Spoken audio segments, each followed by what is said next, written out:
Chapter 15. Lucas. I grabbed Nadine around the waist and tossed her over my shoulder.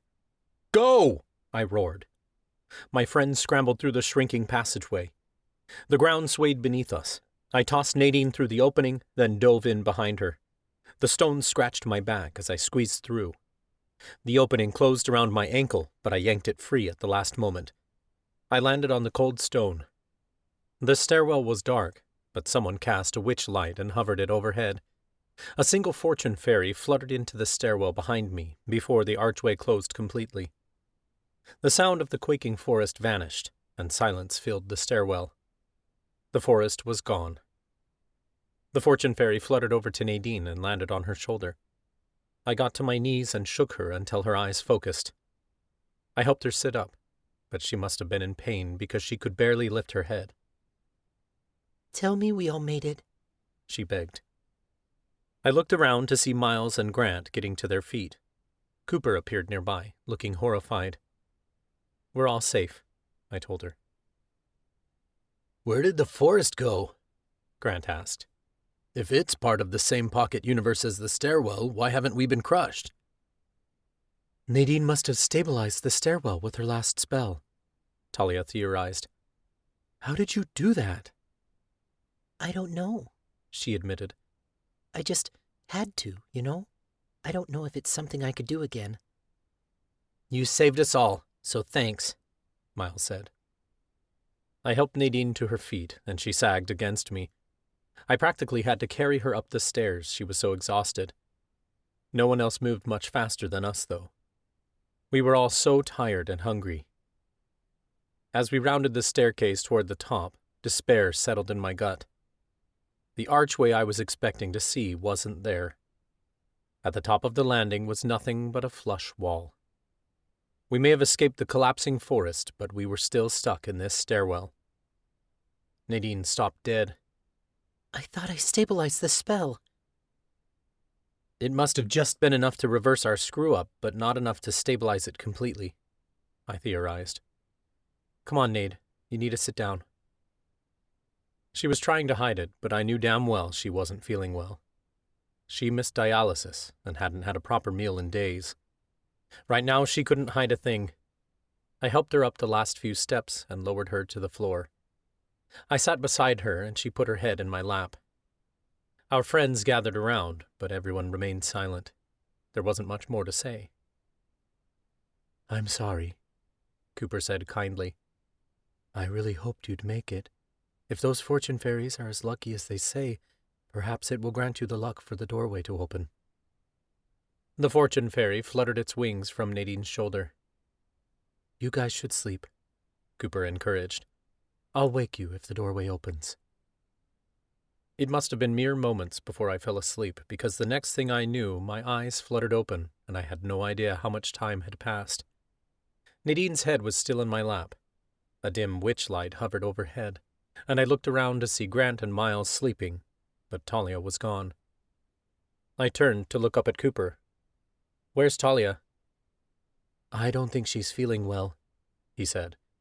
"She keeps going downstairs. Stomachache, I think." That meant 4 of us were sick, and I wasn't doing much better. We'd been saving the last of our food for Grant, and I hadn't eaten in 24 hours.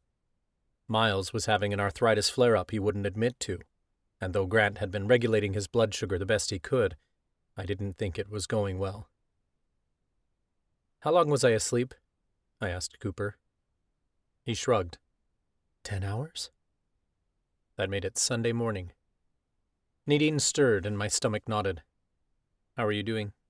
I asked as I stroked her hair. "Weak and nauseous," she said in a strained voice. She was getting worse. She tried to sit up, but I guided her back into my lap. She was too weak. "You're breathing heavily," I pointed out. "It's worse than you're saying." She sighed. We'd agreed to open up to each other more and to let each other help. "I feel like every breath isn't enough. Something's off in my body. Like my blood pressure isn't quite right. My feet are sore, which means I'm retaining water. There's nothing you can do." "I can make you comfortable."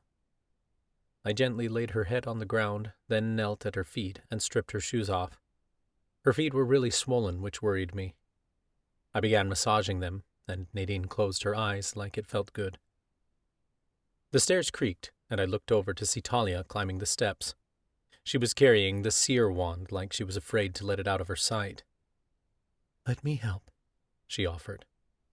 She sat next to Nadine, then scooted over so that Nadine could lay her head in her lap.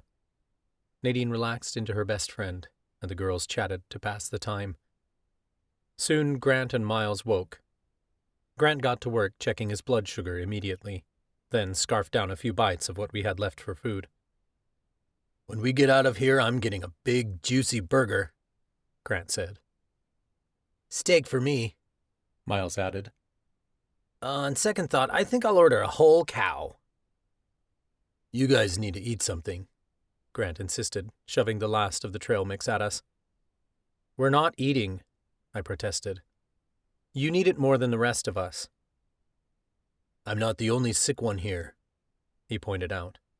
"And even then, you're all going to starve if you don't eat." Grant wouldn't stop insisting, and he made us eat a few handfuls of trail mix. By the time we finished, it was almost gone. We made sure to save the last of it for him, though there were only a few bites left. Hours passed. We were all too tired to say much of anything, but Cooper kept us entertained with stories. I was certain we were going to die down here. As morbid as it was, I couldn't help but think about our deaths. Grant would be the first to go, because his blood sugar would drop to deadly levels. Nadine would be next, because her kidneys couldn't filter out the toxins in her body. The rest of us wouldn't last much longer. We'd starve, like Cooper had. I wondered if anyone would stick around in the stairwell, or if we'd all go with our reapers. I tried to put the thoughts out of my head, but my hope was near non-existent by now. We said we'd risk it all for the seer wand, and we had. No one had spoken in over an hour. Even Cooper had stopped telling stories. I think he could sense that we'd given up hope. I'd put Nadine's shoes back on and watched her drift in and out of consciousness. The fortune fairy fluttered above her, and she opened her eyes to admire it. The insect glowed a pretty blue, then landed in her hair. Talia reached for him and pulled him off her. She placed him on her shoulder, then started smoothing Nadine's hair down. In her other hand, she still clutched the seer wand tightly. "There's an old Miriamic lullaby about fortune fairies," Talia said. "Do you want to hear it?" I thought she was trying to distract us from the hopelessness that had taken over the stairwell. I wanted nothing more than to hear her voice. "I do," Nadine told her. Talia began singing, still stroking Nadine's hair as her soothing melody echoed off the stone. "Deep in the forest they flutter by, like magic lights twinkling in the sky. All you must do is walk on by. You'll have luck when fortune fairies fly." A light began to glow within the stairwell, brighter than the orb above us. It startled me, and I sat up straighter. I gasped when I saw that it was the seer wand. Everyone became immediately alert. Talia's jaw dropped as pink magic swirled around the wand and up her arm. "It's working!" I cried. "Talia, what did you do?" "I don't know," she said, still amazed at the tendrils of magic surrounding her. "Was it luck from the fortune fairy?" Miles asked. Talia must have connected with the wand, I realized. When Grant got the alchemy wand, he had to prove to the cauldron that he would use its treasure for good, but he was proving himself to the wand, too. Talia's song must have convinced it. "Seers have a unique belief about how to contribute to the coven," Miles said. "We believe that we best serve the coven by becoming our best selves and using our hobbies and passions to empower others. Talia used her song to help us feel better and lift our spirits. The wand must have resonated with that." Nadine pushed herself to a sitting position. "This is great. We have enough power to cast the spell now. We can get out of here. Everyone grab hands." Nadine looked tired and weak, but she was determined. She stood on shaky feet, then took my hand on one side, and Grant took my other. His hands were sweaty, and his whole body seemed to quiver. He swayed a little on his feet, and I knew we had to get him something to eat right away. This damn well better work. Talia swished the wand through the air. The end glowed white, like the alchemy wand had when Grant used it. A melodic chord rang through the stairwell, similar to the alchemy wand's song, but different too. Tendrils of magic filled the stairway, so much seer magic that it could easily rival the magic of all 5 casts. It should be enough. It had to be. Magic left my body as I offered my power to Nadine. The seer magic swirled up Talia's wand, across her arm and into Nadine. She began to speak the incantation while she manipulated our magic to her will. "I can feel the space-bending spell," Nadine announced. "The magic's chaotic. I can see why the stairwell blinks in and out of existence. It's like the magic doesn't know which way to flow." I felt the magic in my chest shift. Nadine was taking all the magic she could from each cast and combining it into a single spell. The magic began to spin out of control. Around us, the staircase began to grow stories taller, and stairs appeared out of nowhere. The ground shook beneath us, and the sound of stone grinding on stone filled the air. "Nadine!" Miles cried. "I know," she shouted back. "Hang on." I squeezed her hand, and she drew a deep breath. "I will get us out of here," Nadine affirmed under her breath. The trembling came to a sudden halt, and the magic seemed to settle. The stairs began to shrink back to normal. The outline of an archway appeared before us. "It's working!" I exclaimed. Relief overcame me when I spotted Chloe and our cats on the other side. The long, empty hall beyond her felt so much like home. Chloe stood with her hands pressed to the wall like she was trying to push through to the other side. Tendrils of magic floated out of Nadine's chest, then settled into the walls. The magic stabilized, and Nadine's whole body sagged in relief. I caught her and pulled her into the hallway as quickly as possible. "Thank the goddess!" Chloe cried as the 5 of us came flooding out of the stairwell. Our cats meowed loudly. Miles ran up to her. "You're still here." "Of course I am," Chloe said. "It's only been a few minutes. I was worried sick. I was trying to send my magic through the wall so you could do the spell, but you guys don't look well." "Believe me, we've felt better," Miles said. Right now, I'd never felt more relieved. Talia threw her arms around Grant, and Nadine and I embraced tightly. "I can't believe you did it," Cooper said. "The spell really worked. The stairwell is safe again." I turned to him. "Which means your job is done. You can finally move on." I'd never seen a ghost cry. I didn't even know they could. But the tears of relief on Cooper's face were genuine. A bright light shone through the hall, and I turned to see a portal blooming behind me. I reached out toward Cooper. "Are you ready?" He nodded. I didn't think he could find the words. I guided him down the hall, but Cooper paused. "Thank you, all of you. Use that wand well, okay?" "We will," Talia said, looping her arm around Grant's waist. "I hope to see you all again," Cooper said. "But not too soon, all right?" "Let's hope not," I replied with a laugh. I guided Cooper the last few steps, and his ghost disappeared into the light. "Wow, you guys must have gone through a lot down there," Chloe said. "But you got the wand?" Talia held it up. "We got it." "We'll tell you all about it after we eat," Grant slurred. Everyone stilled in unison. This was bad. "We've got to get him something to eat, now," Miles barked. "His blood sugar's dangerously low." "I'll be fine," Grant started, but he never got a chance to finish. Talia screamed as she tried to catch him, but Grant was practically twice her size. Miles and I ran forward at the same time, but it was already too late. His eyes rolled back the same time his knees buckled. He crashed to the floor, unconscious. I'd never felt my relief turn to horror so quickly. "Chloe, call the infirmary." Chloe scrambled for her phone, while I rolled Grant over to get him in a comfortable, safe position so he could breathe properly. Talia subconjured the wand and choked back a sob. Nadine went to her side to console her. We're getting help. Miles dropped to his knees beside me. Check if he's responsive. Miles shone the flashlight from his phone into Grant's eyes, and I snapped my fingers near his ears. Nothing. He's not responsive, Chloe told the person on the other end of the phone.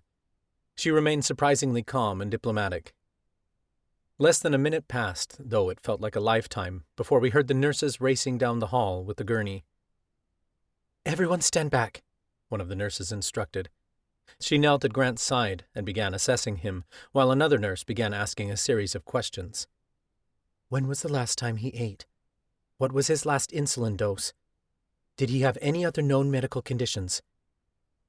Some of it we could answer, some we couldn't. The nurse assessing him took his blood sugar. She looked really worried at the results, though she kept her voice calm. Diabetic coma. He needs a glucagon shot now.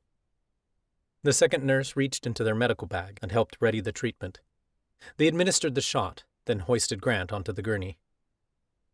We're transporting him to the infirmary, the second nurse said. With treatment, he'll make a full recovery quite quickly. We'll take good care of him. I'm coming with, Miles insisted. I'm family. Me too, Talia said, wiping away her tears. I wasn't interested in letting Grant get carted off to the hospital without me, but he wasn't the only one who needed medical attention. Nadine had dark bags under her eyes, and she moved slowly and deliberately, as if every motion was calculated to not waste energy. I was acutely aware of how much time had passed. It was technically Thursday evening, but we'd been inside the stairwell for 3 nights. Nadine had dialysis Wednesday night, which meant it had been 4 days since her last treatment. She usually went 2 days without it over the weekend, but she couldn't handle much longer than that.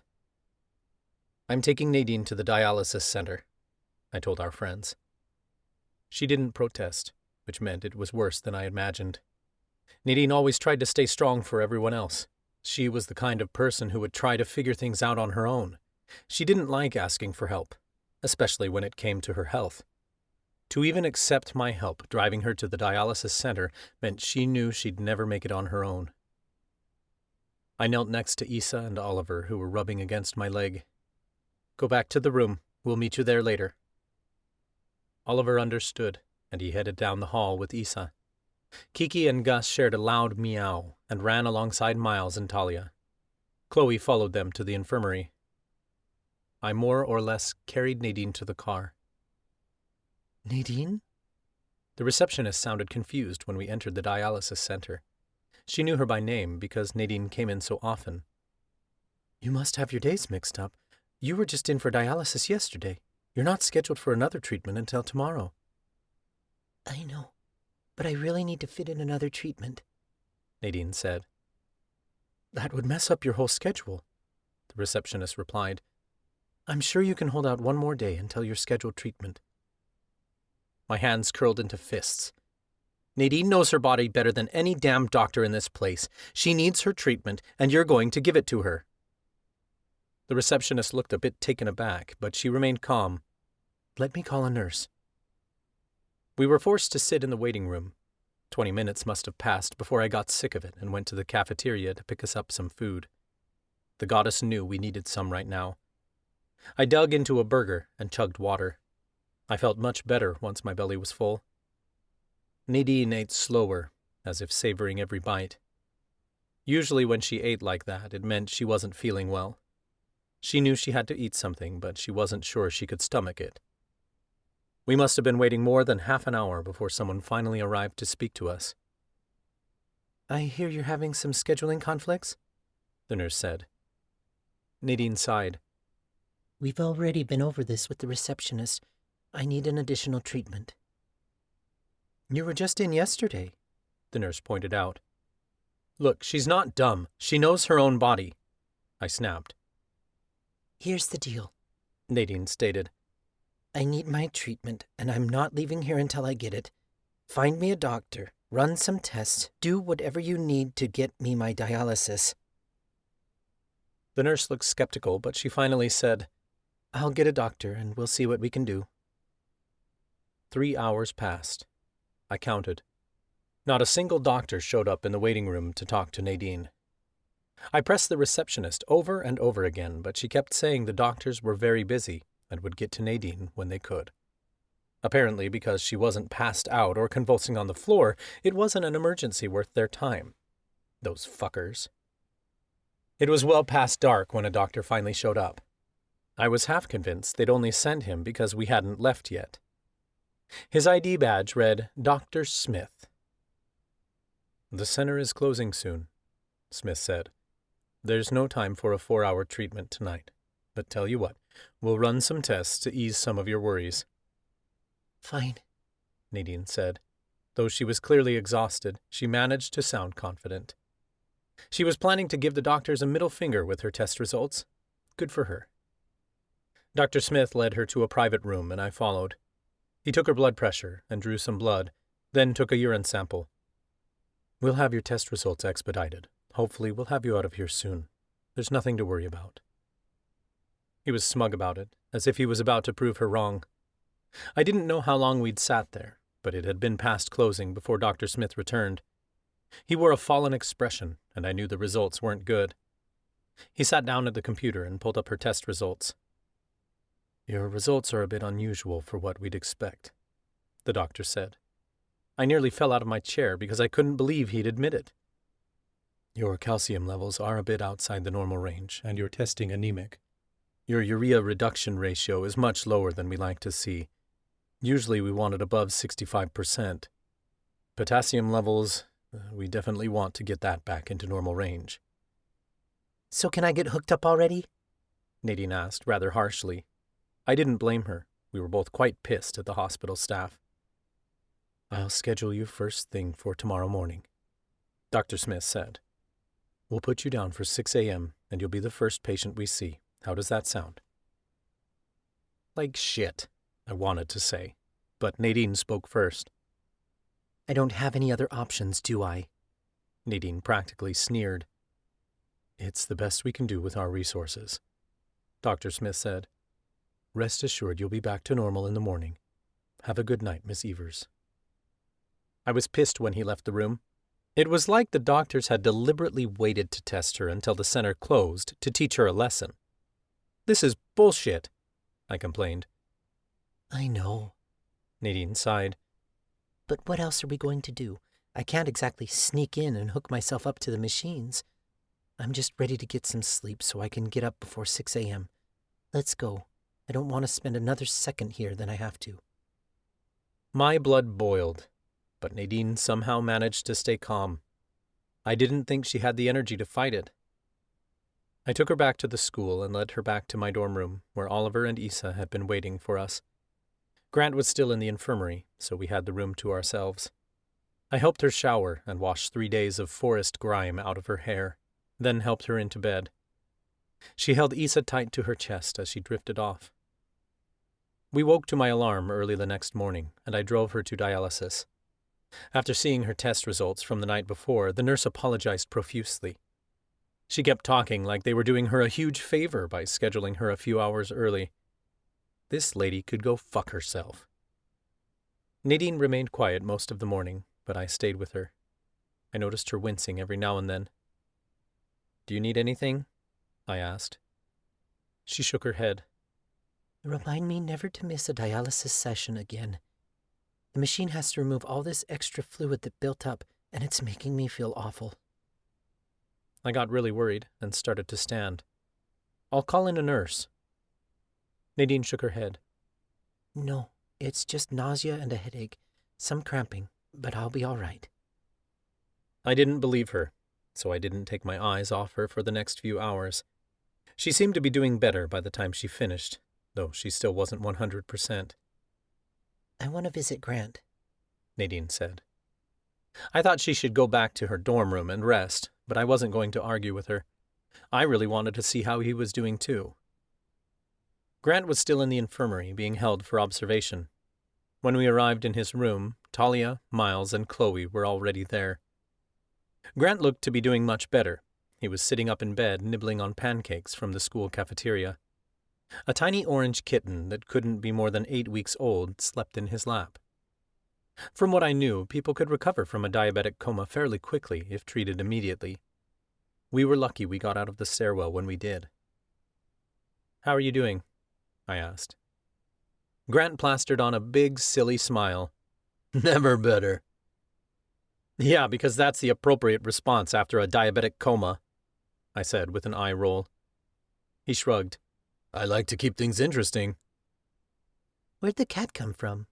Nadine asked, gesturing to the orange kitten.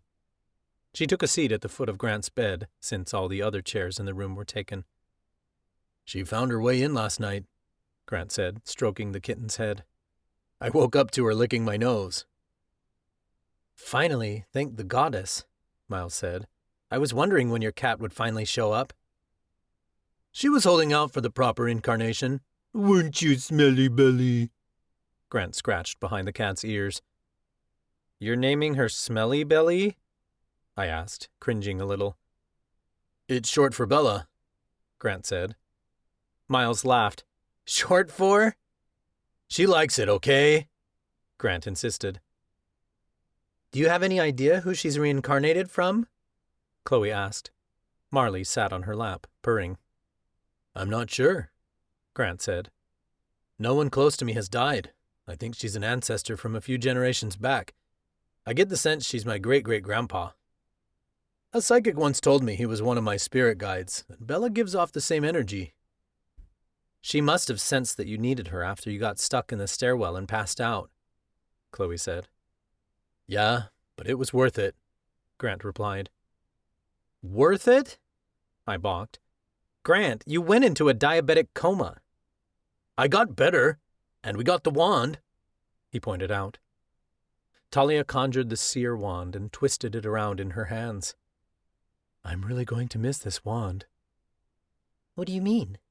Nadine asked. Talia shot her an incredulous look. "You're giving it to the Imperium Council, of course." No! Nadine protested. They already have one wand, and I'm not handing them another. "But you have to," Talia argued. "You need your transplant." "That is the only way the priestesses will allow it to happen," Chloe added in agreement. I handed over the alchemy wand to pardon all of you. Nadine reminded them. We've already failed to obtain one wand. I'm not giving this one up. "We'll find a way to get it back," Chloe insisted. Unless they continue to manipulate me, Nadine said. They already know I'll hand over a wand for my friends. If I give them this, they can use anything against me. This wand belongs to the coven, and it's selfish to use it for my own gain. "It's selfish of the priestesses to use it against you to get what they want," Chloe protested. "You need a kidney, and we're not settling for anything less." "Chloe's right," I stated. I wouldn't admit it out loud, but I was being selfish. I couldn't watch Nadine struggle for her dialysis again. Witnessing Nadine deteriorate after missing only one treatment was enough to convince me to trade in the wand, regardless of the consequences. "The way the doctors treated you last night is unacceptable," I stated. "The doctors are in control of your health, and I don't trust them one bit. What's worse, the priestesses could influence your doctors. They've already done it once by delaying your transplant. They could withhold dialysis again at any point, and you know the priestesses will make them if they're desperate enough. You might only survive a week without treatment. The priestesses can take the seer wand, but without all 5, they have nothing. This transplant would buy us time to get them back." Nadine chewed at her lower lip. She knew I was right, but she didn't want to admit it. "We decided this when you handed over the alchemy wand," I reminded her. "You were supposed to use it to get your transplant. You've already made the noble decision once by giving up that bargain in exchange for your friends. Please, Nade, do this for yourself this time." I'll get the transplant after we find the other wands, Nadine suggested. We'll restore the coven's magic, and the priestesses won't be able to control me anymore. "We may not have time for that," I insisted. "The priestesses have already shown us what kind of power and influence they have over the healthcare system. If they decide to withhold your dialysis, it's over. This is the right choice." "It's my wand," Talia cut in. "It chose me, which means I can do whatever I want with it. I want you to use it to get your transplant. If you don't turn it into the priestesses, I will. All right, Nadine said, though she didn't sound too happy about it. She wanted to make the noble decision. I understood that. But she needed this transplant. We had no other options. Talia placed the seer wand in Nadine's hand. Go get your kidney. But the demon, Nadine started. We'll figure out the rest once you've recovered, Talia pressed. Nadine hesitated. Lucas, will you come with me? She didn't have to ask me twice. Nadine didn't say much as we left the school and drove to the Imperium headquarters. I could tell she was still contemplating the implications of handing over the seer wand. I hoped she'd go through with it. We entered the building, and Nadine slowed halfway up the stairs, until she came to a complete stop on the landing. She fidgeted, and I could tell she was nervous. I placed a gentle hand on her shoulder. Take all the time you need. Nadine pulled the seer wand from her cloak. She spun it around in her hands, never taking her eyes off it. Are you sure this is the right thing to do? Absolutely, I stated. There wasn't a future I'd accept where Nadine didn't get her transplant. We could keep fighting, wait out the priestesses, or find another doctor, but that would take time we didn't have. I know you want to do what you think is right, but please consider that this is the right thing to do. I know it probably is, she said. After all, how many times have people told me that you can't pour from an empty cup? I know I'll be able to serve the coven better if I gain control over my health and my life again. To get rid of this threat the priestesses have over my head. But I just can't help but worry that it won't fix everything. Of course it won't, I said. But I know you'll keep fighting. This is just one battle of many, but it's a battle we're going to win. A hint of a smile touched her lips. Thank you for being here, Lucas. Always, I promised, before pulling her into a hug. We heard the door to the Imperium headquarters open. Nadine quickly shoved the seer wand back into her cloak. You're taking too long, Lillian sneered, her voice carrying down the stairwell. I'm getting impatient, and rest assured I won't make the same mistake twice. A man chuckled, and my blood ran cold at the sound. Professor Leto.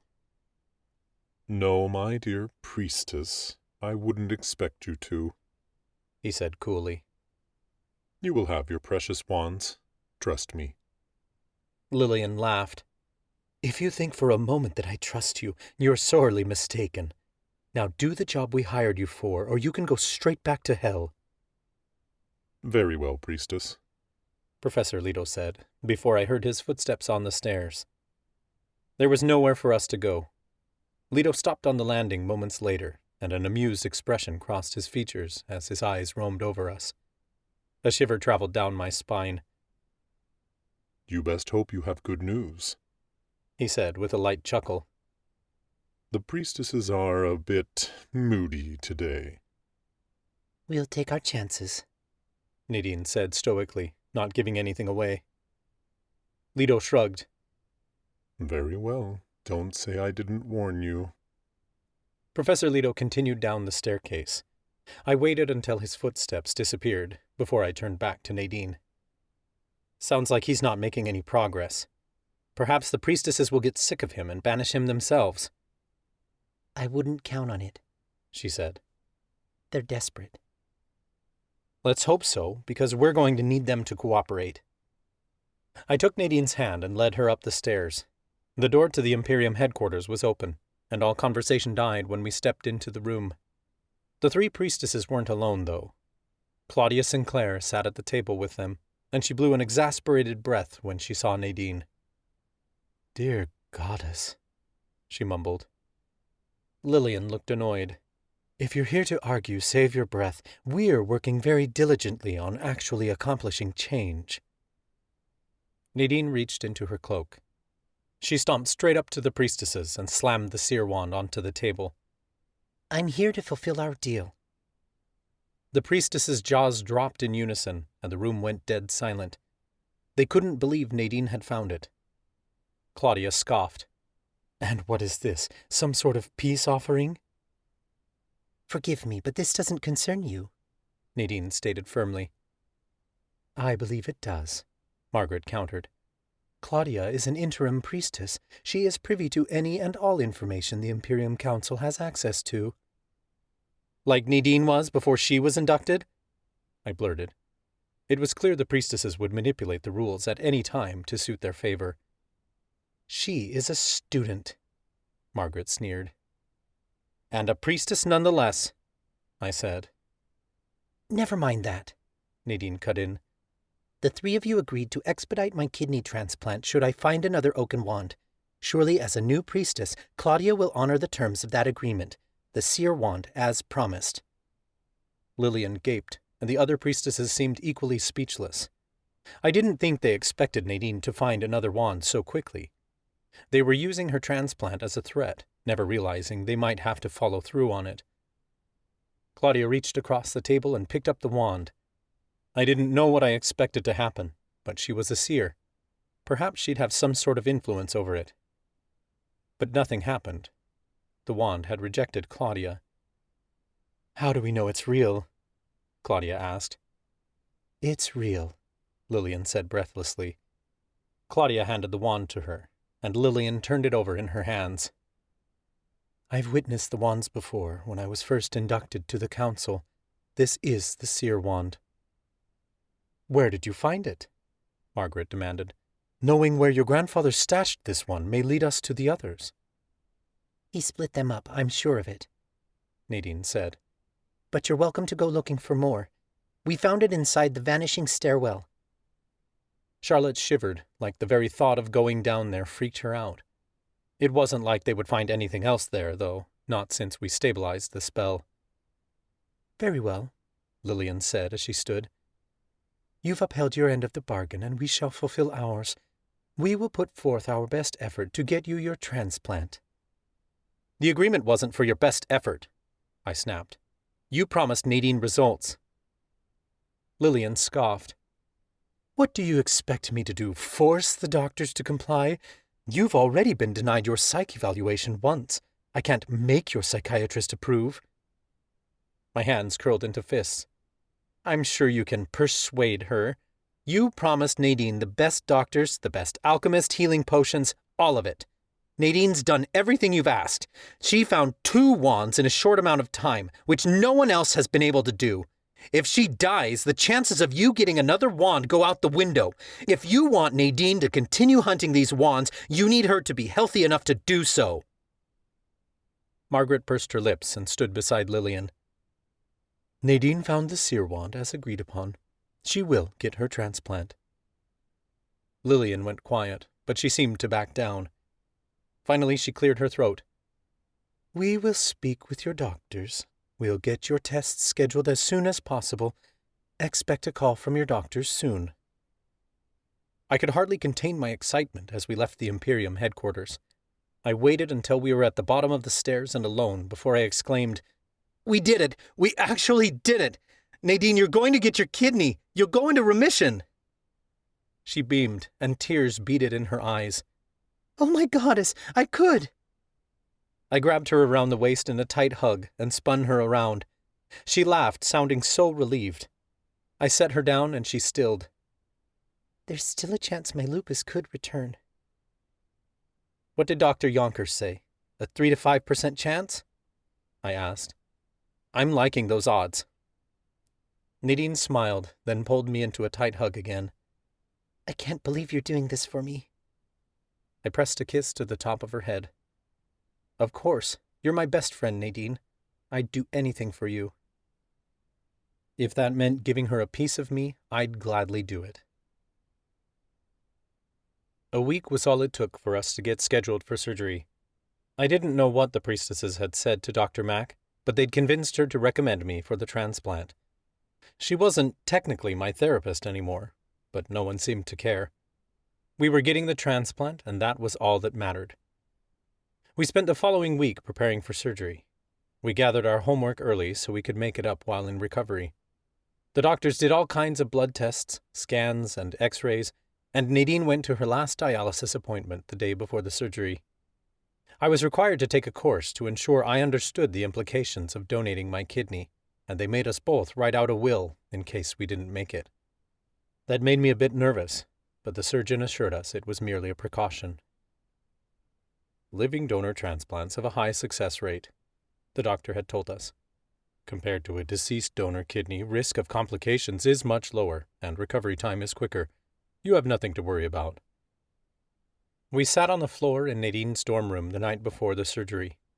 Grant, Talia, and Mandy had joined us for a game of Clue. The last thing I wanted was for Nadine to feel worried or scared about the procedure, so I figured we could make it into a celebration. I was elated this was finally happening. We couldn't stop laughing at Grant. He kept tossing popcorn in the air and trying to catch it in his mouth. Most kernels ended up across the room. "I've got it this time," Grant insisted. "Check this out." He tossed another kernel, and it bounced off his cheek and flew across the game board. It landed down Mandy's dress. We all bust a gut laughing. I hadn't felt this at ease in a long time. "Wow, nice shot," Mandy said, reaching into her dress and popping the kernel into her mouth. "You guys are making a mess." Talia was on her knees behind Nadine, braiding her hair. I thought it was a nice gesture, so Nadine wouldn't have to worry about it in the morning before surgery. I reached into a bag of chips and shoved a handful in my mouth. Crumbs fell onto the floor. "Me?" Grant balked. "Lucas is being a slob." "I have to stuff my face," I teased. "Doc says I can't eat after midnight." He's right, Nadine said with a full mouth. She was eating some of the pad thai I'd brought over, and she had noodles hanging out of her mouth. Doctor's orders. Your turn, Lucas. I rolled the dice and moved across the game board. I can't believe this is happening, Mandy exclaimed. I mean, part of Lucas is going to be inside Nadine. It's crazy, isn't it? I shrugged. I've been inside her before. Never this deep, though. I'll never know how I managed to keep a straight face when I said it, but my friends roared in laughter. Hey, no one will ever beat your record for how deep you've been inside a girl, Nadine cracked. And you'll never beat your own record again, Talia laughed. Deeper, Lucas, Grant mocked in a high-pitched voice. He could barely get it out between his deep belly laughs. It holds a whole new meaning. Was that supposed to be me? Nadine asked with a smirk. It's more like this. Deeper, Lucas, you fucking animal. Mandy howled, and tears started leaking out of my eyes from laughter. I'm gentle with her, I promise, I insisted. Sometimes, Nadine added. We couldn't stop laughing, and the sex jokes lasted another hour. It was midnight by the time we decided to call it a night. We can't eat anymore, so what's the point? Nadine joked. I'm not ready for bed, Grant complained. Maybe we can move this party into another room, Talia said lowly, with a wiggle of her eyebrows. We all heard that, Mandy shouted from near the door as she gathered her things. I don't care, Talia laughed. If you guys want to go back to our room, I'll stay here with Nadine, I offered. The truth was there was no place I'd rather be. Our twin-sized beds weren't really big enough for two people, but I sort of preferred it that way. I loved sleeping close to Nadine. Keep us updated, Talia said. Let us know when you're both out of surgery. We will, Nadine promised. Our friends left us alone in Nadine's room, and we got changed and ready for bed. We snuggled in close to one another, and Oliver and Isa curled up at our feet. Thank you for this wonderful night, Lucas, Nadine whispered blissfully. I curled my arms even tighter around her. Of course, I just want to make you happy. I hope that's not why you're giving me your kidney. You know I've always been happy with you, right? Even when I was sick. The transplant isn't going to change that. It's only going to change my body. I know that, I said. But I wasn't sure I did know until she said it. I knew she loved me, but it was a whole other feeling knowing she was happy with me. It made my heart sing, and I fell into a deep, peaceful slumber. I woke up the next morning feeling incredible.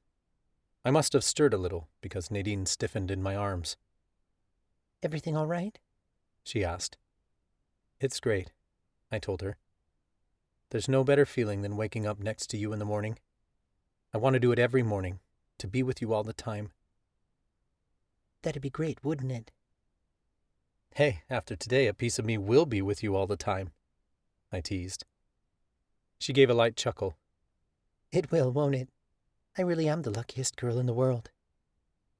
Nadine propped herself upright and planted a kiss on my lips. It was light at first, but neither of us wanted it to stop. I wrapped a hand around her neck and drew her closer. She pressed her lips against mine harder, and I pulled her on top of me. Nadine's tongue slid inside my mouth, while my hands roamed over her perfect ass. I forced myself to draw away. This isn't great for my blood pressure. Nadine snickered. No, the doctors wouldn't be too pleased about that, would they? We should probably stop before things get too out of hand, I suggested. I didn't know how I managed, because all I wanted was to take her right here, right now. Technically, the doctor didn't say anything about this kind of activity, Nadine pointed out. but you're probably right, just to be safe. I rolled Nadine over again and got out of bed. My whole body seemed to buzz with energy, and I couldn't tell if I was excited or nervous. It had to be a bit of both. Call me crazy, because I was thrilled to be giving up one of my kidneys for her. Maybe it was selfish, because it made me feel like the hero, but I wanted nothing more than to help her. We got ready and headed to the hospital together. They led us into a room with 2 beds, and the doctors came in and went over the procedure one more time. We'll take Lucas into surgery first. We'll make 2 holes in your abdomen, which we'll insert cameras into to inspect the kidney. If all looks well, we'll make another incision for the surgical probe to cut out the donor kidney. We'll isolate it and cut the blood vessels, and we'll take the kidney out of an incision in your belly button. This procedure will take about 40 minutes. By then, Nadine will be prepped for surgery, and will place the new kidney into her body through the abdomen. It will sit lower than your other kidneys, and attach to blood vessels near your leg. Your old kidneys will remain in the body, but the new kidney will take over function. Are you absolutely certain you want to go through with this? Once the procedure begins, there's no turning back. I reached over my bedside and took Nadine's hand. Tears brimmed in her eyes when she looked at me, but she wore a big smile that made my heart flip in my chest. I smiled back and said, I've never been more sure of anything.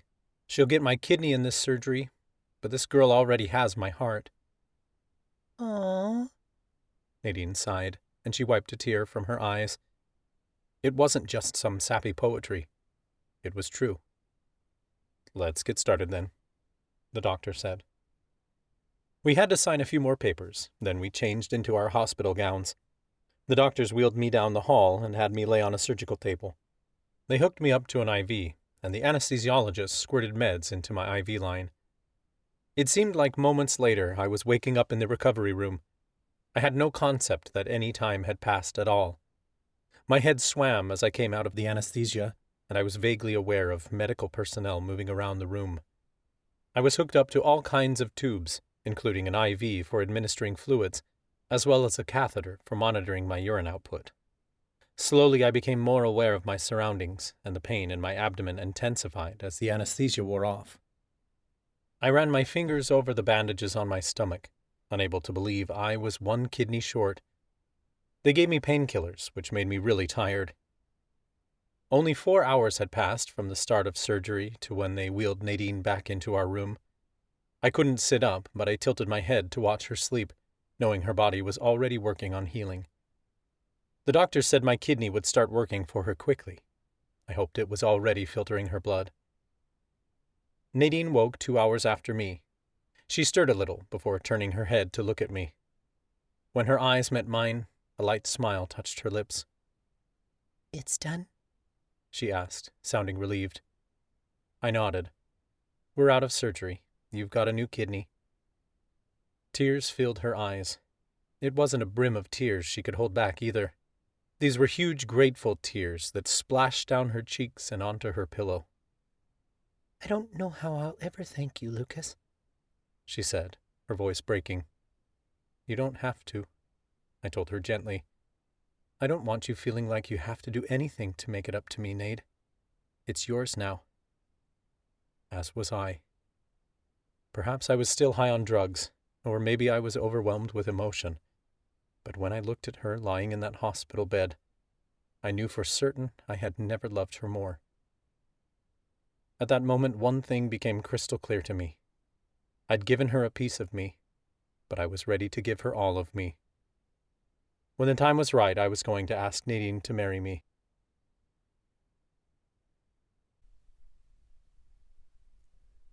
Chapter 16.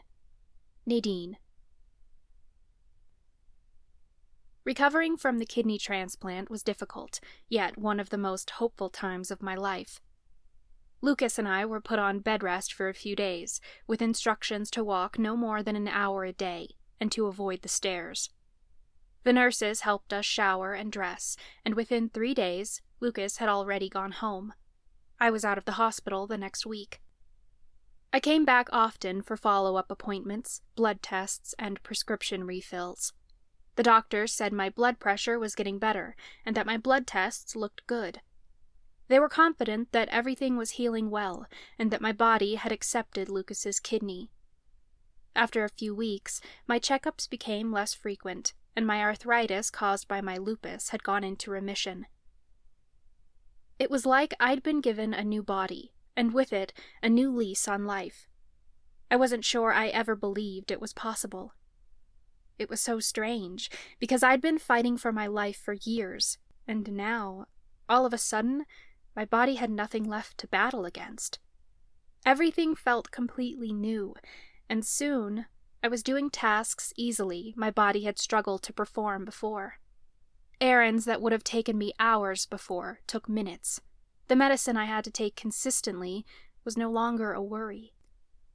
I wasn't sure how I felt about it all. I was thrilled to be better, sure, and I couldn't be more thankful that I had come out alive at the end of all of this. But now that I'd gone into remission, it felt like I was missing a part of who I was. The only thing I could do was use my newfound health to help other sick people as much as possible. The Miriamic messenger had requested an interview about the transplant. Lucas and I had agreed, only because we knew they'd write about us regardless. They made the whole thing into a piece about the priestesses and how noble they were for advocating for my health. At least they'd painted Lucas in a good light, which was more than I'd hoped for. The snow had begun to melt as we entered the first week in April. Our friends had continued investigating the wands and vanquishing demons, but the transplant had delayed our research by weeks. Professor Leto hadn't killed again, thankfully, but that didn't mean he wasn't going to, soon. The coven's shield hadn't met since the transplant. I don't think anyone wanted to bother Lucas and me while we were recovering. I was finally able to sleep through the night, until I was roused from my sleep by the sound of my phone. Issa stirred as I rolled over and checked my screen. My stomach instantly dropped. It was the council. I answered, and Priestess Margaret spoke hastily. "Nadine, we have business to attend to. You're to come to the Imperium headquarters immediately." "It's the middle of the night," I groaned. "This is urgent," she pressed. Talia stirred from across the room. "Is everything all right?" "It's the council," I told her. "If that's your boyfriend, tell him to stay home," Margaret said. "This is an Imperium Council matter alone. We will discuss it when you arrive." Margaret didn't let me get a word in before she hung up on me. My heart hammered as I got out of bed and threw some clothes on. Whatever this was must be super important if they wanted my help with it. Priestess Margaret had almost sounded scared. Were people revolting? I wouldn't put it past them. The priestesses had been downright evil with the changes they'd been implementing, all in the name of improving the coven. They'd shut down 2 nursing homes, insisting there was enough room at the others. It was an attempt to save money, but really, all it had done was forced our elderly to live in closer quarters. They caught illnesses quicker than ever before, and for many of them, their last days were spent in bed, trying to get over a cold. The priestesses had shut down all funding for public parks and had cut funds to the utilities and water departments. They'd approved the funds to build a new community center, but they were sourcing all their lumber from out of state because it was cheaper, instead of hiring the main lumber company in the Miriamic coven. I argued that would take money out of the coven, and they'd actually lose money through taxes. The priestesses didn't see it that way, and just kept arguing about how much money they'd save doing it their way. I pulled my cloak tightly around me and hurried to my car. Issa followed closely. The other priestesses were already at the Imperium headquarters when I arrived, but they weren't seated at their meeting table like normal. Instead, they were all standing. Margaret paced around the room, looking frantic. "This has to work! It's our only option!" Margaret insisted. "The Fae must know they can't get away with this!" I felt all the blood drain from my face. "What's going on?" Lillian pursed her lips. She wore a permanent expression of dissatisfaction, but this was worse. Claudia had her hands on her hips, and Charlotte crossed her arms. They tried to hide it, but everyone looked very scared. I could tell something was seriously wrong. "Take a seat," Margaret said. "We have much to discuss." My guts twisted as I sat around the table with them. What could possibly make them so scared? Was it possible the Fae had launched some sort of attack? Had the priestesses discovered information that pointed to the Fae as the culprits of the waning? There were so many possibilities. I tried to calm myself until I knew what was truly going on. Margaret's voice shook as she spoke. "Here's what we know. A Miriamic family visited Paris this week for a baking competition their daughter had entered. As you know, France is not far from Malovia. The family went missing yesterday, and our spies were unable to locate them until it was too late. Several hours ago, the Fae King, Elijah Zelodia, hung the family in the main square of the capital city in a very public execution." My whole body froze. "Kenneth Farlane's dead?" I could see her sweet face in my mind. I'd only met her a few times. She worked at the cafe on campus and made the most beautiful cupcakes. I remembered her talking about how excited she was for the baking competition. I didn't understand how the Fae could do this. I'd met a group of Fae outside the boundaries of Octavia Falls last semester. They'd been so kind to us, and we helped them. How could their society be so ruthless? Margaret nodded, and her voice filled with anger. "Kenna, as well as her parents, Alden and Romina Farlane, were kidnapped and hanged by the Fae. Their crime? Belonging to the Miriamic coven." She pointed a remote at the TV above the fireplace, and a recording played across the screen. A large crowd gathered in a town square much bigger than ours. In the center of the square stood a gallows, and 3 people were already standing there with nooses around their necks. They were surrounded by dozens of guards, as if these witches were dangerous criminals. I knew Kenna. She wouldn't hurt a fly. My stomach hollowed as I witnessed tears stream down Kenna's face. A man stepped in front of them and began reading off a scroll. "Alden, Romina, and Kenna Farlane, you have been judged. By order of the king, you have been sentenced to death for the crime of having witch blood. Your sentence will be carried out immediately." Kenna's whole body shook. "We were just taking a vacation to Paris. We weren't anywhere near Malovia." "Silence!" the Fae man screamed. "There is nothing that can save you now, abomination." Romina somehow remained calm for her daughter, despite the noose around her neck. "It's all right, Kenna. We'll be in Alora soon enough." "Mother Miriam! Goddess!" Kenna sobbed. "Help!" I flinched away from the screen, but it was too late. The Fae pulled a lever, and Kenna's voice was silenced by the noose. Their necks snapped all at once, and their feet dangled above the ground. This had happened hours ago, but it felt like I was witnessing it in real time. A gaping hole opened in my chest, and I felt the loss permeate my body. Issa curled into my arms, like she couldn't watch it either. Claudia slammed her fist down on the table. "This is an act of war! We must retaliate immediately!" "With what troops?" Lillian demanded. "Please, Claudia, use your head." "We have the magic to beat them," Claudia argued. "Without the Oaken Wands or more curse breakers, we cannot stand up to the Fae," Charlotte cut in. "I'm afraid I agree," Margaret said. "The power of their monarchy has recently shifted, and we've already lost our opportunity to form alliances with the winners of the King's Contest." "What's the King's Contest?" I asked. "It's a Fae tradition," Margaret explained. "When it is time to pass the monarchy down, the Fae hold a deadly competition in which eligible couples battle for the crown. The winners this time are young and impulsive. Elijah Zelodia and his mate, Gabriella Ciar, are ruthless leaders with no experience or understanding on how to run a nation. Coven spies report they are growing an army, despite political upheaval in their own nation. Their numbers are greater than ours. There are enough Fae to cover an entire European nation. Our town may be large, but we're no country. If we retaliate, we will surely doom our people." "We can't sit around and do nothing," Claudia protested. "We won't," Margaret insisted.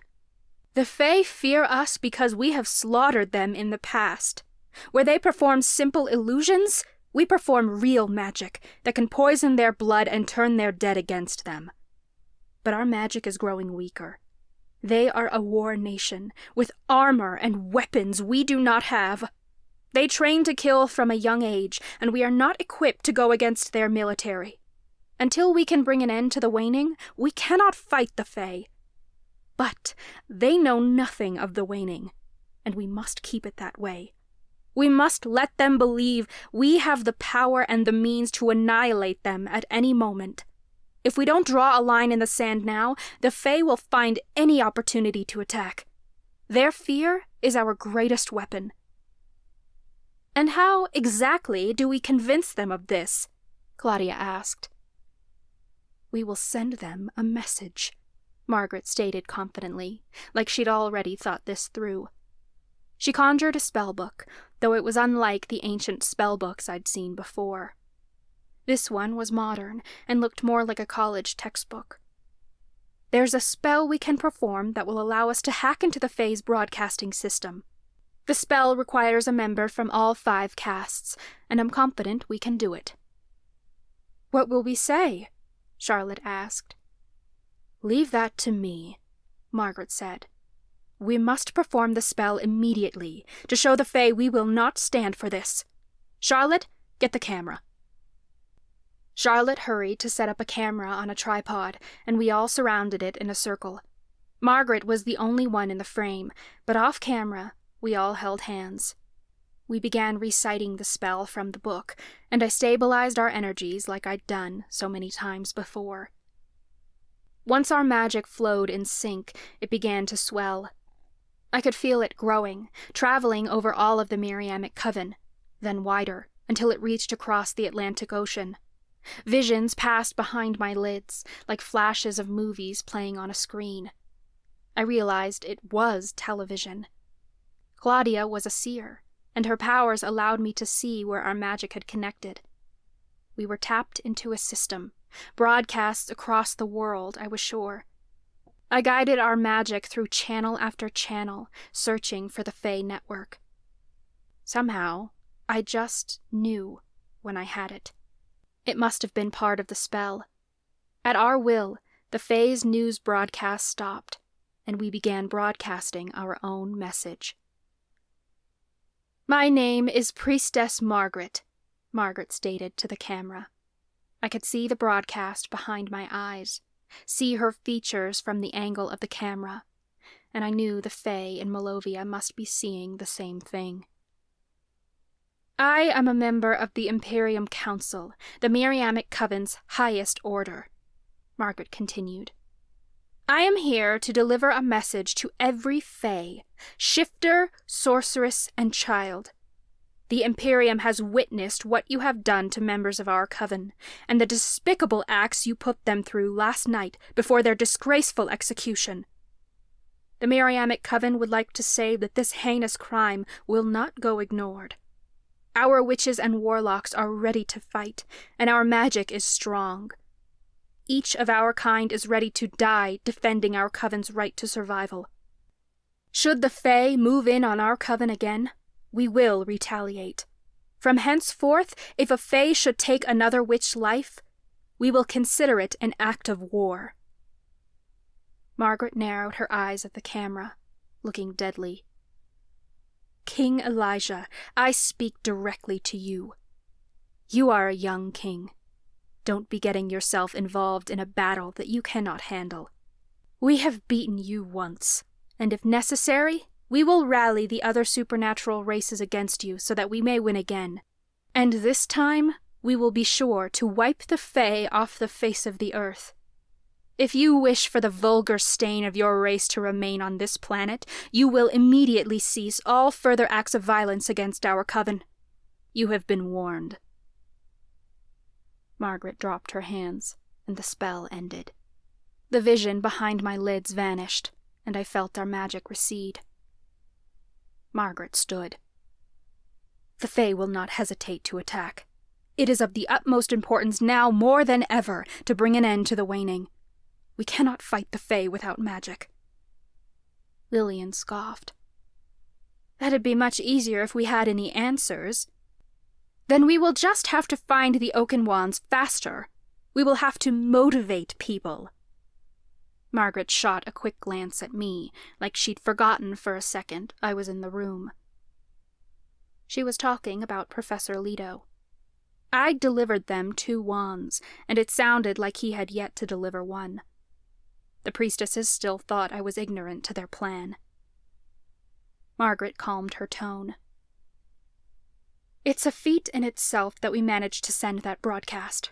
We must fix this before the Fae force us to send another. I trust no one will speak of the incident outside these quarters. The coven has a right to know, I argued. Kenna and her parents deserve a memorial, and people need to know if they're in danger. What good will it do? Margaret snapped. We don't have the means to fight a war. Telling them the truth will only incite a panic.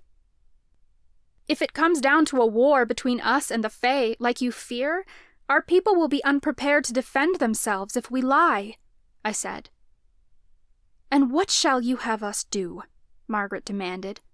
Admit we can't defend them? We are the Imperium Council. We are supposed to be as powerful as witches come, and we can't even fight off the king of the Fae. I refuse to admit our weakness. For the first time, the woman actually sent chills down my spine. She was scared of the Fae, and that made her even more dangerous than she already was. If I may, Priestess Lillian cut in, perhaps Nadine is right. Had hell frozen over? Priestess Lillian had never agreed with me. The coven should know what we're up against, Lillian stated. We must gather support and build our own army. In the meantime, we will hold off the Fae until we are strong enough to fulfill our threats. Hours passed as we discussed our options, but it all came down to finding the Oaken Wands and restoring our power. I left the Imperium headquarters at sunrise, still trying to wrap my head around the fact that Kenna was gone. I didn't know her well, but she'd gone to school with us. I couldn't get the image of her body dangling from the gallows out of my head. It was devastating that she'd never return. I turned down the road to the school, and the scene ahead of me stole my attention. A group had gathered near the main gate's entrance, and I heard people screaming. Storm clouds had rolled in overhead, and in the dimming light, I could just barely make out something hanging from the archway above the main gate.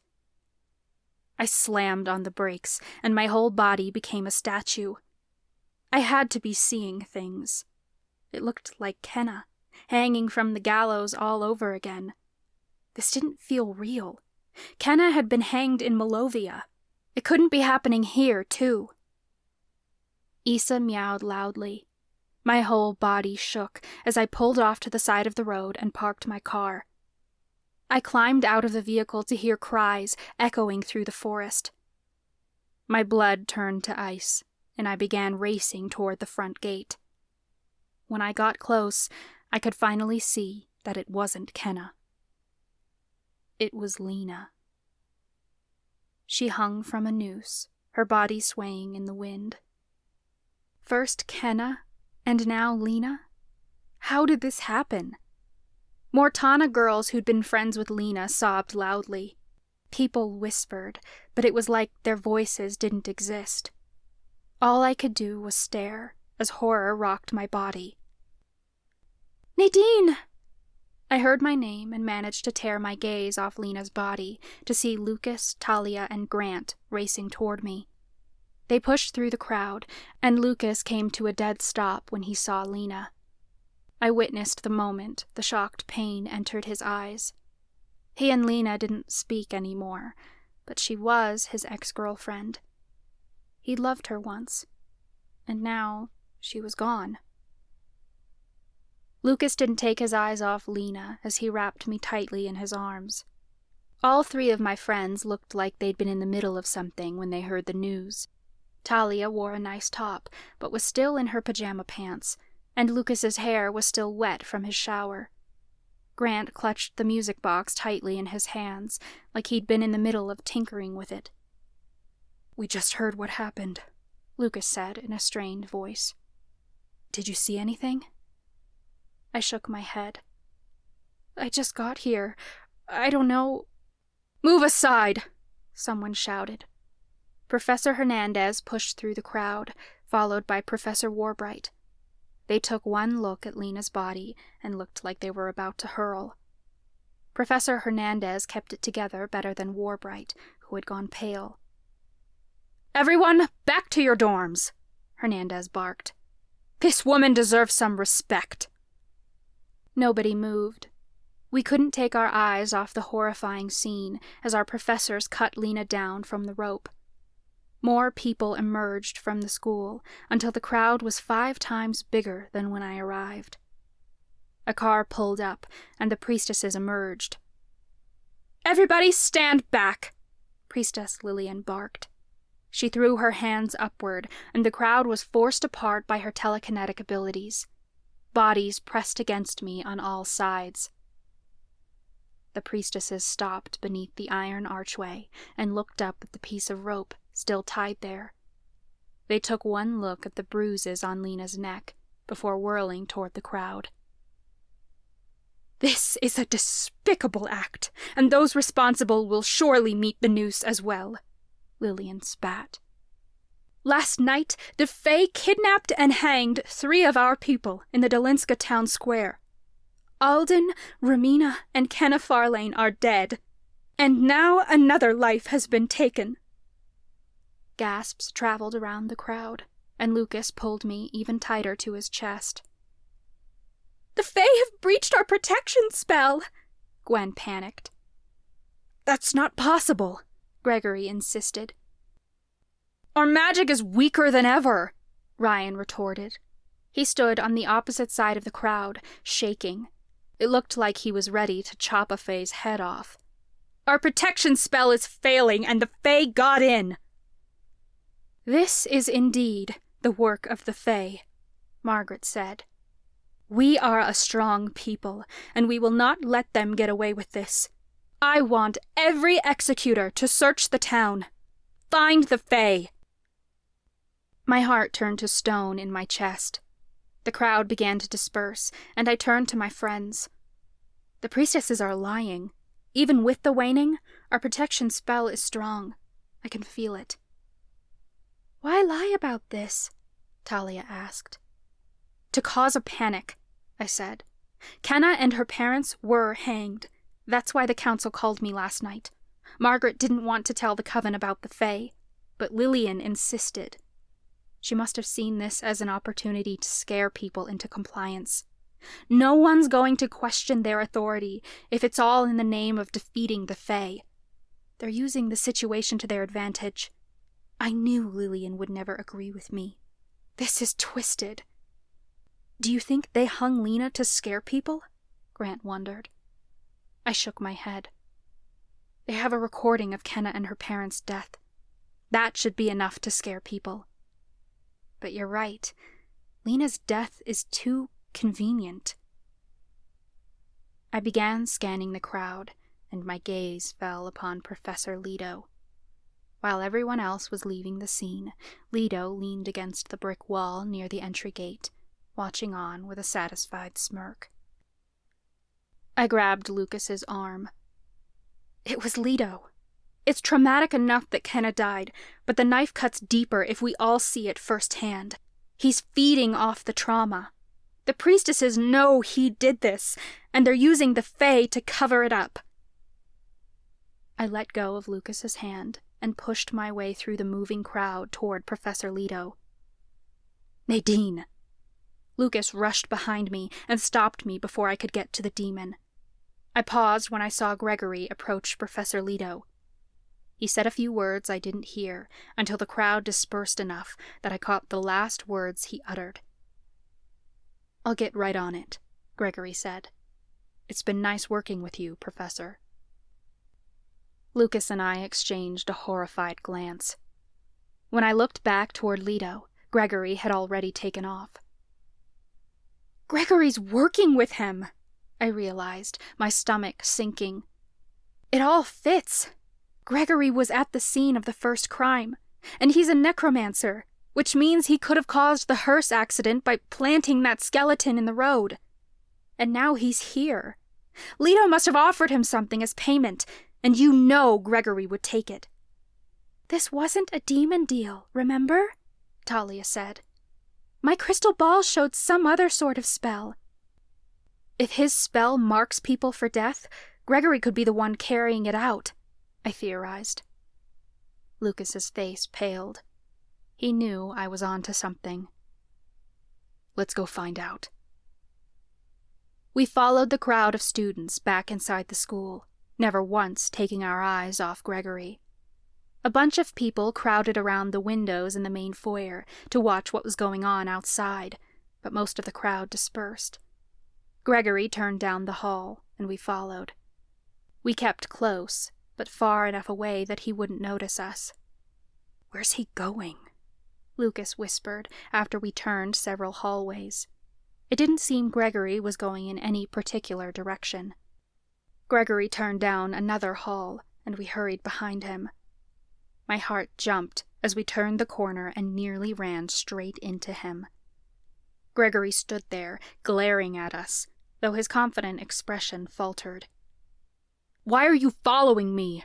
he demanded, but Lucas grabbed him by the collar to cut him off. He shoved him against the wall. "You're working for Professor Leto, aren't you?" Gregory flinched away. "Yes." I was surprised he admitted it so easily. "You're working for him willingly?" "What's it to you?" Gregory snapped. "People are dying," Lucas sneered, slamming him against the wall again. "You're going to tell us everything." "Everything?" Gregory squeaked. "If you don't want to be the next one hanging from a noose, you'll talk," Lucas threatened. He conjured a high-powered battle orb and held it close to Gregory's face. Gregory trembled, looking like he was about to piss his pants. "How are you involved in the deaths?" "I'm sorry," Gregory cried. "I never meant for anyone to die. First, it was my Nan when I was 6. I didn't mean to leave those toy cars at the top of the stairs. I never told anyone that's why she tripped and broke her neck. It screwed me up, and I've spent every day of my life regretting it. Then I was in the hospital for my heart condition, and the boy next to me went into surgery and never came out. I think I cursed him or something. I didn't mean to." And when I went in for my asthma meds, the doctor just keeled over right there. They said it was a heart attack, but I think death follows me wherever I go. It's gotta be why I'm Mortana. Maybe I'm a necromancer, because all my life I've been desperate to raise the dead. I didn't think anyone would die when I started dealing nightshade, but they did, and I'm sorry. Why'd you start working for Professor Leto? Lucas demanded. What did he offer you? A recommendation letter, that's all, Gregory insisted. You're killing people for a fucking recommendation letter? Lucas erupted. Killing people? Gregory asked. No, of course not. You think these deaths have something to do with my internship with Professor Leto? My friends and I exchanged a quick glance. Your internship? I asked. All I do is paperwork. Goddess, I'm not killing anyone. Gregory shoved Lucas off of him. Maybe I am cursed. Death follows me wherever I go. But I'm no murderer. Prove it, Grant sneered. He got up in Gregory's face and pointed a finger at him. You were there when Professor Perez died. So were a lot of people, Gregory spat. Someone planted a fake reaper in front of the hearse when it crashed. You're a necromancer, Grant accused. So is half my cast. Will you get that thing away from me? Gregory shrank back as Grant got even closer. He trembled at the sight of the music box in Grant's hands. Grant hesitated. What, this? He held up the music box, and Gregory winced.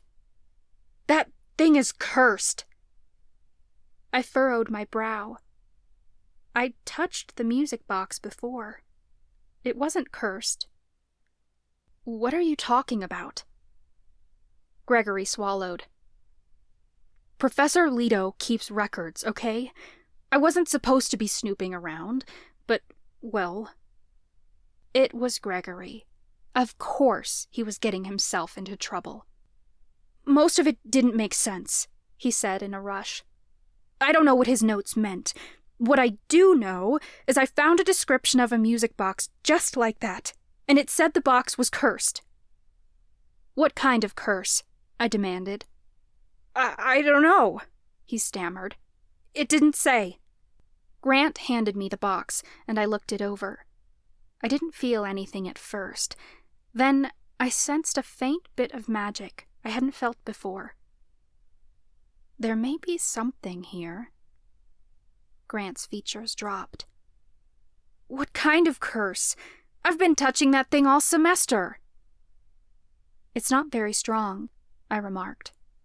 I don't even know if it's enough to hurt you, but this could be why you haven't been able to fix it. Gregory's telling the truth. Lucas relaxed his grip on Gregory's shirt, then raked his hands through his hair. For Alora's sake, Gregory, get some help. What, like a shrink? Gregory spat, sounding offended. Yes, Lucas answered seriously. It sounds like you really need one. I know a great therapist when you're ready to talk to someone. Gregory crossed his arms. I'm doing fine on my own, thanks. He wasn't interested in our help. We let him go, and the four of us turned our attention to the music box. I felt the smallest hints of a curse rattling around inside of it, so I drew it out and transformed the spell. It was so small that only a few sparks flew from my fingers. We can fix it now, Grant exclaimed. I've got the parts in my room. If there's a spirit inside, we'll need Miles to draw him out and interpret for us, I said. I pulled out my phone and began typing a message. Grant, you go get the parts. I'll get everyone together and we'll meet at the gravestone ASAP. Within 10 minutes, a group had gathered in our secret room. Not everyone had gotten my message, but Miles, Chloe, and Mandy had shown up. I stood at the head of our meeting table. By now, I'm sure you've all heard what happened to Lena. The priestesses claimed it was the Fae, but we believe Leto did this. We're still not sure exactly how his spell works, or how to stop it. Based on what we learned from Angelica, it's possible Adric Harvey banished Leto when he was in Octavia Falls 40 years ago. Up until now, Adric's spirit has been stuck inside Talia's music box. Grant fixed the box, and we're here to get answers. Talia stood with the music box in her hands. This is a vengeful spirit, and he may be confused. Are you all ready for this? Ready as I'll ever be, Miles said. Let's see what's inside that box, Mandy agreed. Talia took a deep breath and opened the box, and my heart stalled in horror. I didn't know what I expected to happen, but it certainly wasn't this. Spirits came flooding out of the box, swirling around the room in their spectral form. There had to be dozens of them, screeching as if they were being chased by an axe murderer. The lights overhead flickered, then went out. The ghostly voices overlapped one another, and I couldn't quite make out what they were saying. A woman's spirit slowed in front of me, glowing slightly so that I could make out her features. "It was him!" she screamed. "He did this to us!" She was there for a mere second before she lurched away, pulled by an invisible force with the others as they swirled around the room like a cloud of smoke. Another man flung himself at me. "Leave, demon scum, or die!" It had to be Adric. The man flicked his wrist, and an invisible blow landed against my chest. Lucas and I were both blasted off our feet, and we slammed against the wall. The air knocked out of my lungs, and I gasped as I hurried to right myself. Lucas was at my side in an instant, helping me up. It all happened so fast. Miles threw his hands over his ears and shouted, "Talia! Close the box!" But Talia couldn't hear us. Though she stood firmly in place, her eyes had rolled back into her skull, and her eyelids fluttered rapidly. She must have been having intense visions. "The demon did this!" one of the ghosts screamed. Chloe and Grant rushed forward at the same time. Chloe grabbed the box and slammed it shut. In the same moment the screaming vanished, Talia collapsed. Grant reached her just in time to catch her, and he gently lowered her to the ground. "Tal!" Grant cried. Talia blinked a few times at the sound of her name, and she gave a shudder. I stripped off my cloak. "Let's get her comfortable." Grant propped Talia up in his lap, and I draped my cloak over her. Her shivers didn't seem so intense anymore. "What was that?" Mandy asked. "It was all of them," Talia whispered. "All the souls trapped inside." "Adric wasn't the first, then," Miles said. Horror filled Talia's eyes. "They showed me visions that were so different from the box's own memories. These memories were bloody and horrible." "Who were these people?" Chloe wondered. "They said the demon did this. Could the box be trapping all the demon's victims?" "If it was, why wasn't the Lady of the Tower trapped?" Miles pointed out. Talia shuddered. "They were victims of the Pinewood Manor massacre." The room went dead silent as we took it all in. We'd been to Pinewood Manor before, the night we fought the witches who'd killed 2 young boys. That place was creepy as hell, on account of the mass murder that took place there years ago. The owner, Leroy Pinewood, had gone insane and murdered all the guests at his dinner party. No witch or warlock wanted anything to do with that haunting. "Monica mentioned the box came from Pinewood Manor when I bought it," Talia said. "I thought it was just an antique, you know? I never thought there were other spirits trapped inside." "Does anyone know exactly when the Pinewood Manor massacre took place?" Lucas asked. Grant's features paled. Around 40 years ago. The same time Angelica and Adric died. The same time the demon was here. Mandy bit her lower lip. Grant and I passed it in our research, but we never thought it was connected. The reports said he was a troubled man. The police didn't even suspect demon activity. I just don't get what would possess Leroy to work with the demon. It hit me like a battle orb to the chest. A literal possession, I realized. We'd been looking at this all wrong. The demon's spell doesn't mark you for death. The demon is possessing people. Leroy must have been one of his victims. He was under the influence of the demon's spell. Angelica said the demon used a spell to poison her. He could have possessed an alchemist to do his dirty work, and Adric must have been possessed when he killed himself. Leto has an alibi for every murder that happened this semester, Chloe said. How does this possession work? I'm not sure, I said, but figuring it out might help us stop it. What if it wasn't Adric who banished the demon like we assumed, but Leroy Pinewood? Lucas wondered. You think he sent a demon to the abyss after he killed 26 dinner guests and then himself? Miles sounded skeptical. Maybe he won in the end, I pointed out. We have to at least investigate. If we know how the demon was banished before, we can banish him again. You're suggesting we go to Pinewood Manor? Grant asked, his voice squeaking a little. I didn't blame him for being nervous. It was the most haunted place in all the coven. We were lucky we hadn't seen a ghost the night we were there, but we'd been in the East Wing, and the murders had happened in the West Wing. I shuddered to think what we might find there. Where else are we going to find answers? I asked. Talia pushed herself upright. Color had returned to her face, and she was looking much better. The spirits in my music box are too traumatized to talk. I say we go to Pinewood Manor and see if we can figure out what happened that night. We all agreed, and soon we were pulling up in front of Pinewood Manor. A shiver ran down my spine as the dilapidated mansion came into view. Half the mansion had collapsed the night we'd faced 3 evil witches and confronted Professor Carlyle about the missing kids. A spell had exploded half the mansion, and we'd barely gotten out in time. The remaining half looked like it might blow over once the storm rolled in.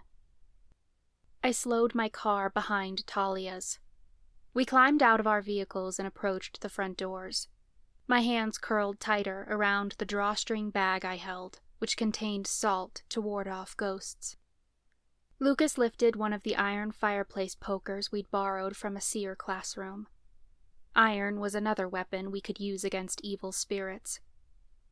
We weren't the only ones armed with weapons either. All the girls carried salt bags, and the guys had iron. No one made a move to open the doors first. We all hesitated, waiting for someone else to go first. Talia shivered, and Grant wrapped an arm around her. I can hear their screams, Talia said. The memories are very intense, very brutal. Should we open the music box? Miles wondered. Maybe the ghosts will remember something. And traumatize them more? Grant asked skeptically. That's dangerous. They could attack. There have to be other clues here, I said. Let's see what we can find inside before we unleash 24 vengeful spirits on ourselves. I turned toward the double doors. When I touched the handle, a feeling of horror grew in my veins. Although the victims were trapped inside Talia's music box, the terror from that night had permeated these walls. My heart hammered, and my knees trembled. Every instinct told me to turn back, to run as far away from this property as I possibly could. But the thought of Leto taking any more victims scared me even more. So I twisted the handle and stepped inside. I entered a large foyer, which was cast in dark shadows as the storm clouds darkened overhead. Wind howled from somewhere upstairs. At least, I thought it was the wind. It almost sounded like screaming. A shiver traveled down my spine, and my breath turned to vapor in the air. Lucas followed me inside and wrapped a warm arm around me. "It's just part of the haunting," he reassured me. "It can't hurt us." I wasn't sure I believed him.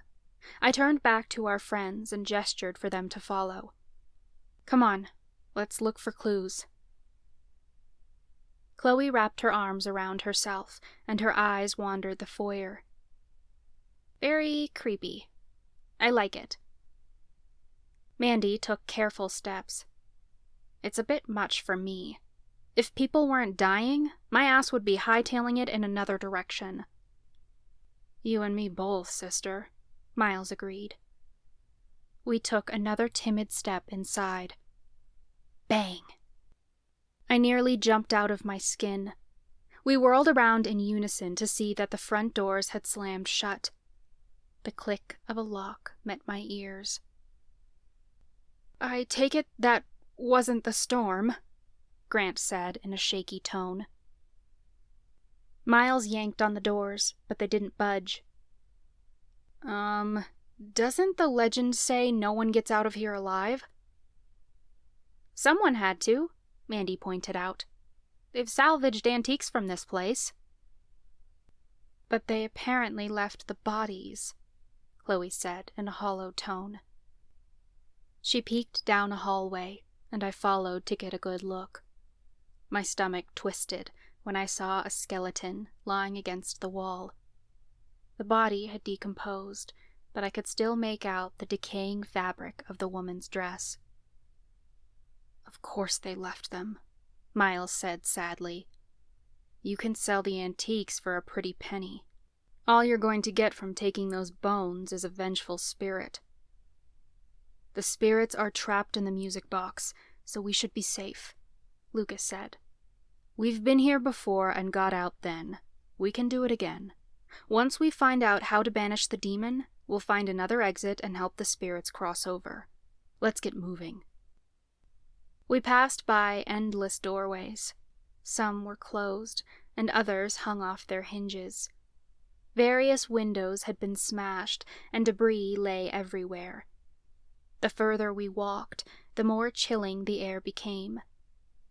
Lightning flashed from outside, followed by a roll of thunder. "Wait," Talia said, stopping dead in her tracks. She was still wrapped in Grant's arms, but she had a confident look on her face. She pointed down a nearby hall.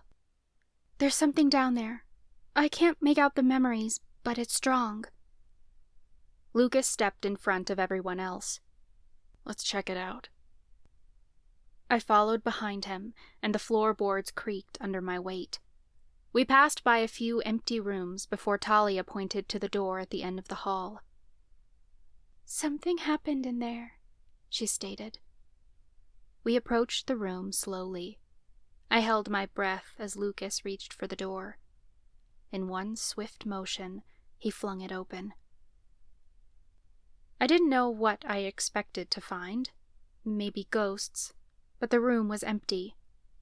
We stepped into a huge bedroom with a ceiling that stretched up 2 stories.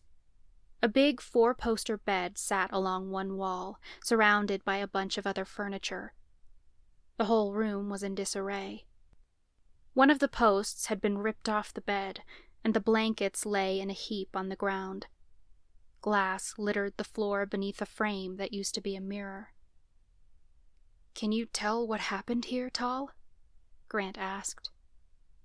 Talia began walking around the room, running her fingers along the furniture. "There are a lot of memories here," she said. "It's hard to separate them." Miles looked under an old lampshade. "What exactly is it we're looking for?" I touched the windowsill. It could be anything. A scream cut me off. Everyone froze in place as the sound of footsteps came sprinting down the hall. The door slammed into the wall and shuddered as two ghostly forms raced into the room. My friends scattered as they ran to hide from the vengeful spirits. As the ghosts entered the room, the scene around us changed. The mirror that had been shattered was whole again, and the post on the bed that had been broken stood upright. An older woman, who had to be around 70 years old, ran into the room. She stumbled against a dresser, and several items scattered onto the floor. A music box, like Talia's, rattled across the top of the dresser. The woman kept running, heading straight toward me. I grabbed a handful of salt from my bag and threw it at her, but nothing happened. Lucas grabbed me and yanked me out of the way. She kept running like she never saw me. The woman threw open the window, and the strong breeze from the incoming storm swept through the room. A man followed her. He was around the same age, and he wore a suit and carried a knife. He didn't run after her, but walked briskly, with confidence, like he knew she'd never escape. "I thought the spirits were trapped in the music box," Grant cried. "Why isn't the salt working?" Mandy demanded. "These aren't spirits." Miles had ducked behind the bed, but he looked a little relieved as he slowly stood. He waved his hand like he was trying to work his seer magic on the ghosts, but they didn't so much as look at him. "It must be a residual haunting," Talia said. "The events of that night imprinted through time. We're witnessing what happened." The woman put one leg through the window in an attempt to escape, but the man grabbed her by the hair and yanked her back into the room. She stumbled to the side, and glass shattered as her hands went through the mirror. Blood trickled down her ghostly arms. She trembled and backed away from the man. "Please, Leroy, honey," she begged. "Don't do this." Leroy said nothing. He grabbed her by the hair again and shoved her toward the bed. She caught herself on the bedpost, and wood cracked as her weight snapped it in two. She stumbled, and Leroy yanked her onto the bed. The springs groaned as she landed. He jumped on top of her, moving faster than any old man should. He pinned her hips down with his body and lifted the knife above her head. Mandy threw her hands over her eyes. "I can't watch." Leroy lifted the knife above her. "No!" the woman screamed. Her voice seemed to shake the entire room, and a chill settled deep in my bones. The window slammed shut, and the ghostly figures vanished in a wisp, like smoke disappearing in the wind. We all jumped, and for a moment, nobody said anything as we processed what we'd seen. The room returned to its disheveled state, and the items that had fallen from the dresser were gone. Lucas broke the silence. That must have been his wife. "That can't be it," Chloe insisted. "How did they banish the demon?" Lucas didn't have an answer. "If we can find more of these residual hauntings, we might learn—" A scream sounded down the hall again, and we all turned to look as the door shuddered against the wall. Miss Pinewood came tearing through the room, heading straight toward the window. The haunting played out exactly as it had the last time, concluding with the window slamming shut and the ghosts vanishing. Lucas shivered. "Legend says Leroy Pinewood killed his house guests with a steak knife during a dinner party. The murders must have started in the dining room. Let's go back to where it all started." We left the bedroom and started down the hall, weaving our way through the mansion. Screams echoed from rooms all around us as residual hauntings replayed over and over. When we reached the dining room, it was empty of a haunting, though the chill in the air made us all shiver. There were two entrances to the room, the one we'd come through, and another set of sliding double doors on the other side. A long table stretched from one end of the room to another, covered in a thick layer of dust. A skeleton sat slumped in an empty chair next to the head of the table, but there were no other bodies to be found. The table was still set from that night, but there was no evidence of food having been set out. Whatever happened occurred before dinner started. "It looks like we're the first people who've been in here in the last 40 years, Chloe said. I didn't think anyone had dared enter this room to salvage the fine silver. Mandy wrapped her arms around herself and shot a nervous glance around the room. There's no haunting here. My eyes roamed over the table, observing clues. Lightning flashed through the room, and thunder rumbled from outside. Maybe we don't need a haunting to figure out what happened. I pointed to a chair that had been knocked over. Lucas, can you put that chair upright and sit in it? Sure, he said. He looked confused, but did as I asked. Chloe, can you sit in that spot next to him at the end of the table? I instructed. Talia and Grant, sit across from Chloe, Miles, and Mandy. I need you over there by this skeleton. I arranged my friends into various spots, then stood at the head of the table, running my finger over an empty spot at the place setting. There's a steak knife at each place setting, except for this one. This must have been Leroy's spot. He must have taken his knife and stabbed this guest first.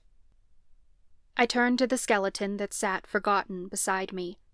I made the motion of stabbing the man with an invisible knife. The other guests witnessed what he'd done, and they fled. Lucas, stand up like you're fleeing a murder. Okay. Lucas shot out of his chair, and it fell backward, landing in the same spot it had been when we arrived. I pointed to him. The guest in your spot took off running, but he knocked into the person in Chloe's spot. Chloe got up to reenact what I was envisioning. Chloe's character tripped and caught herself on the tablecloth, I said. That's why the tablecloth is uneven, and Chloe's plate is shattered on the floor. One of the guests behind her must have tripped over her, and that's why the rug is turned up. Miles, your character got up to run. Miles stood to play out the scene, and I rounded the table toward him. But Leroy got to him before he could get away. He stabbed him. I pretended to stab Miles and shove him up against the wall. That's where the bloodstain on the wall came from. But Miles's character must have taken off with the wound, because there's a trail that leads to the end of the carpet. You're getting all of this without being a seer? Miles asked. I shrug. It's the kind of stuff I pay attention to. What happened to my character? Mandy asked, sounding intrigued. I observed her spot for clues and noticed her wine glass missing. As my gaze roamed over the room, I saw shards of glass near the wall. Your character threw her glass at Leroy to try to slow him down, but she missed, and it shattered. Grant, your place setting is all messed up. I think your character jumped onto the table to make a break for it. He's probably the reason that chair at the end is knocked over. And Talia's character? I paused for a few beats as I walked over to observe where she sat. I didn't see anything out of the ordinary, and I thought maybe she made it out of the room. Then I saw an unusual fold in the tablecloth, and I bent down to look under the table. My heart dropped when I saw the skeleton. I sighed as I stood and flipped the tablecloth up for my friends to see. Talia's character hid under the table. She didn't make it. Talia's hand shot over her mouth. Poor woman. I feel awful for her. So we know what happened, Lucas said. But the details don't tell us what prompted him. Was he possessed before he invited his friends over? Was it premeditated? Or did something change that night? I walked around the table, looking for any more clues.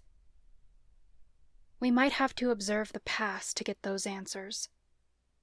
Talia wrapped her arms around herself. I'm trying, but all I can pick up on is the screams. I noticed the sliding double doors near Leroy's place setting weren't completely open. I stood in the doorway. Leroy must have come through here.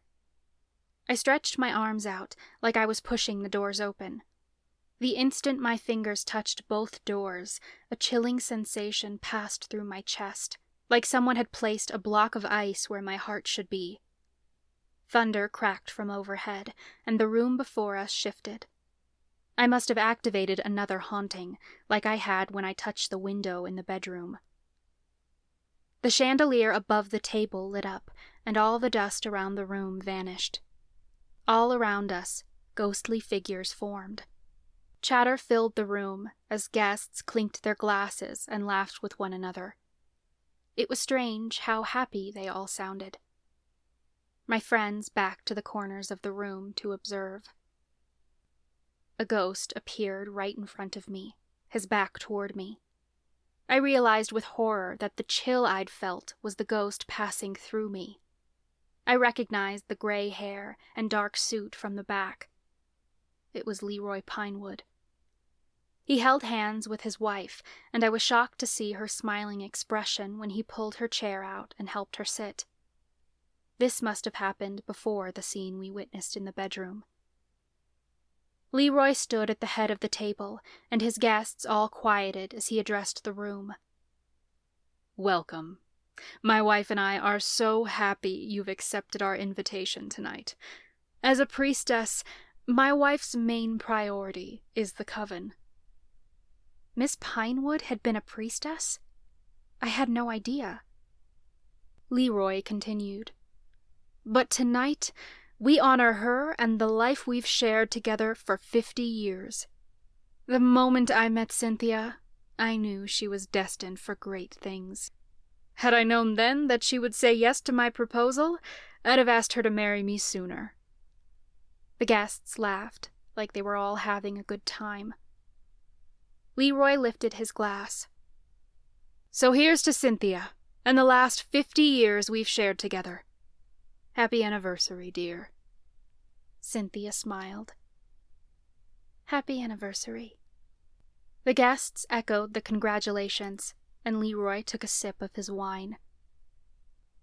At that moment, the atmosphere in the room shifted. Thunder boomed overhead when Leroy grabbed for the knife. His entire demeanor changed as he turned to the guest beside him and stabbed him through the heart. We witnessed the blood gargling from the man's mouth. For a moment, the guests just froze. He took a sip from his wine glass. It must have had a potion in it to possess him, Lucas said thoughtfully, but his words didn't interrupt the haunting. What in the name of the goddess? Cynthia started, but she cut off when he turned to her. A darkness I couldn't explain had entered his eyes, and he set his sights on her. He lunged for his wife, but she jumped out of the way and yelled, "Run!" Screams tore through the room as guests leapt from the chairs. People clamored toward the doors to flee, and the scene played out just as I had predicted. Leroy went for another man and stabbed him in the gut. Someone threw a wine glass at Leroy, and it shattered against the wall. Chairs toppled over, and people tripped and scrambled over one another to get through the doors. Within moments, the guests had fled the dining room, the injured man limping behind the others. Cynthia whirled around in the doorway, giving one last hopeful glance at her husband, like she thought he might stop. He ducked under the table and stabbed the guest that had hidden there. I saw the hope drain from Cynthia's eyes, and she took off running. Leroy stood, looking confident. "The doors are locked. It is his will that you all perish." He started following his wife out the doors, but he paused and turned back toward the empty dining room. A smirk crossed his features, and I swore his eyes locked directly on mine. A low chuckle escaped his throat. "You have nowhere to run, but I suggest you try." The ghost lunged toward Chloe. She yelped and threw her arm up to protect herself. Leroy brought his knife down, and it sliced across her arm. Blood sprang from the wound. "He's not a memory!" Chloe screamed as she scrambled backward. "He's a real ghost!" He was a fucking strong one. He'd materialized into a solid figure, one that could hurt us. Chloe threw a handful of salt at the ghost. He flickered out for a moment before reappearing beside her. "Run!" Miles yelled as he launched himself at the ghost. His arms curled around Leroy's neck, and he yanked the ghost backward, away from Chloe. Leroy spun around, aiming his knife at Miles's chest. My friends and I shot off defensive spells all at once, but they sailed straight through the ghost. "Our magic is useless!" Grant yelled. Miles swung his iron rod at Leroy, and it went straight through him. The ghost vanished in a wisp of smoke. Miles quickly scrambled toward the exit where I was standing. My friends and I gathered in a tight group. "There's got to be a banishing spell we can do together," I said. Leroy reappeared at the end of the table. He set his gaze on us and started toward us in a confident stride, passing straight through the table. The ghost might be solid when he attacked, but he definitely had the advantage here. Lucas threw up a shield to stop Leroy, but his shield didn't work. Leroy stepped straight through it. Lucas grabbed my shoulder and shoved me out of the room. My heart raced as my friends and I ran for our life down the hall.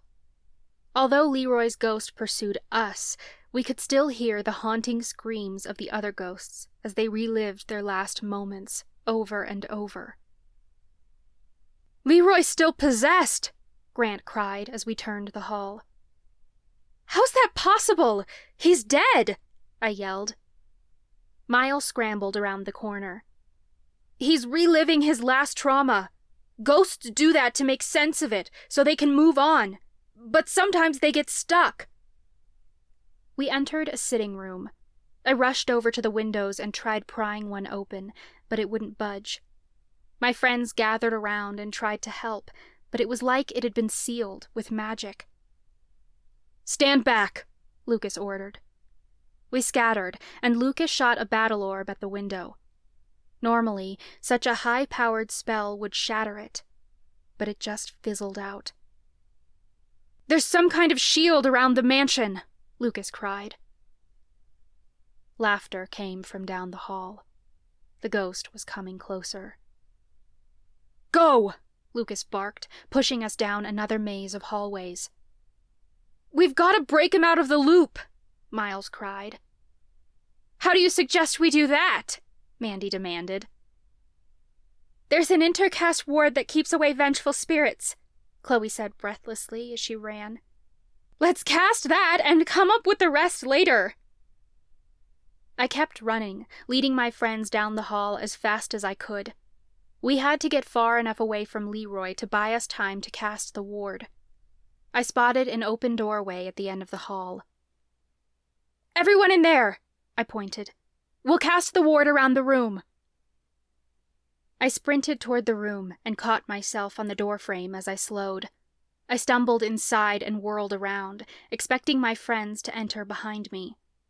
Instead, what I saw was Leroy closing in on my friends, a steak knife held above his head. I witnessed Lucas's terrified expression a moment before the door slammed shut behind me. Terror lurched in my gut, and I grabbed the doorknob and yanked as hard as I could. It wouldn't budge. I hammered my fists on the door. "Lucas!" I could barely make out my friends' voices over the thunder rumbling outside.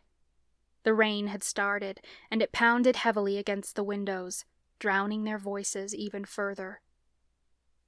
"Cast the ward!" Miles screamed at the others.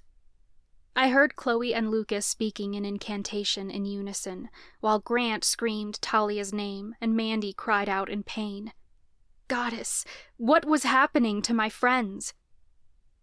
"You must tell me what's going on," a voice said from behind me. I whirled around to see that the room had transformed, looking cleaner and brighter. It was another residual haunting. I stood in a small home library. Bookcases lined the walls, and 2 huge windows looked out over Lake Santos. The room buzzed with an energy I could only attribute to the haunting, because the rain pounding against the windows seemed quieter than before. Leroy Pinewood leaned against a desk in the middle of the room, and his wife sat in a chair nearby. "Can't this wait, dear?" Cynthia said. "Our guests are expecting us." Leroy's eyes looked so kind, unlike they'd been when he stabbed those people in the dining room. This must have happened before he was possessed. I realized the night was playing out in reverse through the hauntings. Leroy sighed. "Cynthia, the coven is scared. A woman was poisoned, and a man was hanged. A priest was murdered in broad daylight. This kind of thing shouldn't happen here. The town can tell the Imperium Council is on edge.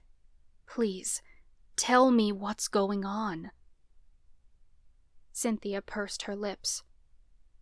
"I've told you before, it's Imperium Council business. I don't want to worry you."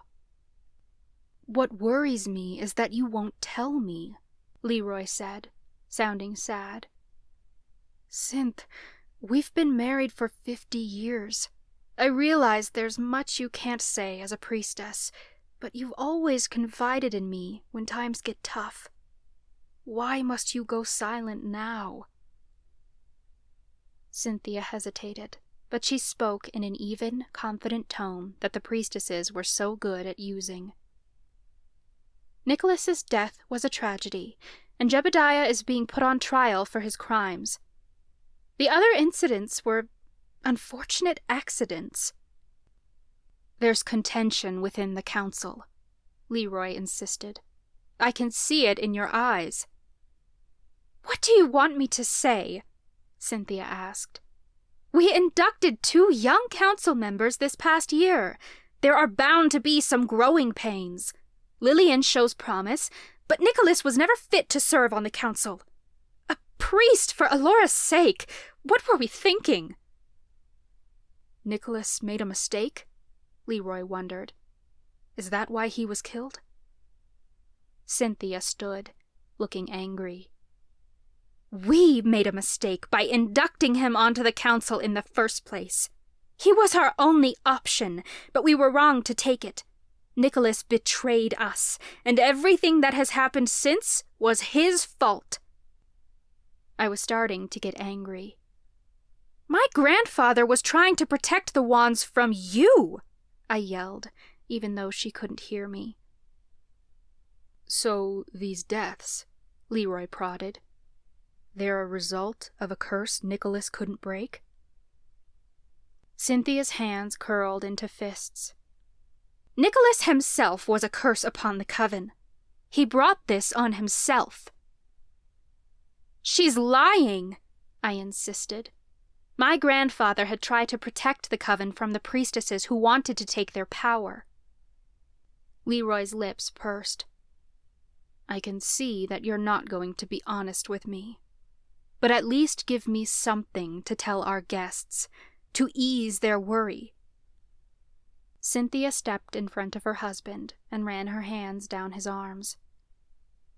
"Let's focus on us tonight and leave the worries of the coven behind. It's our 50th wedding anniversary.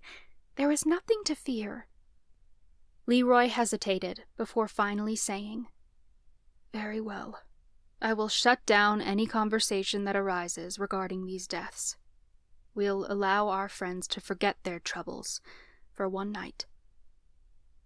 Cynthia straightened her dress, looking pleased. "Shall we make our debut?" "Yes, but first you should open this." Leroy picked up a parcel from the desk and handed it to her. It was a small, narrow box, something you might put a necklace in. Cynthia furrowed her brow. "There's no return address. What is this?" "An anniversary gift, I assume," Leroy said. "It came in the mail today, addressed to you." Cynthia picked up a letter opener from the desk and used it to remove the wrapping. She opened the box, but her breath caught when she saw what was inside. The box fell from her fingers. I witnessed a wand roll across the floor, but I didn't get a good look at it before it disappeared behind the desk. "Is this some sort of joke?" Cynthia shook as she backed away from the wand. "I don't know what you mean," Leroy said. Cynthia quickly pulled a handkerchief from her pocket and wrapped the wand inside, then handed it to Leroy. "We must lock it in the safe immediately." She rushed around the room, looking out the windows like she expected someone to be watching. Leroy noticed his wife's strange behavior, but he didn't say anything. He went over to a picture frame on the wall and pulled on it. It swung open like a door, revealing a metal safe behind it. I watched Leroy input the combination.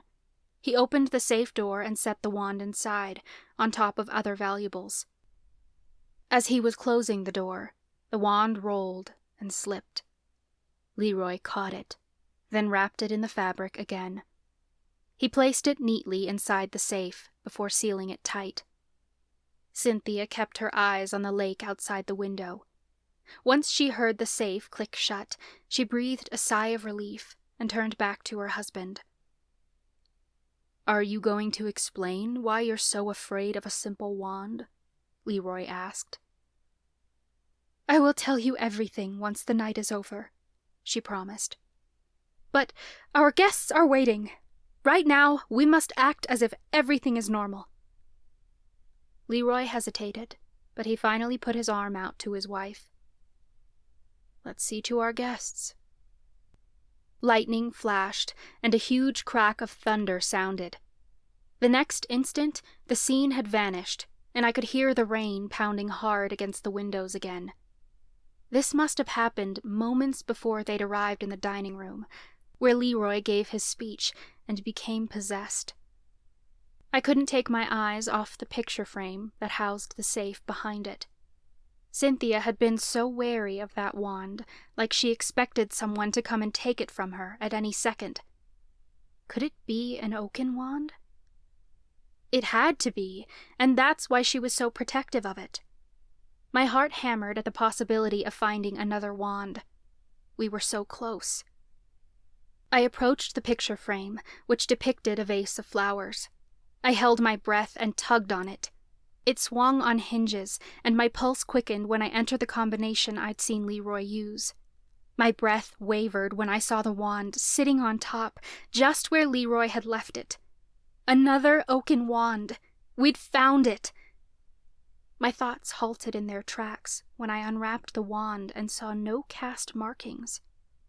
The other Oaken wands all had a symbol of their cast on the handle. This one was beautiful, etched with a very intricate swirling design, but there was no cast symbol. Whatever Cynthia thought this was, it wasn't an Oaken wand. But it was powerful, that much I could tell. My magic sensed something inside, unlike I'd ever felt before. Some wands had magical properties, like those made with unicorn hair or dragon scales, but most were mere tools to focus our magic.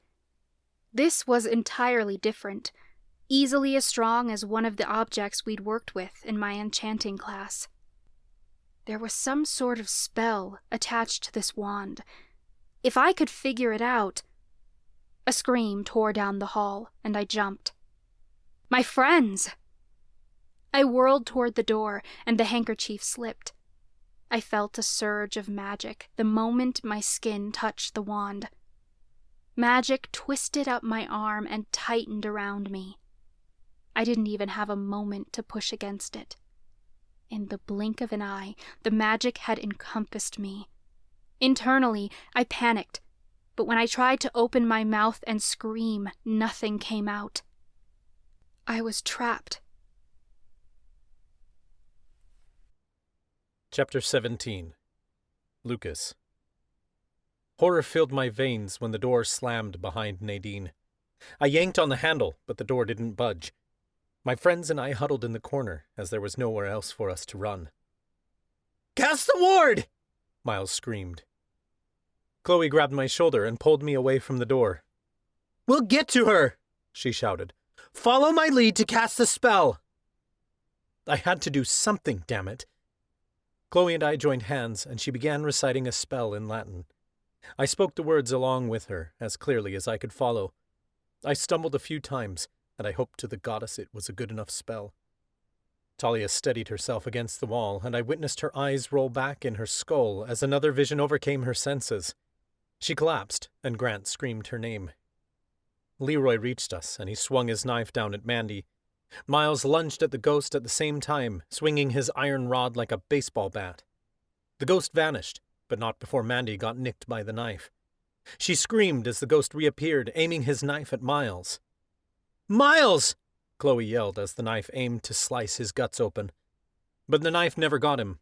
Leroy disappeared into a puff of smoke as our spell activated throughout the hallway. Talia's visions cleared, and she blinked as she came back to the present. Grant helped her stand. Mandy placed her hand over her racing heart. "What just happened?" "Our spell warded him off," Chloe said, "but it won't hold for long. Let's get Nadine and find a way out of here."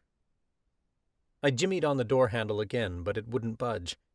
I spoke an incantation to unlock the door, but nothing changed.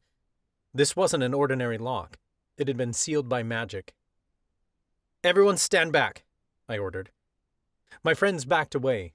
I shot battle orbs at the door, but the lock didn't break. Fuck, Nadine was in there all alone. Leroy could return at any moment and go after her. I kicked the door as hard as I could, but it barely shook. Desperate, I backed up and tried again, aiming my shoulder at the door. I thought I could break through it, like in the movies, but damn, it did nothing but give me a sore shoulder. "Everyone, conjure a battle orb," I barked. "We're going to break our way through this thing. On 3. 1, 2... The door swung open, and relief flooded through me when I saw Nadine standing there. Her chin was tilted downward, and her hair concealed most of her face. I couldn't read the cold expression she wore. It was like she'd just witnessed something she couldn't explain, and she was still trying to process it.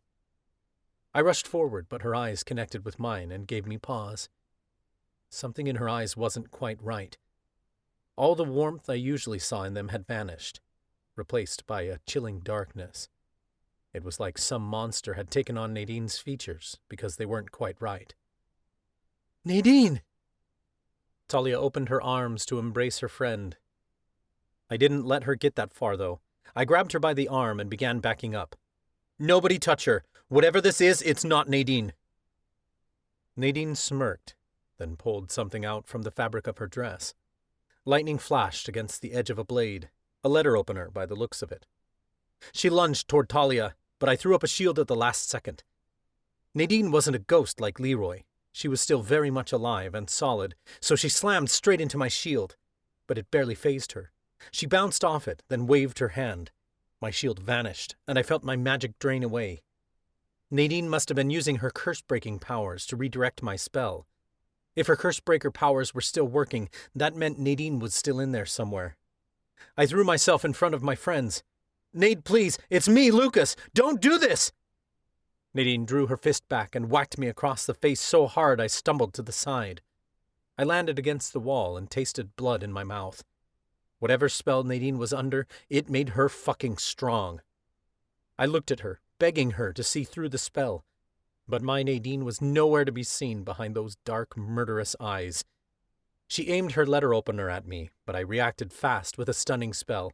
I didn't want to hurt her, just slow her down. My spell should have knocked her off her feet, but it did no such thing. It landed on her gut, and she looked down as it fizzled out, like the spell merely tickled. "What's happening to her?" Mandy shouted. I shoved at my friends. "Nadine's been possessed! Everybody run!" My friends and I took off running down the hall. Nadine followed in that confident way Leroy walked, like she knew we couldn't outrun her. A spell whizzed down the hall, and we ducked to avoid it. "How do we stop it?" Talia cried. I sprinted around the corner. "We have to get Nadine to break through it somehow." "We can immobilize her," Chloe started, but I shoved her into an open doorway, cutting her off. "Everyone in here," I barked. My friends didn't question me. They trusted me, even though they shouldn't. Once they were all inside, I ducked back into the hall and slammed the door behind them. I spoke a quick incantation to lock the door, then cast a shield around it for good measure. The last thing I wanted was for any of them to get hurt. Nadine would listen to me. She had to. I wasn't going to let any of my friends stop me from trying. My friends pounded on the door, but they couldn't escape. "Open this door right now!" Chloe screamed. I ignored her and turned toward Nadine, who was approaching me. "I'm not scared of you. You may be possessed, but my Nadine is still in there somewhere." Nadine stopped, and for a second I thought she would drop the letter opener. Instead, a smirk crossed her face. You may want to rethink your strategy. I'm going to have fun killing you. A battle spell erupted from her palms, and I threw up a shield a split second before it hit me. The spell rocked against my shield so hard I couldn't keep it up. My shield fell as Nadine advanced. "This isn't you!" I cried.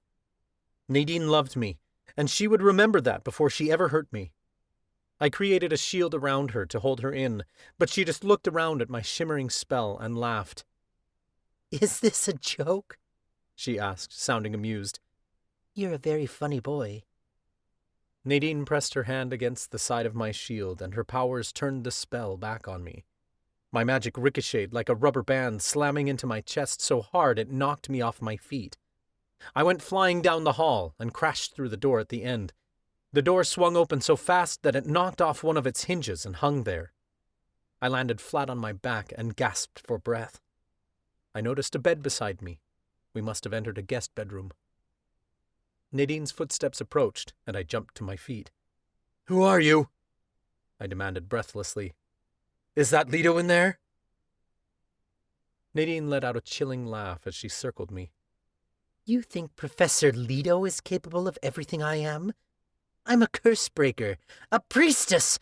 Your magic is no match for mine. "You're not Nadine," I accused.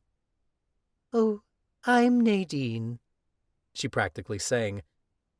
I'm the part of her that wants you dead, and you will die tonight, Lucas. Nadine threw herself at me, the letter opener aimed toward my gut. I caught her wrist and spun her around, pinning her body to my chest. My arm wrapped around her neck. I took no pleasure in this position, but I had to do something to stop her.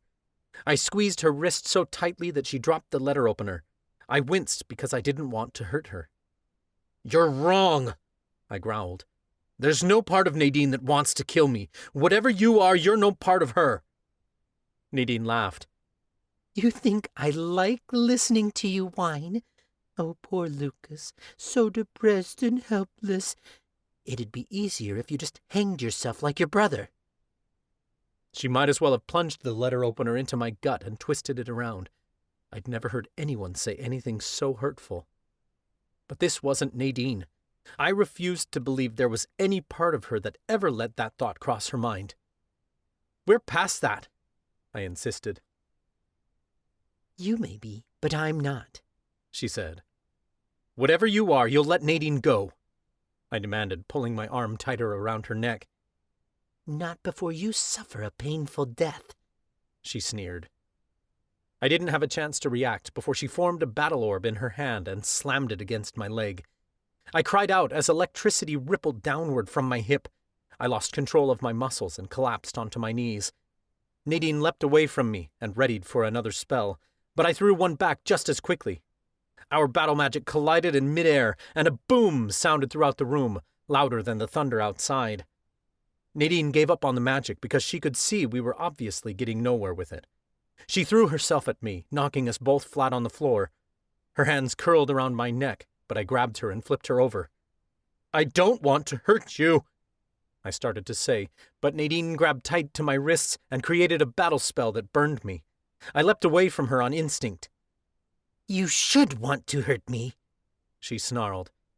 I've taken everything from you, even your kidney. You're wrong, I shouted. I jumped on top of her again, pinning her hands above her head so she couldn't burn me again. Nadine smirked, and her gaze filled with desire. I'm up for a little S&M before your Reaper comes for you. On second thought, maybe he can join us.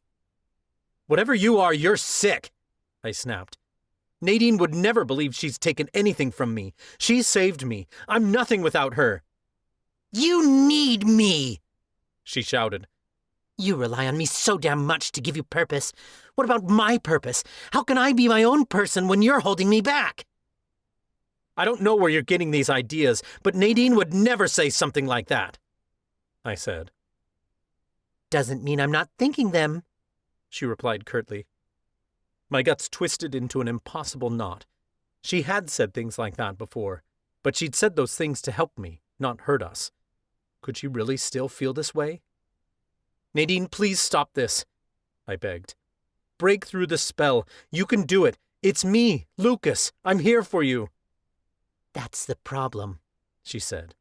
You shouldn't be here at all. Nadine twisted her hand and a spell shot out at me. I didn't think she'd been aiming, just trying to catch me off guard. The spell slammed against my nose, knocking me backward like I'd just been kicked in the face. I landed on my back and felt blood trickle down my face. For a moment, the whole room spun. I couldn't get upright before Nadine was over top of me. She slammed her palm into my chest, and every muscle in my body seized. I couldn't move, couldn't breathe. Magic drained from my chest, and her arm lit up with purple magic as she used her Cursebreaker powers to draw my magic out of me. A look of satisfaction filled her features. She was going to drain me of every bit of energy I had left. There was no spell I could cast, and nothing I could do to get out of this. Nade, I rasped past the sharp pain in my chest. She didn't seem to hear me, just stared down at the magic with wide, satisfied eyes. Nadine was still in there somewhere. If this was the end, I had to tell her how I truly felt. You're right, I forced out. I needed you to pull me out of the dark place I was in. I relied on you because I didn't know how to function otherwise. It's not fair to let you keep carrying my burden, so if you want me to go, I'll go. But know this, you took nothing from me. All I want is for you to be happy. If you can't be happy with me, then leave me. I'll learn to be happy on my own. I don't need you to save me anymore, but I still love you, and that's enough for me. Nadine's gaze flickered to mine, then back to the magic, and the satisfaction disappeared off her face, replaced by confusion. Then came a look of determination. I love you, too, she strained. Nadine ripped her arm away from me. Magic came flooding back into my chest, and I finally gained control of my limbs. Nadine collapsed onto the floor, and her eyes rolled back into her skull as she convulsed. Nade!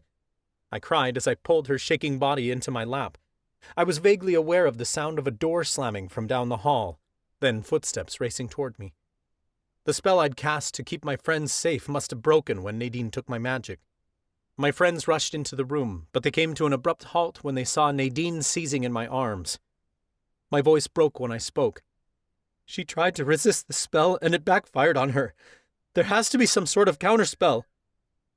We have to exorcise her, Grant said. We don't have the supplies to pull it off, Talia cried. Nadine went limp in my arms. Pain rippled through my gut, and I quickly checked if she was breathing. Thank the goddess. She's still breathing, but she may not be for long. I know someone who can help, Mandy said. We have to get Nadine to her as quickly as possible. Come on, we found a broken window we can get out of. As long as our ward holds against Leroy, we can escape. Mandy gestured us toward the hall. I cradled Nadine in my arms and followed behind my friends. Mandy turned the corner and stopped dead in her tracks. A scream tore from her lungs the same time I spotted Leroy's ghost materializing in front of her. My stomach plummeted from my abdomen. I couldn't even blink before Leroy's ghost swept forward and plunged his knife into Mandy's stomach. No! I screamed as Mandy's cries turned into whimpers. She stumbled backward, and Miles and Grant caught her, lowering her to the floor. Blood oozed from an open wound, and tears streaked her cheeks. I feared she wasn't going to make it. We just might lose 2 people we loved tonight. Chloe began shouting the warding spell, hoping we'd all join in, but she wasn't fast enough. Leroy lifted his knife the same time Talia shoved her way to the front of the group. She grabbed the end of her drawstring bag filled with salt and swung it at him as hard as she could. Leroy's ghost vanished in a wisp of air.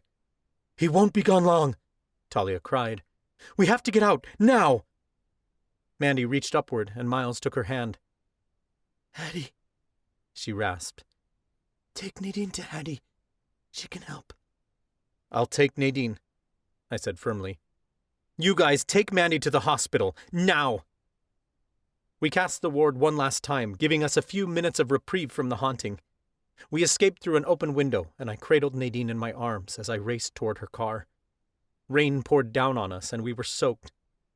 I set Nadine gently in the passenger seat, then tore out of the long driveway, wheels spinning on the gravel.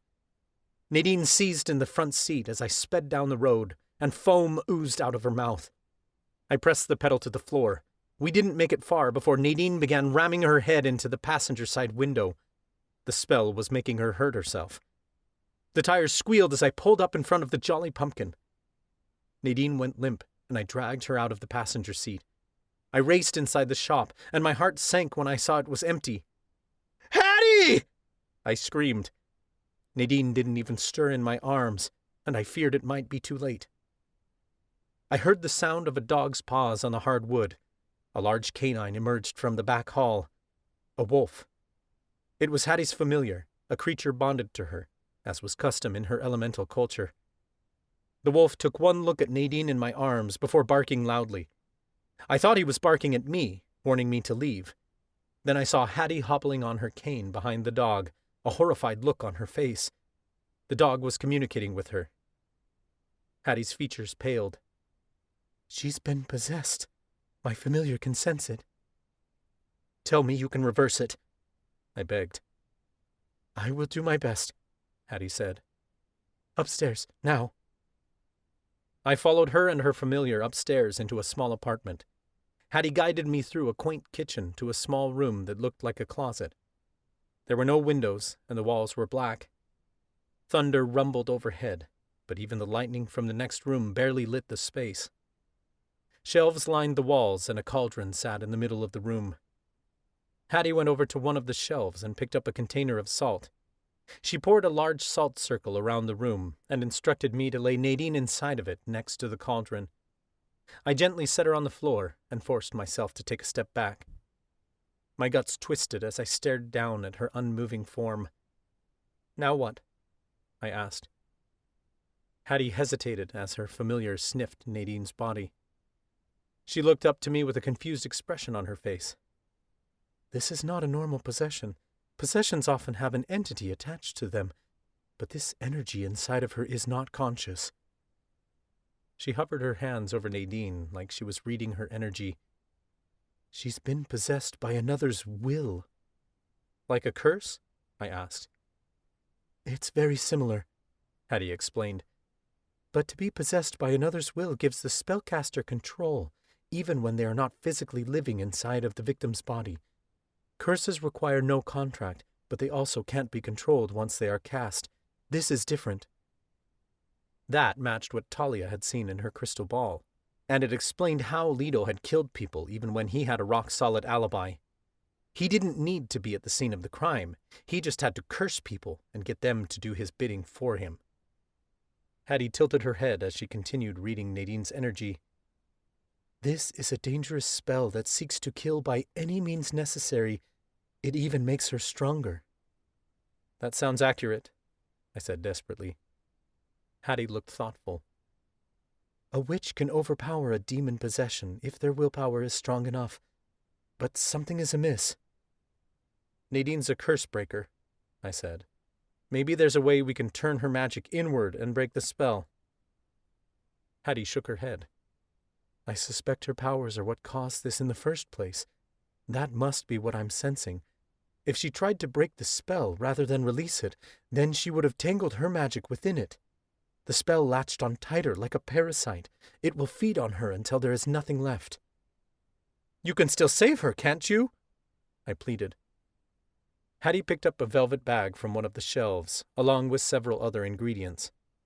This will not be like my normal exorcisms. It will require more than a prayer to break this spell, but there is something that may work. What do we have to do?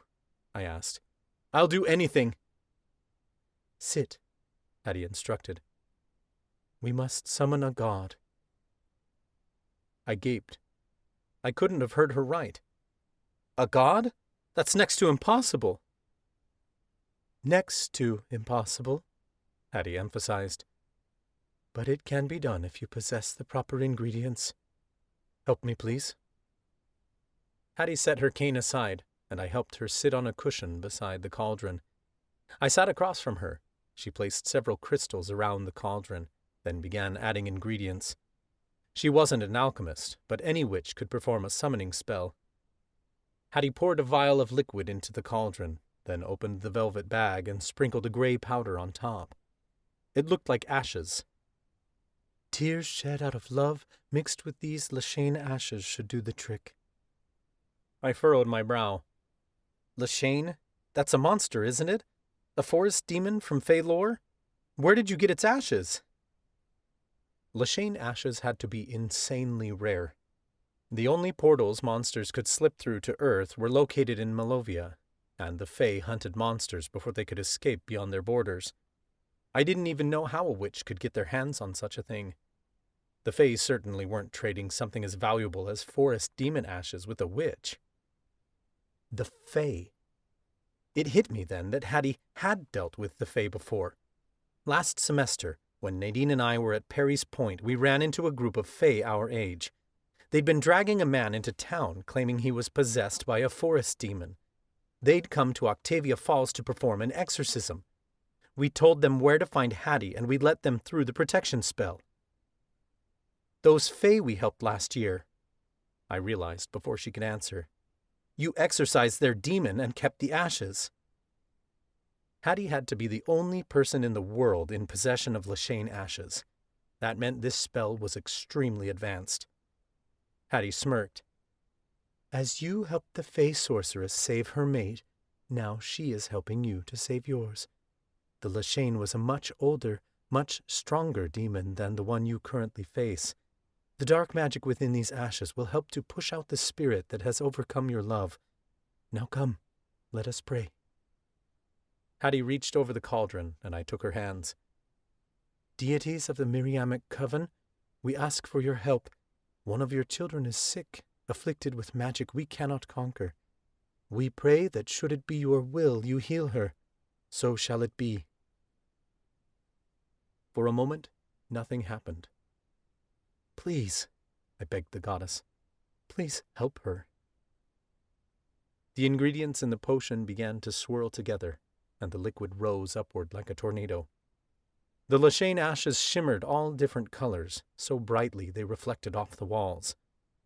I watched on in wonder as the magic swirled upward, forming into the shape of a person. A flash of lightning lit up the adjoining room. The same moment a crack of thunder sounded so loud my ears rang. I jumped, and my eyes landed on a terrifying creature standing over Nadine. He had to be over 8 feet tall because he hunched over so his head didn't hit the ceiling.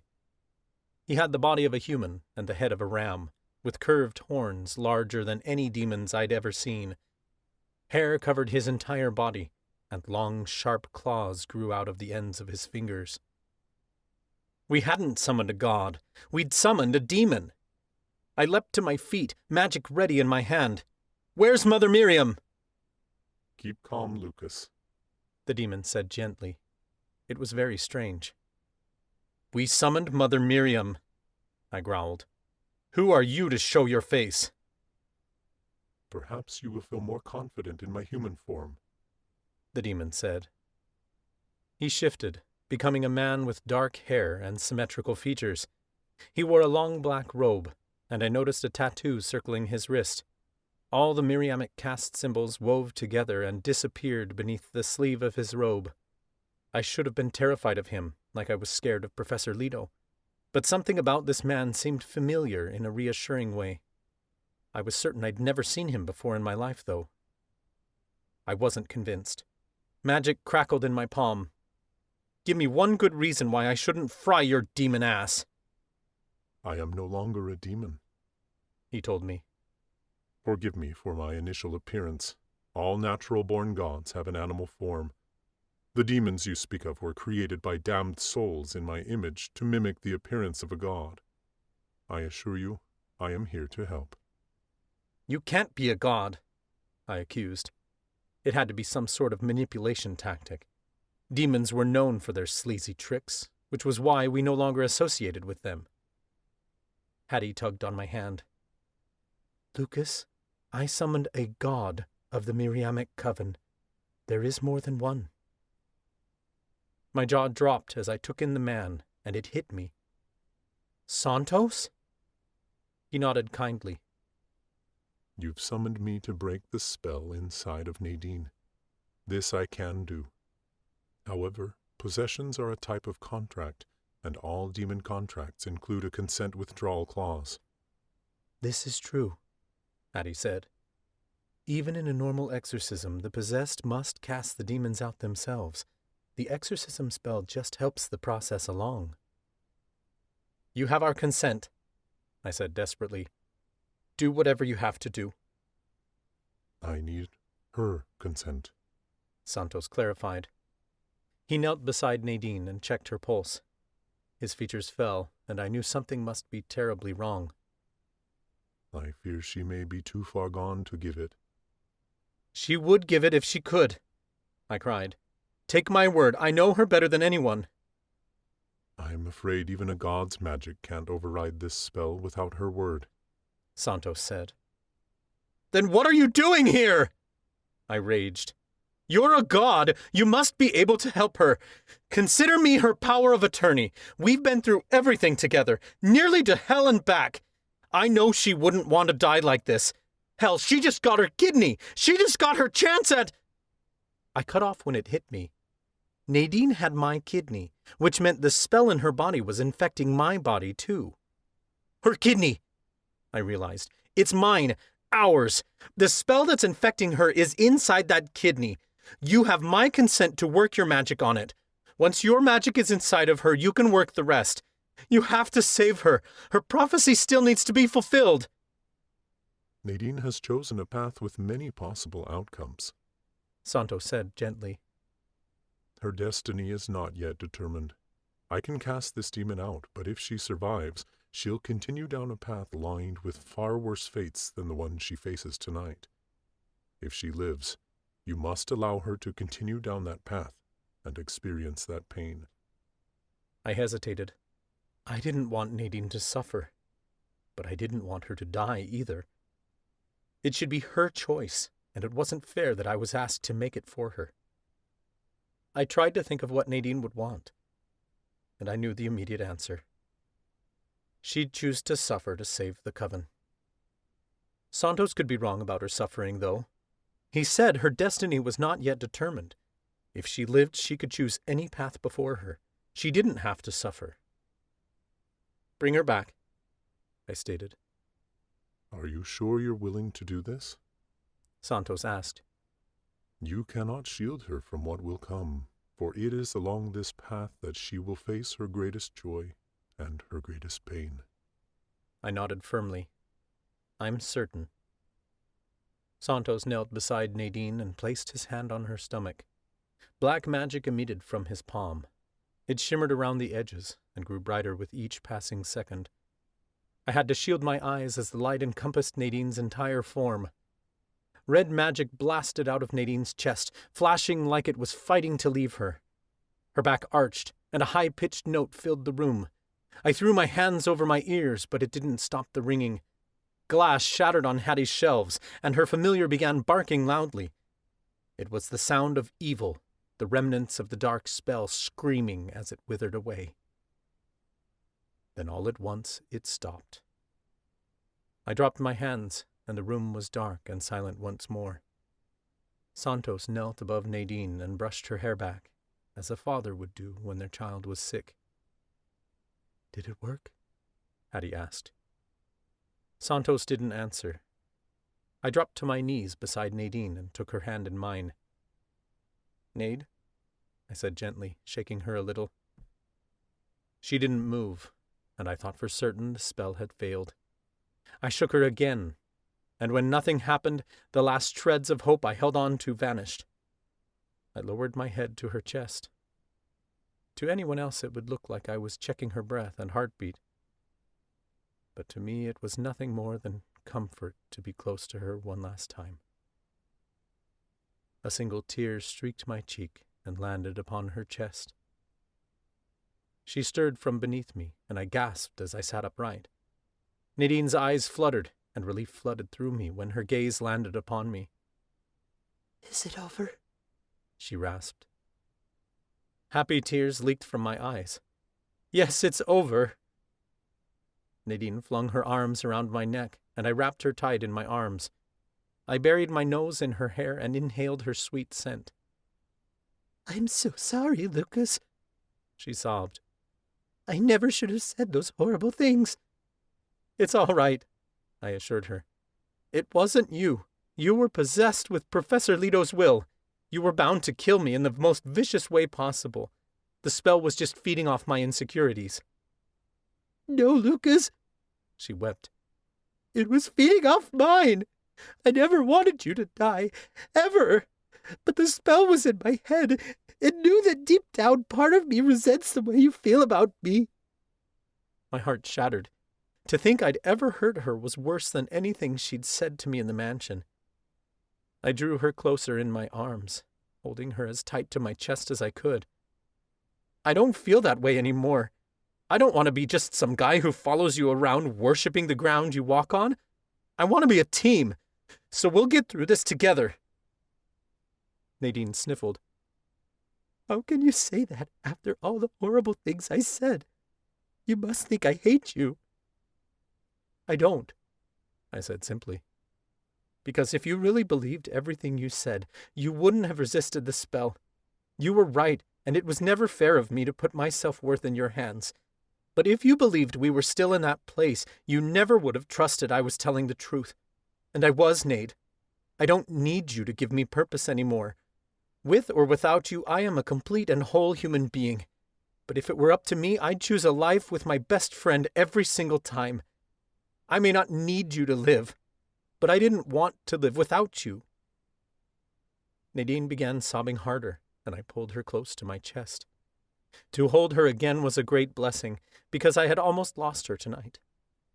Whatever she had said to me in the manor didn't matter, because we were a team, and as long as we both chose to stay, we'd work through it. Tears welled in my eyes. I was just happy she was alive. When I drew away to look at her, her hair stuck to the side of my wet face. "Hattie!" I turned to her and held my hand out urgently. "Your vial!" Hattie handed me the vial she'd poured the tears of love from. I put it up to my face and captured the tears leaking from my eyes, then handed it back to her.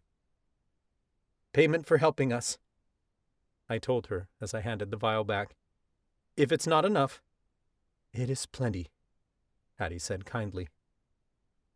Nadine turned toward Santos and tilted her head. "I don't believe we've met." "This is Santos," I told her. "He saved you." Nadine gaped. You're Mother Miriam's husband. How are you here?" Rare magic harnessed by the Lashane ashes, Santos said. You can thank Hattie and Lucas. They are the ones who truly saved you. "This is perfect. Now that you're here, you can banish the demon forever," Nadine said. Santos frowned. I'm afraid I cannot. "But you're a god!" Nadine cried. "You broke the spell on me. You can do it again." The demon's spells are a contract. Santos said. I can't break contracts once consent is given, unless it is withdrawn. "I never gave him my consent," Nadine insisted. Demons work in mischievous ways to obtain consent. Santos said. But contracts can be broken by either of the consenting parties. Your case was unique because you share a piece of yourself with Lucas. He was able to break the contract you entered enough to let me in. To banish the demon from your town, you must find a way to void his contract. We would if we could, I said, but it's not our contract. Contracts can be broken in other ways, Santos said mysteriously. Nadine grabbed my arm. Of course. If Leto can trick me into giving consent, then we can trick him into breaking his contract. Then there's nothing that can hold him here. She turned back to Santos. Thank you for your help. Santos stood. It has been a pleasure, but the magic keeping me here will not last. Nadine and I stood beside him. Before you go, can I ask how you knew my name?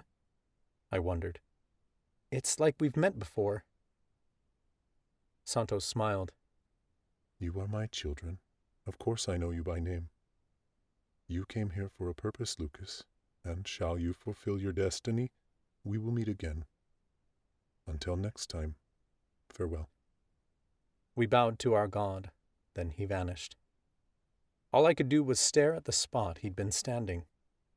Everyone in the coven got to meet Mother Miriam at least once, but I'd never known anyone to meet Santos. For him to show himself to us was incredible. I helped Hattie to her feet. We can't thank you enough. It is my pleasure. I am here to help, Hattie said. I'll walk you to the door. She led us downstairs, and we started out of the shop. Hattie stopped me before I could leave, and Nadine went on ahead. What you and Nadine have is very special, Hattie said in a low voice. I can feel with my powers how much you love her, and she loves you deeply, too. You better marry that girl. I smiled. I plan on it. I left the shop and we drove to the hospital to meet up with our friends. They sat in the waiting room, chatting lowly and looking worried. Their chatter died abruptly, and relief fell over their faces when they saw us. Nadine! Talia rushed over to give Nadine a hug. Nadine grunted as she squeezed her tightly. How's Mandy? In surgery, Talia said. The doctors say she'll make it. What about you? Nadine drew away from her. I'm all better now. Thank the goddess, Miles said. Actually, we have Santos to thank, I said. His magic saved her. You summoned Santos? Chloe balked. I glanced around the waiting room. We should talk in private. My friends and I ducked down the hall and into an empty patient room. Let's start with the basics, Grant suggested. How did any of this happen in the first place? I turned toward Nadine. Yeah, how did you enter a possession contract? There was a wand, Nadine explained. I saw a residual haunting of Leroy from that night. His wife received a wand in the mail, and I thought it could be an Oaken wand. Leroy locked it in his safe, so when the haunting was over, I opened it to investigate. I accidentally touched it, just like Leroy had. It was an enchanted object that somehow tricked me into a contract. Chloe crossed her arms. If there was an inscription somewhere on the wand, it could include a clause saying that touching the object equated to informed consent. Nobody ever reads the terms and services, and demons rely on that. That has to be it, Nadine said. There was a very intricate swirling design up and down the wand. It could have been letters. Talia furrowed her brow, looking thoughtful. A wand is an everyday object. No one would think twice about touching it. Leave the contract lying around. Anyone could pick it up. We need to destroy that wand before it can possess anyone else, Nadine said. And go back to that haunted dump? Miles practically squeaked. No, thank you. I'll take care of it, I offered. I'd handle it later. No one dared enter Pinewood Manor these days, so the wand would be fine to sit there until we could go back. Nadine pressed her lips together. The wand has been locked in Leroy's safe for over 40 years. How is Leto possessing people now? A new contract, a new object, perhaps, Chloe suggested. It must be. Nadine agreed. Something else happened. Cynthia seemed very wary of the wand, like she knew what it was. Lucas, do you remember when we heard Lillian tell Leto that she wouldn't make the same mistake twice? I nodded. We know he was here before, but we don't know who summoned him last time. You're thinking the council summoned him then, just as they summoned him now? Absolutely, she said. The demon was here the same time my grandfather took and hid the Oaken Wands. They must have hired him to find them, but he was banished before they could. Lillian summoned him again when the council got desperate. We still don't know how he was banished, or how to replicate it, Talia said. We don't want to replicate it, I countered. Leto may have been banished before, but that wand still worked to possess Nadine. Whatever happened last time wasn't enough. We have to do it right this time. Sending him back to hell isn't enough. We have to shred the whole damn contract.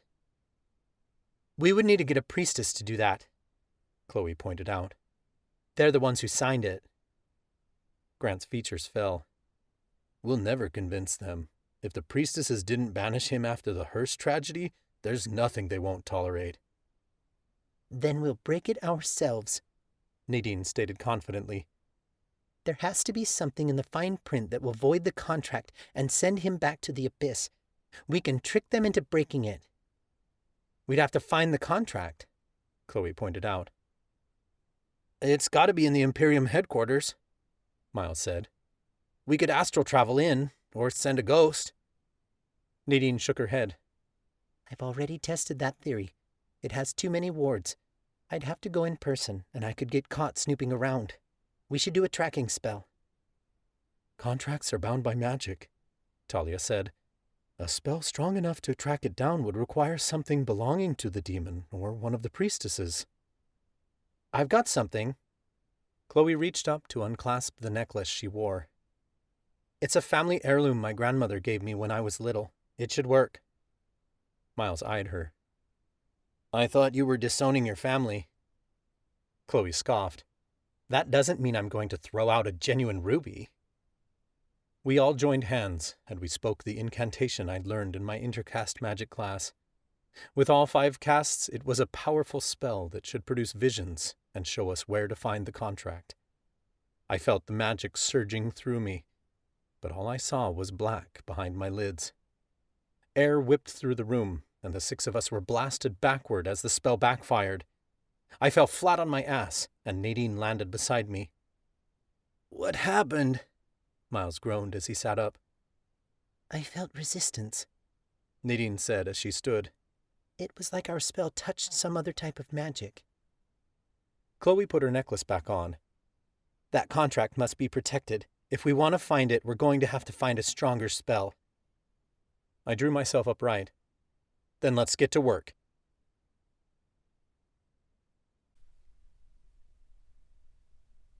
Chapter 18. Nadine. We were determined as ever to break the demon's contract, but as the snow melted and April turned into May, we were no closer to finding the contract than before. Our research confirmed that we'd used the strongest tracking spell available. If we couldn't overpower the magic hiding the contract from us, we had no hope of finding it. The waning was only getting worse. Even if we found a better tracking spell, getting all 5 casts together to perform it was next to impossible. On a good day, only half of my friends had access to their magic. Even the crystal arsenal we were building wasn't enough to track down the contract. Worse, the cursed wand was still out there. Lucas had returned to Pinewood Manor with the intent to destroy it, but he couldn't get inside without the ghost of Leroy Pinewood chasing him off. After Mandy was stabbed, we weren't keen on going back and risking our lives. Several weeks had passed, and Lucas and I figured Mandy should be up for visitors by now. We hadn't seen her much since she'd been in the hospital, as she was taking it easy during recovery. Mandy answered her door wearing pajamas, even though it was afternoon. "Is everything all right?" she asked. "Everything's fine," I told her. "We came by to see how you were doing." "Oh." Mandy opened the door wider to welcome us inside. Issa and Oliver followed behind us. "I'm fine."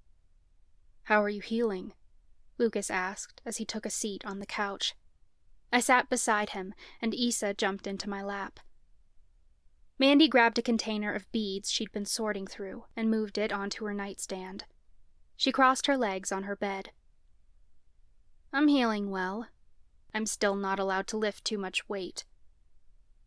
"We brought you a present." I held out a gift bag. Mandy raised her eyebrows. "You shouldn't have." "It's not a big deal," I said. "We just thought it might help keep you busy until you're feeling better." Mandy moved the tissue paper aside and pulled out a jewelry-making kit. She glanced between it and the beads on her nightstand. "I'm all set on my jewelry making for the next few weeks. But thank you. It really means a lot. I thought you guys had come because the Coven Shield had learned more about the contract." "Not yet," Lucas said. "But we were wondering if you could help us." Mandy set the jewelry kit aside. "I'm not sure I'll be much help." "What do you mean?" I asked. "You found the information on Adric Harvey. That helped us nail down the time period we were looking at. It led us to the Seer Wand." Mandy frowned. "And to Pinewood Manor, where you were possessed and I got stabbed. So please, tell me how I'm supposed to help, because it seems like no matter what I do, people get hurt." "We want to prevent that," Lucas said. "You have the power to enter people's dreams. We were wondering if it was possible for you to enter a demon's dream. Professor Leto has to sleep, right? If you can get in his head, maybe you'll find a clue in his subconscious that will lead us to the contract." Mandy shot him an incredulous look. "You can't be serious." Lucas's brow furrowed. "I am. You can do it, can't you?" "I don't know," Mandy said. "This is a demon you're talking about. I've never entered a demon's mind before. Who knows what could be in there? If I can enter his subconscious, who's to say he can't enter mine? Do you have any idea of the risk you're asking me to take?" "We don't really know until we try, right?" Lucas asked. "We all agreed to take risks when we joined the Coven Shield." "No," Mandy said firmly. "This isn't what I signed up for. I didn't want people getting hurt. Amy's dead. I got stabbed. You guys are protesting against the priestesses, and people are getting killed. Hector and William are both dead because they joined your cause. Have you ever stopped to consider you're pushing things too far?" My stomach sank. I never intended for any of my friends to get hurt like this. "I know it's tough," I said gently. "We should have done better, and you never should have gotten stabbed. But we started a revolution. We can't protest for change without taking risks." Mandy pursed her lips. "Do you know what it feels like to be stabbed in the gut by a ghost, Nadine?" I understood that Mandy was mad, and I wanted to be there for her. I opened my mouth to respond, but Lucas beat me to it. "Are you seriously going to ask Nadine that?" Lucas fumed. "She just recovered from a kidney transplant. Hell, we both did. We know what it's like to recover from your insides being sliced open, and we've given you the space to recover, but it's time to get back to work, just like Nadine and I did." I placed a hand on his to calm him down, but he didn't stop. Oliver's fur bristled as Lucas continued. "We know what it's like to go through tough shit, Mandy. Nadine's been sick for years, and no matter how sick she got, she's out here doing what she has to do. You're choosing to sit here and give up when we're out there doing the work, despite everything that's happened." "I'm not giving up," Mandy insisted. I sighed. "Of course not. We know how hard this must be for you, Mandy." Hard for me, she balked. Nadine, this is taking a toll on everyone. The fact is that if you keep pushing this, more people like Amy are going to die. We knew that going into this, Lucas said harshly. We're doing what's necessary to save our magic and save our people. So what are you going to do, Mandy? Go back on your vow? I will never side with the priestesses, Mandy promised. If you want my help, go to the protection tree. Don't expect me to help any more after that. Mandy, I started. Please, Nadine, she snapped. Just go. I could see that Mandy was in a lot of pain, and I didn't want to make it any worse. She'd been through a lot, but she was still on our side. She'd come around eventually. I took Lucas's hand, and we left her room with our cats following. I stopped in the hallway and turned toward Lucas. You were a jerk to Mandy, you know that? I was defending you. She was being insensitive. You're the last person she should have said those things to. Yeah, of course Nadine doesn't know what it's like to be in recovery, he said sarcastically. Mandy's hurting, I reminded him. She needs us to be there for her right now. He crossed his arms. She doesn't want us around. Maybe because we waltzed in there with an agenda, I shot back. Mandy needs her friends right now, not the coven shield. Lucas frowned. What do you want me to do? Because the only thing I can do right now is give her space. She's clearly pissed at us. We'll give her space for a while, I offered. But when she's ready to let us back in, we'll be there for her, all right? He sighed. All right. We need to do something, though. Let's check out her lead with the protection tree. As Lucas and I left the school, I worried what Mandy might have found at the protection tree. Had someone vandalized it? Carved nasty words into the trunk? Broken branches off?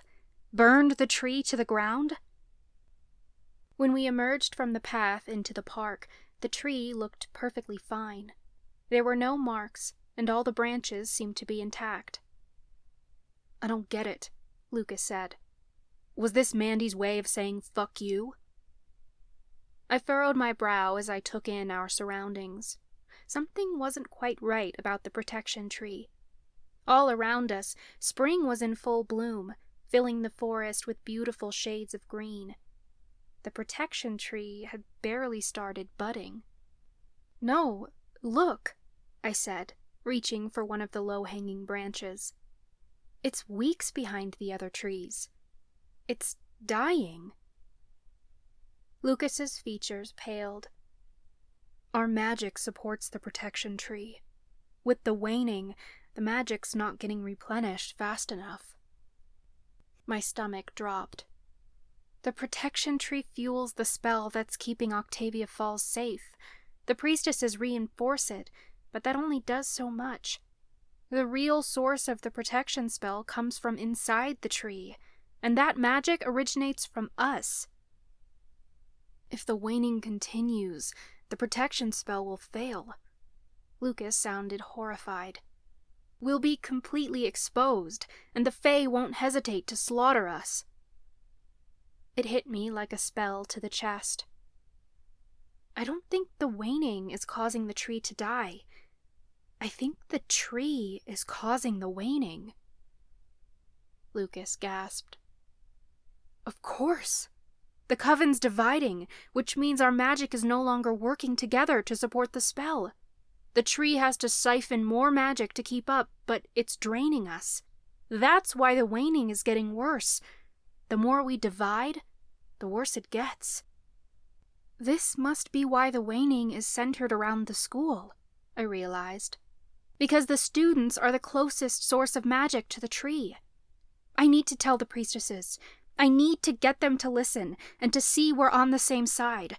Maybe Mandy was right that we can do this peacefully. We all want to end the waning. There has to be a way to reach a compromise. I'll come with you, Lucas offered. No, I told him. I'm a priestess. I have to negotiate with them, alone. I've got this. He hesitated for a moment, but I saw the trust in his eyes. Be careful. I will. I practically ran to my car, and Issa followed. I tore out of the parking lot toward the Imperium headquarters. I didn't know if the priestesses would be there, so I called Priestess Margaret on my way. I know what's causing the waning, I told her. Margaret didn't say anything for several moments, but then I heard a distant conversation on the other end. Did you hear me? I demanded. We have to talk about this. Meet us at the Imperium headquarters as soon as possible, Margaret said diplomatically. I thought she was trying to sound indifferent, but I sensed worry in her tone. When I reached the Imperium headquarters, the priestesses were already there.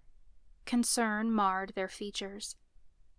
It's the protection tree, I blurted as I burst through the door. Issa meowed loudly as she followed me in. The tree is siphoning our magic to maintain the protection spell around Octavia Falls. The buds aren't blooming. The tree is dying.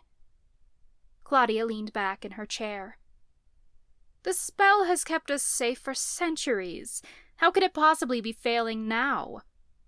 Because we're dividing, I pressed. Our magic doesn't work together unless we work together. Margaret sat straighter in her chair. It's a fine theory, but you're forgetting the spell we cast last year, indicating the waning was caused by demon magic. We have demonic origins, I reminded her. Perhaps the spell was picking up on that. Lillian wore a worried look. It's certainly something we should look into. Thank you for the heads up, Nadine. You are dismissed. No! I slammed my fist down on the table. I will not be blown off as if I'm not a part of this council. If you don't let me work with you, you only perpetuate the divide. The waning will only get worse. We all want to protect the coven, but we must... How dare you try to tell us what to do? Margaret exploded, shooting out of her chair. You are nothing but a broken little child who wants to play the hero. All you're doing is getting in our way. You wouldn't be on this council if we had any other choice. You're here for nothing more than appearances. We will have solutions, and we will unite, but it will be on our terms. Then let's talk about the solution, I begged. I'm a priestess too. Let me join the conversation. Join the conversation? Lillian laughed. You're lucky we've let you live this long, considering your list of crimes. What crimes? I crossed my arms. Lillian narrowed her eyes.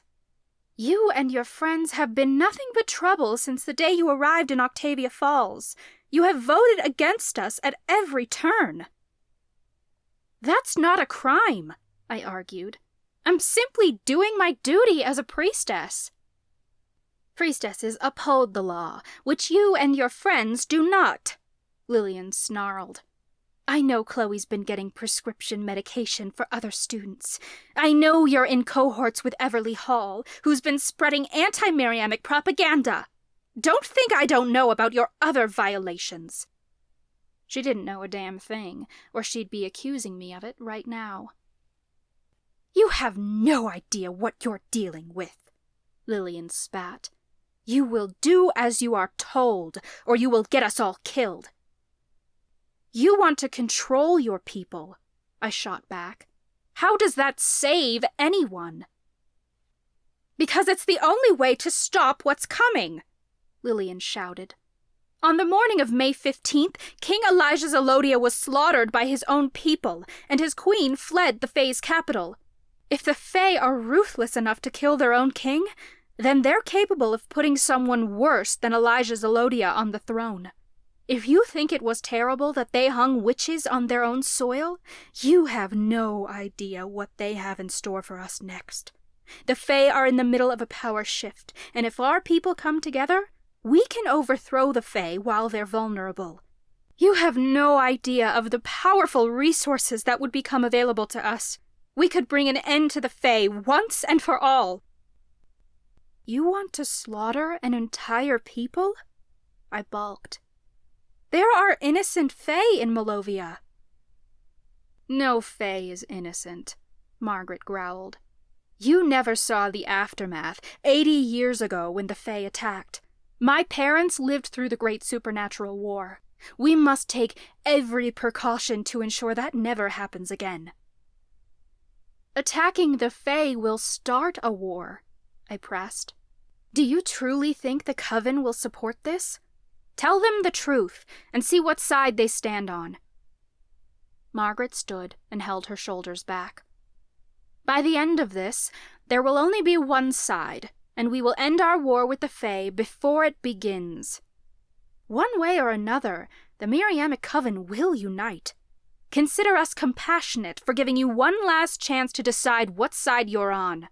Join us or not, Nadine, but choose your side wisely. She sat down calmly, putting her back to me. It was a rude indication that I was no longer welcome. I left the Imperium headquarters fuming. Issa jumped on my lap when I got into the car. She rubbed her head against my chin, trying to soothe me. It didn't work, though. I returned to the school and met my friends in the gravestone. I told them about what had happened with the priestesses. We should leave town, Miles suggested. We can split off, create a new coven. That's not what Mother Miriam would want, I said. Wherever we stand on our issues, the coven belongs together. If our magic is dying now, imagine what it would do if we severed ties with one another. We'll create new ties, Miles said. The coven has survived with fewer people before. But it's never disavowed its own, I reminded him. Even in times when witches lived in smaller communities, they cooperated and supported one another. You can't argue with these people, though, Miles insisted. We've spent all semester gathering supporters, I said. The priestesses can't hang us all at once. You're willing to become a martyr, then, Grant said. If it brings change to the coven, then I suppose I am, I replied. When we started the Coven Shield, we agreed that we were all in, that we were willing to die for our cause. I would sooner die than watch my fellow Coven members be stripped of their basic human rights.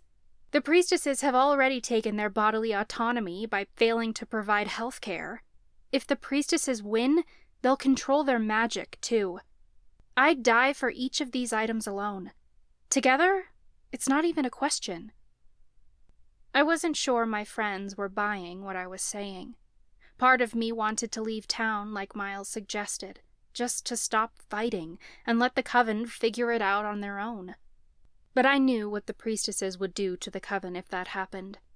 People who had helped us before would be hurt in unimaginable ways. I couldn't abandon them. Nadine, you have to be absolutely sure that this is what you want, Miles said firmly. Because, as it stands, we're the only ones fighting for the coven anymore, and if we're gone, there's no one left to save it. You have to consider if sacrificing your life is good for the coven long term. It might feel like the right thing to do, but it could be a selfish choice. Nadine's offering to sacrifice her life for other people. How is that selfish? Lucas asked. Because if Nadine dies, all she becomes is a symbol, and that's not enough to change things here, Miles growled. If this is the way things are going to be, we stand a better chance of creating a new coven elsewhere, or at least continuing the fight from higher ground, where we can stay alive long enough to end this. What do you want, Nadine? Do you want to win, or do you want to become some sort of marble statue that people worship, but fails to move people's hearts toward making any sort of change? I turned away and muttered, I don't know. I hate to say it, but I'm with Miles on this one, Talia said. If we perish, our cause dies with us, and then there will be no one left to oppose the priestesses. People will always rise up against tyrants, Lucas said. Yeah, but how many bodies do you want to throw at their feet before something gets done? Miles challenged. Grant looked between us, unsure of who to side with. Lucas gave me a look that told me he'd die wherever I asked him to, either by my side here or on the road, running away from it all. I didn't like making that kind of decision, not for Lucas or my friends. I didn't even want to make that decision for myself. There was no way I could face it. At least, not yet. Maybe we need to run away. I shrugged. But I'm not going to make that kind of call on a whim. We don't have time to waste, Miles insisted. Just give us a couple of days, Lucas promised. We'll come to an agreement. Miles scoffed. If we aren't all dead by then. By morning, we still hadn't made up our minds. I'd tossed and turned all night, trying to separate my intuition from my ego. It didn't matter which decision we made. Both options terrified me to my very core. I sat on Lucas's bed that morning, stroking Issa's fur. Talia sat next to Grant across the room. I want you all to know I'm going wherever you go, she said. Have you guys made a decision? I shook my head. I truthfully didn't know where to go from here. Let's forget about the coven for a second, Lucas suggested. What do you want, Nadine? I honestly don't know, I told him. It was an impossible decision. Right now, I'd really like a warm bath and some sushi. I can help with the sushi, he offered. Maybe getting out and doing something normal will clear our heads. Why don't we all go have lunch at Wasabi Lounge? I sighed. If you think it will help. We left our cats in the room and drove into town. Wasabi Lounge was located in the town square. The shopping area was lined with boutique shops and specialty cafes, with a fountain in the center where people like to toss in coins to make wishes. I was looking forward to a quiet day with my friends, but we were 2 blocks away from the square when we started to notice a large crowd. Finding a free parking space was difficult, but we eventually parked the car and walked to the square. I could hear a voice through loudspeakers, and I couldn't make out what they were saying. When we reached the square, I saw a stage set up near the fountain, where a large crowd had gathered. As I glanced around, I noticed executors all over the town square, passing out thick pamphlets and proclaiming to be witnesses of the truth, whatever that meant. Mira was aggressive, slapping pamphlets into people's hands when they walked by. That girl didn't take no for an answer. Someone barked into a microphone, and my stomach hollowed when I saw Cody White standing at the center of the stage. Talia's expression fell, and I could tell the sight of him made her sick. Cody waved his pamphlet over the crowd. Mother Miriam is taking our magic because of the non-believers. If we bring an end to the non-believers, the coven shall unite once more. Hang the non-believers! A man in the crowd shouted. There had to be at least 100 people listening to Cody's fierce words. Some were students, like Gregory and Braden, watching on from a coffee shop nearby. Others were our parents' age, and some of them were young parents with their children along. Several police officers watched on, not making a move to stop a single thing. Lucas whirled toward one of the guys passing out pamphlets. What the hell is this? The guy handed him a pamphlet. Join Miriam's chosen and stand with us as witnesses of the truth. It was Finn, one of the treacherous tarantulas. Lucas eyed the pamphlet skeptically. I thought you were executors. Now you're the chosen? Finn looked down his nose at Lucas. I'm both. As an executor, I've already been chosen to restore the balance. What's that supposed to mean? Lucas demanded. The priestesses have received a vision, Finn said snidely, like Lucas was stupid. Mother Miriam has declared a reform to the coven. Follow her will, and the waning will come to an end. Deny her, and our magic will be stripped forever. Hold on, I said. You think Mother Miriam is causing the waning and holding our magic hostage? She would never do that. It's people like you who have caused this in the first place by questioning her orders, Finn spat. Being a member of this coven is simple. Follow Mother Miriam and protect the coven. Mother Miriam has given us instruction, and if you can't obey her, you don't belong in the coven at all. As my eyes roamed over the pamphlet, my stomach sank. The chosen are those who are deemed worthy in Mother Miriam's eyes. Mother Miriam has decreed a separation of castes to preserve our bloodlines and magic. The priestesses wanted to tear families apart. Mother Miriam would never demand these things, Grant argued. Mother Miriam gave us this revelation, Finn insisted. If you don't join, you're going against her. You can't seriously be buying into this, Lucas said. Finn scoffed. Forget it. You're a lost cause anyway. I know how you have a habit of turning against your own. Lucas curled his hands into fists, but I grabbed his wrist. Finn turned away and started passing out pamphlets to other passers-by. We'll fight this, I promised Lucas. But let's figure out what we're up against first. Listen to this. Miriam's chosen are an elite group of witches and warlocks, hand-picked by Mother Miriam with one common goal, to restore the coven's magic. Through total cooperation, we can bring an end to the waning. Talia looked skeptical. They're not exactly wrong. We should be cooperating. What's the catch? Forcing families apart, I said. But it doesn't make any sense. Caste magic is chosen, not inherited. Mother Miriam doesn't decide who goes to Allura or the Abyss. You choose that for yourself. She told me. Not even Mother Miriam gatekeeps your worthiness. Grant's eyes widened as he scanned the page. They're calling to ban intercaste magic and intercaste relationships. You're not even allowed to live with anyone outside of your caste if you join. It's a ploy to weaken our people so they'll do anything the priestesses say, I insisted as heat flared through my veins.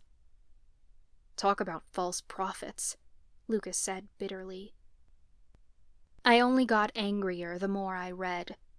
To become a member of Miriam's chosen, you had to undergo a ceremony to confess your sins and pledge yourself to Mother Miriam. They want you to get a tattoo of a 5-pointed star on your wrist, symbolizing the 5 castes.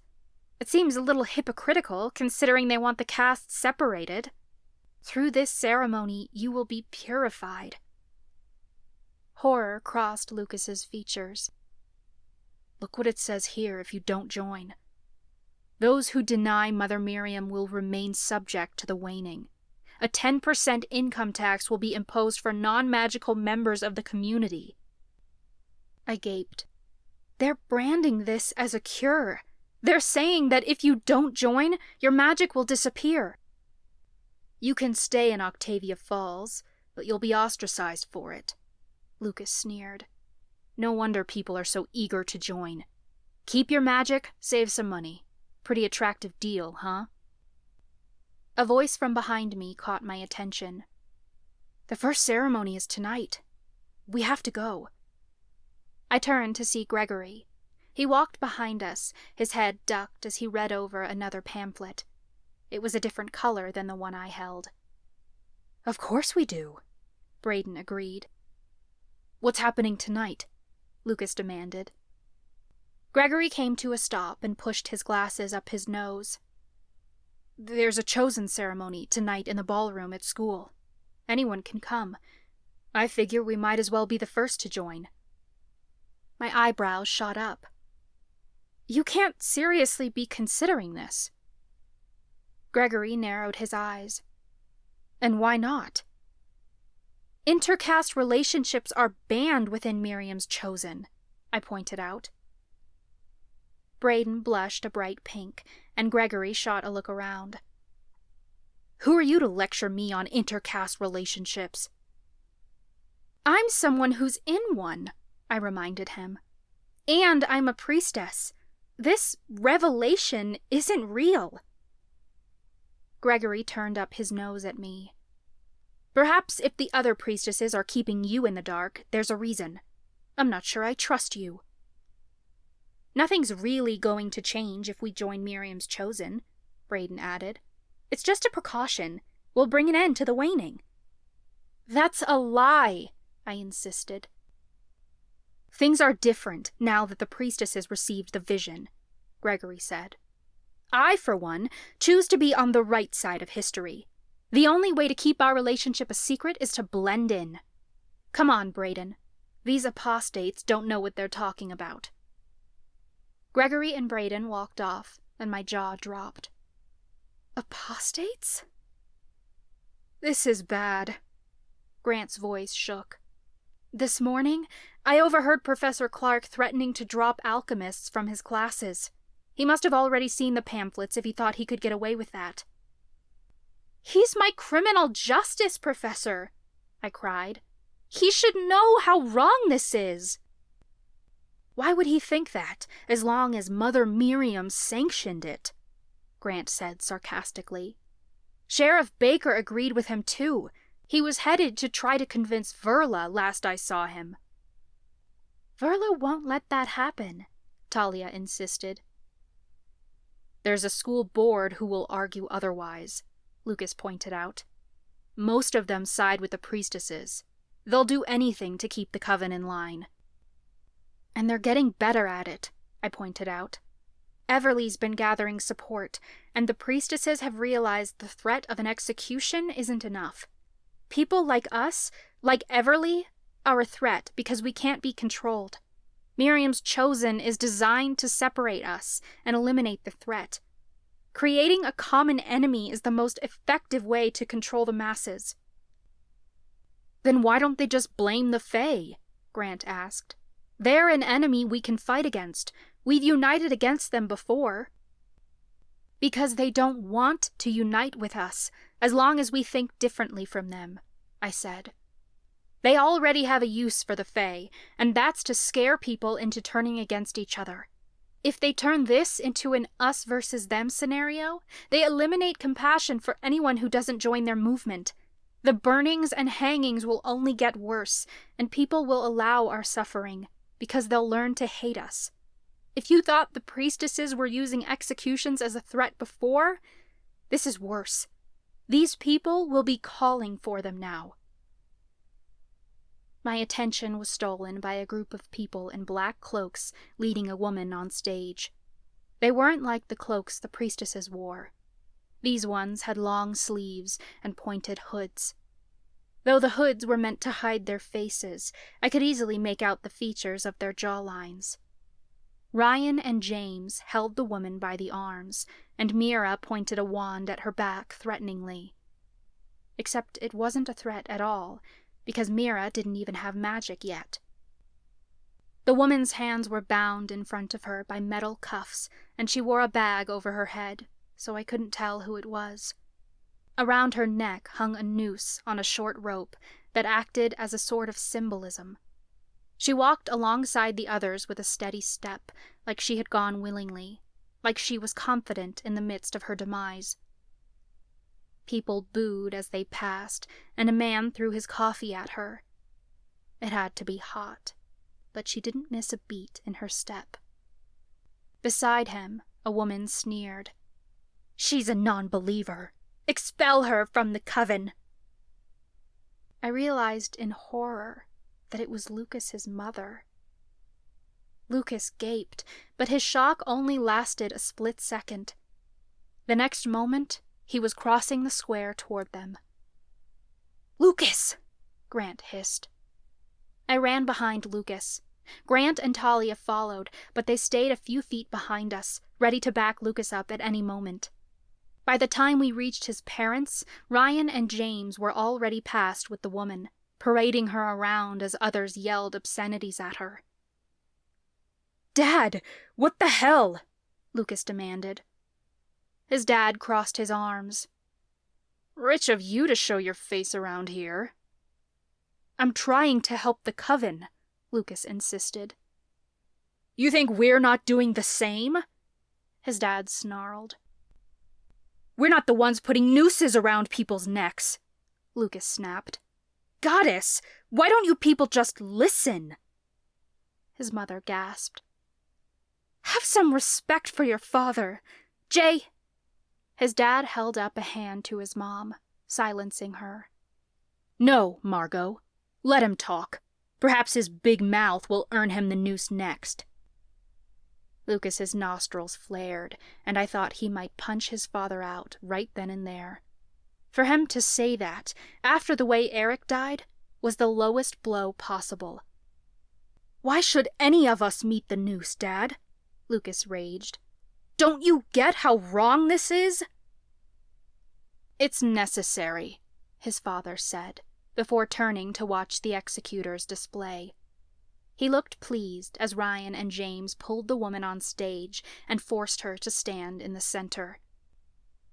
Cody pointed a finger at her, and his voice rang out over the square. "You think the Fae are our enemies? Our true enemies have been lying in wait, awaiting the opportunity to tear our coven apart from the inside out. This is what an apostate looks like." Ryan yanked the bag off the woman's head, and I gasped when I saw it was Everly. Not a beat passed before Lucas and I were rushing toward the stage. Cody barked into the microphone, but I didn't hear his voice as 4 figures stepped in front of us, blocking us from reaching the stage. "Where are you going, Nadine?" Priestess Margaret asked innocently. My teeth gritted at the sight of the priestesses. Claudia wore a dark cloak like theirs, as if she belonged, though she hadn't been inducted yet. "You're just going to let this happen?" I demanded. "You want us to silence our own people?" Lillian asked. She was mocking me. "You were right," Margaret said, a hint of a smile twitching at her lips. "We must let the public decide." They were pleased to see this play out, because they knew now that the coven would believe their lies and deception. Nothing we said mattered, because people would believe whatever they wanted to believe. "You cannot unite our people forcefully. We are here to serve our people, not control them," I said. "You're asking people to give up their friends and families to pledge themselves to your cult." Claudia gasped. "Miriam's Chosen is not a cult. This is our culture, our way of life." "We've already got a coven," I shot back. "You're trying to form a new one." "That's exactly what we need," Lillian spat. "All those who want to restore power will join the Chosen. By the time this is over, we will know who stands with Mother Miriam, and who doesn't." "So why don't you just arrest me already?" I asked. "Better yet, why not kill me?" "And make you a martyr," Lillian scoffed. "Your hanging would not satisfy the coven. You won't die until every last member of the coven has turned against you.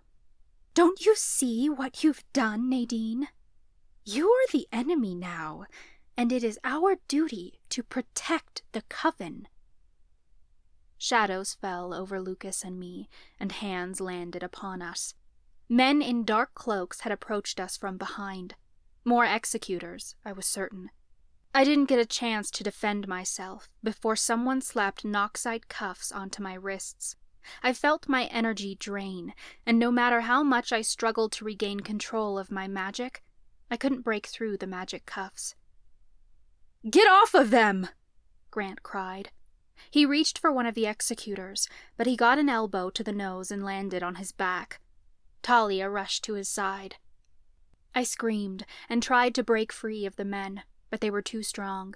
Lucas struggled from beside me, but 3 guys just as big as he was held him still. The executors dragged us on stage, and they forced Lucas and me to stand beside Everly. "More apostates," Cody spat. "These people are young and poisoned by the ways of the world." "You're like 2 years older than me," Lucas said flatly. Cody swatted him upside the head. It looked like it had really hurt. Cody smirked as he circled the 3 of us. "Tell me, Priestess Nadine," he said into the microphone, "do you believe in Miriam's chosen? Will you follow the goddess in this new revelation?" I gritted my teeth. I could lie, get us all off this stage, play my part, survive. But they would find someone to take my place, another innocent to hang or burn. What was survival if I was living a lie? Lucas and Everly thought it too. I could tell in the firm expressions they gave, telling me to stand firm in my truth. Cody shoved the microphone into my face, and I answered calmly. "I do not believe this is the way. The priestesses wish for you to give up your rights so they can use your magic to annihilate the Fae. The Fae could be our allies. There is no need for this war." Cody pointed a finger at me, and his words echoed across the square. "She defies the revelation. She defies Mother Miriam." "Nadine's right," Lucas shouted. "I used to be prejudiced against the Fae too, but then we met them. They're not all bad." "Not bad?" Cody barked. "If we do not unite as Miriam's chosen, the Fae will kill us. Anyone who sides with the Fae is a traitor to our people. Give yourself up to Mother Miriam. Surrender to her will." "We saved a Fae's life, and they saved ours in return," Lucas said. "You are allies with the Fae," Cody accused. "It was you who let the Fae in to hang Lena." "No, we didn't," I insisted. "Burn them!" someone shouted. Grant and Talia pushed their way through the crowd. Grant jumped on stage and yanked the microphone out of Cody's hands. "Witch hunts are not the answer. We must come together and—" "Don't listen to him," someone in the crowd yelled. "He's only half witch, just like that fraud priestess." I couldn't place who had said it, but the voice sounded young. It had to be someone from school. "They're a burden to the coven," someone else added. "Half-witches are sick because they're cursed. They don't belong." They were talking about our chronic illnesses, which were common among witches with non-Miriamic parents. Our human genes didn't play well with our magic, but that didn't make us any less Miriamic. Our magic was just as strong as theirs, stronger even, and I had proved that time and again. "We shouldn't be paying for your medical care," a woman piped up. "You drive up the prices for everybody. If you're only half witch, you should only get half the support." "They should get nothing," Ryan added. "They weren't born here. They aren't one of us." "I was born here," Grant spat into the microphone. "I do belong." "You're not Miriamic," Ryan accused. "You're a mutt."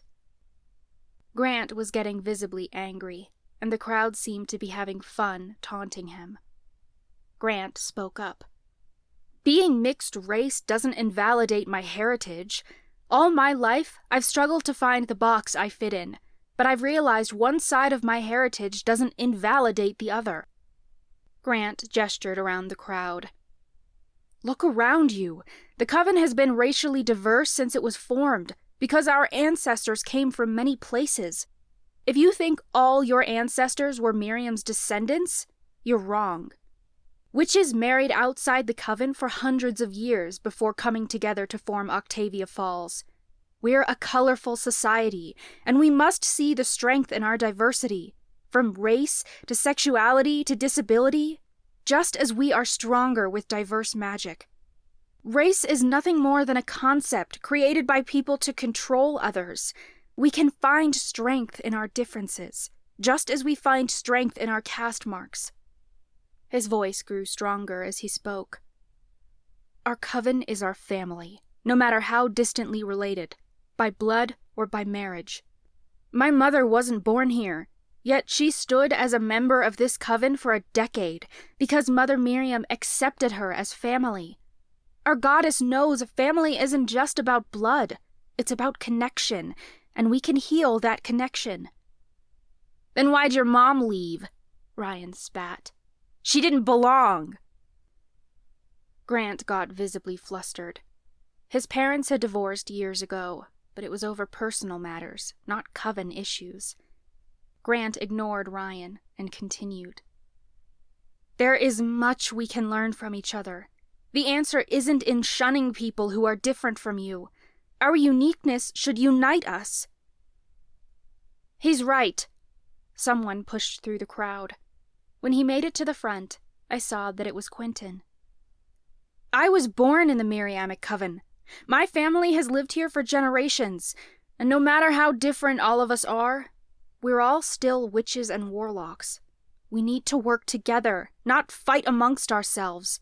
That's what Mother Miriam would want. Their speech should have given people pause. It was everything the Coven's shield stood for, and more. But the tense silence following Quentin's words was more horrifying than hopeful. Cody broke the silence by shouting, "They're distracting us from the truth. Their deception will not be tolerated."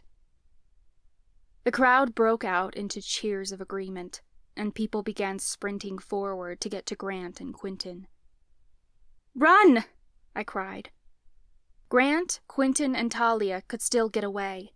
They weren't bound by Noxite and being held by executors like Lucas and I were. Grant dropped the microphone and jumped off the stage. He grabbed Talia's hand, and they took off running beside Quentin. One of them cast a shield, protecting them from the crowd as spells whizzed over their heads. At the back of the crowd, the priestesses watched on, looking pleased. My heart lurched as someone came up behind me and slipped something over my head. I gasped, but my air was immediately cut off as someone tightened a rope around my throat. A noose, I realized. I was certain this was the end. I would finally hang. My only hope was that it was all worth it in the end. Someone leaned into me and whispered in my ear, "I told you I'd take pleasure putting a noose around your neck." James! That fucker! I couldn't protest. I couldn't even scream. James yanked on the rope, and several hands were suddenly dragging me off stage. Lucas screamed protests and tried to yank free of his cuffs as he was dragged behind me, along with Everly. The executors uncuffed one of my wrists, then yanked my arms behind my back. The cuffs clanged against something metal, and I felt a post in my back. I realized they were chaining me up to a lamp post. They forced Lucas's arm through mine on one side and Everly's on the other, then cuffed the two of them together. As they both struggled, my arms were pulled in opposite directions, and I cried out in pain. The noose loosened on my neck, though it was still hard to breathe. Lucas and Everly stopped struggling. They backed against the lamp post as the crowd closed in on us. "We'll get out of this," Everly said, but her hope was futile. We didn't stand a chance against this mob. Not only were we hopelessly outnumbered, but we had no magic as long as these Noxite cuffs were on. Mira stood at the front of the crowd, her smirk visible beneath the shadow of her hood. She bent down to pick up a rock in the road. She drew her arm back and flung the rock straight at me. It hit my cheek, and I felt blood spring from a fresh wound. The crowd followed her lead, gathering rocks and throwing them at us. Stones, large and small, landed against my skin, and I screamed as I felt bruises break out all across my stomach and legs. Lucas grunted and cursed. Everly tried not to show her pain, but I could hear her drawing in sharp breaths. A spell sped through the air, and I heard a snap as it connected with Everly's leg. Her scream echoed off the surrounding buildings. The crowd descended upon us. Fists sank into my abdomen, and pain radiated across my skull as knuckles pounded into me. Something hard slammed into my knee, and I could no longer keep myself upright. I sank to the ground, dragging Lucas and Everly with me. The three of us crouched there, trying to block the blows, but it didn't matter. There were too many feet, fists, and stones landing upon us. My vision blurred, and through the crowd I spotted the priestesses smiling. A foot smacked into my head, and in the fleeting moment before I lost consciousness, I had one single thought.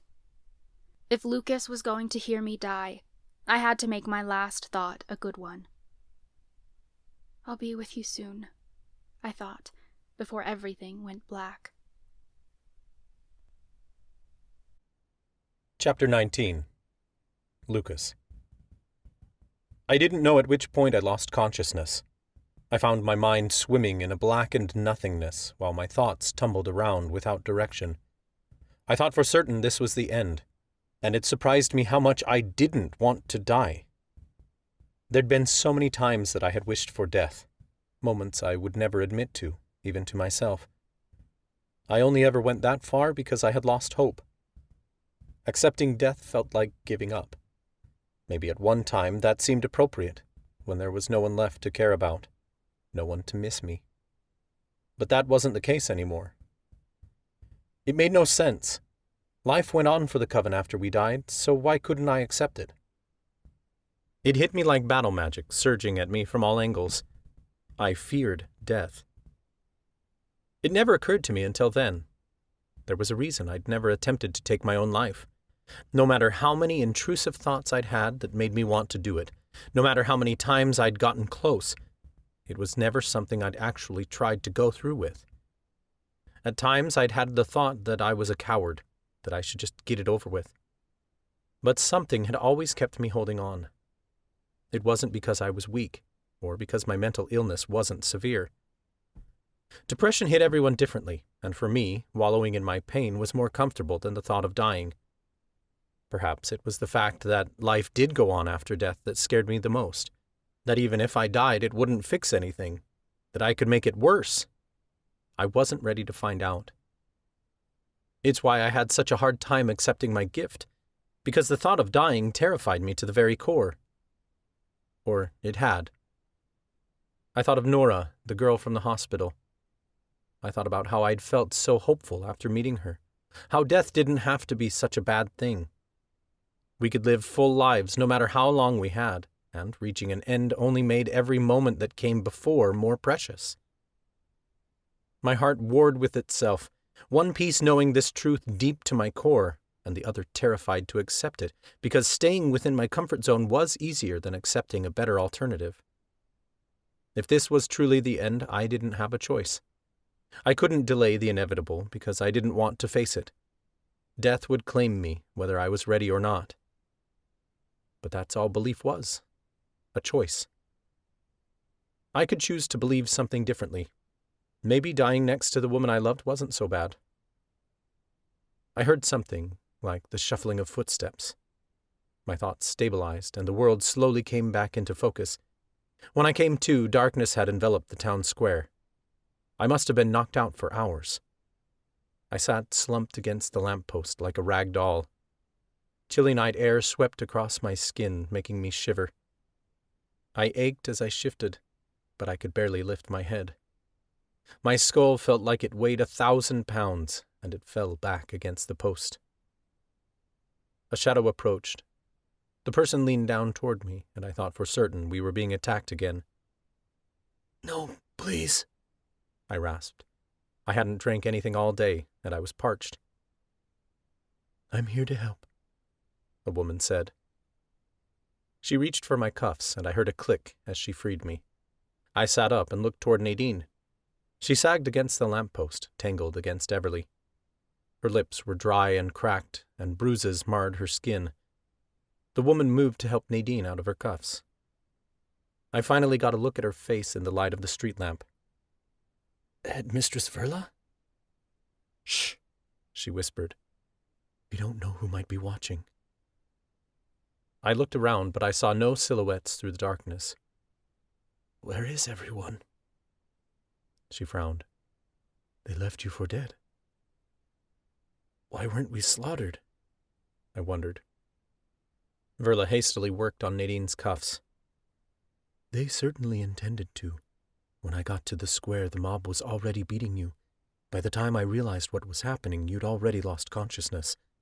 I cast a shield around the three of you to protect you, close to your bodies so they wouldn't notice. Shortly after, the priestesses ordered the crowd to stand down, but many of them stayed like it was something to celebrate. I've been here all day waiting for the last of them to leave. The priestesses wouldn't have left us unattended, I pointed out. They'd have let us rot here until they confirmed we were dead. Where are the police? The executors? Verla shot a glance around the square. I knocked them out with a powerful spell. I broke through their alarm that would alert the priestesses, then cast a ward of my own. I don't know how long it will be until the police wake up, so we must hurry. Nadine groaned as the cuffs came off, and I caught her in my arms before she could slump onto the sidewalk. I quickly pulled the noose from her head and tossed it aside. Lucas? Nadine slurred. It's all right, baby, I told her gently, wrapping her tight in my arms. I'm here. Nadine cleared her throat. She placed her hand to her neck like it pained her to speak. Why would the priestesses tell them to stand down? Verla quickly worked on Everly's cuffs. The longer you're alive, the more the coven will tolerate in the name of defeating you, until everyone complies with the priestesses. They don't want to eliminate you until they've turned everyone against you. Everly came to and winced as Verla undid her cuffs. We must get you someplace safe where you can recover, Verla said. What about our friends? Nadine asked. They were chased off. Quentin left town with Lydia. He wants to get her far away from here. The others are safe, Verla assured us. We must get moving. Everly, can you walk? She shook her head. I don't think so. My tender muscles ached as I moved. For the first time I saw that Everly's pants were covered in blood. Verla gently pulled back Everly's pant leg, and my stomach dropped. Bone had pierced the skin, and the wound was swollen and purple. My car's just down there. Verla pointed to a nearby alley. We can't stay a moment longer. You'll have to lean on your good leg and I'll help you walk. Everly nodded, but she winced as Verla helped her stand. Nadine was worse for wear than I was. I put an arm around her and helped her up. We hobbled behind Verla to her car. The four of us climbed in, and Nadine sagged against me in the back seat as Verla drove us to her house. The thick trees shielded us from the road, and we emerged from the car unseen. The front door burst open, and a woman raced outside. A black cat hurried behind her. Nadine! Helena cried. Verla must have told her what happened. Tears rose to Helena's eyes as she took in Nadine's bruises under the porch light. Cornelius meowed at her feet. I'll get the tea on. I know a potent healing brew. I'd never been inside Verla's house before, but it reminded me a lot of the school, with red carpet and black furniture. Relief flooded through me when I saw Grant and Talia curled under a blanket on the couch, asleep. Grant stirred. When he saw us, he sat straight upright, waking Talia. Goddess, you're alive! Talia scrambled to her feet. We had no idea what happened to you. Miles and Mandy, Chloe and Onyx, everyone, they're on lockdown at the school. The executors won't let them leave. We weren't sure you'd made it. Lucas and I will be fine, Nadine said gently. It's Everly who needs help. All eyes turned to Everly's bloody leg. How can I help? Talia asked immediately. Help me get Everly to the bedroom, Verla said. It's just down here. Grant hurried to help support Everly. I take it we have no allies at the hospital? Verla shook her head. After what happened tonight, I'm not risking it. I can set the bone, but I'll need help. Verla stripped off her coat and hung her purse on a hook next to the door. The three of them helped Everly to the bedroom. Helena came back with our tea and a few ice packs, then rushed to help brew a potent painkiller for Everly. Nadine and I were in no condition to help. I led her over to the sofa in front of the fireplace. She snuggled into me to warm up. I pressed my ice pack to my shoulder, but Nadine just hugged her ice pack to her chest with one hand and held her teacup in the other. She stared into the flickering flames like she was some other place entirely. "Where does it hurt the most?" I asked her. "My knee," she said without taking her eyes off the fire. I took the ice pack off her chest and pressed it to her knee. She offered a kind smile, but it didn't meet her eyes. "Drink your tea," I encouraged. "It will help." Neither of us said anything as we sipped our tea and watched the fire. We could hear voices coming from down the hall, but I never once heard Everly scream. Whatever Helena had brewed for her must have knocked her out. I kept throwing glances out the window, expecting to see flaming torches through the trees as the mob returned to finish us off. I saw nothing but darkness. The more tea I drank, the more my heartbeat began to slow. I set my cup and saucer aside when I'd finished, and at some point I must have drifted off. It couldn't have been more than 20 minutes before I woke again. I sat slumped on the sofa with a blanket over me. My cup and saucer were gone, and so was Nadine. Grant and Talia were curled up together in a big chair and were asleep again. I heard voices coming from the kitchen. Curiously, I stood and followed the sound. I stopped in the doorway when I saw that Nadine was all right. She sat at the table as Verla cleaned up the herbs and medical supplies. Her cat Odin followed her around the kitchen. Helena must have been down the hall tending to Everly. "For the first time, I don't know what to do," Nadine admitted. "We keep fighting," Verla said simply. Nadine dropped her head. "What if that's not the answer? I'm afraid we're too angry to see the solution." Verla paused and turned to Nadine. "Anger is not a weakness. Your strength lies in what you do with it. Anger has its place. It will drive you to ignite change." "What if we've ignited a fire we can no longer put out?" Nadine asked. Verla drew a deep breath. "So we adapt. We must leave town and head to the safe house tonight." "The safe house?" Nadine asked. "But William—" "Left it to us," Verla finished for her. "Despite William's death, the house is still available to the Coven's shield. You can't still be against using it." "I just don't see how we can fight if we leave," Nadine said. "I won't give up." Verla wore an incredulous look. "Sometimes you need to come up for air, Nadine. Staying here is going to get you killed." "Verla's right," I said, stepping into the kitchen. Nadine's gaze darted toward me. It was the first time she noticed me. My stomach twisted at the sight of bruises all over her face. Helena's healing teas were good, but not that good. It'd take a few days for her to heal. "The Coven is ready to hang us," I said.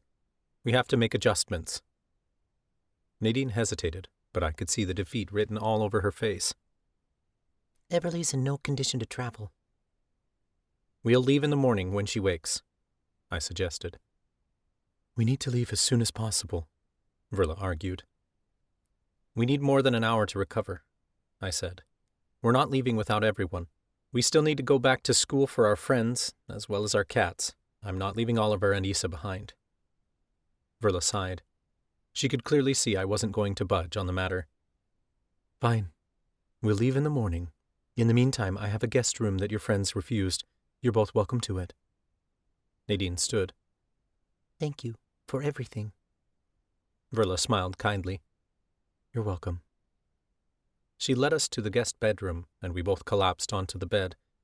I curled Nadine in my arms and pressed my nose into her hair. Inhaling her scent calmed me more than a magical potion ever could. We fell asleep soundlessly.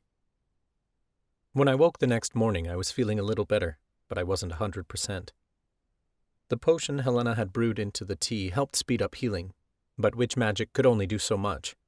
I was still sore and tender everywhere, but my headache had gone away. Nadine stirred from beside me, and she winced when she rolled over. I drew away from her quickly, afraid I'd hurt her. You're fine, she told me, pulling me closer.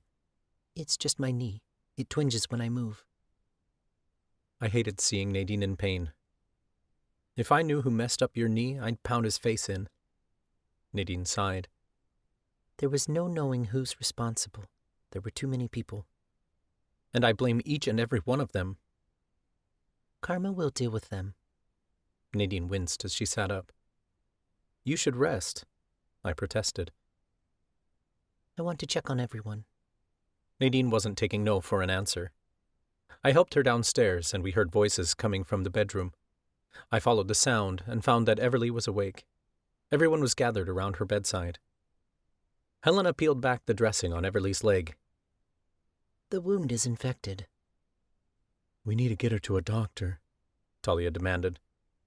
Everly shook her head weakly. A fever had spread over her, making her face sheen with sweat. The doctors aren't going to help me. We'll take you out of town, Grant suggested. There are other hospitals. I was hit by a spell, some sort of curse, Everly said. There's magic inside my system infecting the bone. Human doctors can't fix this. I can. Nadine hobbled into the room, and everyone moved aside to let Nadine through. She knelt at the bedside and placed her hand in Everly's. I watched on curiously, waiting for her magic to work, but nothing happened. Nadine furrowed her brow. It's not working. I can't feel anything. It must be the waning, Helena said. My powers were gone when I woke up. Mine too, Grant added. I tried to cast a simple orb, but my magic was gone. It made sense that the waning was taking a toll on all of us. The coven was more divided than ever before. Nadine's features paled. What are we going to do? Without my powers, Everly's life is in danger. I can't break this curse. Verla drew back her shoulders. My magic is still working. I know a powerful brew that can counteract magical infections. I'll get to work on it immediately. She left the room, and everything fell silent as Helena worked on redressing the wound. I wanted to hurl when I saw the black lines spiderwebbing down Everly's leg. We were so far out of our league here, it wasn't even funny. We needed to get Everly to a doctor, but the coven's doctors would sooner hang us than help us. Nadine squeezed Everly's hand. We're going to fix this, I promise. I heard whispers coming from the kitchen, and I followed the sound. I realized the voice was coming from Verla, even though she was alone. Everything all right in here? I asked. I thought I heard you talking to someone. Verla's features fell. The cupboard she'd been looking through hung open. I'm out of scale weed. It's the main ingredient in the brew. So we'll get some more, I offered. Helena's got a garden full of herbs. Verla shook her head. It's a rare magical herb that doesn't grow in Octavia Falls. It comes from merfolk societies and grows underwater. It's a type of seaweed with healing properties that combat magical injuries. Where can we find this herb? I asked. Avery's apothecary was the only place that sold it, but the shop owner, he died a few weeks ago, and the place shut down. Everything's shutting down. Maybe there's still stock left in the building, I suggested. And what exactly do you plan to do? Verla demanded. Steal it? If that's what we have to do, I stated. Verla pursed her lips. That's out of the question. If you're caught, you'll be arrested or hanged. If I go and I'm caught, the police will be here to search my place within minutes. You won't have time to escape. We should have left last night.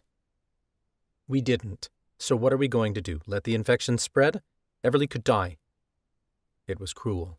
We couldn't let that happen. Verla lowered her voice so no one down the hall could hear. There are 2 lives here that matter above everyone else's, and that is yours and Nadine's. You are the ones the prophecy speaks of. I will not do anything to put either of you in danger. My blood chilled. I couldn't believe she would suggest such a thing. I don't accept that. I won't let Everly die just to protect myself. It's not what the Coven Shield stands for. The Coven Shield needs to get comfortable making tough decisions, Verla insisted. We can't save everyone, Lucas. So please, Let me save who I can. Right now, I can save you and your friends. We're gathering our things and we're leaving now. Verla didn't give me a chance to argue. She breezed out of the room. End of discussion. But I couldn't do it. I couldn't walk out of here knowing Everly's infection could spread before we recovered from the waning. Everly could die as soon as we made it to the safe house. Verla thought she was saving me, but maybe I didn't want to be saved at the expense of someone else's life. I snuck down the hall to where I'd seen Verla hang her purse last night. No one heard me reach into her purse for the keys or sneak out of the front door. I sped out of the driveway before anyone noticed me missing. The streets were deserted when I made it to town. After what happened yesterday, I didn't blame people for staying inside. I slowed the car as I neared Avery's apothecary. A group of guys gathered in front of the jewelry shop next door. The front window was shattered, and they grabbed expensive jewelry off the displays. The sign out front read, "All castes welcome." They weren't shy about exactly what they thought of the situation. One of the guys, a mentalist by the looks of it, moved his hands through the air and used telekinesis to carve obscene words into the shop door. Two others threw a rope over the sign above the door and yanked on it. A skeleton tied to a noose rose into the air, and my stomach clenched. The last thing I wanted was to run into these guys. I circled around to the back and parked on a secluded street. I had no plan but to get in and out as fast as possible. As long as I was gone before the cops showed up, it didn't matter. I was already a dead man walking the moment I set foot in town. I kept my hood up as I crossed the parking lot. The back door to Avery's apothecary was made of glass, and I could see that the lights inside were turned off. The shop was completely deserted, like the others surrounding it. This place was a complete ghost town. I had no magic to speak of, so that wasn't going to help me get inside. I was going to have to do this the old-fashioned way. I went over to a nearby rock bed and grabbed the biggest rock I could find. I aimed it at the door and threw it as hard as I could.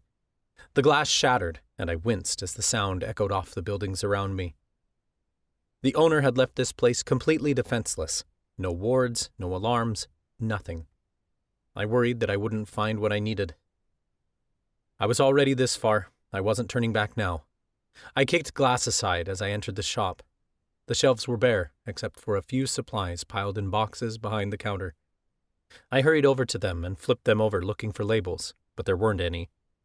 Fuck, I growled under my breath. I placed the first box on the counter and quickly tore it open. There were all kinds of herbs packed in there, along with other medical devices. I found nothing labeled scale weed, but I found a knee brace. I tucked it into my back pocket. I was definitely taking that for Nadine. I tossed the box aside and moved on to the next one. It was nothing but junk, but I found a puzzle box I thought Nadine would like, so I shoved that in my pocket too. I tore open several more until I reached the last box. This shit better be in here. I tossed herb packets aside until I reached the bottom. My heart leapt when I saw a single pouch labeled scale weed. Thank the goddess. This better be enough for the brew. I shoved the packet in my pocket, but a voice out front made me jump. I ducked behind the counter. "Hey!" someone shouted. Fuck, they'd found me. Wait, no, I'd come in through the back. I peeked over the counter, and I saw several police officers run by the window. "You vandals better stop or I'll shoot!" an officer yelled. The guys hanging the skeleton must have gotten themselves into trouble. I had to get out of here, now. I turned to slip out the back, and my heart stalled in my chest. A ghostly figure hovered in front of me. He was a middle-aged man dressed in modern clothing. His dark eyes were sunken in, and there was a big bloody wound out one side of his head. It looked like he'd been hit with an intense spell. I wasn't the kind of warlock to see ghosts, which meant this one had to be fucking strong. "You dare steal from me?" he screamed. Oh, fuck. This guy didn't even know he was dead. I held up my hands in surrender. "Please, I came to save my friend Everly Hall. You might know her. She's a seer with a shop just a few doors down. She's been infected by a..." The ghost let out a high-pitched scream unlike anything a living being could produce. I threw my hands over my ears and the front windows shattered. "Over here," the police shouted. Fuck. I took off sprinting toward the back door. I caught my pant leg on a glass fragment as I jumped through the broken frame, and my jeans tore. I tripped and rolled across the pavement. When I looked back, I saw 2 officers racing through the shop toward me. One raised a gun to me, and another pointed a wand in my direction. I knew that if I ran across the parking lot to the car, they'd shoot me before I made it. I scrambled to my feet and made a break for the first escape I could find. I yanked on the door to a nearby shop, and it swung open to my relief. I quickly pulled it shut and turned the lock, then ducked around the corner. "Where'd he go?" one of the officers yelled. I peeked around the corner to see the officer glancing around like I'd just vanished into thin air. Idiots. "There's the vandals," the other officer shouted. They took off running in the other direction. I sank to the ground and breathed a sigh of relief. When I looked around the shop, I realized I'd ducked into the jewelry shop. The looters had knocked over the displays, and glass lay shattered everywhere. All the jewels were gone, and the lights above my head flickered. A whimper came from across the room. I curiously got to my feet and followed the sound. An old man crouched behind the counter. He held his hands up and shied away from me. "Please don't hurt me." "I'm not going to hurt you," I told him. He lowered his hands. "You're not?" I helped him to his feet. "You were in here this whole time?" He nodded, and his whole body shook. "They took everything. Everything but this." He pulled a box from his pocket and opened it. I could hardly believe my eyes. Inside sat the teal ring I'd spotted months ago. Sparkling teal stones swirled with clear diamonds and hugged a shimmering diamond in the center. "We should get you out of here before the vandals come back," I said. But he didn't move.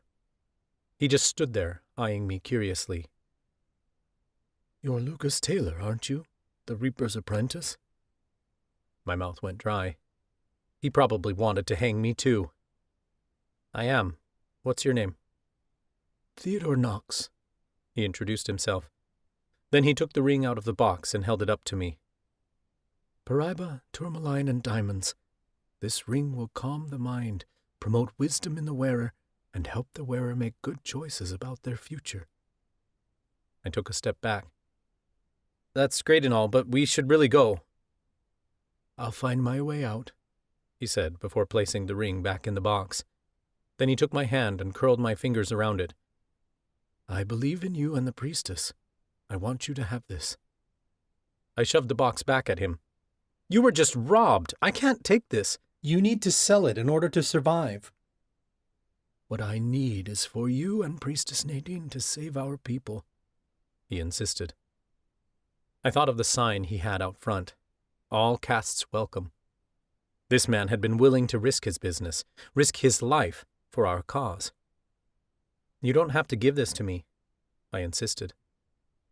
"This ring is all I have left. Take it as a reminder that there are people in the coven who stand by you. Don't let them break you, Lucas. We need you." My heart swelled as I looked down at the ring. I'd been thinking about this ring for months, but never in my wildest dreams did I think I'd ever own it. I thought about slipping it on Nadine's finger, and nothing had ever felt so right. It was like no conflict existed at all, because all I could think was that I was going to ask Nadine to marry me. I didn't know how, and I didn't know when the wedding would happen, but even in the midst of all this, I wanted to be her husband, for however long we had left. He placed the box in my hands again and pushed me. "Go, before they find you." "What about you?" "I'm not the one they want to hang. Leave, hurry." He shoved me. I hurried out of the shop and glanced around. I didn't see the police, so I made a break for Verla's car. I tucked everything I'd found into the glove compartment, then reached for the ignition. Before I could turn on the car, someone yanked the door open. I didn't see who it was before I was dragged to the ground. They must have been waiting for me. I tried to create a shield, until I realized I was still affected by the waning. Someone smashed my face against the asphalt, and I felt the cool metal of Knoxite cuffs being slapped onto my wrists.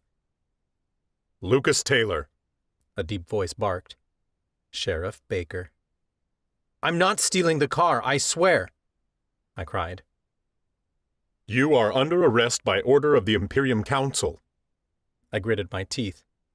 Yesterday wasn't enough for you people? This is another matter entirely, Baker said. I heard footsteps and knew he wasn't alone. You're under arrest for conspiracy to overthrow the Imperium Council. You have the right to remain silent. Overthrow? I never intended. Anything you say or do can and will be used against you in a court of law, Baker said. Something hard pressed into my back, and I stilled. Come willingly, or you'll be shot with Noxite darts. They'll knock you out, so I don't suggest fighting back if you want a chance to plead your case. Baker yanked me to my feet and shoved me into the back of a squad car. I turned the best I could to look out the back window. As I rode away, I saw the other officers pulling things out of the car. An officer dug into the glove compartment and opened the jewelry box. Horror tingled in my gut when he saw it was of no interest and tossed the box into the street. Of all the things the Miriamic coven had done to us, that was one of the most heartbreaking. I'd only had the ring for 5 minutes, but I'd already decided I was going to use it to propose. It was a promise I'd already made to myself and to Nadine. No matter what happened, I was here to stay. Now it felt as if that choice was being stripped from me too. The officers were not kind when they dragged me into the station.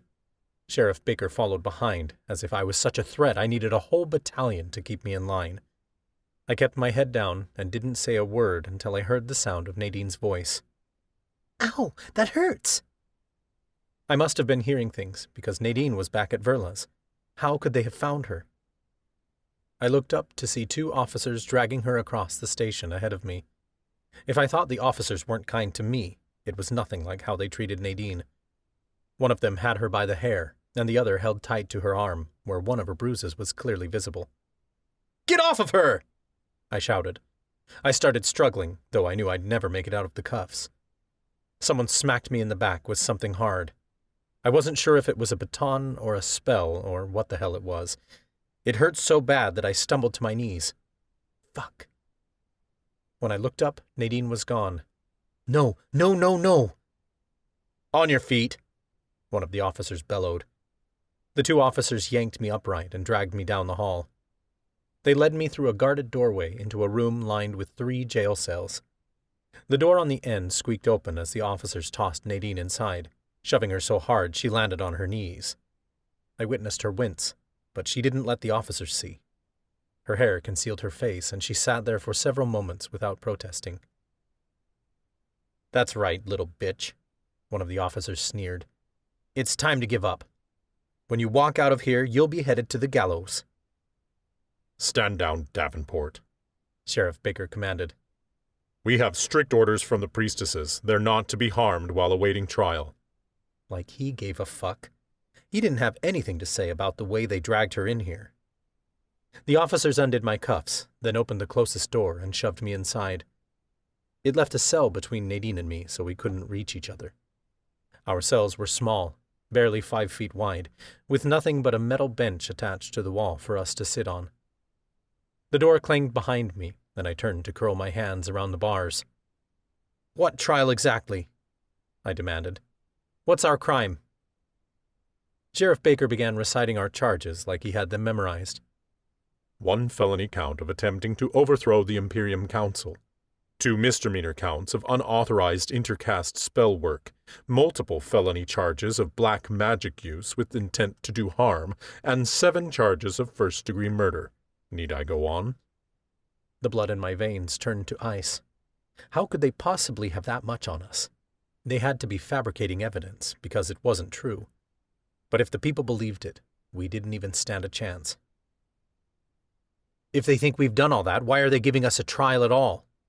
I asked. "Why not just burn us at the stake? It'll save you time and resources." This is what you wanted, isn't it?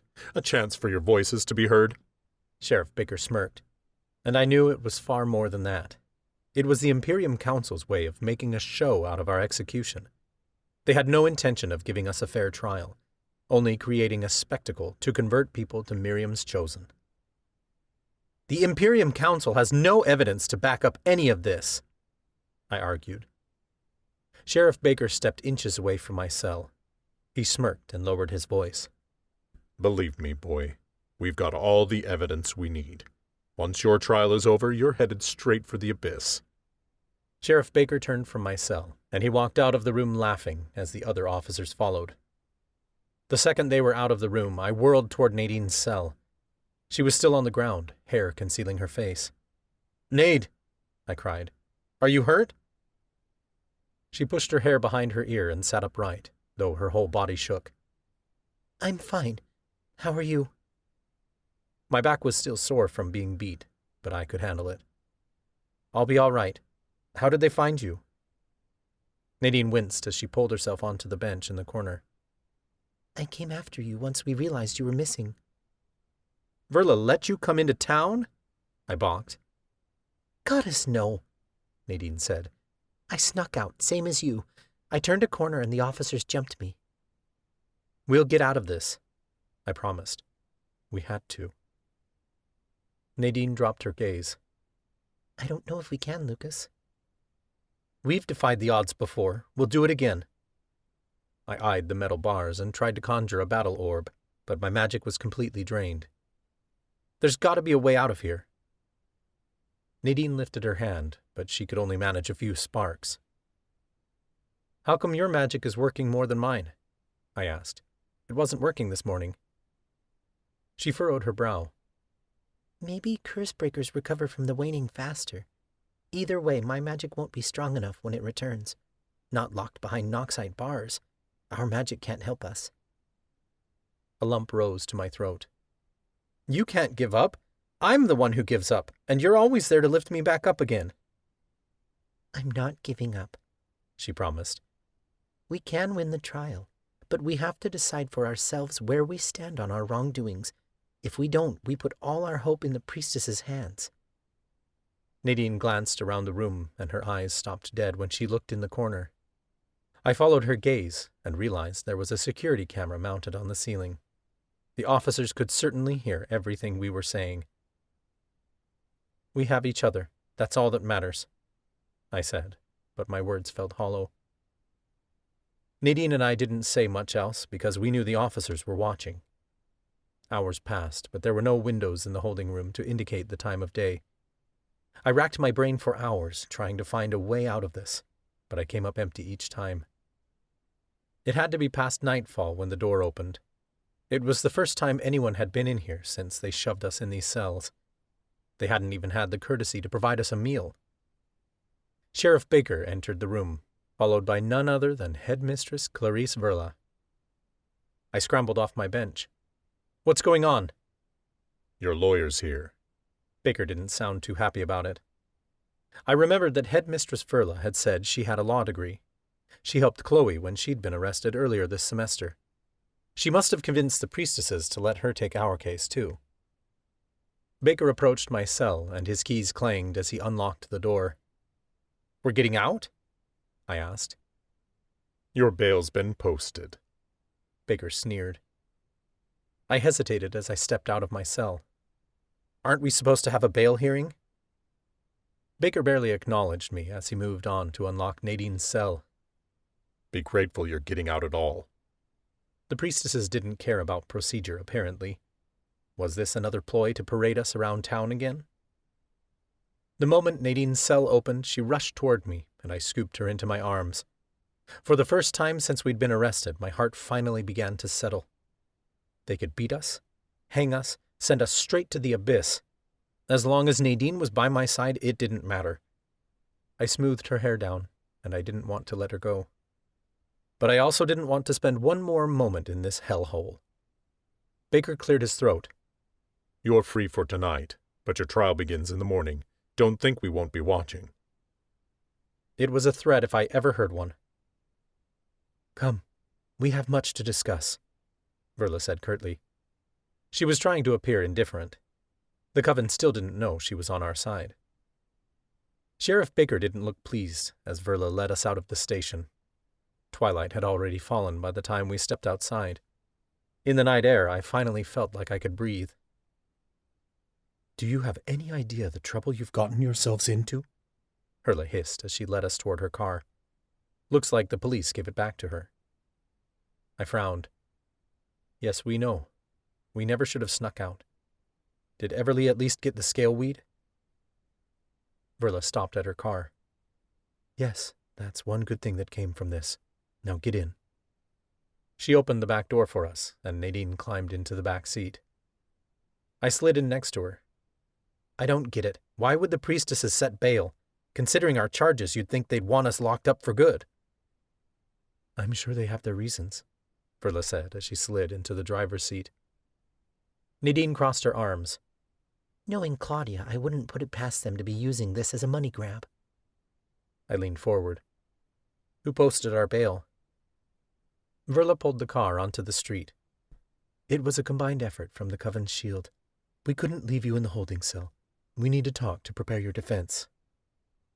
How did the priestesses agree to letting you be our lawyer? Nadine asked.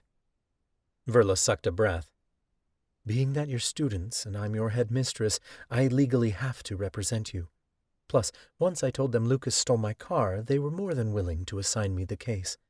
The priestesses think I want revenge on you, but I believe we can get you off your charges without implicating all of us. The Coven's shield has already begun preparing your defense, but the priestesses have substantial evidence against you. It has to be fabricated, or... It hit me, and my heart spiraled out of my chest. Someone turned us in. If the priestesses found the gravestone, that means someone betrayed us. But we trusted everyone who knew about it. Unless... Chloe. Nadine shook her head. Chloe will do anything to get her way, but she wanted to go against the priestesses with us. Unless she was a spy the whole time, I said. I know she helped us during the burning, but her grandmother could be manipulating her. We've done spells with Chloe that didn't work. The tracking spell we'd done to locate the demon contract had resisted our power. Could Chloe have influenced it to throw us off track? Chloe took the witch's vow with us, Nadine reminded me. Then it's got to be someone who didn't take the vow, I realized. Onyx? Nadine didn't look convinced. I trust Onyx. I frowned. Perhaps you trust too easily. Whatever evidence they think they have on us is bullshit. We never tried to overthrow the council. We never used black magic to harm anyone. And 7 murders? Where would they get an idea like that? Nadine shot me a pointed expression. Lucas. I started counting in my head. Professor Carlyle, along with Agnes, Betty, and Sandy, all died last year at Pinewood Manor. But Nadine had killed the 3 witches to save everyone. They had kidnapped and killed 2 boys, and they intended to do the same to Nadine and Chloe. If Nadine hadn't killed them, we'd all be dead. Professor Carlyle's death, on the other hand, wasn't our fault. He was alive when we walked out of Pinewood Manor. Then the explosion happened. We still didn't know what had caused it, but it sure as hell wasn't one of us. The Coven would never believe that, though. Then there was Priestess Stella. She died at Wicked Alchemy when we'd gone into the basement to retrieve the Crock of Death and the alchemy wand. I'd knocked her off her broom and she'd fallen into the twisted vine. Finally, Grant had killed 2 officers the night of the burning. Miles, Talia, and I had been captured, and he'd come to save us. Everything we'd done had been to save each other from certain death. We hadn't any other choice. We would never kill in cold blood. There had to be laws protecting us in cases of self-defense, right? Dear Goddess, I muttered, sagging down in my chair. We really are going to hell. No, Nadine said firmly. You know that's not how this works. I sighed. I want to believe that, I really do. Maybe we have to start thinking differently about all this, Nadine suggested. There are moments when we have to decide which side we stand on, and forgive ourselves if we end up on the wrong side. We have to prepare for anything. Even death. I heard it in her voice. She wasn't sure we were going to survive this. So what? I asked. We're just okay with letting them hang us? That's not what I'm saying, Nadine insisted. I'm saying that we can't let them break us because they will try, Lucas. They'll put everything we've ever said or done on display. They will make us out to be villains. We did kill 7 people, I pointed out flatly. Maybe we've always done it for the right reasons, or maybe we've made mistakes, but the fact still stands. We can't undo what we've done, and that already gives the priestesses the upper hand. But we know everything we've done has been in the name of saving innocent lives, Nadine said desperately. Yes, we've made mistakes, bad ones, I know that. But we are not heartless. Every day we can do better. We have to be more confident in our story than in theirs, because if they convince us that we can't be redeemed, they've won. The coven is already hanging on by a thread. This is our last chance to show what we stand for. If we crumble, the coven will forever live by the precedent that mistakes cannot be forgiven, and that is going to be the final breaking point for us all. Silence stretched through the car, and a shiver traveled down my spine. Nadine was right. We had one last chance to prove to the coven that we were here to save our people, protect their rights, and restore their magic. I hoped to the goddess this didn't end with both of us hanging on the end of a noose.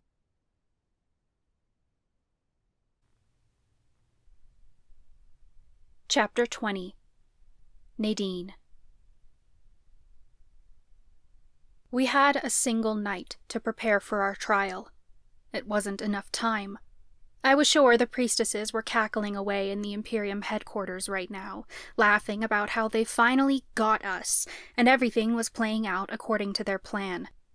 They were probably already popping champagne, knowing that they'd convert thousands more to Miriam's chosen before the trial ended. I refused to believe this was over just yet. We got takeout because we didn't think it was safe to be seen, and we didn't have time to waste.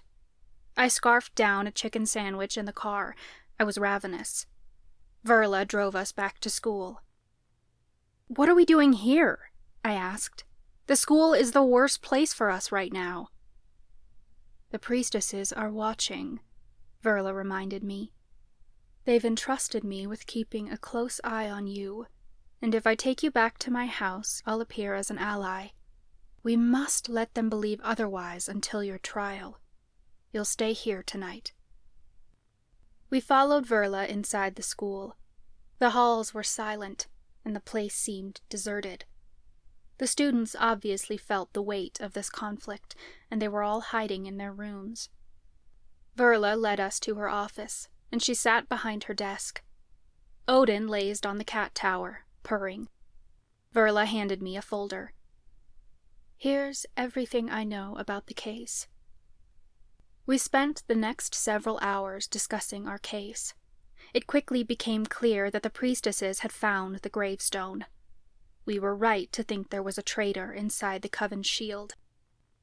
Verla went over everything she knew from the court files, but they'd been slapped together in a matter of hours.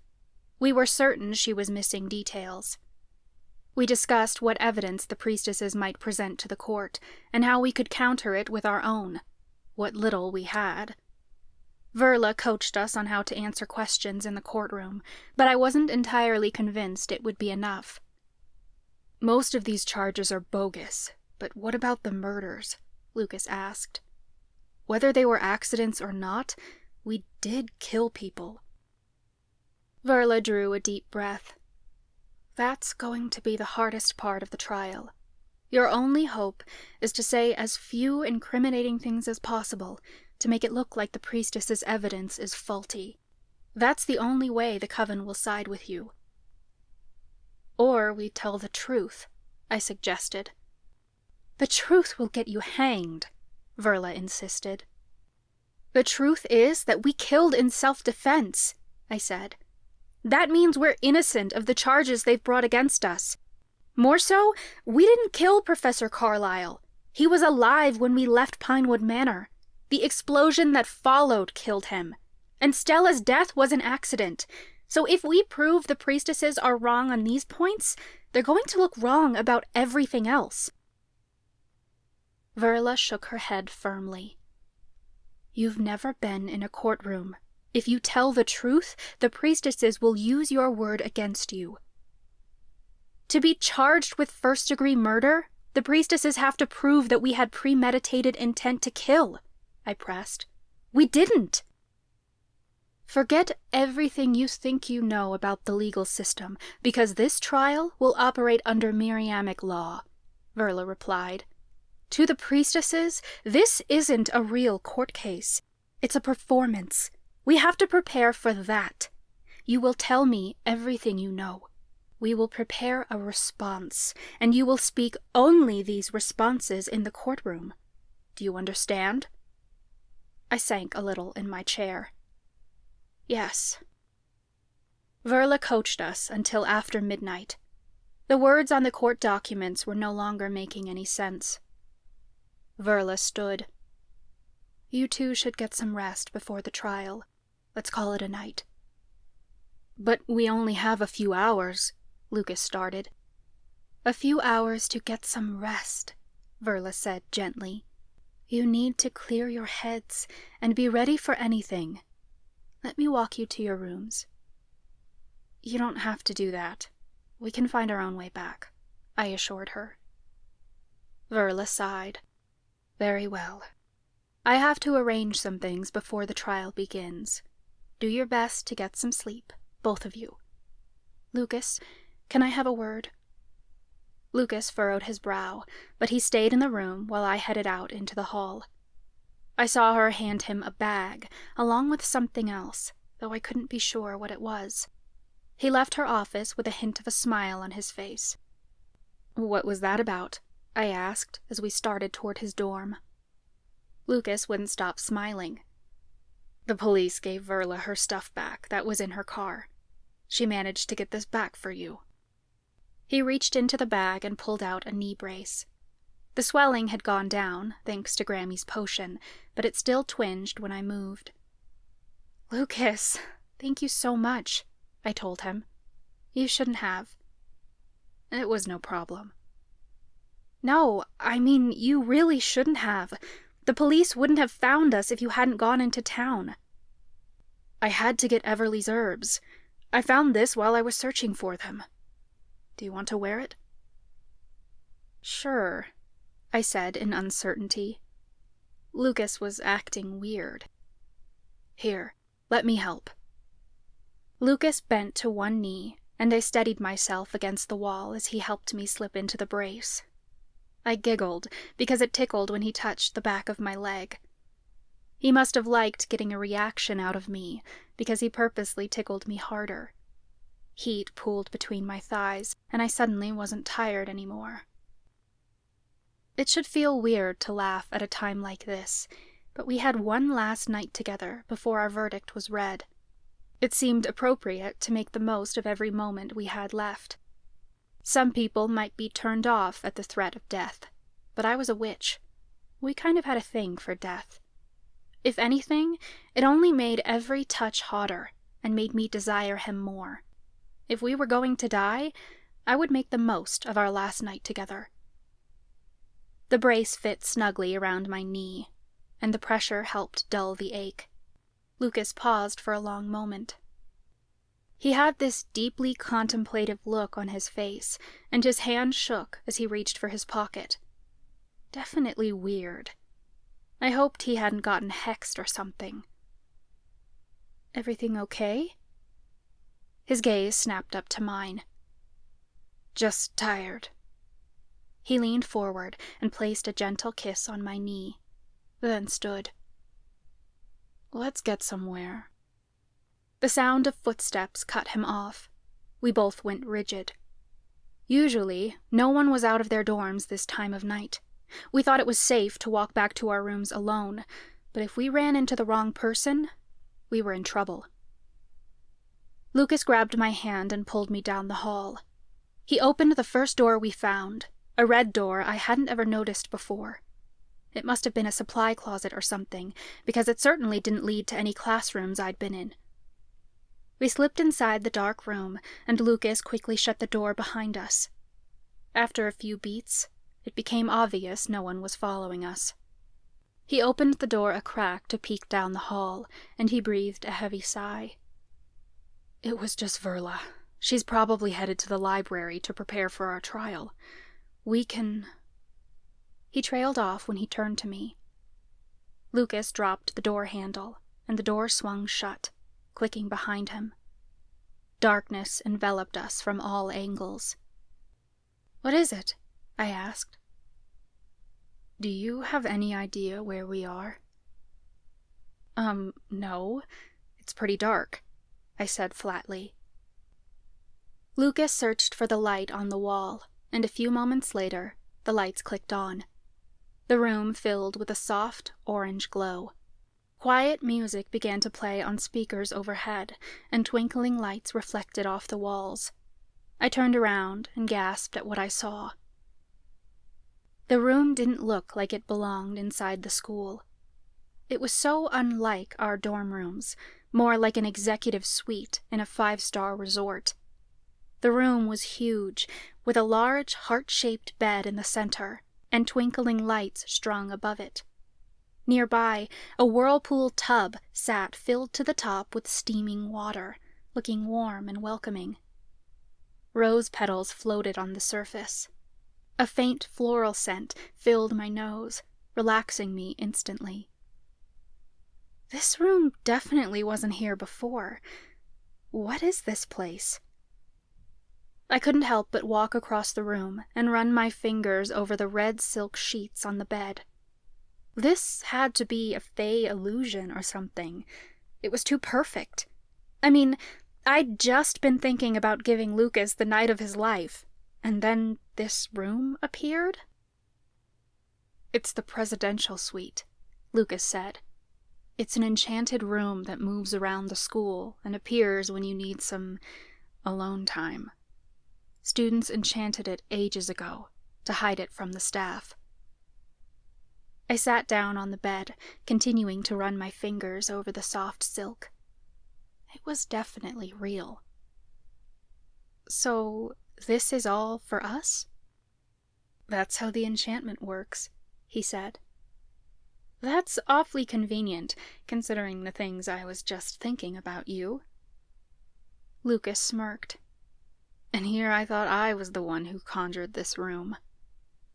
Perhaps we both did, I said. I know it's weird, considering the circumstances, but with everything going on, I don't want to waste a moment with you. I feel the same way, Lucas said as he sat beside me. He took my hands in his, and I swore looking into his green eyes had never felt so good. Maybe it was this room, or maybe it was the desperate times we were living in, but my whole body shivered at his proximity. It honestly didn't matter if we made love tonight. All I wanted to do was fall asleep in his arms, because being close to him was the best part of this human experience. Lucas reached up and pushed a strand of hair behind my ear. There's so much I want to say to you, and so much I don't know how to say. If we don't make it, we'll be together again, I interrupted. If we go down together. Lucas gave a light smile. That's a good way to look at our impending doom. I have a gift for staying positive in the worst of circumstances, I teased. Didn't mean I wasn't scared, though. Lucas's gaze roamed my face, looking deeply contemplative. I don't know how you do it, how you manage to stay positive. It's something I really love and admire about you. This isn't the first time I've been faced with the threat of death, I reminded him.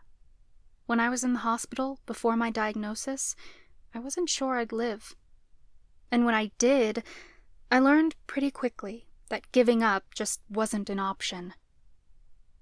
Aren't you scared? He wondered. Of course I am. Lucas, I'm terrified. But I have to believe there's still a chance.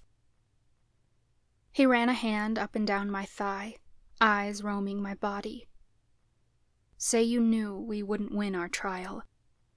What would you do with our last night? I took his face in my hands and kissed him gently.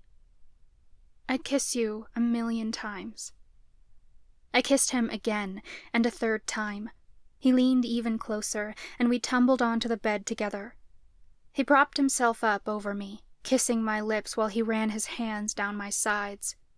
My heart beat wildly at every gentle caress. I drew away from him to add, I'd run away with you and just talk until it was all over. Then why don't we? He asked. I sighed. Because there are people relying on us. What would you do?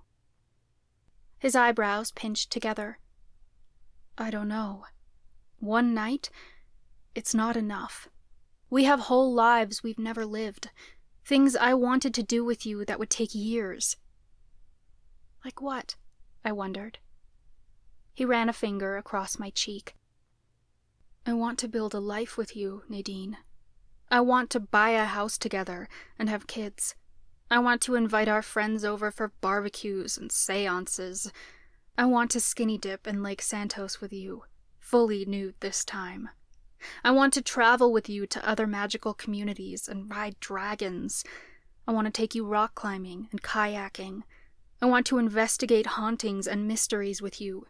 And when we grow old, I want to sit on our front porch, holding hands, saying, we did it.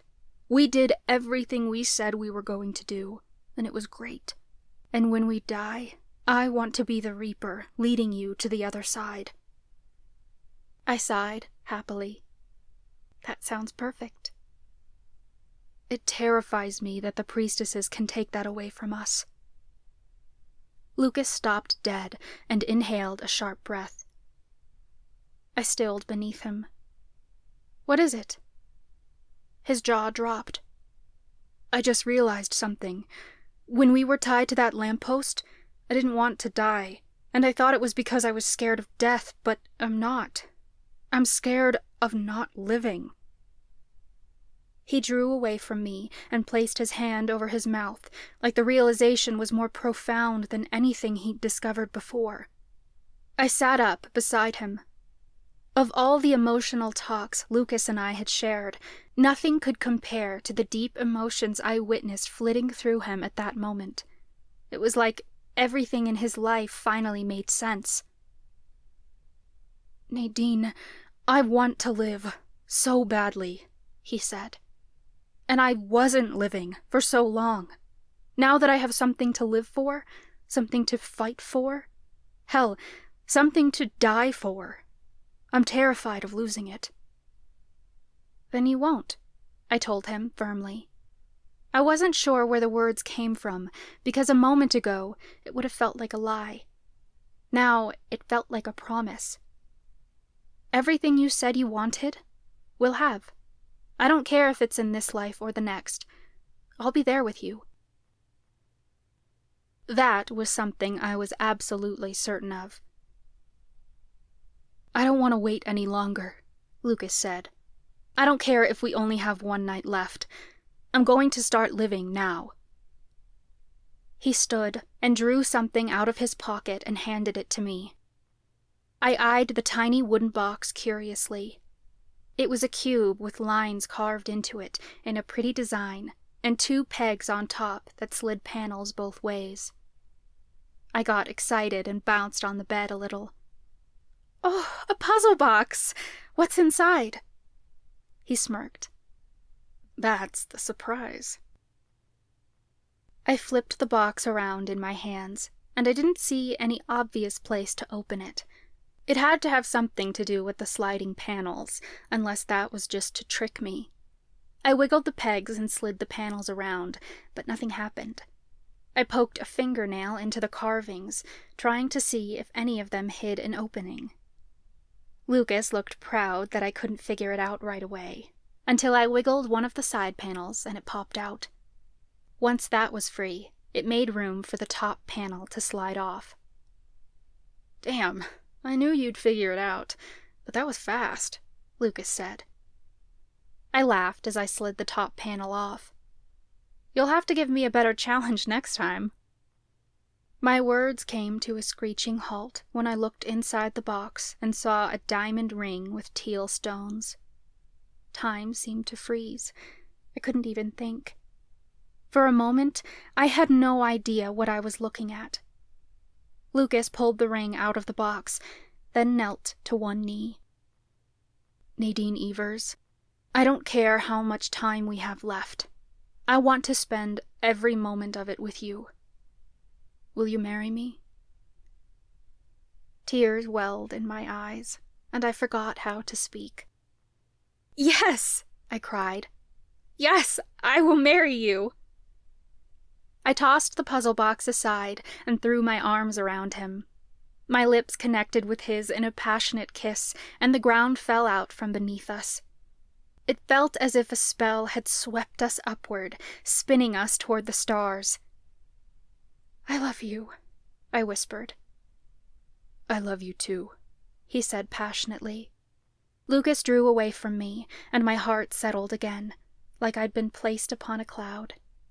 His arms wrapped around me, and he lifted me back onto the bed. He set me down gently, trailing kisses down my neck. I was so entranced by his touch that I closed my eyes and tilted my head back. We were engaged! Engaged! I couldn't believe it. "Do you want to wear it?" he asked. My eyes sprang open to see him holding the ring above me. "Yes!" I cried, giving him my left hand. Lucas slipped the ring on my finger, sealing our promise to one another. I held the ring up to admire it. It was so beautiful, so perfect. I melted into the bed as complete bliss overcame me. He kissed my neck again, then whispered, "You look surprised." "I am," I said. "I had no idea you were even thinking about proposing." "Really?" he asked, sounding shocked. "So I surprised you?" 100%. "Surprises are good, then?" he teased. I smirked. This surprise was the best one yet. The beauty of our moment together in that enchanted room didn't last long. By the next morning, we were faced with reality all over again. I didn't feel ready for our trial, but we'd given Verla everything we had. We'd gone over everything the priestesses might throw at us, and prepared our answers. We woke early to get to our dorm rooms before anyone spotted us. When we walked into my room, I was surprised to see Grant and Talia lying on the floor, surrounded by piles of open books. Talia was curled up in Grant's arms. She looked so tiny next to him, and they both slept soundlessly. It looked like they'd fallen asleep studying. Issa meowed loudly and bounded over to me, jumping over my friends. It felt like ages since I'd seen her last, and I quickly swooped her into my arms, burying my nose into her fur. Issa was so excited to see me, pawing at my face and licking me. "It's okay, girl," I told her, while scratching her head. Issa began purring loudly. Talia stirred, and she startled when she saw me. She nudged Grant, and he yawned as he woke up. Gus and Bella perked up from where they lay on the couch. "What are you guys doing here?" I demanded. "You'd be safer at Verla's." "We're going to take the witness stand," Talia blurted. "We've been researching Miriam McLaw all night." "Verla won't let you take the stand," Lucas argued. "If Nadine and I are found guilty, you'll be hanged too." Grant took a step forward. "I'm the one who killed those officers during the burning. It'll prove you're both innocent on that account." "No," I objected. "You'll be arrested." "But it's the truth," Grant said. "I made a decision that night." "We all did," I protested. The night of the burning, Lucas, Talia, and Miles had been taken hostage with Darcy, Samantha, and Felicia. The priestesses had intended to burn them at the stake, like they'd done to Amy and the others. Killing those officers was the only way to free our friends. We'd all decided that night to do whatever was necessary to save their lives. "I'm the one who pulled the trigger, and I won't let you take the fall for that," Grant insisted. Lucas pressed his fingers to his eyes. "Grant, you can't say that on the stand. Besides, Verla's already got her witness list." "And we're on it," Grant said. "We've already talked to her. We've got it sorted out." Lucas's eyebrows shot up. "And you know what she said about keeping your mouth shut. She knows more about this stuff than we do. We agreed to let her do the talking, and you have to do the same. Grant crossed his arms. Fine, but I'm proving you innocent. I sat on the bed, continuing to scratch Issa behind the ears. What are you looking for in the textbooks? Anything that will help, Talia said. We're hoping for a loophole that will get your case thrown out. Don't you think Verla would have brought that up? I asked. We might have found something, though. Talia reached for one of the open textbooks. Witches deal with death differently than most other magical races. Because Lucas is Mortana and has power over death, we might be able to claim that the deaths you're charged with were predestined, and therefore not your fault. But Lucas doesn't have the power to see fate, I pointed out. It won't work. We have to do something, Talia insisted. I appreciate the help, Tal, but I don't know what more we can do, I told her. We're going to sit on that stand and follow Verla's lead, and things will turn out how they're meant to. That's not good enough, Talia insisted. Everything you're charged with was done to save us. Maybe this is how I save us too, I told her. So you're just going to let them hang you at the gallows? She shouted, sounding deeply hurt. I don't know what's going to happen, but I have to believe that whatever does happen is part of my prophecy, because I can't handle accepting the alternative, I said. How about leaving town? Talia demanded. Let's just all go before the trial. We can run away. They'll hunt us down, I pointed out. Do you really think the priestesses would just let us get away? Grant's features darkened. He didn't like my answer. We'll give you a potion, like the one you gave Monica. We'll fake your deaths. We don't have time to replicate the brew, Lucas said. We can't run from this, you guys. The only way we're getting out of here is if we win our trial. This isn't a fair trial, Talia cried. You're naive to think you can win. If you don't leave now, I'll hit you with a stunning spell and throw you in my trunk. I'm not kidding. I sighed. Tal, yesterday you had no magic because of the waning. Can you even cast a stunning spell? If you two want to go, please do. Go. Be safe. But if Lucas and I leave now, we'll be putting you in danger. We're going through with this. Tears welled in Talia's eyes. I refuse to accept this is the only way, Nadine. I'm not letting another one of my best friends hang. If you're not going to save yourselves, then I will. Talia pushed past me and stormed out of the room. Tal! I ran to follow her, but Grant stopped me. You have to get ready for the trial, he said. I'll go after her. I didn't have a choice. The trial was going to start soon. I knew she'd be safe with Grant.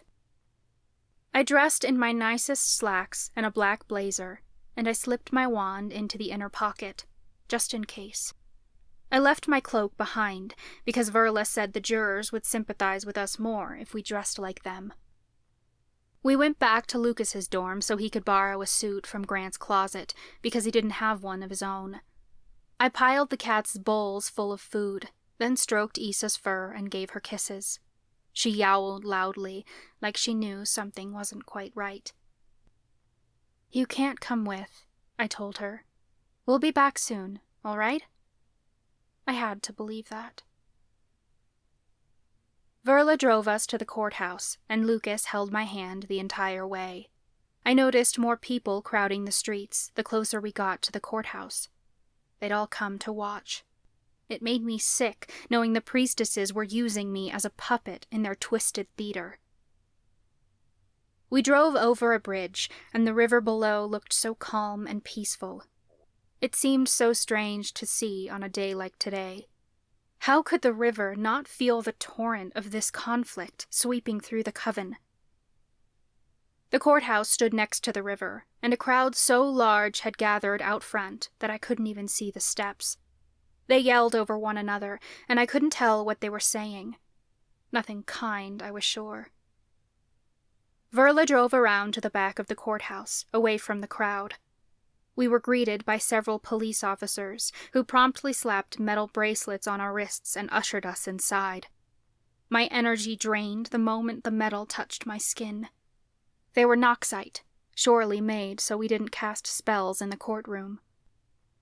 The officers didn't say a thing as they led us into a private room. I stopped in the doorway when I saw Mandy sitting there. Had she been called as a witness? I didn't want our friends being put on the stand like this. "What are you doing here?" I asked. Mandy stood, but it was Verla who spoke first. "Mandy asked me to arrange a meeting before the trial. I'll give you 3 a minute, but be quick. The trial starts soon." She shut the door, leaving Lucas, Mandy, and me in private. I rushed to speak. "If they called you to the stand, I'm sorry. We didn't know you'd get involved, and I know you didn't want to be a part of this anymore." Mandy sniffled. "That's not why I came. I came to say goodbye." "We're not headed to the gallows yet," Lucas said sadly. "We still have a chance to turn this around." "I don't know that you do." Tears beaded in Mandy's eyes. There was so much sadness, but behind that, I saw guilt. My blood turned to ice. "You're the one who turned everything over to the priestesses." Mandy timidly nodded. Lucas's hands curled into fists. "You said you'd never side with the priestesses." Tears spilled over her lids. "I didn't mean for this to happen. They said they'd grant you immunity if I told them everything." "You took an oath! A witch's vow!" Lucas fumed. "You should be dead right now. Or did you fake the vow, too?" "I kept my vow," Mandy cried. "I did what I thought was best for the coven. For you. I wanted to stop this. You and Nadine were getting out of control. I thought stopping you guys was the only way to save more lives and bring the coven together. I didn't want anyone else to die, but the priestesses lied to me." Lucas blew a breath. "This is the problem with witch vows. If the wording is too specific, it can kill you for no reason. If it's just a little off, your friends can betray you." Mandy began to sob. "Please believe me when I say that I never intended to betray you. I came here to tell you that I'm sorry." "How could you do this?" I demanded. "After losing Amy to them?" "I did this because of Amy. For her," Mandy said tearfully. "I'll never forget the way she screamed that night when those bitches burned her at the pyre. And I'll be damned if I let that happen to anyone else." "That's what we were trying to prevent!" I screamed. "Really?" Mandy challenged. "Because Hector and William are dead, all thanks to your cause. Things are worse than ever." "It's not our fault," Lucas seethed. "Isn't it? Isn't it yours and mine?" Mandy challenged. "Things would have been better if we had stayed out of it and let the priestesses do as they pleased. We should have done nothing at all, because if Amy had, she'd still be alive, and so would everyone who's died for us." Mandy shook her head. "But that wasn't good enough for you, was it? You had to win, Nadine, and you would have killed everyone in the coven for the virtue of saving it. And as much as I regret turning you in, I can't help but admit I'll get some sort of satisfaction that you're going to face some consequences for putting everyone's life in danger. Don't worry about me. I'm sure I'll receive my penance soon." I didn't even know what to say to her. People often said betrayal felt like a knife to the back, but this was far, far worse. It was more like being impaled by 100 swords, cutting you into 1,000,000 pieces all at once. My eyes stung as if they were filled with shards of glass. I honestly wanted nothing to do with Mandy right now. The door opened, and Verla entered. I was surprised to see Grammy following behind her. Verla crossed her hands in front of her. It's almost time. I cleared my throat, ignoring Mandy as I turned to my grandmother. Thank you for coming, Grammy. Of course, Nadine, she said softly. I wouldn't miss it for the world. Grammy opened her mouth to say more, but 3 officers burst into the room then. Your time is up, one of them growled. He grabbed Grammy by the shoulder and started dragging her out of the room. You're not supposed to be here. My stomach hollowed. Leave her alone! My granddaughter— Ow! Grammy cried. I started forward, but one of the officers grabbed me. The other put his hands on Lucas, and they shoved us out of the room. With a Noxite bracelet on my wrist, I wasn't strong enough to fight back. It's time to go, the officer barked. Your trial begins now. I shot one last look behind me, and I saw Mandy standing in the doorway, her eyes sparkling. Goodbye, she said, like it was the last goodbye we'd ever have. And it just might be. We entered a large, crowded room that felt dark and foreboding. There were no windows, merely dark mahogany walls on all sides that seemed to block us in. Mahogany was meant to represent strength, but if anything, it felt like a frayed piece of firewood about to be reduced to ash. The room was lit by sconces. I thought they were meant to look comforting, but they reminded me more of torches.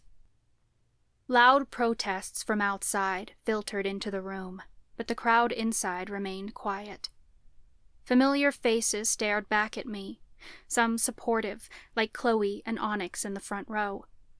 The officer who'd snatched Grammy shoved her into a seat beside Professor Warren. Her eyes narrowed on the priestesses across the room, like she was trying to set them on fire with her mind. I didn't see Grant and Talia anywhere, which was unnerving because they'd agreed to testify. Miles was notably missing, too. They must be held back by the crowd. The other faces didn't appear so friendly. The priestesses sat in the front row behind the prosecutor. They wouldn't be the ones to judge the trial, but they sure as hell looked proud, like they already knew they had this in the bag. They knew exactly what they were doing, parading us in front of the coven. Claudia didn't even look at me. She held her nose high, and I overheard her whisper to Margaret, I hope this ends quickly, because I have dinner reservations. Professor Leto sat in the front row, grinning smugly. He certainly looked hungry for an execution. Behind them, Mira and Avery laughed. James and Ryan had shown up in their executor uniforms, like they were ready to deliver our execution themselves. There were so many faces I didn't recognize, people who had never even met us, but prayed for our downfall nonetheless. A jury sat in 2 rows next to the judge's stand. I didn't know any of them, and I couldn't place if they were allies or not. Knowing the priestesses, I wasn't counting on it. All rise for the Honorable Judge Patricia Calloway, the bailiff said. Everyone in the courtroom rose, and a woman in a black robe entered the room. I hadn't met her before. She had to be in her 50s, with tight red curls piled atop her head. Her expression remained stoic, and it was impossible to read her. She definitely walked with the confidence of a priestess, though there was something that set her apart from them. I couldn't place it at first. When she turned to the crowd, I saw it. Her eyes were kinder. Not totally unforgiving, but it didn't appear she'd made a decision about this case just yet. We might still have a chance, if the jury was as open-minded as her. Court is now in session, the judge said with a smack of her gavel. You may be seated. Everyone took their seat, but nobody spoke. We are here today to begin proceedings in the trial of the Miriamic Coven versus Priestess Nadine Evers and Lucas Taylor, the judge announced. Will the defendants please rise? We stood to face the judge. On one felony count of attempting to overthrow the Imperium Council, how do the defendants plead? The judge asked. Not guilty, Your Honor, Verla said. The judge continued through our list of charges. 2 misdemeanor counts of unauthorized intercast spell work, 12 felony charges of black magic used with intent to do harm, and 7 charges of first-degree murder. We pled not guilty to all. You may be seated, the judge announced. I squeezed Lucas's hand underneath the table. The prosecution may begin with its opening statement. The lawyer across from us stood. She was a tall woman, with dark hair and a smug look that rivaled Lillian's harsh features. She reminded me of Claudia, though she was much younger. Her heels clicked against the floor as she stood in front of the jury. Members of the jury, you have heard the charges brought forth against these criminals, she began. In today's proceedings, I will prove to you that Nadine Evers and Lucas Taylor are in fact guilty of the crimes they have been accused of. You will see photographs of their secret society headquarters and secret files they kept hidden from the Imperium Council. I shall prove without a shadow of a doubt that Nadine Evers and Lucas Taylor have conspired against the Imperium Council with intent to destroy the Coven. I will present to you audio recordings and testimony detailing the murders these 2 have committed in the name of their secret society.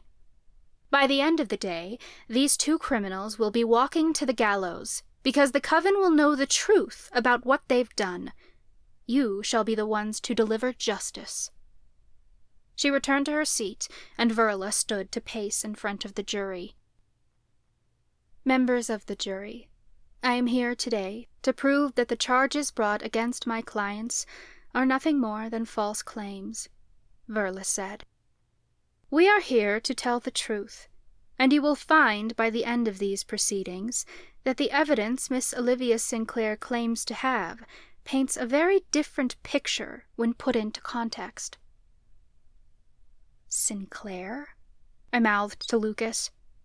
No wonder the prosecutor reminded me so much of Claudia. She was her daughter. She had everything to gain by winning this trial, namely, securing her mother's position on the council and bolstering their family business. I will present you with witness testimony that will prove my clients had the best interest of the Coven at heart, and that my clients are, in fact, innocent, Verla concluded. Dear Goddess, all we had was witness testimony. The prosecutors had photographs and recordings, and who knew what else? We were totally fucked. The prosecution may call its first witness, the judge announced. Olivia Sinclair stood. The prosecution calls Priestess Margaret Weber to the witness stand. I watched curiously as Margaret stood and approached the stand. Never once did she look my way. The bailiff held out an old leather-bound book, and she put her hand atop it. Do you swear on Mother Miriam's holy grimoire to tell the truth, the whole truth, and nothing but the truth, so help you, Goddess? Yes, Margaret said firmly. She sat, and Olivia began pacing in front of her. Priestess Margaret, can you state for the jury what your role is among the Imperium Council? Margaret turned to the jury and spoke softly. She sounded so much like when I first met her, before she'd shown her true nature. I'm the alchemy priestess. It is my job to represent my caste and make laws that will benefit the entire coven. As a priestess, I help facilitate strong relationships with other magical races, as well as speak for the coven in times of controversy. You are the oldest member of the council, correct? Olivia asked. Yes, the oldest in age, Margaret said. Priestess Lillian has been sitting on the council longer. Thank you, Olivia said. Being the oldest on the council, the other council members look up to you, correct? Margaret nodded. Yes, I would say that's accurate, although none of us are above each other in rank. When the council requires a single spokesperson, that responsibility typically falls on you, correct? Yes, Margaret said. So you are somewhat of the leader of the Imperium Council. You could say that, yes. And you are present at every meeting? Every single one, yes. You were present when the Imperium Council met with Nadine to discuss inducting her onto the council? Yes. Priestess, did any of the council members take issue with placing Nadine on the council? At the time, we were all in agreement that we needed a cursebreaker on the council, Margaret answered. We had reservations, considering her grandfather's downfall on the council many years ago, but we all thought Nadine would be different. Can you clarify for the jury what you mean? Nadine's grandfather, Nicholas Tucker, served on the Imperium Council for a short time 4 decades ago, Margaret said. He was caught stealing from the council, and was executed for it. Behind me, Grammy huffed. Margaret was already lying. She spoke as if he'd had a fair trial, like his murder had been sanctioned by the Imperium Council. He'd been murdered without a chance to plead his case. We had faith that Nadine's intentions were genuine, as her grandfather had died long before she was born, and she had no personal connections to him, Margaret said. She was the only cursebreaker alive, so the job defaulted to her. It was our belief that we should induct her as soon as possible, to restore the 5-caste system on the council. And how does the council feel about that decision now? Objection, Your Honor, Verla said. Hearsay. Sustained, the judge said. The priestess can only speak for herself, Attorney Sinclair. Olivia cleared her throat. Priestess Margaret, how do you feel about the decision to place Nadine Evers on the council? For the first time, Priestess Margaret looked at me, and her stare turned my blood to ice. I believe it was the greatest mistake the council has ever made. Olivia tried to hide her proud smirk, but she wasn't very good at masking it. Priestess, can you tell the jury what made you change your mind? Margaret turned to the jury again, avoiding my gaze entirely. When we first met Nadine, she appeared very kind and willing to do anything to help the coven. We were blinded by our enthusiasm to call a cursebreaker onto the council after so many years. We had several meetings prior to her induction, and she seemed enthusiastic and a great fit. We worked well together, until she was inducted. What happened then? Olivia asked. Nadine changed her tune, Margaret said simply. She began objecting in council meetings and protesting our ideas. When we were presented opportunities to investigate the waning, she would refuse to work the spells with us.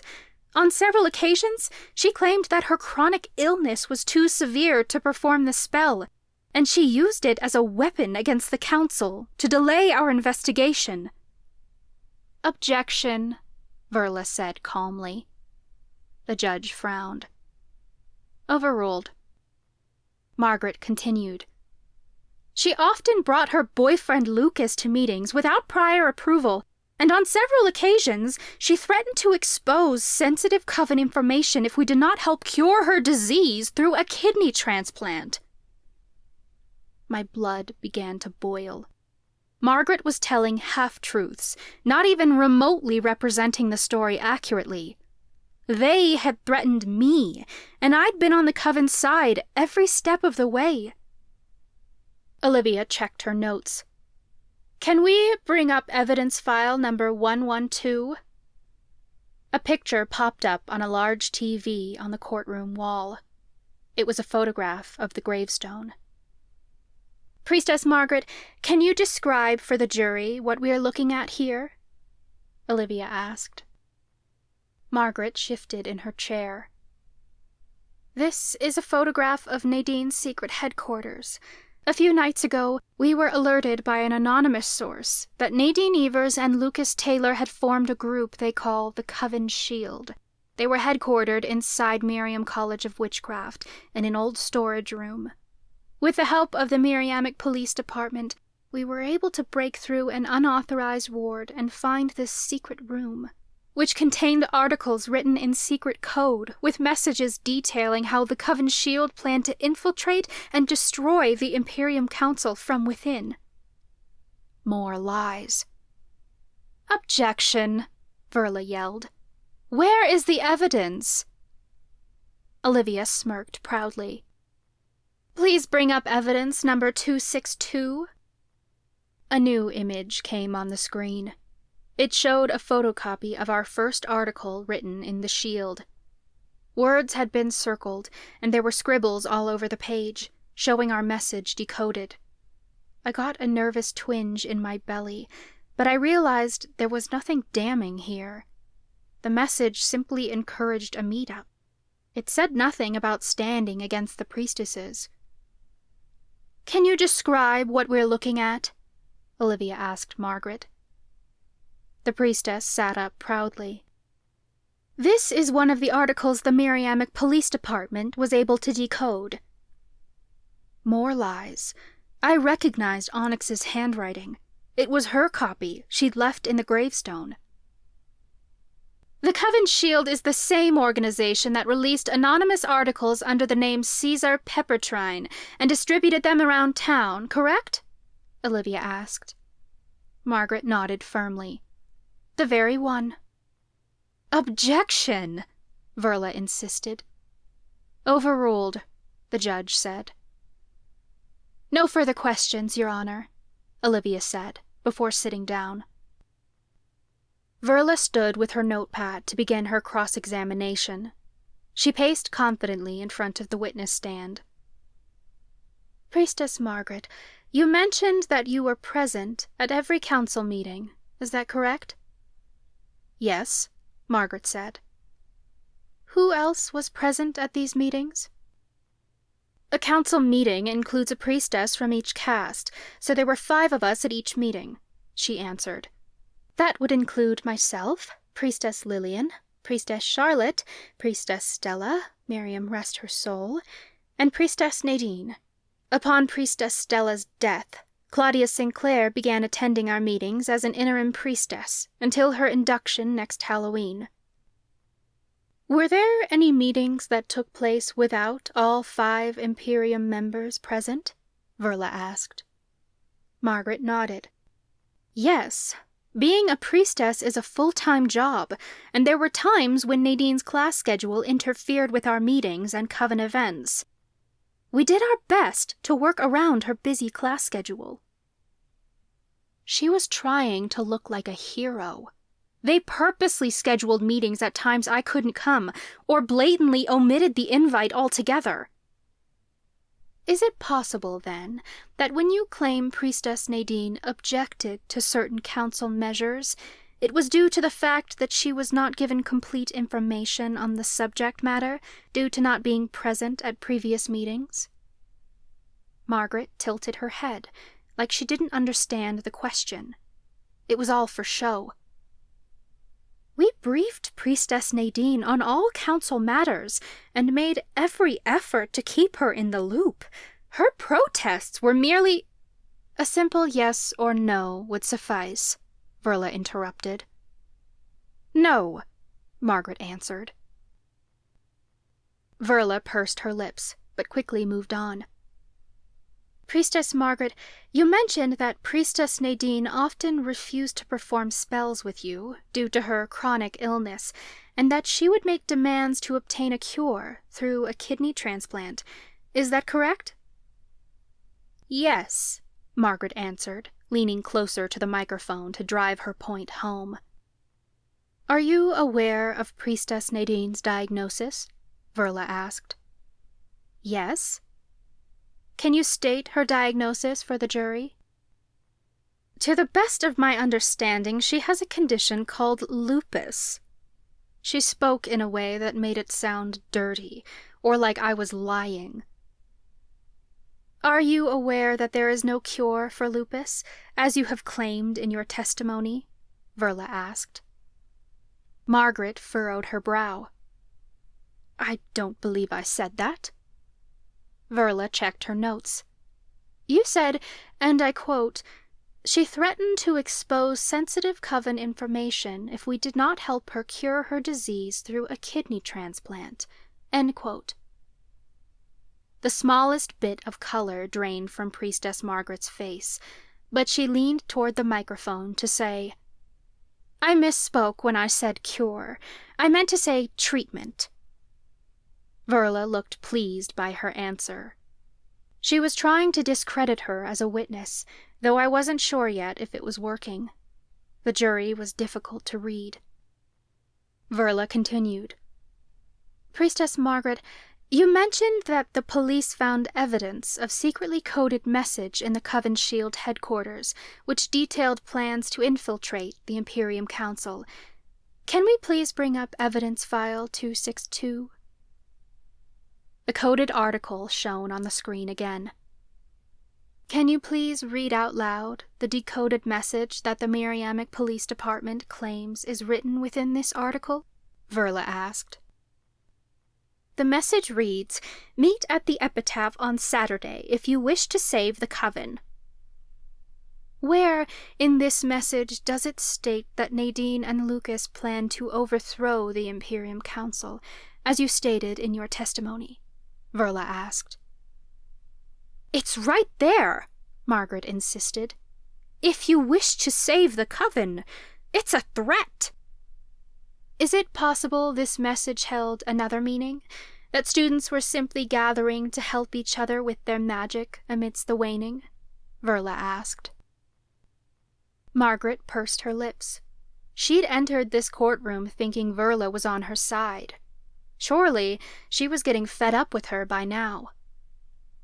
Considering the other evidence we found, it's unlikely. But possible, Verla pressed. Margaret wore a confident look, not giving anything away. I suppose. Please answer the question with a simple yes or no, Verla insisted. Is it possible this message held another meaning? Margaret took a breath. Yes? Verla moved on. You mentioned that Nadine's grandfather was executed for stealing from the Coven 4 decades ago, implying that Nadine's connection to him may have caused controversy on the Council. Nicholas Tucker was executed by the use of battle magic, correct? Yes, Margaret said. Jebediah Olsen was the executioner? Verla asked. Objection! Olivia cried. Relevance? Overruled, the judge said. Margaret sat straighter in her chair. Yes?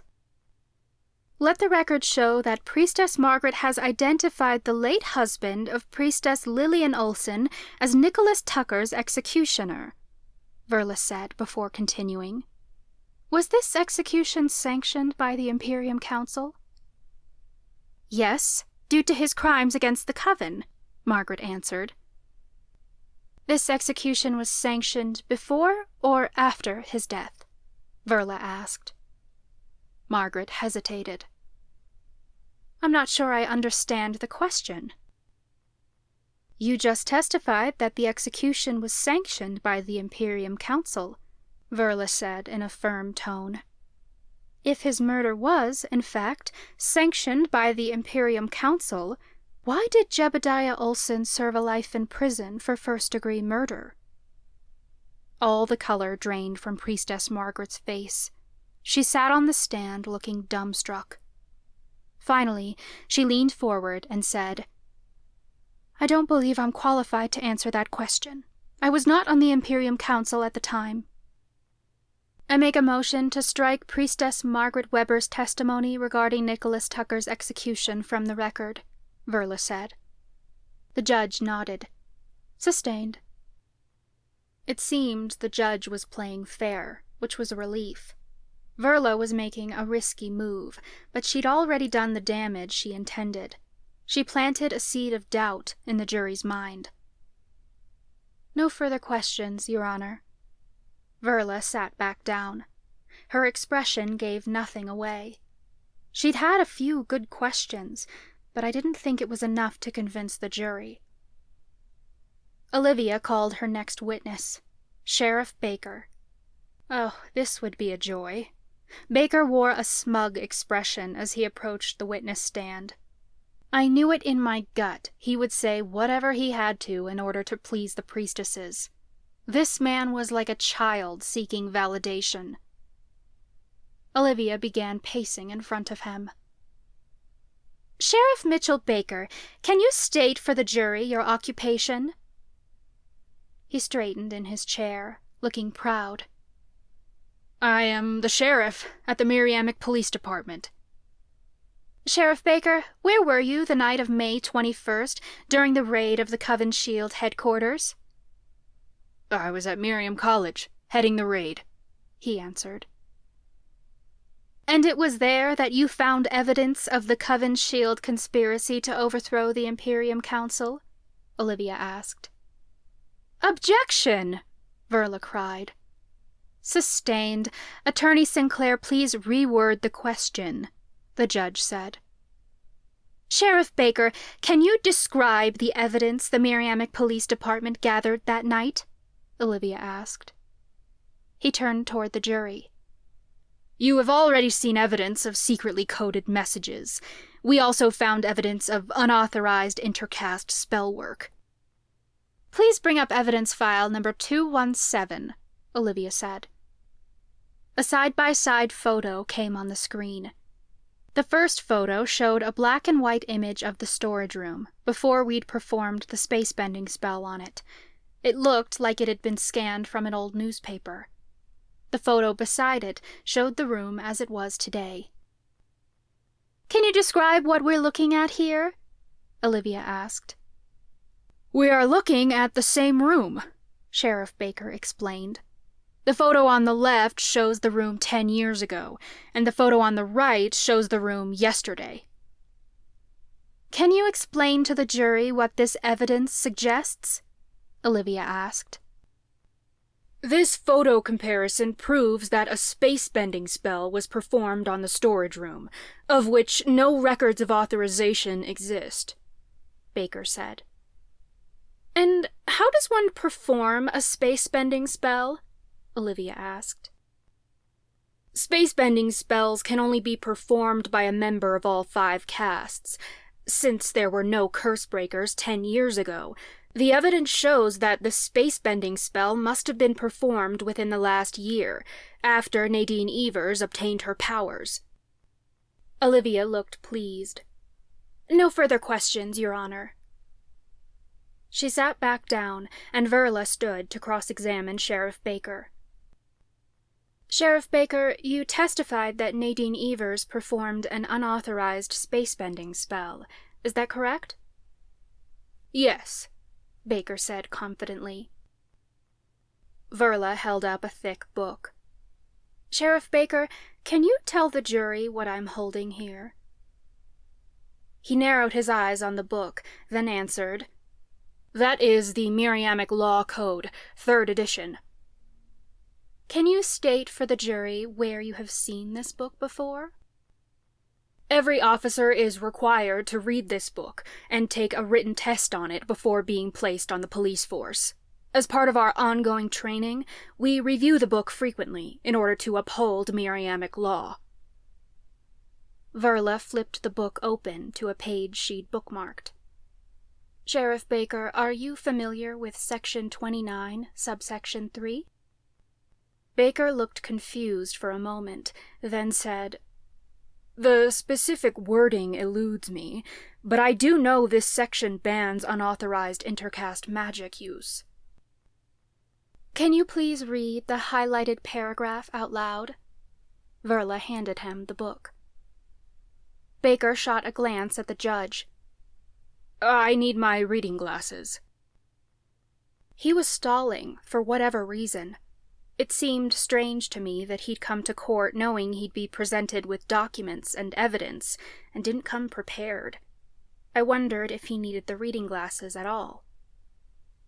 It must have taken 10 minutes before the court managed to find him a pair of reading glasses. He put them on and cleared his throat. Section 29, subsection 3? Goddess, he was playing an idiot. I didn't get it. Yes, Verla said. Please read the highlighted section to the jury. Section 29, subsection 3 reads, Under Miriamic law, unauthorized intercaste magic use will be defined as any spell performed by 2 or more witches or warlocks of different castes with the intent to do harm. Verla yanked the book out of Baker's hands, and the sheriff cut off. With the intent to do harm, she emphasized. No further questions, Your Honor. The prosecution continued calling witnesses to the stand. It took hours for the court to interview other officers and supposed witnesses I didn't even know. Each one of them backed up Priestess Margaret's claims that we had intended to overthrow the council. Each one of them supported her lies. The prosecution hadn't once brought up our murder charges, and that worried me. I didn't know what they might possibly have in store. When Olivia called Priestess Lillian to the stand, all the blood in my body drained to my toes. I'd wondered why Lillian hadn't testified yet, and now I knew. They were saving the worst for last. I held my breath as Lillian swore upon Mother Miriam's holy grimoire and took the stand. Priestess Lillian Olsen, Olivia said. You are a member of the Imperium Council, correct? Lillian sat straight up, lifting her nose slightly to the jury as she answered, Yes. Can you state your role among the Imperium Council? Olivia asked. I am a high priestess of the mentalist caste, Lillian stated. I have served on the Imperium Council for over 40 years. As a priestess, it is my job to serve the coven both as a lawmaker and a law enforcer. What level of authority does your position provide you with? Olivia asked. As the highest governing power, the priestesses have the authority to implement new laws, as well as enforce the laws that are already written, Lillian answered. New laws require a majority vote by council members, as does dealing out punishments. It is most common for the Miriamic Police Department to handle arrests, and it's the job of the judge to sentence criminals. However, in severe criminal cases that require a timely response, the Imperium Council will step in to ensure the coven is as safe as possible. That's how they got away with calling for executions without a trial. So not only do you work closely with law enforcement personnel, but you yourself are an enforcer of the law in the Miriamic Coven? Olivia asked. Lillian nodded. Yes, of the highest rank. Priestess Lillian, you worked a case last year investigating an explosion at Pinewood Manor, correct? Olivia checked her notes and quickly verified the case number. Yes, Lillian said. Due to the intensity of the case, the priestesses headed the operation. Can you describe the nature of the case to us? 1 year ago, on the night of May 8th, the Imperium Council received a call that led us to Pinewood Manor. When we arrived, we found that the East Wing had completely collapsed and was on fire. Nadine and Lucas were among 5 survivors at the scene.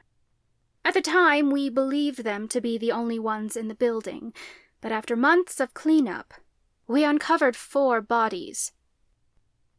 Please bring up evidence file 182, Olivia said. The entire courtroom gasped. My stomach lurched when photographs of burnt, charred bodies appeared on the screen. I couldn't make out the faces of who they once were, though I could easily guess. Can you describe the evidence shown here?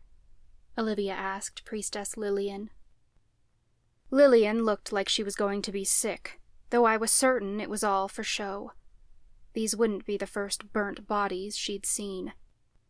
With the help of the Miriamic Police Department, we were able to identify these remains as Emmett Carlyle, Agnes Britches, Sandy Summers, and Betty Smith. Upon further investigation, we were able to determine the cause of death to be magical. Trace magic left at the scene showed the potens crepitus spell was used, which is an ancient spell that can only be performed by multiple cast members, as it's too powerful to be performed by a single witch or warlock. I gritted my teeth. That may be the case, but she had no proof that we'd been the ones to cause the explosion.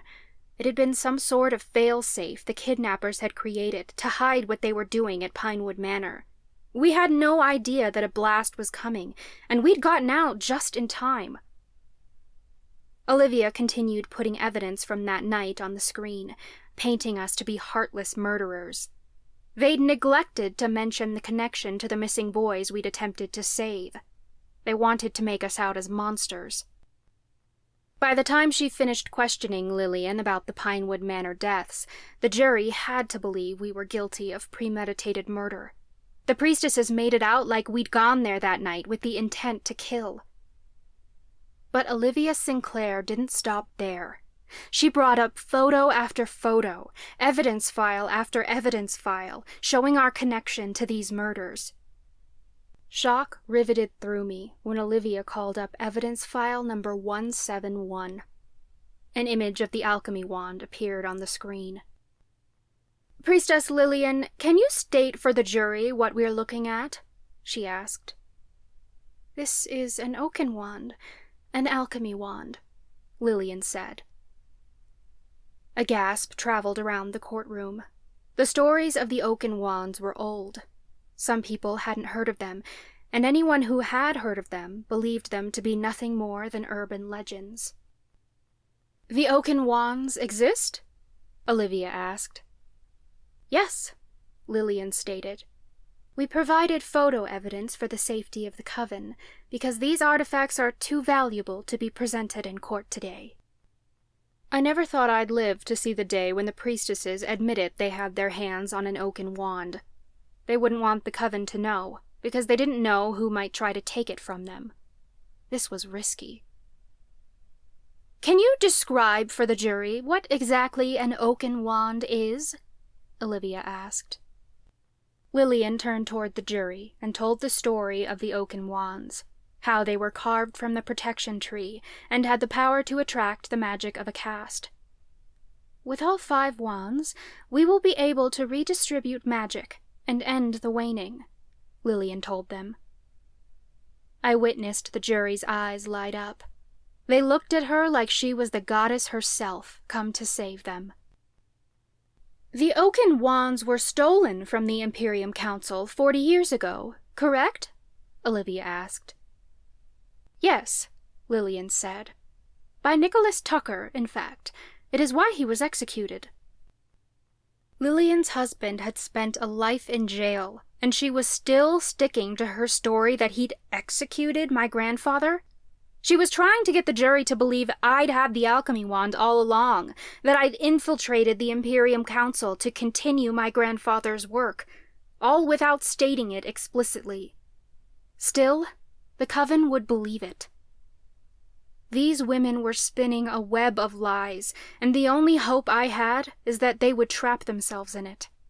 Problem was, webs were built to catch prey, and I was the greatest prey they'd ever hunted. "How did the council come into possession of the alchemy wand again after all this time?" Olivia asked. "We confiscated it from Nadine Evers the night of the burning," Lillian said. I was shocked to hear her refer to that night as the burning. The priestesses had never acknowledged it as such before. When I saw the expressions on the jury's faces, I realized she was playing them, telling them what they wanted to hear. She wanted to invoke horrible emotions, all tied back to us. With the power of this wand, could the owner, say, poison the blood of their enemies? Olivia asked. Absolutely, Lillian said. Olivia brought up more photographs on the screen, and several jury members gagged at the sight of corpses.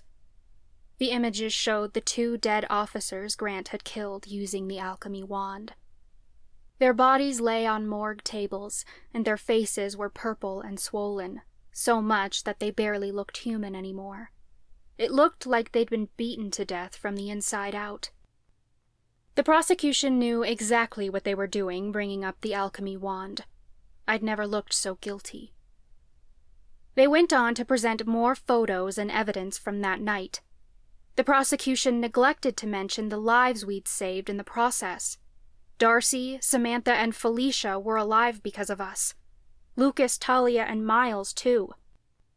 The jury looked to be eating this up. Priestess Lillian, Olivia continued. Is it true that Nadine Evers used the alchemy wand that night to poison these 2 officers? That is what the evidence suggests, Lillian said proudly. How is that possible if Nadine is a curse breaker? Olivia asked. I didn't like where this was going. She wouldn't ask the question unless they'd already prepared a damning answer. Curse breakers are capable of manipulating alchemy magic, Lillian stated. Nadine proved this when she posed as an alchemist for a full semester following her evoking ceremony. She brewed many potions by stealing alchemy magic from other students. She's fully capable of wielding the alchemy wand. Olivia looked pleased, but continued on. These 2 officers were not the only individuals to die that night at the hand of Lucas Taylor or Nadine Evers. Is that correct? That is correct, Lillian said. They murdered Priestess Stella. A murmur traveled around the courtroom. This had been a point of contention throughout the entire coven for months. We'd tried to tell the truth the night of the burning, how Stella had been behind Nightshade production, but we'd been forced into silence. The priestesses had made us lie and change our story. At this point, I wasn't sure the coven knew what to believe. Please bring up evidence file 166, Olivia said. This time, it wasn't an image that appeared on the screen, but an audio recording. It was the first bit of evidence they'd provided that wasn't a photograph. The sound of Stella's voice blasted out of the speakers. I don't answer to you. You're not going anywhere, Lucas shouted in the recording. We heard the sound of scrambling feet, then the blast of a spell, followed immediately by Stella's dying screams. They echoed throughout the courtroom, sending a chilling sensation down my spine. I was certain we all felt it, the horror of death permeating through the speakers. For a moment, the entire courtroom went silent. Then, all at once, the room exploded in an uproar. Burn them at the stake! Send them to the gallows! Rot in the abyss! I knew that last voice. It was Professor Leto. He was loving the chaos. The judge smacked her gavel against the tabletop, though we could hardly hear it over the sound of the screams. What are you waiting for? They killed a priestess! Someone shouted. Olivia smirked proudly. I rest my case, Your Honor. I felt like the walls were closing in on me. Of all the evidence shown, any of it could be doctored. Any of it could be lies. But Lucas's voice in this recording was damning. The priestesses knew it, and they wore smug expressions as the courtroom exploded in rage. It was odd how comfortable they seemed in the midst of the coven calling for a witch hunt. This is exactly what they wanted, why they gave us a trial at all. They wanted to leave no single soul who doubted our guilt. They wanted to unite the coven in rage. It was over. We'd lost. Chapter 21. Lucas. Horror permeated my bones. The recording was real, and the jury knew it. But the prosecution had cut out all the rest. They didn't show how Stella's death had been an accident, or how we tried to save Stella. The clip they chose told a very damning story, one that didn't remotely reflect the truth. But the coven didn't care. They wanted our heads on a stake. "The court will take an hour recess!" the judge yelled, smacking her gavel. People got out of their chairs and started pushing through the crowd, trying to get to us. "Get them out of here!" the judge yelled at the bailiff. Verla whirled toward Professor Warren in the front row. She quickly gestured to him, and he leaned over the barrier separating us. She said something in his ear, but I couldn't hear what it was over the sound of protests. We were escorted out of the courtroom through a private door to a small room away from the crowd. I curled Nadine in my arms as she shook in fright. "The coven's not going to believe anything we say after that." Nadine's voice trembled. "We can work with this," Verla said. "We've known all along they had that recording." "But we didn't know they'd twist it like that." Nadine began pacing. "If they played just 5 seconds more, they'd hear we tried to save Stella from the twisted vine she fell into. This recording makes it sound like Lucas cast a killing spell." My stomach twisted.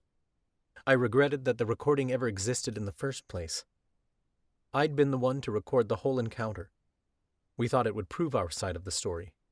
But the priestesses had forced us to hand over the recording device in return for saving our friends. "You still get a chance to tell your side of the story," Verla said calmly. My tone came out sounding flat. The coven's already made up their minds. Hell, the priestesses pulled everything they've got. They even exposed the Oaken Wands. "They did that because if we brought it up first, they'd look like villains," Verla said. "Being the first to expose the wands paints them as the good guys. It makes them look honest. We can change the coven's mind. Trust me, this happens all the time in the courtroom. We've prepared our defense." "Our defense isn't here," Nadine cried. "Grant was supposed to testify. Where is he? Where's Talia? I'm worried about them." "I've sent Jonathan to find them," Verla reassured her. Goddess, I hoped Professor Warren knew where to look. I wanted to hurl. For all we knew, Grant and Talia had been dragged out of the school and beaten by an angry mob for defending us. Problem was, we couldn't get out of the courtroom to look for them. "We can't draw any conclusions yet," Verla stated. "If we get to the end of the trial and things are still looking bad, I'm fully prepared to advocate that you be sent to the Dark Institute for Supernatural Offenders. You're both considered supernatural minors, so you're eligible to attend the reform school on Dark Island." "The Dark Island Institute is a prison for college kids," I cried. "We can't save the coven if we're locked up on some remote island." Verla sighed. "I'm merely stating there are alternatives. Be that as it may, we still have a chance to win our case. Let's look at the facts. We'll go over everything one more time."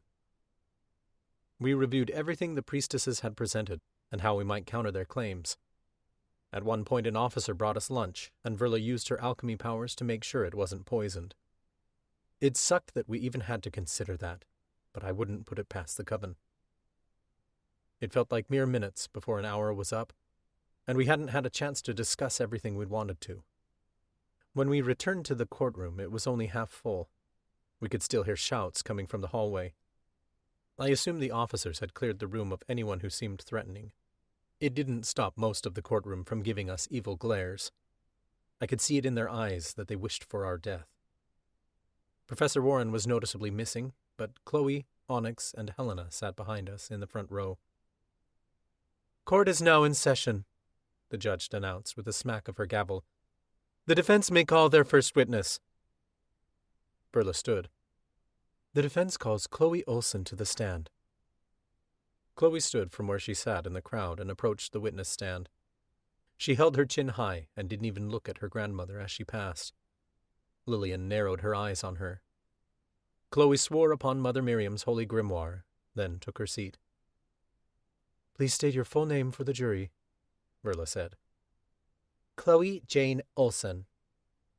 "Can you state your relationship with the accused?" We go to school together, Chloe said. Where were you the night the east wing of Pinewood Manor collapsed? Verla asked.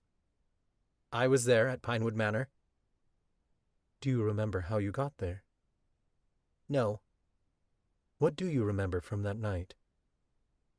I remember being in the woods with Nadine, and we were both hit by a stunning spell, Chloe said.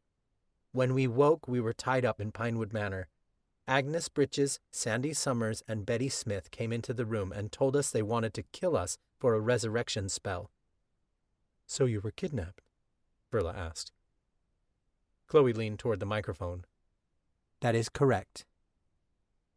Did you witness anyone else there that night? Yes, Chloe answered. Professor Carlyle was there. He entered the room shortly after the other witches. Lucas and his friends Talia and Grant discovered we were missing, and they were able to find us using seer magic. They came to save us, so they were there as well. Chloe, you testified that your kidnappers admitted their intent to kill you in a black magic ritual, Verla said, driving the point home for the jury. Did your kidnappers tell you anything else that night?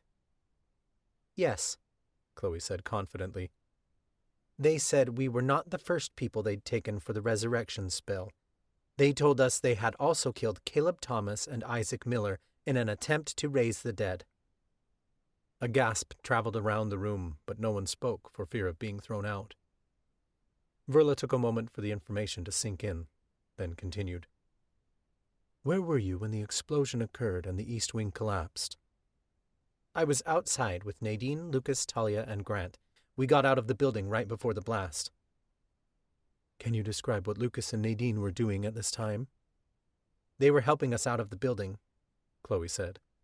Lucas was carrying me because the witches had attacked us and I'd sustained several injuries. Can you describe your injuries to the jury? Nadine and Lucas had some cuts and bruises. Grant had a broken arm. Talia and I both had to get stitches, Chloe said. While Nadine was helping you escape your attackers, did she have time to cast the Potens Crepitus spell? No, she didn't, Chloe said. Besides, it's not a spell we cover in our classes, so none of us would even know how to do it. What did you and your friends believe had happened? We assumed the witches had implemented a fail-safe spell to cover their tracks in case they were discovered, Chloe said. Where were the 4 kidnappers when the blast happened? Verla questioned. Inside the building. So they got caught in their own spell? Yes. Objection! Olivia shouted. She can't know that for certain. Sustained, the judge said. No further questions, Your Honor, Verla said confidently before she sat. Olivia stood to begin her cross-examination. Miss Olson, you testified that you and Nadine Evers were kidnapped and that Lucas Taylor and his friends came to save you. Is that correct? Yes, that is correct, Chloe replied dryly. If you were truly kidnapped, why did Lucas not go to the police? Chloe kept eye contact with the prosecutor. If he'd gone to the police, we would have been dead by the time they arrived. How could Lucas and his friends possibly know that? Olivia cocked an eyebrow. Chloe held her head high. It's my understanding that the Imperium Council had already been informed.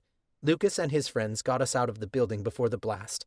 The Imperium Council showed up after. If he hadn't been there, we'd be dead.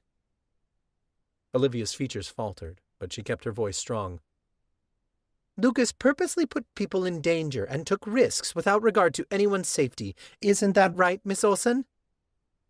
Like I said, they used seer magic to find us, Chloe said. They knew we were in grave danger.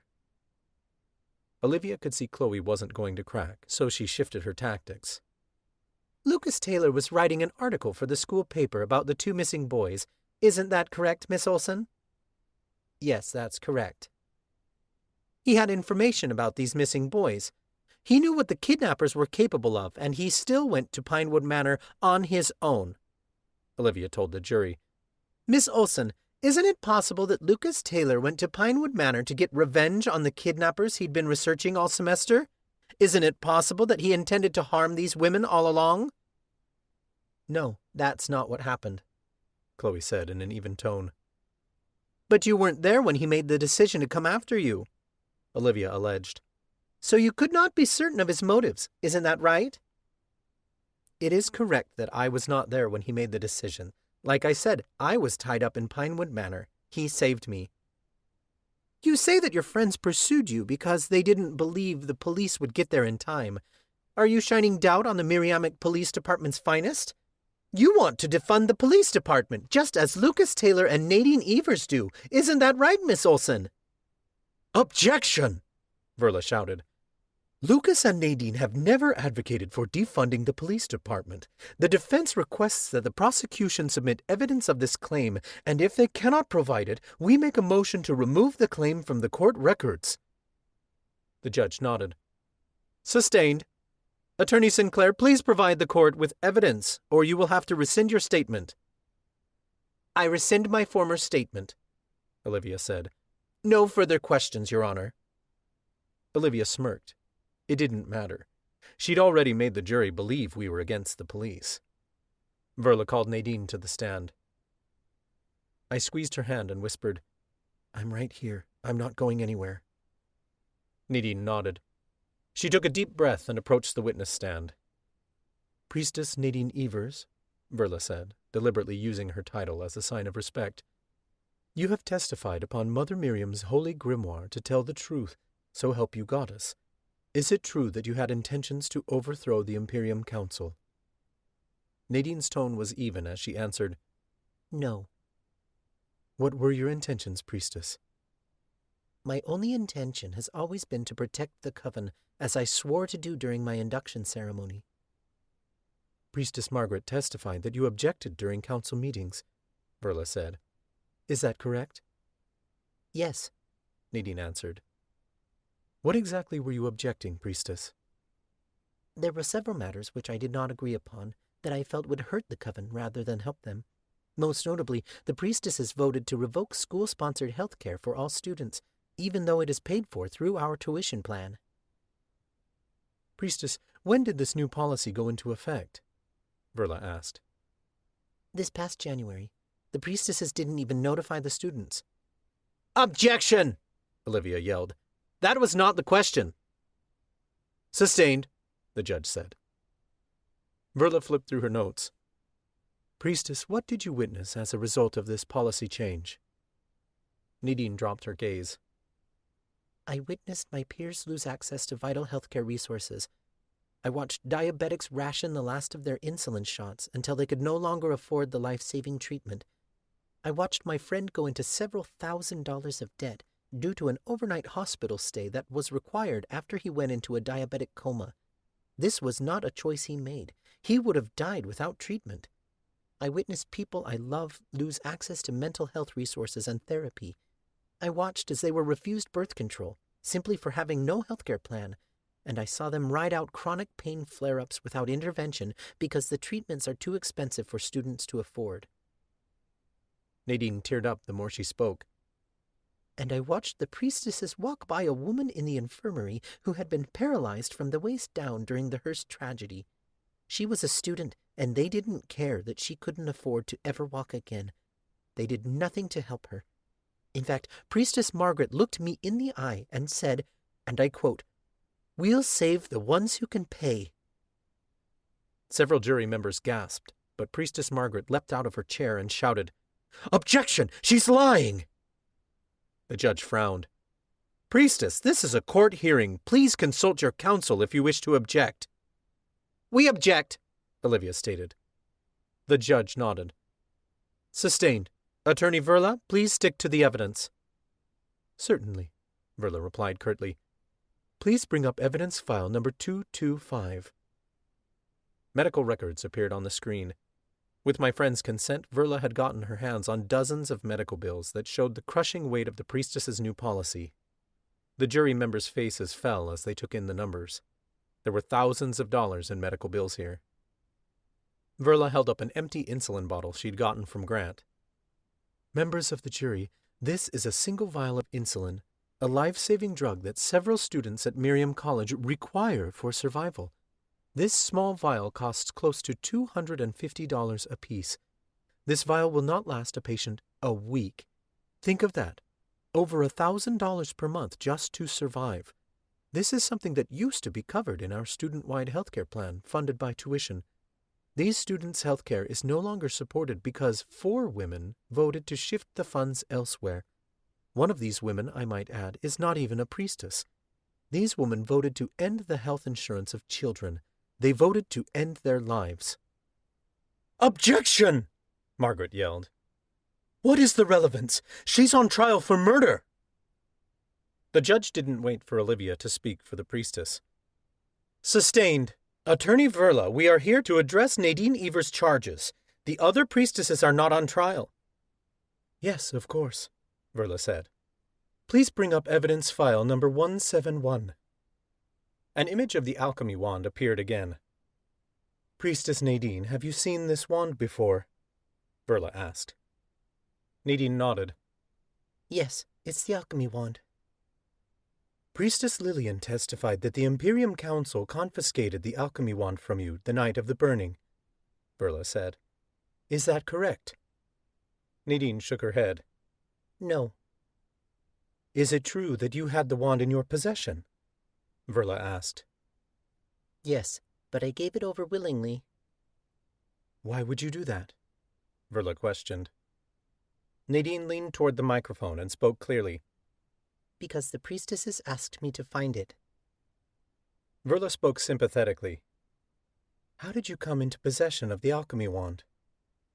I tracked down clues that my grandfather had left behind, Nadine said.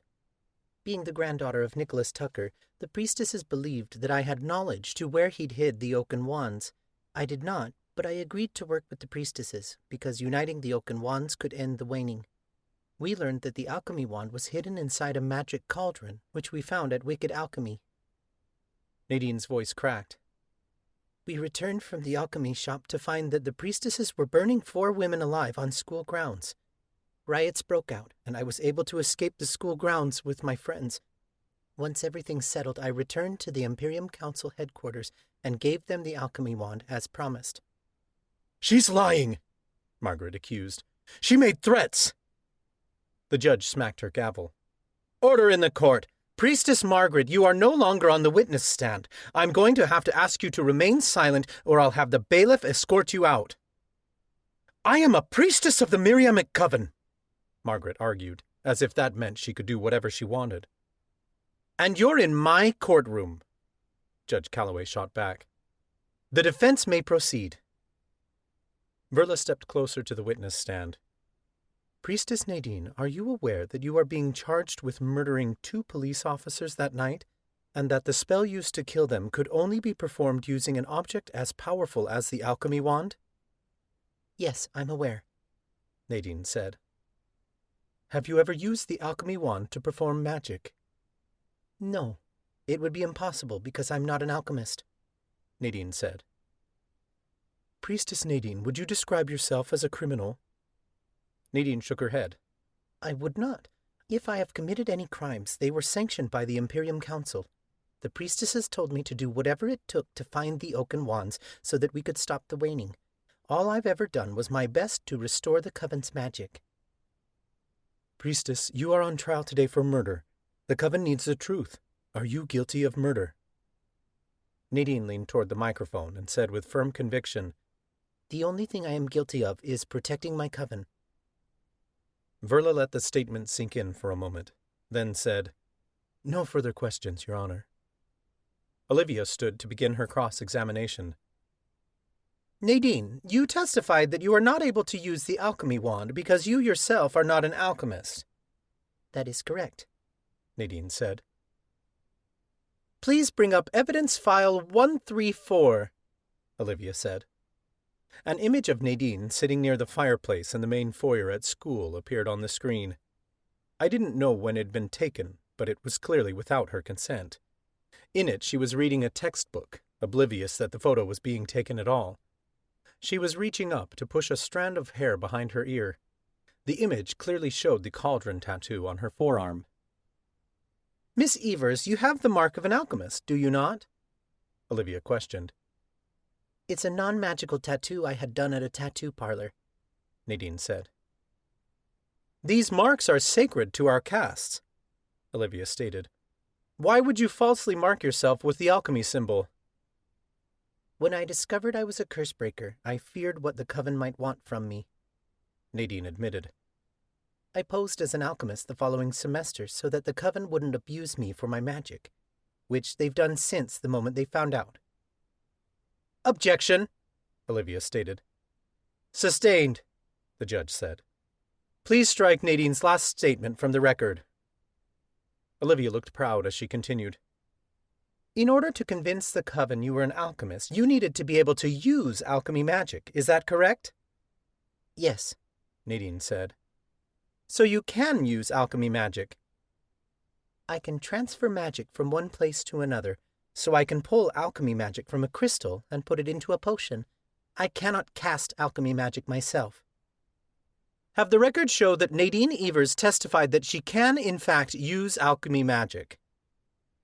That's not really how it works, Nadine started, but Olivia cut her off. You'll answer my questions and nothing further? Nadine went silent, and Olivia smirked. The jury would believe Nadine could use the alchemy wand. They'd believe she poisoned the officers. Olivia flipped through her notes.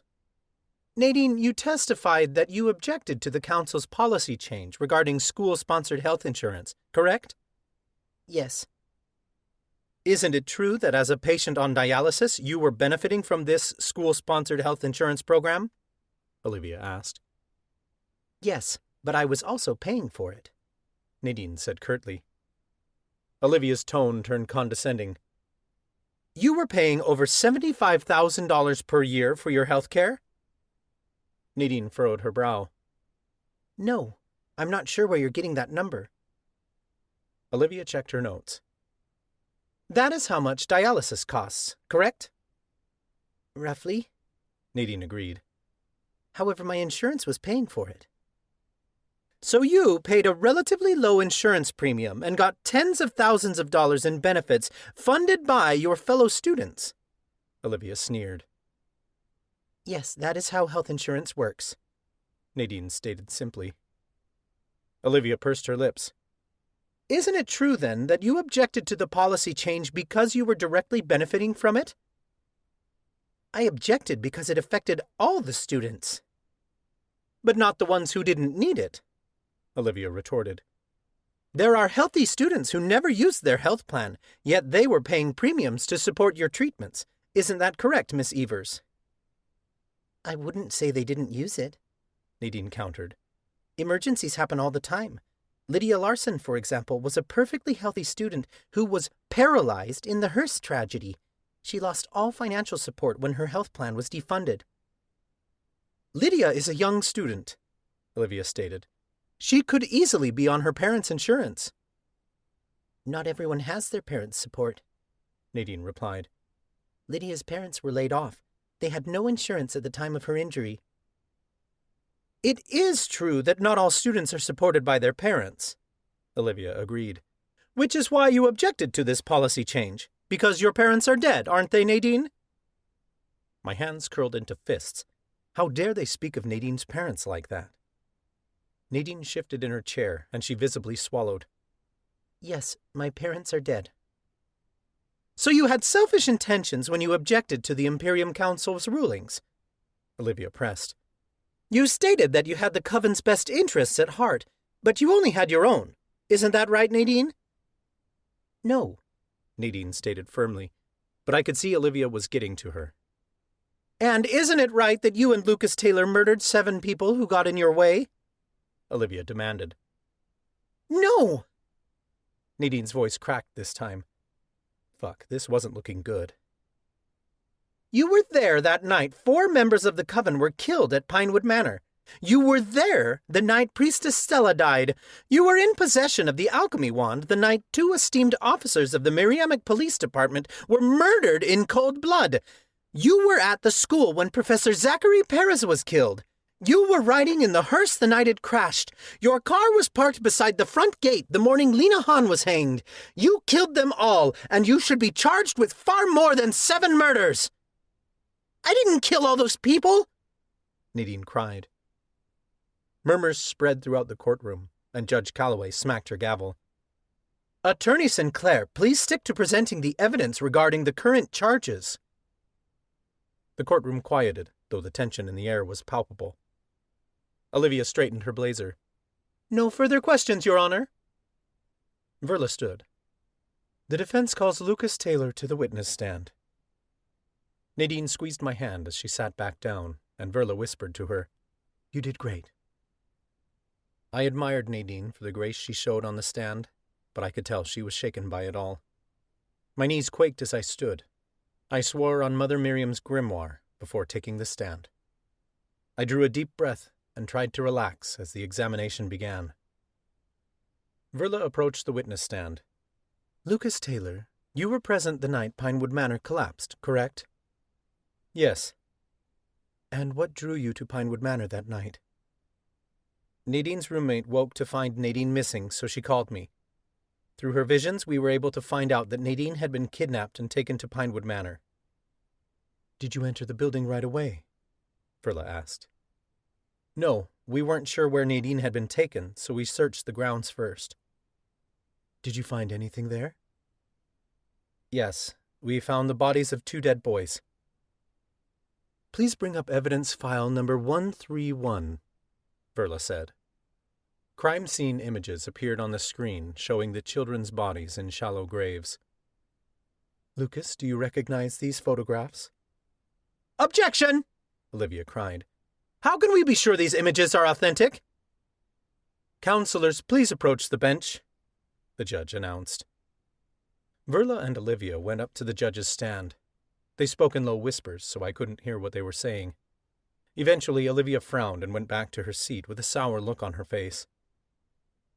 Let the record show that the case files were supplied by the Miriamic Police Department, Judge Calloway said. Verla turned back to me and continued. Lucas, where have you seen these bodies before? I looked at the jury, but they were hard to read. We found them in the Pinewood graveyard the night Nadine and Chloe were kidnapped. Thank you, Verla said, before moving on. She brought up evidence file 166, which was the voice recording of Stella's death. I winced as I listened to her dying screams all over again. Lucas, is that you in the recording? Verla asked. I nodded. Yes. And what is happening here? We were looking for the alchemy wand, which we found in the basement of Wicked Alchemy. It was protected by a magical plant called Twisted Vine. Priestess Stella followed us and admitted to brewing Nightshade in an attempt to find the wand herself. The wand was hidden inside a magical cauldron, and you had to brew a specific potion to retrieve it. Nightshade was the product of the potions she'd hired Magnus Knight to brew for her. Objection! Olivia protested. Where's the evidence? Sustained, Judge Calloway said. The defense may proceed. Verla stood tall as she asked, In this recording, it sounds as if you hit Priestess Stella with a killing spell. Is that what happened? No, I stated. The recording is missing pieces. What you're not hearing is Priestess Stella's confession and how we wanted her to be given a fair trial. You don't hear that the spell I cast was a stunning spell, not a killing spell. You don't hear that the Twisted Vine grabbed her and crushed her to death, and you don't hear us scrambling to save her. Priestess Stella's death was an accident. Lucas, you tried to tell this truth the night of the burning, isn't that correct? Verla asked. Yes, I answered. 4 innocent women were accused of producing Nightshade that night. We had the recording of Stella's confession, and we tried to tell the coven the truth, but the priestesses wouldn't let us. Objection, Your Honor, Olivia demanded. The priestesses are not on trial here. We don't know that these women were innocent like he claims. Sustained, the judge said, but her tone was difficult to read. I couldn't tell where she stood on this whole trial. Verla turned back to me. Lucas, if you had the recording that night, how did the priestesses get their hands on it? We made a deal, I admitted. Nadine went to the Imperium headquarters that night to meet with the priestesses. They threatened to have us arrested along with our friends. In exchange for our lives, we were forced to hand over the alchemy wand, the magic cauldron, and the recording. The priestesses forced us to release a statement in the Miriamic Messenger saying we'd lied about Priestess Stella's involvement with Nightshade. You were hesitant to hand over these artifacts? Verla asked. I drew a deep breath and answered the way we rehearsed. Yes, we believe the Oaken Wands are dangerous in the hands of the presiding priestesses, but we were given no choice. We made the difficult decision to hand them over in order to live long enough to protect the coven from further threats. The priestesses looked angry, but they didn't outright protest. They still appeared confident that the jury was on their side. I shot a glance at the jury, and I was certain the priestesses were right. After everything Nadine and I had said, the jury wasn't swayed. They thought we'd made it all up. Did anything else happen that night? Verla asked. Yes. I had followed Nadine to the Imperium headquarters because I worried she was in danger. After she left and told me what happened, I turned back to confront the priestesses about their threats. That's when I saw the portal. The priestesses went pale simultaneously. It was the first they'd ever heard that we knew anything about the demon. Leto narrowed his gaze at me like he could force me to take back the confession. I kept my eyes on him, never once backing down. A portal to where? Verla questioned. A portal to the abyss, I said. The priestesses summoned a demon and made a deal to find the rest of the Oaken Wands. They knowingly allowed the demon to kill Professor Perez, Lena Hahn, and several others in the Hearst tragedy. Objection! Olivia shouted. He's lying! Priestess Lillian shot out of her chair and pointed an ugly finger at me. The courtroom burst into protests louder than before. My ears rang and the jury shot nervous glances at one another. Where's the evidence? Margaret shouted. They're liars! The judge smacked her gavel, and this time no one quieted at all. We want to see the evidence! Burn them for their lies! Lucas, can you identify the demon? Verla asked, but she couldn't be heard over the uproar. I never would have known what she was saying if we hadn't rehearsed the questions. The charade has gone on long enough, Priestess Lillian shouted. It's time to read their sentence. Tell us the truth, someone shouted. Have you unleashed a demon upon the coven? People started moving forward, demanding answers. Priestess Lillian took a step back, fear in her eyes. I'd never seen her look so scared. Everyone shouted over one another, some of them searching for my blood, and others demanding the priestesses tell the truth. Bang! The doors to the courtroom burst open. At first I thought it was the mob from outside finally breaking through. I never would have predicted what happened next. I have the evidence you're looking for! Talia yelled above the protests. The room quieted, and all eyes turned to her. Slowly, 3 figures entered the room behind her. Grant, Miles, and Professor Warren. He'd found them in one piece, thank the goddess. Miles turned back and gestured someone forward. It's okay, they're waiting for you, he said. He held out his hand, and to the astonishment of everyone in the room, a ghostly figure appeared. She wore a long black cloak and had dark curls framing her young features. Priestess Stella. The room fell dead silent. It was eerie, because even the protests outside could no longer be heard. Every member of the coven had been struck silent by the dead priestess's appearance. I am here to testify the truth, Stella announced in her ghostly form. Nobody moved. We all watched as Priestess Stella floated down the aisle and turned to the crowd in front of the judge's table. Lillian's jaw dropped, and she watched on incredulously. Claudia kept throwing glances around the room like she couldn't believe this was happening. I am Priestess Stella Jones, witness to my own death, she announced. I am here to tell you that Lucas Taylor did not kill me. My death was an accident. There is corruption among the Imperium Council. This corruption existed when I served as priestess, and it persists now. I was the one manufacturing Nightshade, and I framed others for my crimes. I'm telling you this because I see more clearly now where the corruption is headed, and I know now that the coven will fall if it continues. She turned to the jury. The priestesses forced Nadine and Lucas to lie about my involvement with Nightshade in order to protect themselves, but I was guilty all along, and I'm guilty of one other thing. The priestesses have every intention of obtaining the Oaken Wands to control your magic. They will claim they want to restore your magic, but they are lying. Nadine and Lucas have been trying to prevent these dark dealings. They weren't trying to save the coven, Priestess Lillian barked, finally recovering from her initial shock. They're trying to destroy it. This is a deception. Ghosts can't legally testify. They're confused. She doesn't understand what she's saying. Margaret was quick to agree, pointing a finger at Talia. You put these ideas in her head. You manipulated her. Stella is stuck here. You promised her that the Reaper's apprentice would help her cross over if she said what you wanted.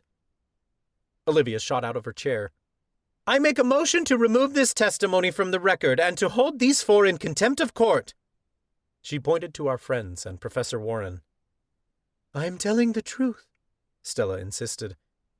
I came here to set things right.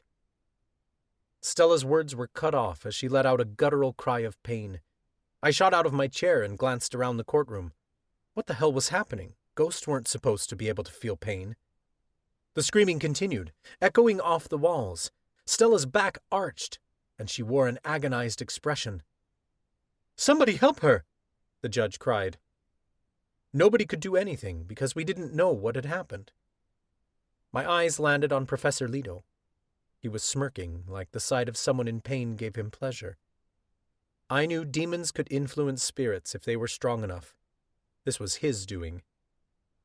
Before I could act, the screams came to an abrupt halt, and Stella vanished in the blink of an eye. The courtroom shared a collective gasp. Judge Calloway's features paled as she stared at the place Stella had been floating. It was at that moment that I saw the decision solidify in Judge Calloway's eyes.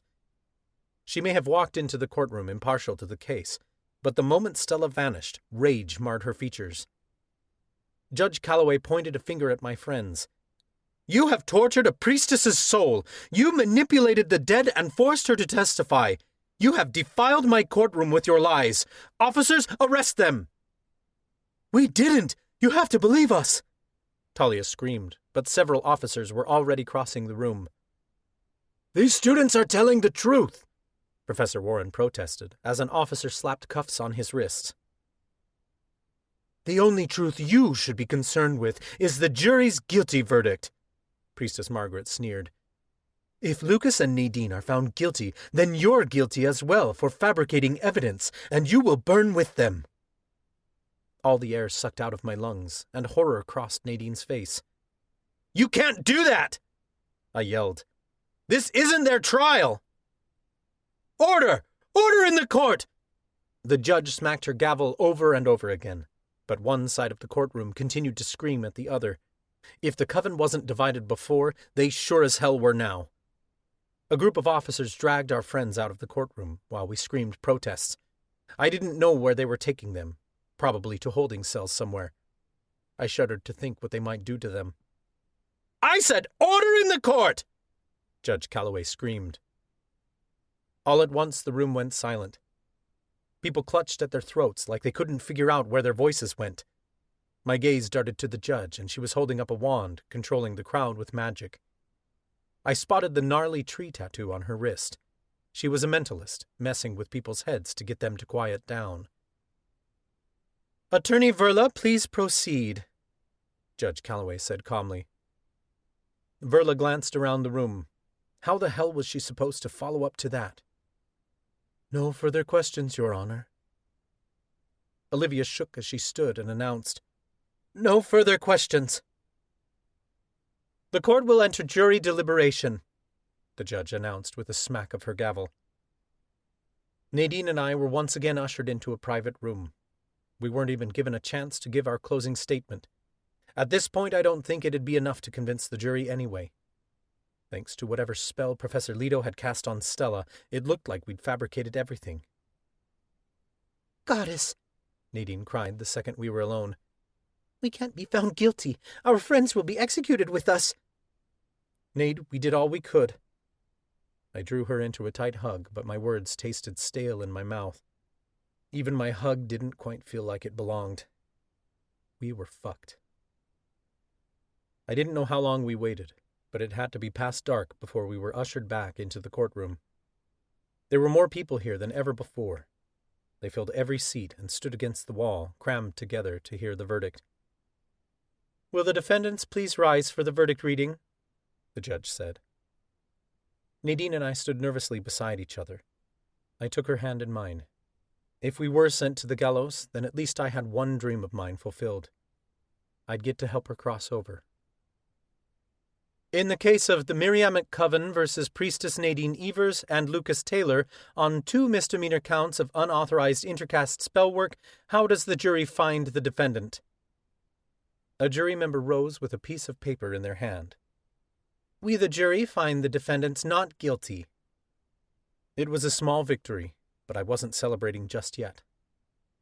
On 12 felony counts of black magic use with the intent to do harm, how does the jury find the defendants?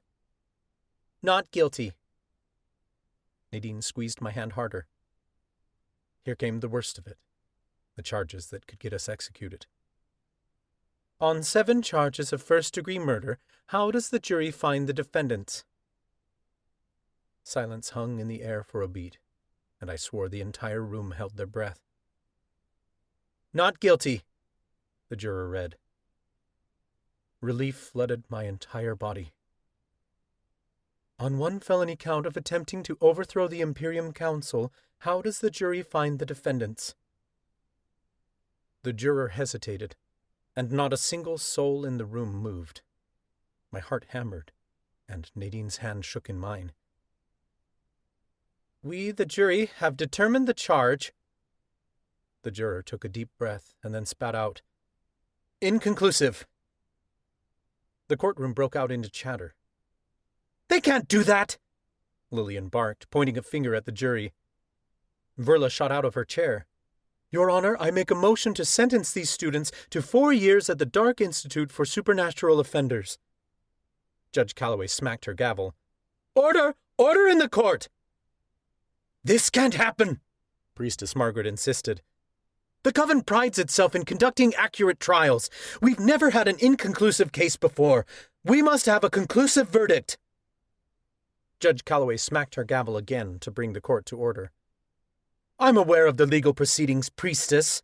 You are correct. The Coven always reaches a verdict, and we will not be ending that tradition today. She narrowed her eyes at Nadine and me. She had death in her eyes, and it became very clear that she wanted to see us hang. She lifted her nose, looking down at us like we were nothing more than dirt on the bottom of her heels. If the jury can't offer an official ruling, we will have to force a confession out of them. The modern way didn't work, so we'll have to resort to the old way. She smacked her gavel, ruling her word official. Nadine's eyes widened as she turned to me. What does that mean? The old way? They can't. Nadine never got a chance to finish, because several officers lunged for us and grabbed us both. Nadine! I shouted as they yanked us apart. The Noxite bracelet they'd slapped on me before the trial drained all my power, and I couldn't fight back. You can't do this to them, Verla protested. Under Miriamic law. Several officers grabbed her, and they slapped Noxite cuffs onto her wrists. They dragged her away from us, but stopped when Margaret stepped in front of them. What game do you think you're playing, headmistress? Margaret sneered. You were supposed to incriminate them. I didn't hear anything else they said, because more people came forward. The officers didn't care. They let them right through. Executors grabbed for Nadine and began dragging her out of the courtroom. Chloe and Onyx shouted protests, and Helena screamed Nadine's name. Someone grabbed me by the hair, and they yanked me out of the courtroom behind Nadine. Get the devices from storage. We're going to need them all, Judge Calloway shouted. I shuddered to think what devices she was talking about. The mob pulled us outside into the darkness of night. They dragged us down the stairs at the front of the courthouse and threw us to the ground. I was shoved so hard that I landed face first onto the concrete. Blood trickled down the side of my face and my skin stung. Several people grabbed my arms and yanked them behind my back so I couldn't get to Nadine. Stop! We mustn't torture them! Someone shouted. I looked up to see it was Professor Lauren, my astrology professor. We want a confession, Corbin shouted. He was one of the tarantulas, and I saw that he was backed up by his entire gang. The coven was divided, but the ones who wanted our heads were more ruthless. Someone yanked me upright, and I felt cool metal touch my skin, restraining me. I didn't realize what it was until I saw them fit the same device onto Nadine's face. It was a metal restraint that fitted around a prisoner's head so they didn't bite their torturers, much like a muzzle on a dog. We had a name for it. A witch's bridle. "You've brought shame upon your coven," Leroy Benson spat in my face. "Shame is a kind word," Avery sneered, and the whole coven turned to listen to her. She pointed a finger at Nadine. "Nadine Evers is possessed by evil. She cursed me, and if she lives, she'll curse us all." "That's not true!" I tried to shout, but it came out muffled against the witch's bridle. Mira stepped forward. "They're both possessed. I was there the night of the Hearst tragedy. I saw them cast the spell that killed all those people." What a fucking liar. She'd lied about Monica, and now she was going to use her lies to get us killed too. "Nadine infiltrated the alchemy caste and tried to kill us all," Gwen claimed. "She brewed potions meant to kill. They were so powerful her cauldron exploded." "You're lying," Onyx insisted. Chloe tried to rush forward, but Gwen and Camille grabbed her and held her back. These three girls used to be best friends, and now they were fighting over whether we should live or die. Chloe conjured battle magic, but Camille was faster than her, and she slammed a stunning spell to the side of her head. Helena wailed as people yanked her backward, keeping her from getting to her granddaughter. A blood-curdling scream tore through the night, and all protests ceased as everyone turned to look. Stacy lay on the ground at Nadine's feet, convulsing like she was having a seizure. Valerie stood above her, her hands thrown over her mouth as she backed away in horror. Valerie pointed a finger at Nadine. "See? It's true! All of it! Nadine has cast a curse!" Two guys managed to push their way to the front of the crowd. It was Talia's brother Tyler, along with a guy named Alex from school. "You have to stop this!" Tyler shouted. "Stacy's putting on an act," Alex insisted. The coven wasn't interested in listening. Hands landed on both of them, and the crowd dragged them backward. Two members of the Tarantulas walked up behind Nadine, Declan and Nolan. Horror filled her eyes as they forced her to her knees in front of Stacy. "Touch her again," Nolan demanded. "Heal her." Nadine trembled. James stepped up to Nadine and grabbed her by the hair. "Break the curse!" he roared, before throwing Nadine to the ground beside Stacy. I winced, but no amount of struggling against my captors would allow me to break free and get to her.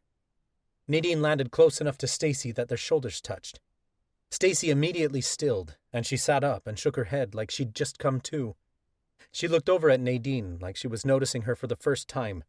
She quickly scrambled away like she was terrified of her. "She cursed me!" Stacy insisted in a trembling voice. I had to hand it to her. That girl put on one hell of a show. James yanked Nadine upward and spat. "One way or another, we'll get an answer out of you." The crowd began cheering, and I realized they were looking at something behind me. I turned my head as far as I could to see a group of men carrying a heavy chair down the stairs. My stomach hollowed at the sight of hundreds of iron spikes protruding from all over it. It also came with shackles to restrain the torture subject. The chair went by many names.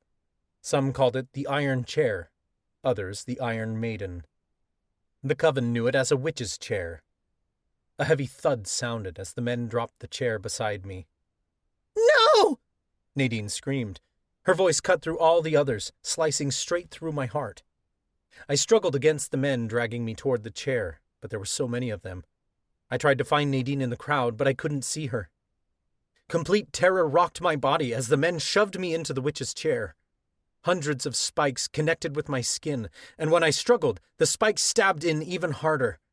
Several broke the skin, and I was forced to stop struggling as the men shackled my hands and legs to the chair. If I sat still, the spikes didn't hurt as much. Any slight movement, though, any misdirection of my weight, would send the spikes straight through my skin. I couldn't understand why the coven would have these torture devices. These were items used on us hundreds of years ago by humans who feared our magic. The coven must have kept them as historical relics. That they couldn't see the irony in the witch hunt was beyond me.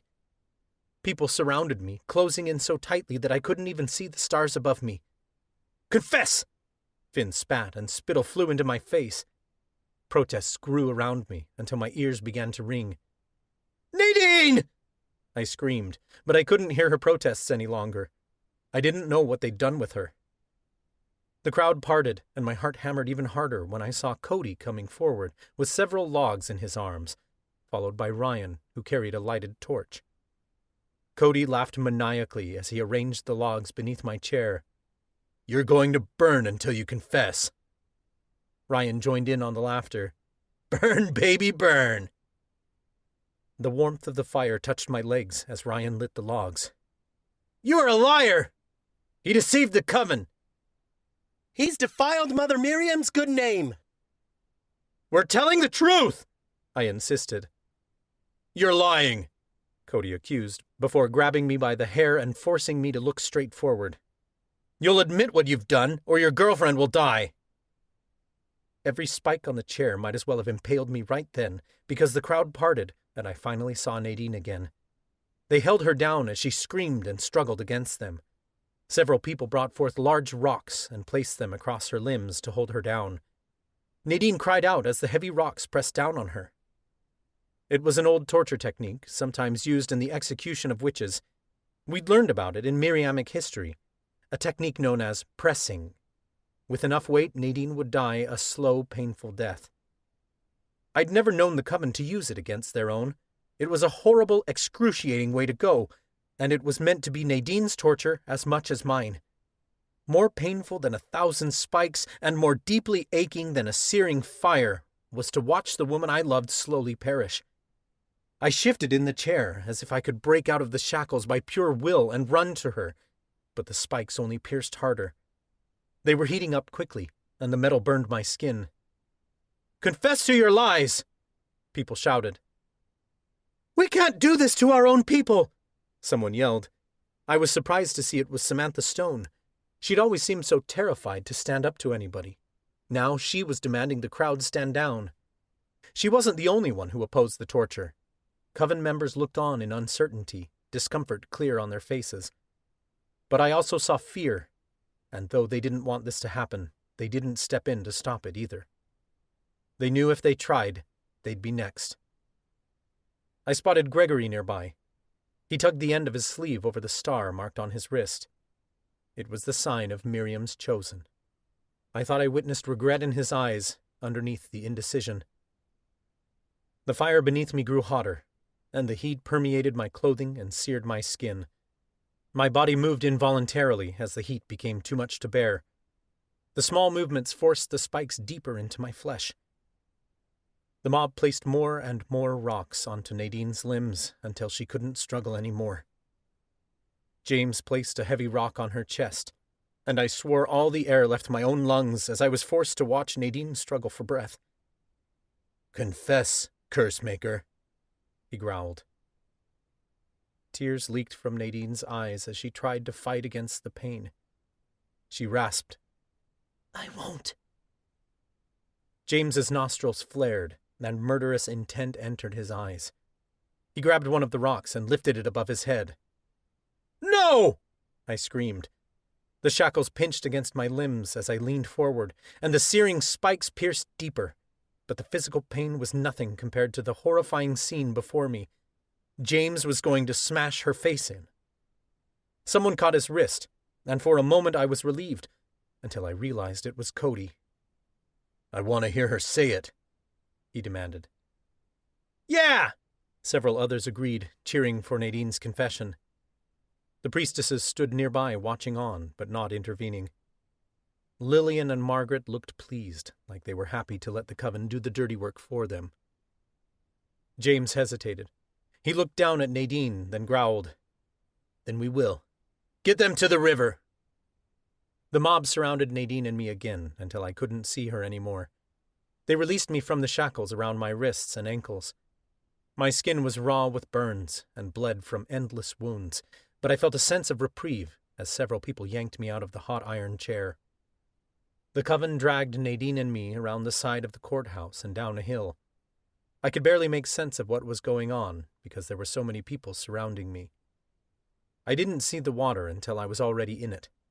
The icy chill of the river felt good on my burns, but it was anything but soothing. I heard Nadine scream, and then all sound was gone as someone shoved me downward. I inhaled a breath, but water burned my nostrils. I tried to stand upright, but someone held my head under water. I couldn't breathe. I couldn't fight back.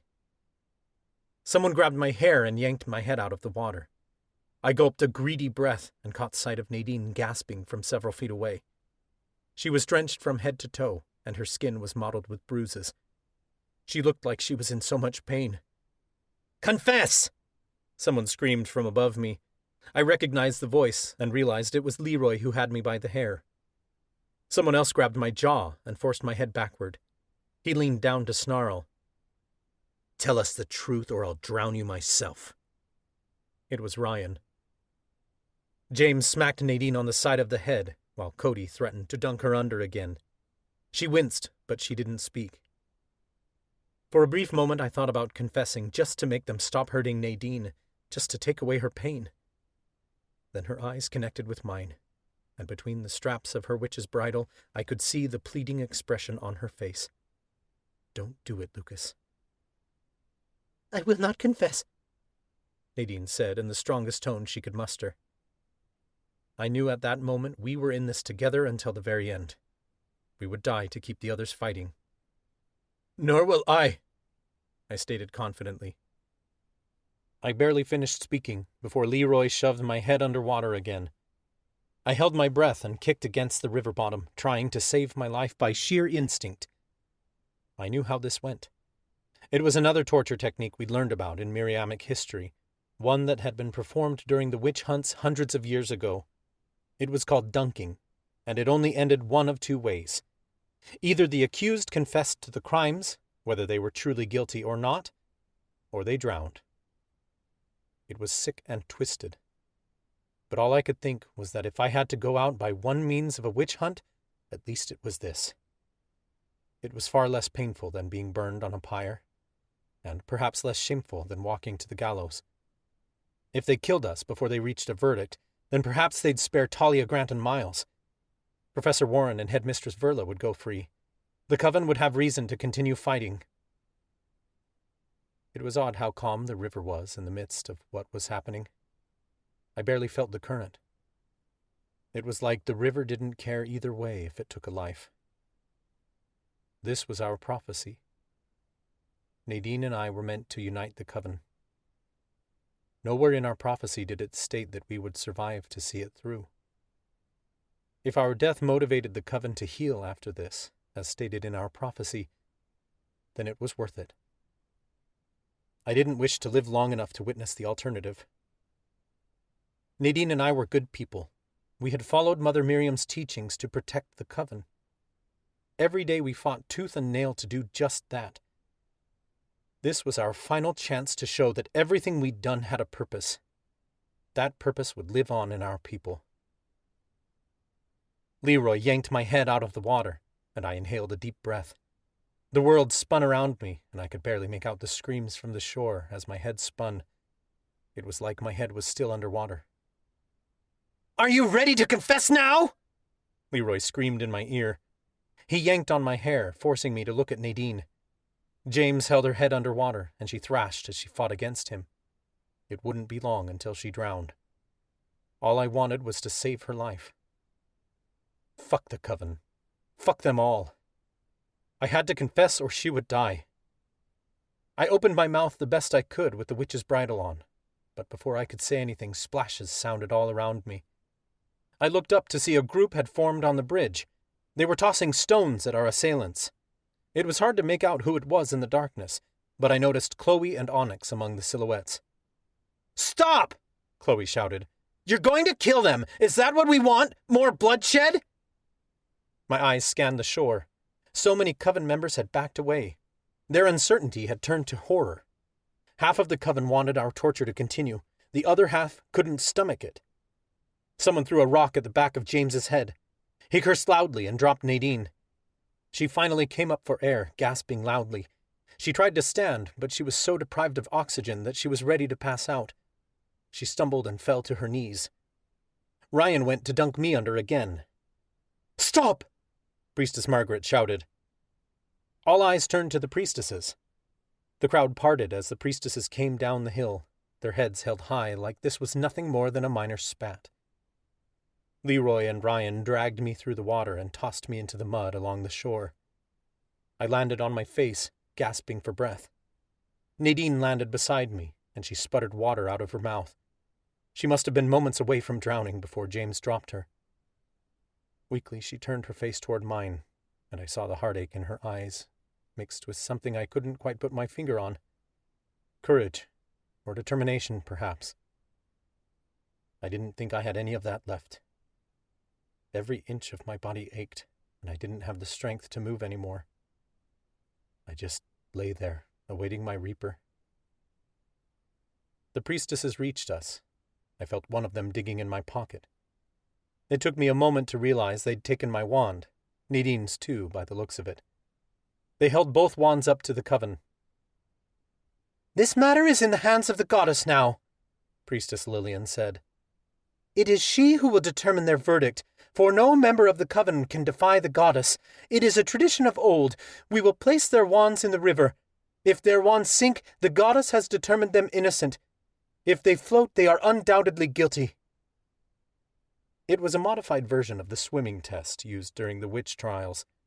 Accused witches were brought to the nearest body of water and thrown in.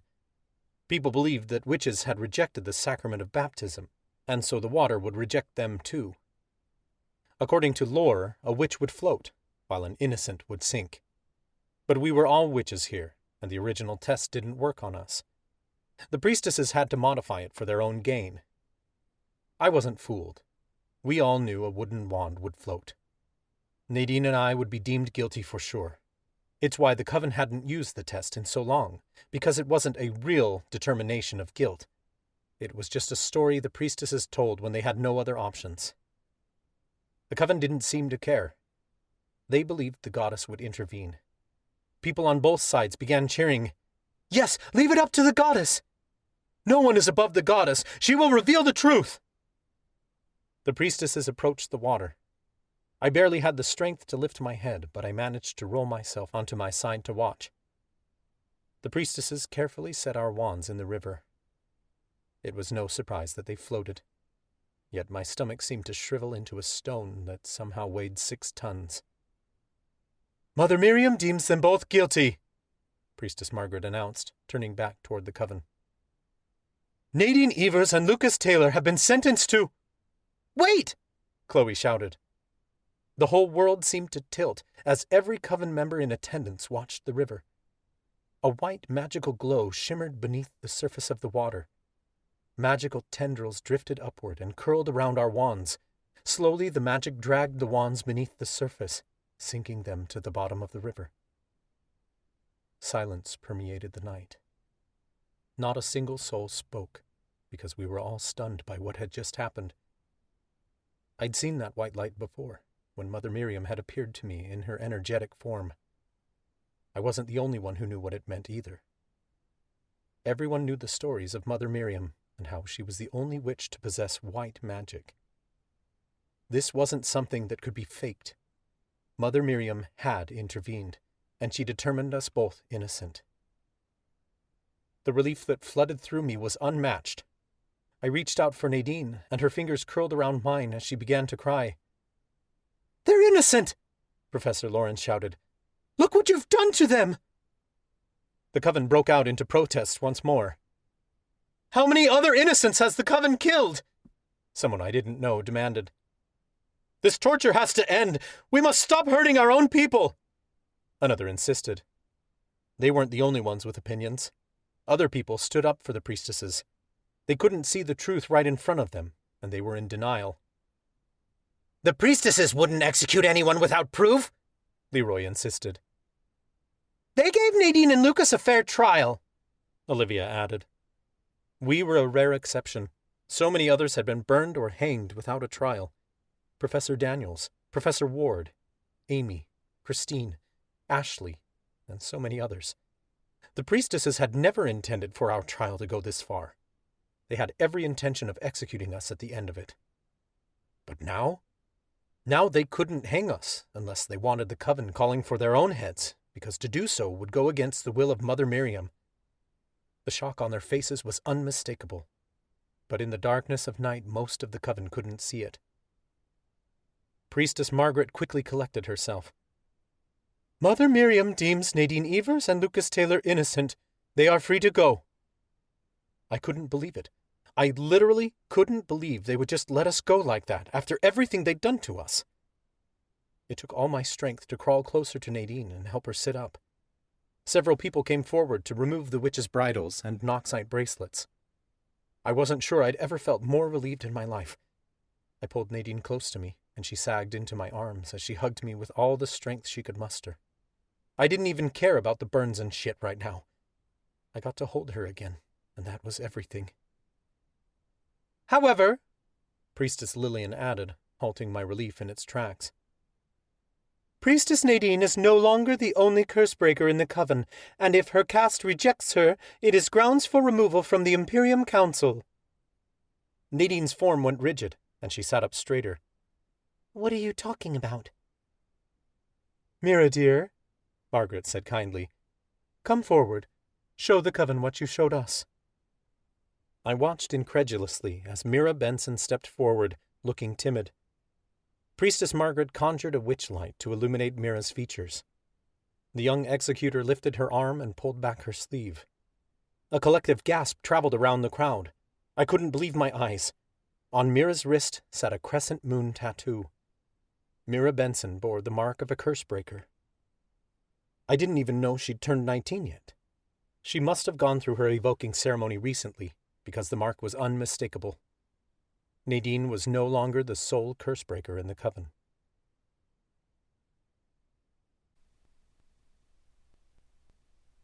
Chapter 22. Nadine. I couldn't be sure of what I was seeing. Mira? A cursebreaker? My throat ached as I rasped, "You can't take me off the council." Priestess Lillian smirked as she looked down at me. "I think you'll learn that we can." Mira turned toward the crowd and raised her voice. "I am a cursebreaker of the Miriamic coven. I hereby oppose Nadine Evers' spot on the council, and I call to have her removed." Lillian looked over the crowd. "Any objections from the cursebreaker caste?" Of course, there was no one to object. Mira and I were the only cursebreakers alive. "I object," I said. Margaret pursed her lips. "An even 50-50 split. I believe a motion like this requires a majority vote, and as it's split down the middle, the vote goes to the one who made the motion." I didn't know if that was a real law, or if they were making it up on the spot. It didn't matter. Half the coven was just glad to see the torture end. The other still wanted me to pay, and this was the most shameful sentence the priestesses could deliver, next to execution. "The Imperium Council hereby removes Nadine Evers from her position as a high priestess of the Miriamic coven," Lillian announced. I didn't think such a thing had ever happened before, but the coven didn't protest. "Seeing as there is now a vacant seat on the Imperium Council, would the Cursebreaker caste like to nominate a Cursebreaker for the position?" Claudia asked. "I nominate myself," Mira said. "Do any Cursebreakers oppose this nomination?" Priestess Lillian asked, glaring at me. She was daring me to oppose them. She was begging for more controversy. But if I defied the priestesses now, it gave the priestesses cause to hang me, to hang us all. I itched to protest and squirmed in Lucas's arms. But I didn't have a choice anymore. "No objections." Margaret smirked and spoke just low enough for Lucas and me to hear. "You may have won your trial, Nadine. You will live, but you are off the Imperium Council. I hope you learn that that's a hell far worse than the abyss." The priestesses turned away, their cloaks billowing in the wind as they headed back up the hill, leaving us sitting in the mud, completely forgotten. They seemed far more interested in Mira as they escorted her away. Priestess Charlotte remained for a brief moment. I raised my head to snap at her and ask what she was still doing there, but she turned away before I got the chance. The priestesses didn't offer us any help. It didn't matter to them that we were hurt. For all they cared, we could crawl back into the river and never return. Slowly, the crowd began to disperse. Several people approached us, and I looked up to see Chloe, soaking wet, holding our wands out to us. She must have retrieved them from the river. "Thanks," I said as I took them. "You were both very brave," Onyx said kindly. "The coven has been inspired by you." Lucas snorted. "Half of them want to see us hang." "And the other half will defend you," Chloe insisted. "Nadine!" Grammy cried as she pushed through the departing crowd to get to us. She dropped to her knees in the mud beside us and drew me into her arms. "I'm all right, Grammy," I said breathlessly. Grammy looked me over. "But you're hurt." "I'm alive," I said. "My body will heal." "I know just the herbs," Grammy said. "Let's get you two someplace safe." Lucas reached for me, but he winced in pain. Grammy insisted on helping me hobble up the hill, and Onyx and Chloe helped Lucas. By the time we reached the top, most of the crowd was gone. A group of executors stood across the street, glaring at us. Mira was noticeably missing. She was probably headed back to the Imperium headquarters with the priestesses. The crowd parted, and I was shocked to see Lucas's parents standing there. Jay had his arm around Margot, and they both looked really broken up. They stared at Lucas, as if waiting for him to say something first. I took Lucas's hand. "Mom, Dad," he said curtly. He obviously didn't want to talk to them. "I didn't know you'd come." "Of course, we're here to support you," Margot said, but her tone sounded disingenuous. Lucas cleared his throat. "I appreciate that." "Turns out you were innocent," Jay said with a stilted laugh. What the hell was he laughing about? This wasn't funny. "Who would have thought?" I don't know. I was pretty sure about it the whole time I was on trial," Lucas said flatly. Jay's features turned sour. "Come on, Lucas. I was trying to lighten the mood."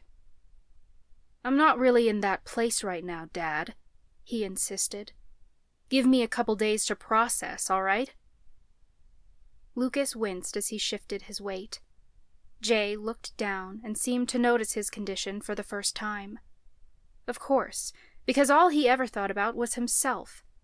Why should I be surprised? "Maybe we can celebrate," Margot suggested, like they were one big happy family. "Mom, I'm not," Lucas started. "That's a great idea," Jay interrupted. "Why don't you come by for dinner tomorrow night? Bring your girlfriend. Your mother can make that famous clam chowder she's so well known for."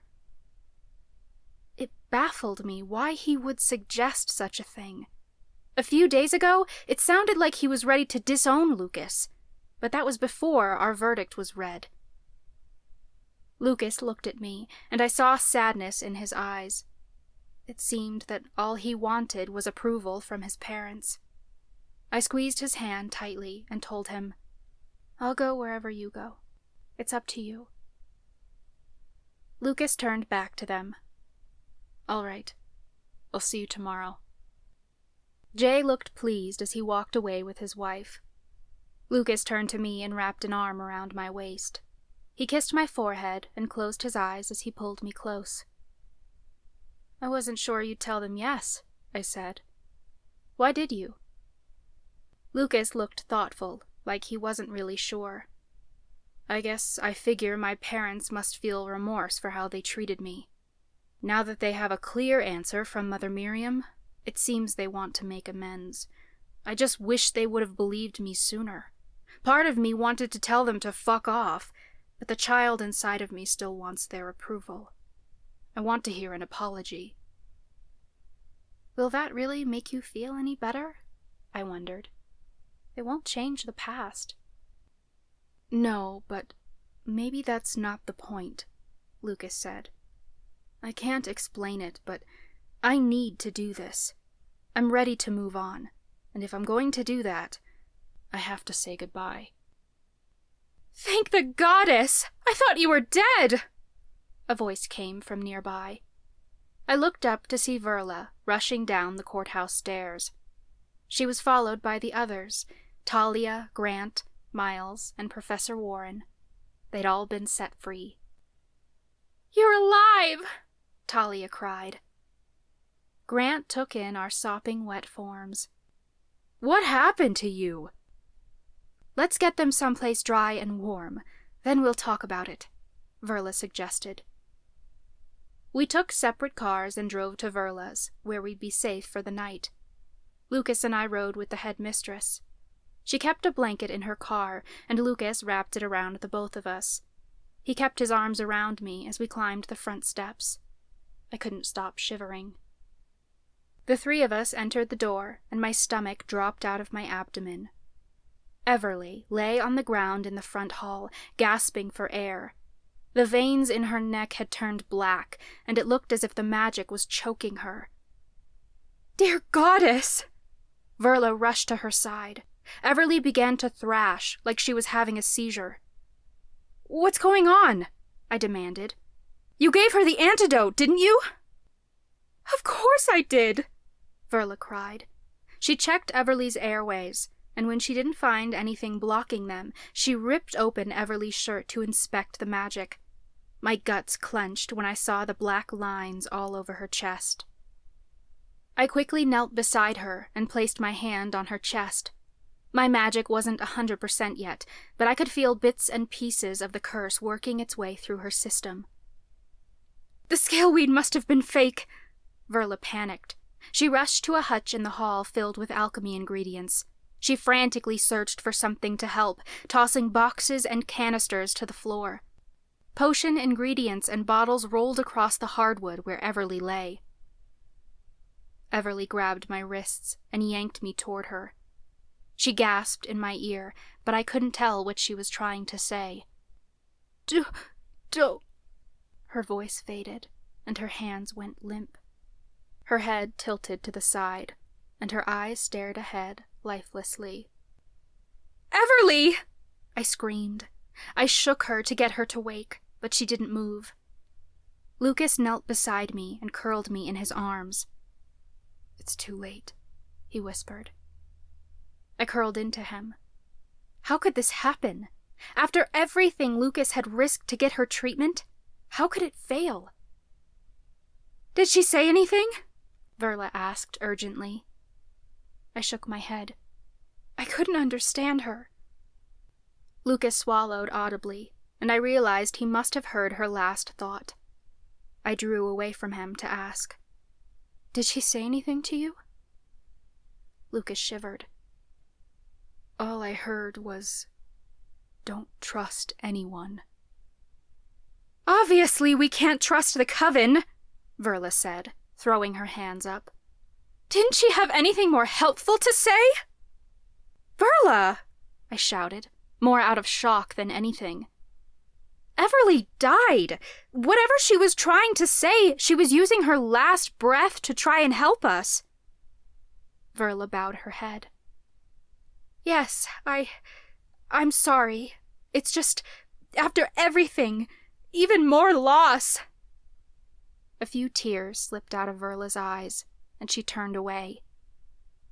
We heard footsteps, then several gasps as the others arrived. Our friend stood on the porch, along with Grammy and Professor Warren, staring down at Everly's lifeless form. My voice cracked. The antidote didn't work. Lucas stood and gently explained, We can't even trust the coven's own herbs. Everly must have been unable to conjure her phone, so she got out of bed to try getting help. We got here too late. Grammy was the first to step forward. If the coven finds out about this, they'll blame you, and they won't give you the courtesy of another trial. This time, they won't hesitate to hang you. We'll give Everly a proper burial. Lucas started for the door. I'll find a shovel and start digging. He was delusional if he thought he could dig a grave in his condition. Professor Warren placed a hand on his shoulder to stop him. You and Nadine need to rest. We'll handle this. Lucas scowled. He didn't like that he couldn't help, but both of us could hardly stay on our feet right now. Lucas knew it too, and he was in no position to argue. I took his hand and led him to the bathroom, where we stripped down to get out of our wet clothes. All I could do was wrap my arms around him and hold his body close to mine. We'd won our trial. We were alive and free to go. We should be celebrating. But we weren't. I could feel the pain of death permeating the house, the melancholy creak of slow footsteps as people passed in the hall, the quiet whispers coming from the other room. I couldn't help but feel that this was somehow our fault. It was a miracle that we'd been found innocent. It felt like something bad had to happen to even out the balance of the universe, and somehow Everly had been our sacrifice. It wasn't fair. Sobs rocked my body, but Lucas didn't move. I didn't know how long I stood there before I drew away from Lucas and wiped the tears from my eyes. What is it? He shook his head. It's nothing. It's something, I insisted. Let me help you. He sighed. I must be broken or something. Everything we'd gone through tonight should elicit some reaction from me.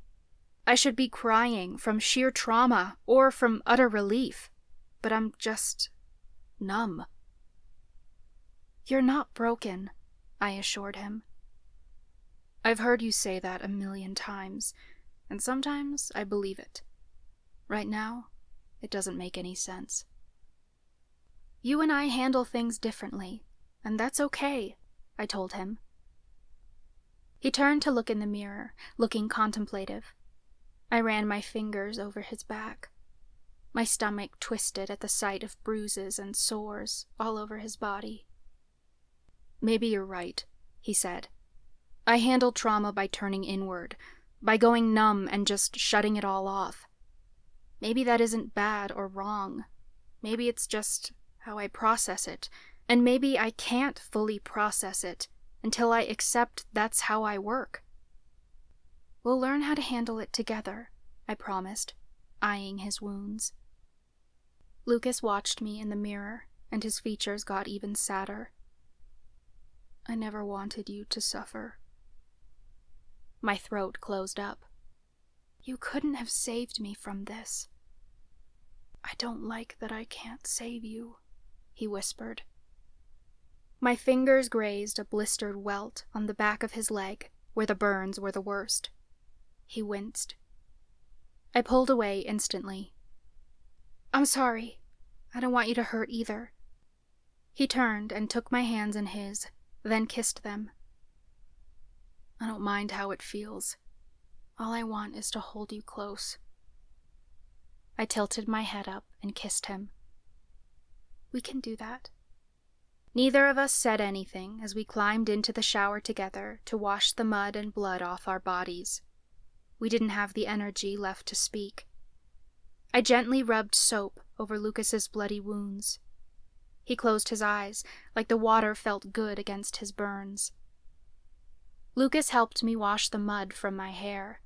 He ran the suds down my arms, and he stilled when he felt the ring on my finger.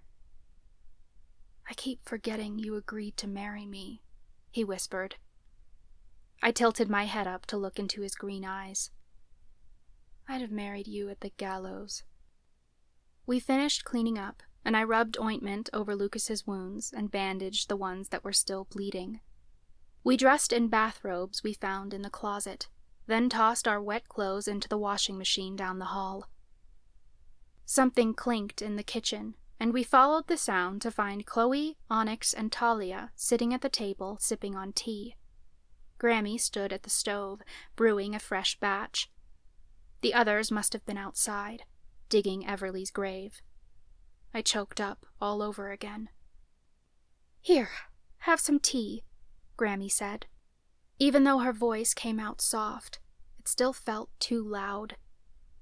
She handed Lucas and me each a teacup. We sat at the table and began sipping on the healing herbs.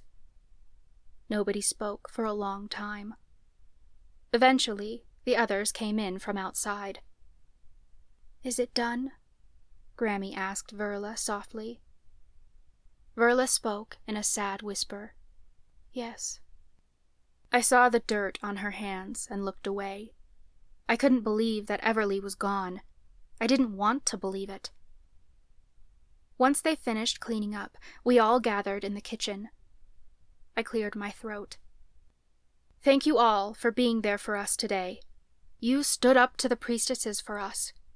This night would have turned out differently without you." Talia gazed into her teacup. "I'm afraid we made things worse by involving Stella." "No," I argued. "There were a lot of people who weren't convinced until Stella spoke up. You helped convince them." "But it was because of her that the judge ordered your torture," Talia said. Lucas shook his head. "That wasn't your fault. I saw Leto cast some sort of spell. Stella vanished because of him. He's the one who made us look bad." Miles wore a thoughtful expression. "That must be why I can't see her anymore.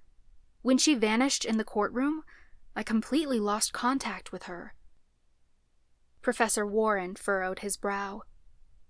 "A demon would have to be very powerful to influence spirits. He must be more powerful than we thought." "Which is another reason to get out of town as soon as possible," Verla said. "You won your trial.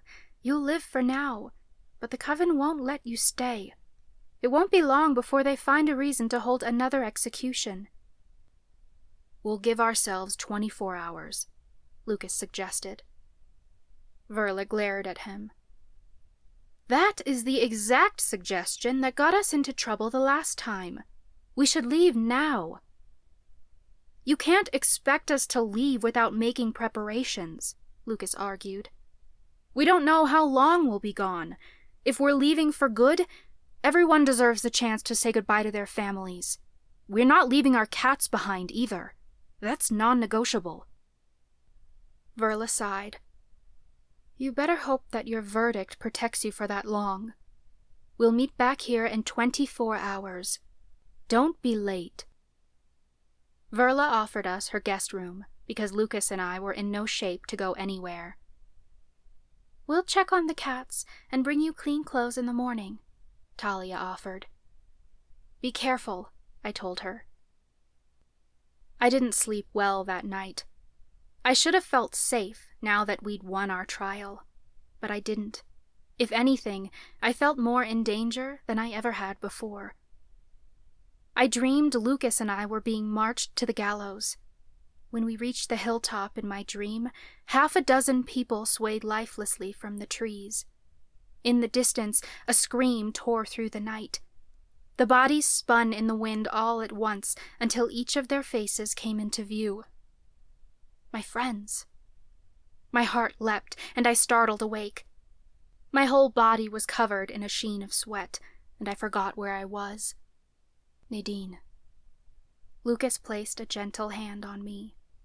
I calmed as I snuggled closer to him. I could barely move, and I didn't feel like getting out of bed. I was really fucking sore. Grammy's potions helped speed up healing, but we weren't like other supernatural races that could use magic to heal instantly. We must have lain there for hours after sunrise, but I didn't know how much time had passed as I dipped in and out of consciousness. Grammy came in to check on us a few times. She made us sit up in bed and eat soup, then forced us to drink a few more cups of healing tea. She turned on the TV, and a meteorologist spoke of a huge storm traveling across the country. No one bothered changing the channel. Grammy gave us a homemade salve that I rubbed on Lucas's open sores. It was a good thing that we'd waited another day, because without the healing herbs, I didn't think Lucas nor I could have gotten out of bed. It was late afternoon before either of us felt well enough to get up. We dressed in the clothes Talia had left us, then drove Grammy to her house so she could pack the last of her things. We borrowed her car to say our final goodbyes. Lucas's parents lived in a small apartment complex. They'd been living there ever since their house burned down last semester.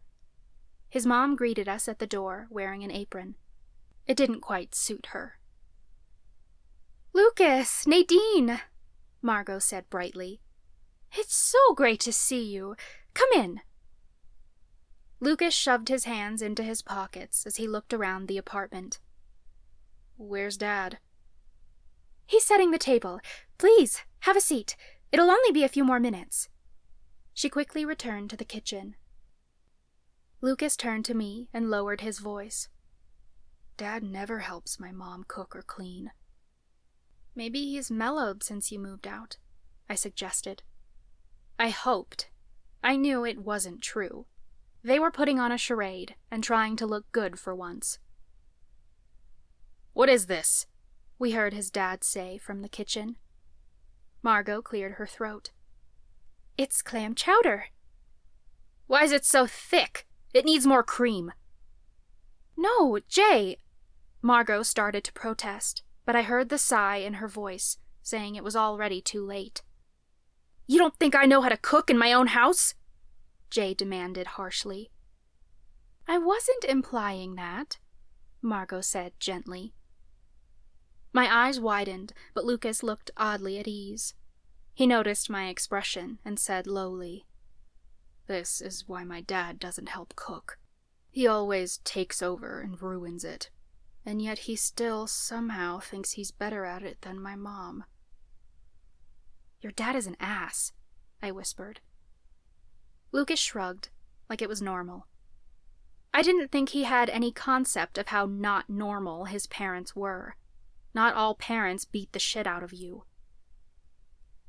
Jay entered the living room and opened his arms out wide. "Lucas, my boy, you want to give me a hug?" His question sat wrong with me. On the surface, it seemed like an innocent question, but he wasn't asking for consent. He was making it Lucas's responsibility to show him affection, rather than giving it to his son freely. I could see why Lucas despised the guy. Lucas hesitated, like his dad had never once hugged him in his life. Finally, he leaned into his father. I'd never seen him look so uncomfortable. "Hi, Dad," Lucas said, in a voice that wasn't quite his own. "It's, good to see you." Jay clapped him on the back, and Lucas winced. "Come, have a seat before the food gets cold." His father was acting strange, and that was saying a lot, considering I'd only met him twice. Jay definitely seemed different than the time we'd seen him leaving the liquor store, or the other day in the town square. Perhaps he was sober. We stepped into a tiny kitchen with a table set for 4. Lucas pulled out a chair for me, and I sat. The food smelled delicious, and it looked like Margot had spent a lot of time on it. The table was set out with clam chowder, roasted veggies, and homemade dinner rolls. I noticed a pumpkin pie on the counter for dessert. "And who's this?" Jay asked, looking at me like he was confused. This is Nadine," Lucas said, eyeing his father like he was worried he might be ill. Right, the ex-priestess," Jay said. I was certain he was trying to make a joke out of it, but it fell flat. I shifted uncomfortably in my chair. "Dad, can we not do this?" Lucas begged. "We haven't even started eating yet." Margot quickly scrambled to grab a few dinner rolls and distributed them around the table. "There's 2 for everybody. They're fresh this morning." Margot was obviously used to keeping the peace, because she knew exactly how to keep everyone quiet. I bit into my dinner roll, and nobody said anything as Margot scooped each of us a bowl of clam chowder. The chowder wasn't very good. At all. It was too thin, and it tasted like someone had dumped an entire salt shaker in it.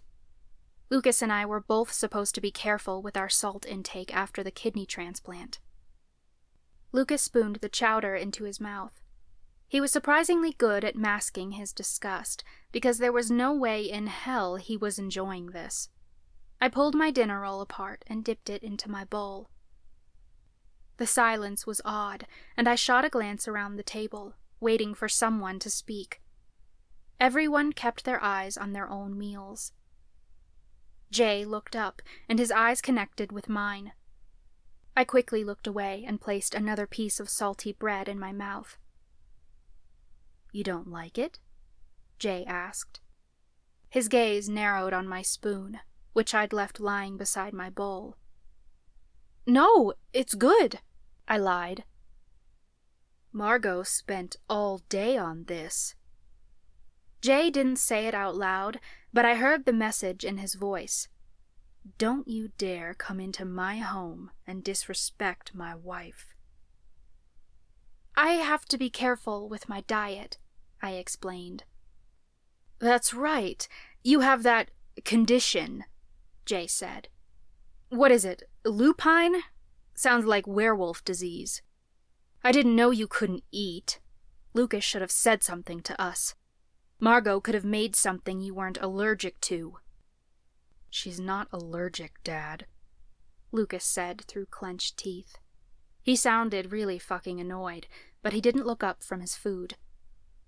Jay cleared his throat before changing the subject. "You're a curse breaker, aren't you, Nadine?" I didn't miss how he pronounced my name using a soft A instead of a long A. I wasn't dumb. I knew what he was doing.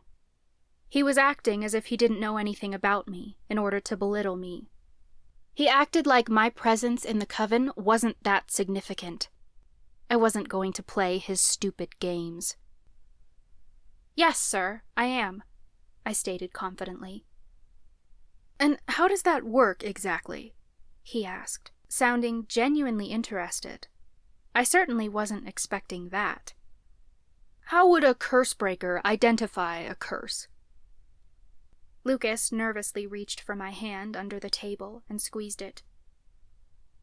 "I read the energy signatures of magic," I told him. "Magical energies feel different to me. Like now, I can feel your mentalist magic coming off of you in this constant electric pulse. Lucas's Mortana magic has less of a pattern. A curse feels chaotic and dark."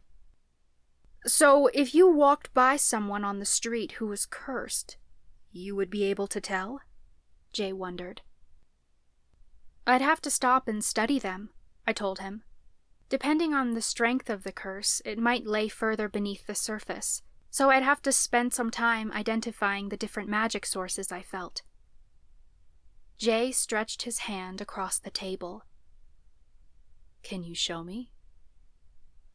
I eyed his outstretched hand, but I didn't reach for it right away. Lucas sighed and set his spoon down. "Is that what this is?"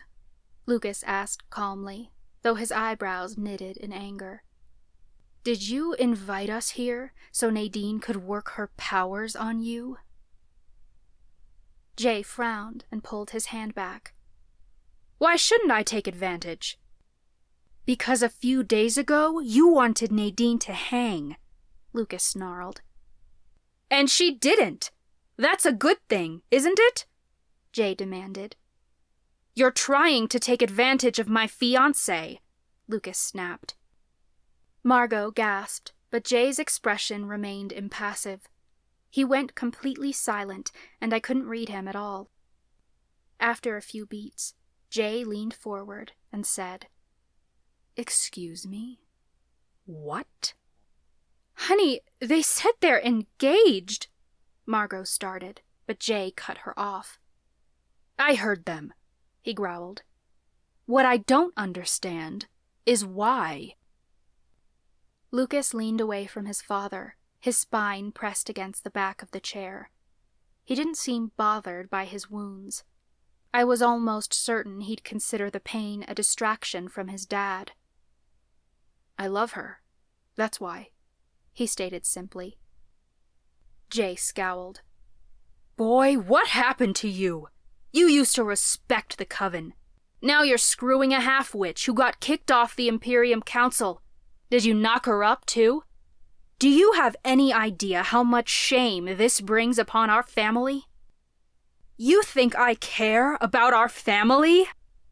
Lucas shouted so loud I was certain the neighbors could hear. He shot to his feet, and his face became red with rage. You might be blood, but you're not my family. All you ever did was tell me and Eric how useless we were. You think a father does that? It's how my father did it, and I turned out just fine. Jay sneered as he stood beside Lucas. Jay was tall, but Lucas was at least 2 inches taller. His nostrils flared as he stared down at his father. You think beating your wife and kids is fine? You fucking lost it, Dad. I came here because I thought you actually felt sorry. Instead, you insult my fiancée and try to use her. I should have known, because you've always been a selfish, abusive pig. I stood by for years and let you get away with it, but not anymore. Not with Nadine. I don't know what curse you think you have or who did it, but I'm sure you deserve it. Jay began shaking in rage. He was losing control of his mentalist powers. Dishes rattled across the table, and the cupboard doors began opening and slamming by themselves. Don't you dare speak to me that way, Jay roared. Who the hell do you think you are? Lucas leaned toward his father until he was right up in his face. I'm the guy who's fucking done with you. I came to say goodbye, and guess what? It's the last goodbye you'll ever get. You can be sure as hell that I won't return. Ever. Lucas turned to me. Come on, Nadine. I scrambled out of my seat and hurried toward the front door. We didn't even make it out of the kitchen before Jay screamed. Just straight up screamed. There were no words, just pure rage. I shot a glance back at him, and my heart leapt as I saw the pot of clam chowder flip over, dumping hot liquid all over Margot's lap. She screamed and leapt to her feet, but the pot didn't slow. Jay's telekinesis sent it spinning through the air, straight toward my face. Lucas jumped in front of me and caught the handle of the pot midair. He didn't hesitate for even a second. Lucas crossed the kitchen in 2 strides and swung the pot as hard as he could at his father's face. Jay went down hard. All at once, the rattling in the room stopped. The cupboard swung shut as Jay lay unconscious on the kitchen floor. Lucas and I both froze, but Margot began wailing. She fell to her knees beside Jay. After quickly checking that he was still breathing, she narrowed her eyes on Lucas. What have you done? What have I? Lucas gaped. Mom, are you all right? Are you hurt? Lucas went to comfort her, but she pushed him away. Of course I'm hurt. Then come with us, Lucas begged. Mom, this is your chance to get away from him. You'll be gone before he wakes up. Margot's lips trembled, and tears streamed down her cheeks. She didn't even contemplate Lucas's invitation. All I saw was rage. How could you even suggest that, after what you just did? You saw what he did. He was trying to attack Nadine. He hurt you in the process. You started it, she screamed. You know how your father gets when he's upset. That's not my fault, Lucas yelled.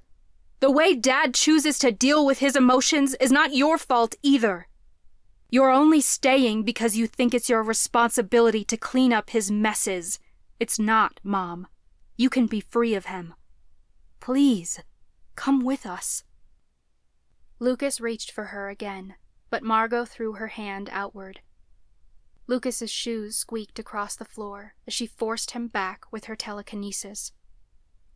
"Don't come near me," she threatened. "Don't come near me or your father ever again. I hope you meant it when you said this is your last goodbye, because if you ever think about coming around here again, I'll turn you into the priestesses myself." My jaw dropped. I truly didn't understand how anyone could stay with a man like Jay, let alone defend him. Lucas was her child. She was supposed to protect him.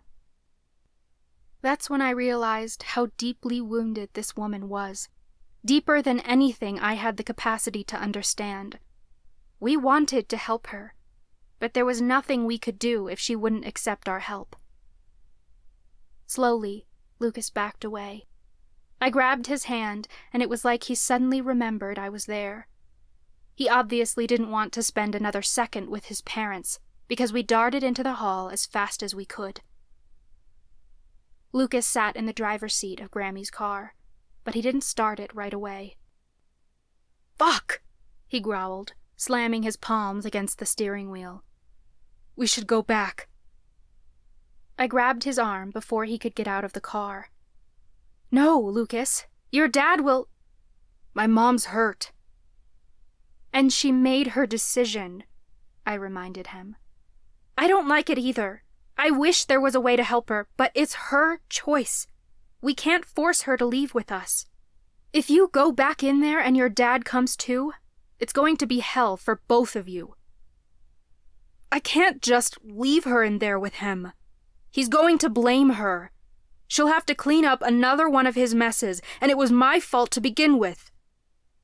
"It wasn't your fault, and you need to realize that right now," I stated firmly. "You said so yourself.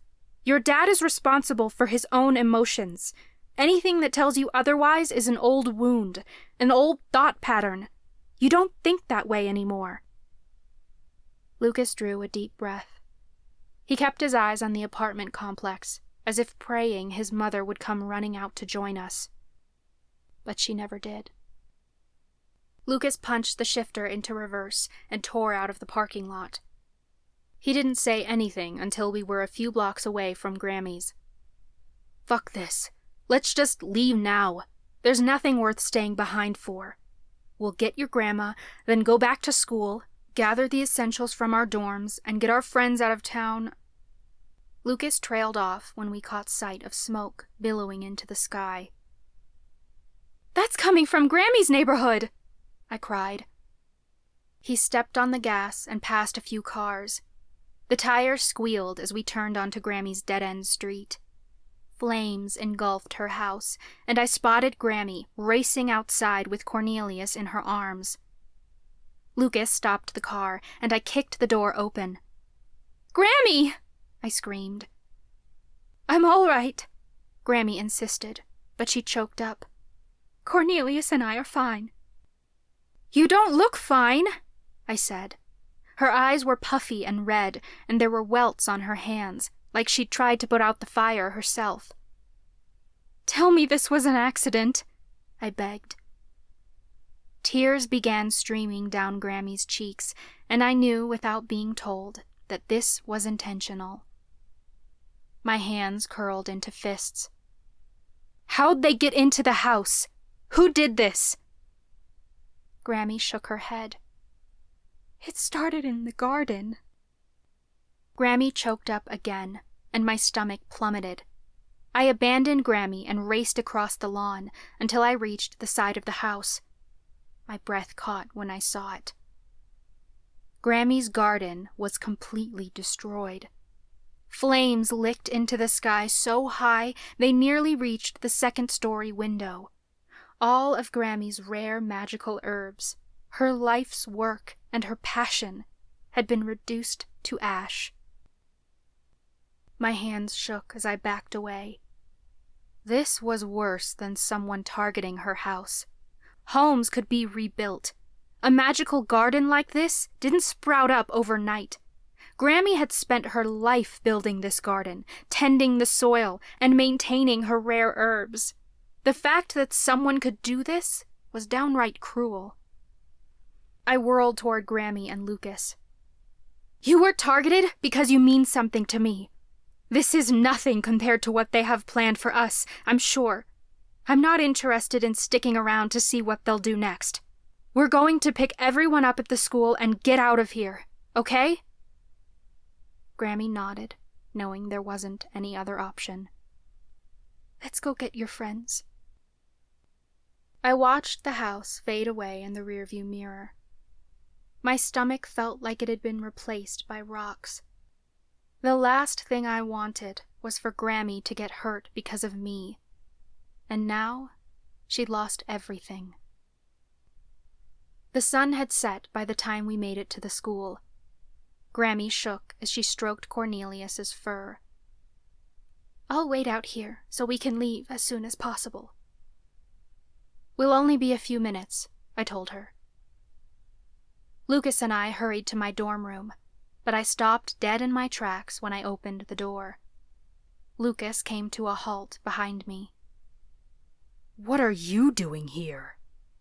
Lucas demanded of the red-headed figure standing in front of my window. The skull tattoo on her wrist was unmistakable.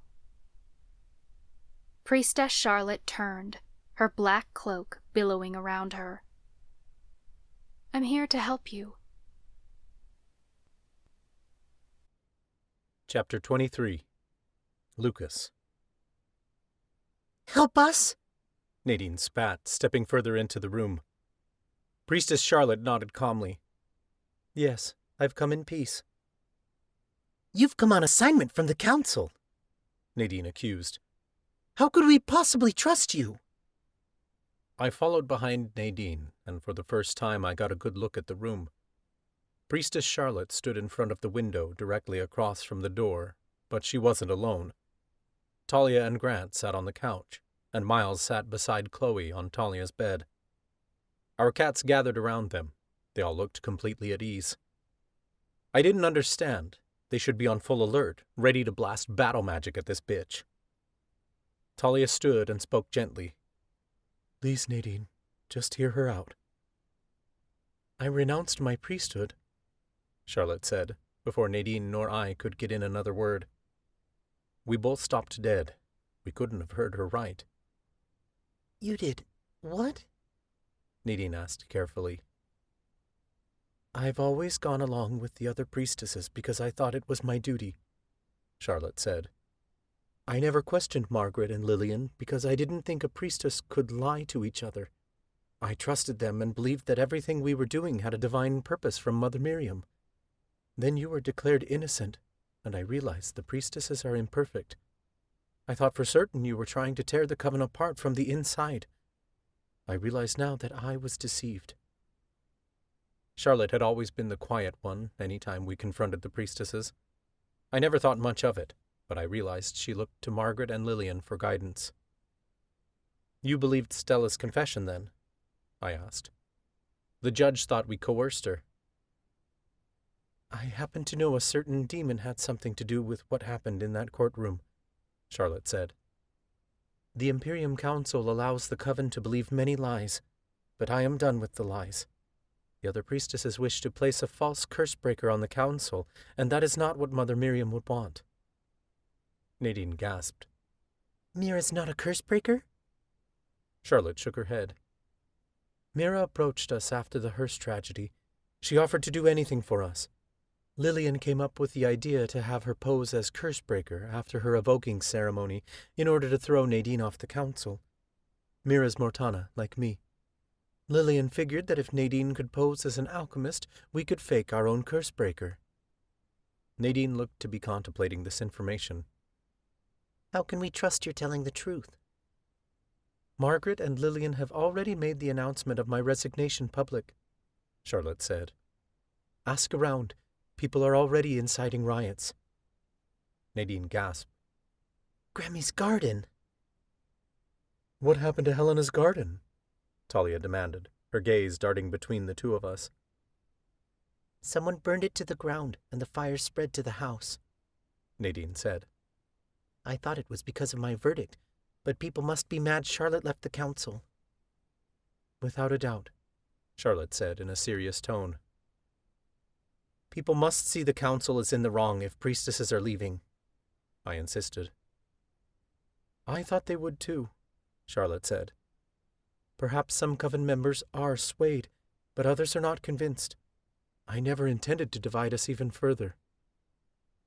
How can you help us? Nadine still didn't sound convinced. We can start by banishing the demon, Charlotte suggested. He's been banished before, but it didn't break his contract, Nadine said. He was still able to possess me under the old contract. If we're going to do this, we're going to do it right. How do we get rid of him for good? By withdrawing my consent. The contract is broken, Charlotte said. All we have to do then is find Lido and perform a banishing spell. Nadine and I exchanged a wary glance. We still weren't sure if we could trust her. We didn't exactly have the best track record when it came to the priestesses. I leaned toward Nadine and whispered, Charlotte could be trying to infiltrate our side to get information. They could have sent someone else, Nadine whispered back.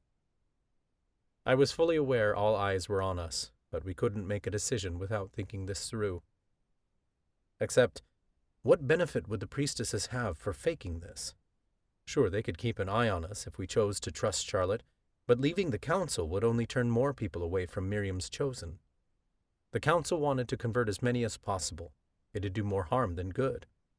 It was a huge risk for her to leave the Imperium Council because it would divide the coven more than ever before. Anyone on the fence would be forced to take sides. It didn't make sense for Charlotte to lie about this. If we want people to side with us, we have to be willing to believe they can switch sides, Nadine whispered. What does your intuition tell you? I asked. Nadine paused and looked around the room. She contemplated Charlotte for a few moments, then raised her voice. I believe in uniting the coven, and that starts with us. We don't stop being priestesses because the others told us we were no longer worthy. I still feel my priestess duty in my blood, and if Charlotte is willing to join us, then I believe we are stronger together. Then I trust her too, I announced. The others joined in agreement. We've made plans to leave town tonight, Nadine told Charlotte. The priestess shook her head. We can't leave a demon roaming free among our people. We must banish him before... Boom! The entire room shook as a clap like thunder exploded around us, louder than any thunder I'd heard in my life. Nadine clung to me as we both tried to stay upright. Lightning flashed outside, and thunder rumbled above our heads. What the hell? Miles demanded. The storm must be rolling in, Talia said in a shaky tone. Storm my ass, Chloe replied. I've never heard thunder like that before. Issa jumped onto Talia's piano and peered out the window. She gave a loud meow, and we all rushed to look outside. Below us, shadows moved through the night. Torchlights flickered as hundreds of people descended upon the school. Storm clouds brewed overhead, but the explosion that shook the school was a far cry from thunder. Again! Someone shouted. The mob joined hands, and I watched in horror as magic of all colors swirled together above their heads. An enormous spell formed. It looked like lightning bolts sizzling together in an orb larger than the school. Charlotte's features paled. They must have found out I came here. They've come to execute us. The priestesses won't stop them this time. Below us, the leader of the mob began shouting, Mother Miriam has spoken. The outcast priestesses shall be cast to the abyss. It was Cody. The spell above their heads shrank into a tight battle orb. Another explosion sounded, and the spell blasted forward and connected with the school. I grabbed Nadine on instinct.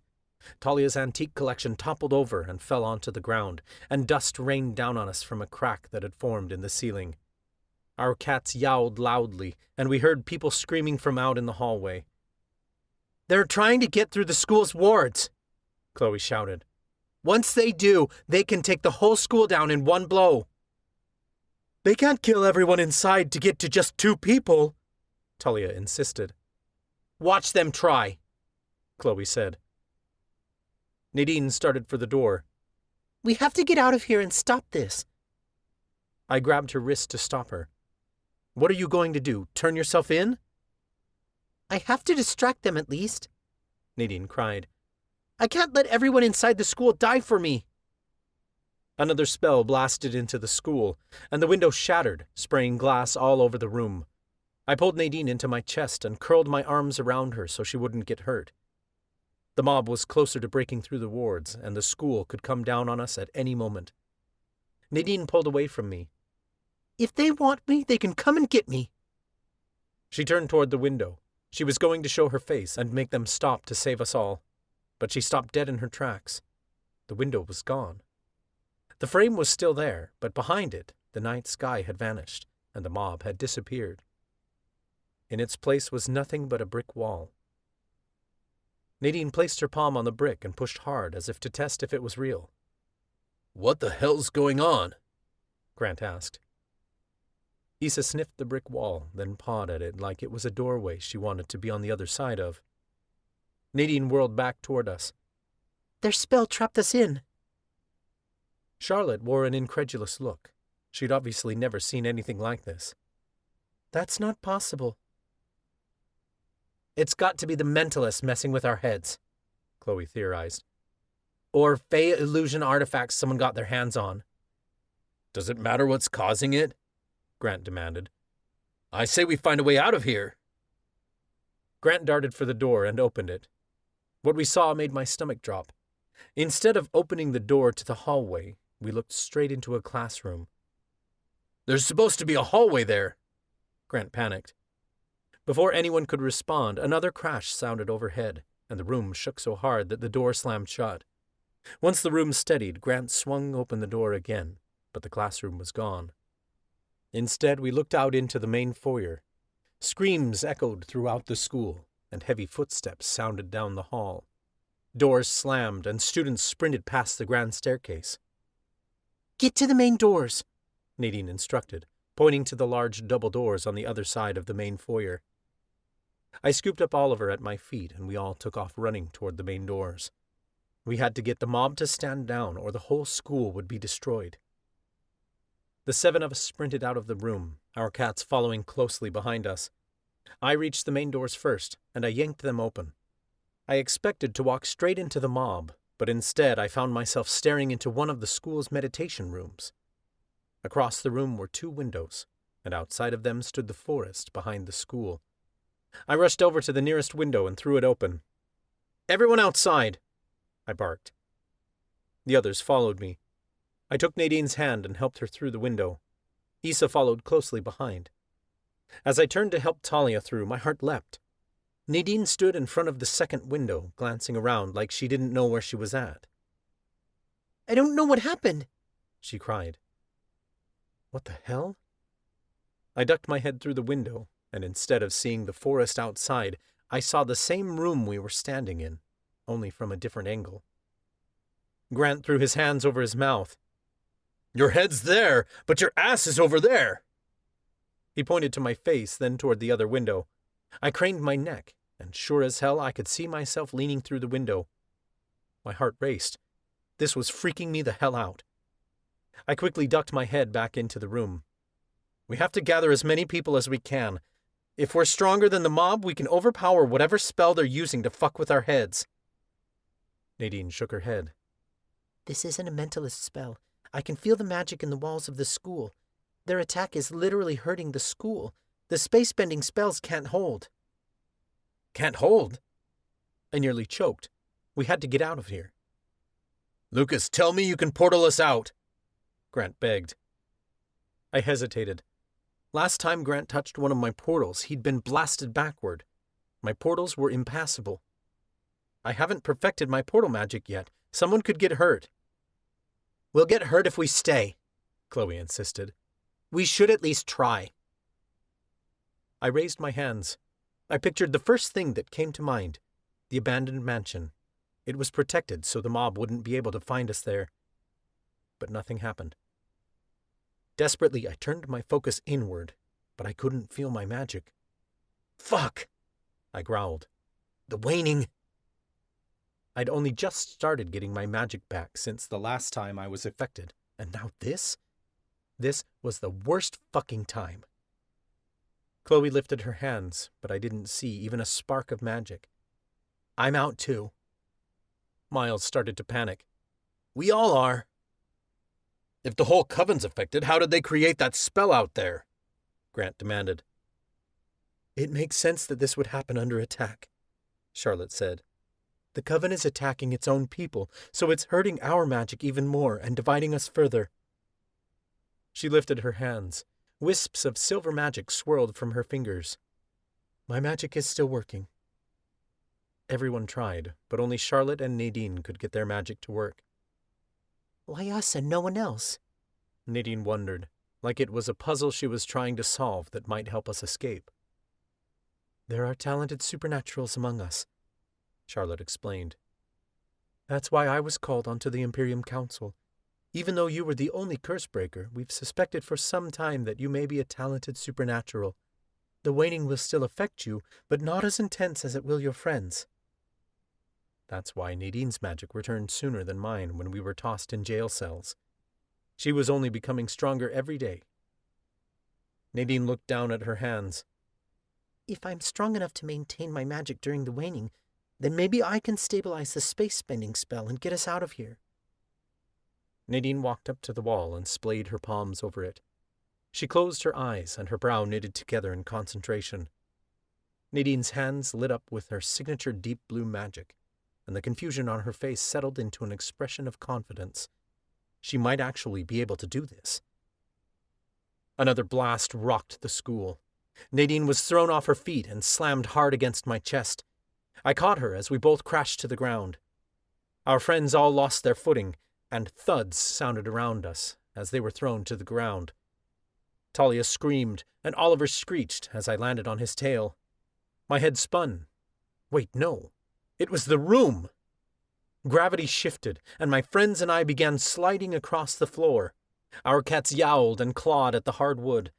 Objects fell off shelves and spun around us. We landed against the wall, which had become the floor now. The room kept spinning until we were on the ceiling. Finally, gravity settled, but the room was upside down. Talia rubbed her head and groaned. She'd hit it against one of the supply shelves, and blood matted in her hair. Grant immediately scrambled to her aid and checked her wound. He grabbed a towel that had fallen off the shelf and pressed it to the back of her head. They must have broken through the ward. Nadine winced as she sat upright. That wasn't the mob. It was me. There's too much magic in these walls for me to stabilize it on my own. The magic backfired.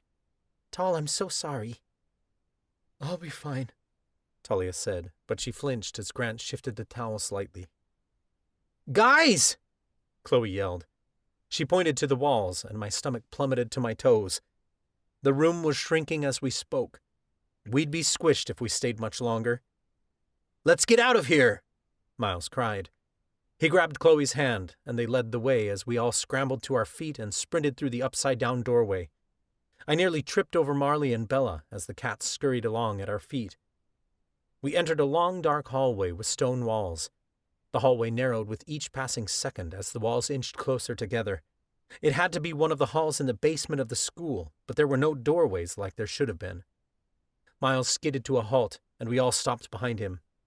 We glanced around, looking for a way out. I whirled around, but the doorway we'd come through had vanished. The hall seemed to elongate and go on forever. "There's no way out!" Miles yelled. "There has to be!" I barked. I wasn't letting my friends die here. Not like this. "Come on!" Nadine and I locked hands as we sprinted down the hall, but no matter how far we ran, it seemed we got nowhere. We were literally stuck in a living nightmare. The coven had fucked up their own space-bending spell, and now the school was folding in on itself. Oliver raced by my side, meowing loudly. There had to be a doorway up ahead, because if there wasn't, we'd all be crushed. The walls were so close together now, Nadine and I could hardly hold hands. Fuck. "This is getting us nowhere!" Chloe shouted. I stopped dead in my tracks and whirled around. "What else do you suggest?" Unless she had any better ideas, I wasn't interested. By now I could reach my hands out and press both of my palms to either wall. The school was shrinking quickly, and soon it wouldn't be able to hold us any longer. Once the hall vanished, we'd either be crushed or we'd be stuck in a pocket universe and starved to death like Cooper had. Chloe remained silent. She was a smart, cunning witch, but she had no better insights than the rest of us. Oliver yowled loudly at my feet again. We didn't have the fucking time. "Oliver?" I growled. "I'm not—" I looked down at him, and I realized he wasn't meowing at me at all. He sat at my feet, looking straight upward. I followed his gaze, and my heart lifted. Above us was a door set straight into the ceiling, a wooden door like the ones in our dorm hall. Of course, Nadine cried. The rules of spatial reality as we know it are no longer relevant. We have to think outside the box. "Let's get moving, then," I said quickly, lacing my fingers together to help boost Nadine up. She put her foot into my hand, and I hoisted her upward. Nadine grabbed the door handle above our heads. I expected her to have to heave the door upward, like a trap door, but it swung open effortlessly. Gravity had no rules here either, apparently. I hoisted Nadine up further, and she pulled herself through the doorway. She barely needed my help, and I realized it was because her center of gravity had shifted. Nadine crawled across the floor to the next room to scramble inside, but she was perpendicular to the rest of us. She should have fallen straight back through the doorway, but she didn't. She looked relieved. It seemed like the room was a safe escape for now. "Quickly!" I shouted, ushering the others through. Talia went next, clutching both Gus and Issa to her chest. I hoisted Chloe and Charlotte through next, along with our other cats. By the time they were through, the hall had shrunk to one person wide. "You're next!" I barked at Miles. Grant and I hoisted him through. My heart hammered as my shoulders touched both walls. Grant and I were the last ones standing there, and he hesitated. "You first," Grant offered, through heavy breaths. "There's no time," I demanded. I laced my fingers together firmly and bent down, showing him I wasn't fucking around. Grant knew we didn't have time to argue, and he reluctantly stepped into my hands. He kicked off the ground, and I used his momentum to toss him upward. Miles dangled his hand out of the doorway and helped Grant through. I could feel the resistance of his shoulders against the shrinking walls. Oh, fuck! The walls touched me on both sides, and my heart lurched. I spun to the side, giving myself a few extra inches of space, but there wasn't any room to jump. "Lucas, I've got you!" Grant screamed, holding his hand out toward me. The ceiling was too high to reach him. I didn't have time to think this through. I pressed my back against the wall on one side and my feet and palms against the other, wedging myself between the walls to push myself upward. My heart slammed against my rib cage. I wasn't sure I was going to make it.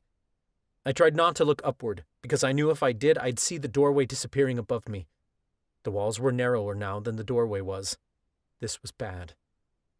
I pushed my feet against the wall once more, but as the walls closed in on one another, my balance faltered, and one of my feet slipped. I was nearly straight upright now, unable to wedge myself between the walls for much longer. "Lucas, now!" Grant cried. I threw my hand upward, and by some miracle my hand connected with his wrist. Grant curled his fingers around my arm, locking our hands tightly together as he pulled me upward. My feet grazed the walls on both sides. The world seemed to tumble around me, and I got dizzy as gravity shifted. I landed hard on top of several other people. I heard the slam of the doorway as the hall behind us disappeared for good. We were all alive, thank the goddess. As my heart settled, I managed to sit upright. I realized I'd landed on top of Grant and Miles. Grant must have leaned into the hallway to grab me, and Miles had made sure he hadn't fallen through the doorway. That's why I'd been able to reach his hand at the last second. "Thank you, guys," I said breathlessly. "No one's getting left behind, all right?" Grant said. I nodded. "Not a chance." Nadine helped me to my feet, and I finally got a look at the room we were in. It was one of the Seer classrooms, with several fireplaces along the walls and crystal balls on the mantels. The walls seemed steady here, so that was a relief. "There's got to be a way out," Nadine theorized. "It's like a puzzle, a Rubik's Cube being twisted and mixed up." "Then one of these doors has to lead outside," Talia suggested. "Or maybe it's just an endless loop," Chloe added. Miles began pacing. "Let's think logically." "I don't think logic is going to get us far in this situation," Charlotte said. Magic got us into this mess, and it's going to be the key out of it. The school is full of magic, and we just have to find the right tools to get us out. Crystals could do it, Nadine theorized. We spent all semester building an arsenal to combat the waning. If you all get your powers back, we could stabilize the spell. The priestesses confiscated our crystals, Miles pointed out. Those weren't the only ones in the school, Nadine reminded him. The school has their own crystal storage. We just have to find a way to the crystalry. A high-pitched scream met our ears. It was the sound of bloody murder, of a woman in desperate need of help. "Please, Avery, don't!" a woman cried. I felt all the blood in my body drain to my toes. "That's Felicia!" "Your friends caused this," Avery yelled. "You must bear the mark of Miriam's chosen if you wish to be saved." The cats scrambled toward the door ahead of me. I hurried behind them, and I flung the door open, but the screaming abruptly stopped. I stared into an empty hallway. My guts sank, and I felt like crumbling into a ball in the doorway. Felicia had desperately needed our help, and we hadn't been there. I didn't think it'd end this way. Agony slammed into my gut as Felicia's last thought flitted through my mind. It had happened so fast, and there was nothing we could have done. The room fell dead silent. Everyone must have noticed the horror in my stance and knew what had happened. I didn't have the luxury of freezing up right now. I forced down the lump in my throat. The only sound that could be heard was the rustle of my shoes on the carpet as I turned back toward my friends. "We're not the only ones who have to get out of here," I said in a hollow tone. "We'll find those crystals and we'll get everyone out." "Then let's get moving," Nadine said. "We're not going to find the crystalry by sitting here." I could hear the hopelessness in her tone. She knew as well as I did what Avery had done to Felicia. We couldn't save her, but we still had a chance to get everyone else out. A dark hall loomed ahead. Nadine took my hand and spoke in a shaky tone. "Stay with me." She didn't have to ask twice. I wasn't letting this girl go for anything. We started down the hall cautiously, but it was unlike the school halls we normally walked. It was the same, but different. The ceiling was higher than it should be, and the walls were stretched out and distorted. Portrait paintings that had been mounted long before I was even born were suddenly jumbled up, and faces of old coven officials had been twisted like Picasso paintings. Their frames were no longer square, but had been stretched into odd shapes. Cauldrons were embedded in the walls, as if the space-bending spell didn't know what else to do with them. Disembodied screams echoed down the hall, sounding like they were coming from behind doorways. But when we opened them, there was nothing but empty classrooms. The doors were all different sizes now, some of them too small to fit through, and others twice as large as they should be. We passed by a long mirror, and Nadine and I both stopped dead. Our friends gathered around curiously, but the effect was the same. There was no reflection. Grant waved his hand in front of the mirror. "This definitely defies logic." I looked behind us, and all the paintings on the wall opposite the mirror were depicted accurately, but it was like we didn't exist at all. Spatially, we're here, but we're also not. Even my voice didn't sound quite right, like the sound waves were having trouble traveling through the distorted reality. A door burst open from the way we came. Everyone whirled around to look, and a girl ran through the doorway so fast that she slammed straight into the wall. She spun around and cowered against it. "Please spare me," she whimpered. I realized it was Stacy, an alchemist who hung out with Gwen. "You made your choice," a man sneered from behind the doorway. "I was going to get the mark of Miriam's chosen," Stacy insisted in a shaky tone. "I didn't get the chance." "You had your chance," he roared as he stepped through the doorway. The heavy boots of an executor landed, and I saw that it was Leroy Benson. "This curse has been brought upon the school by all those who do not bear the mark of Miriam's chosen. The only way to free ourselves is to rid the school of this plague." "Leroy, stop!" I screamed, but it was too late. Black magic swirled out of Leroy's fingers and curled around Stacy's throat. "Valerie, help me!" Stacy screamed, but her pleas died the moment Leroy's death magic touched her.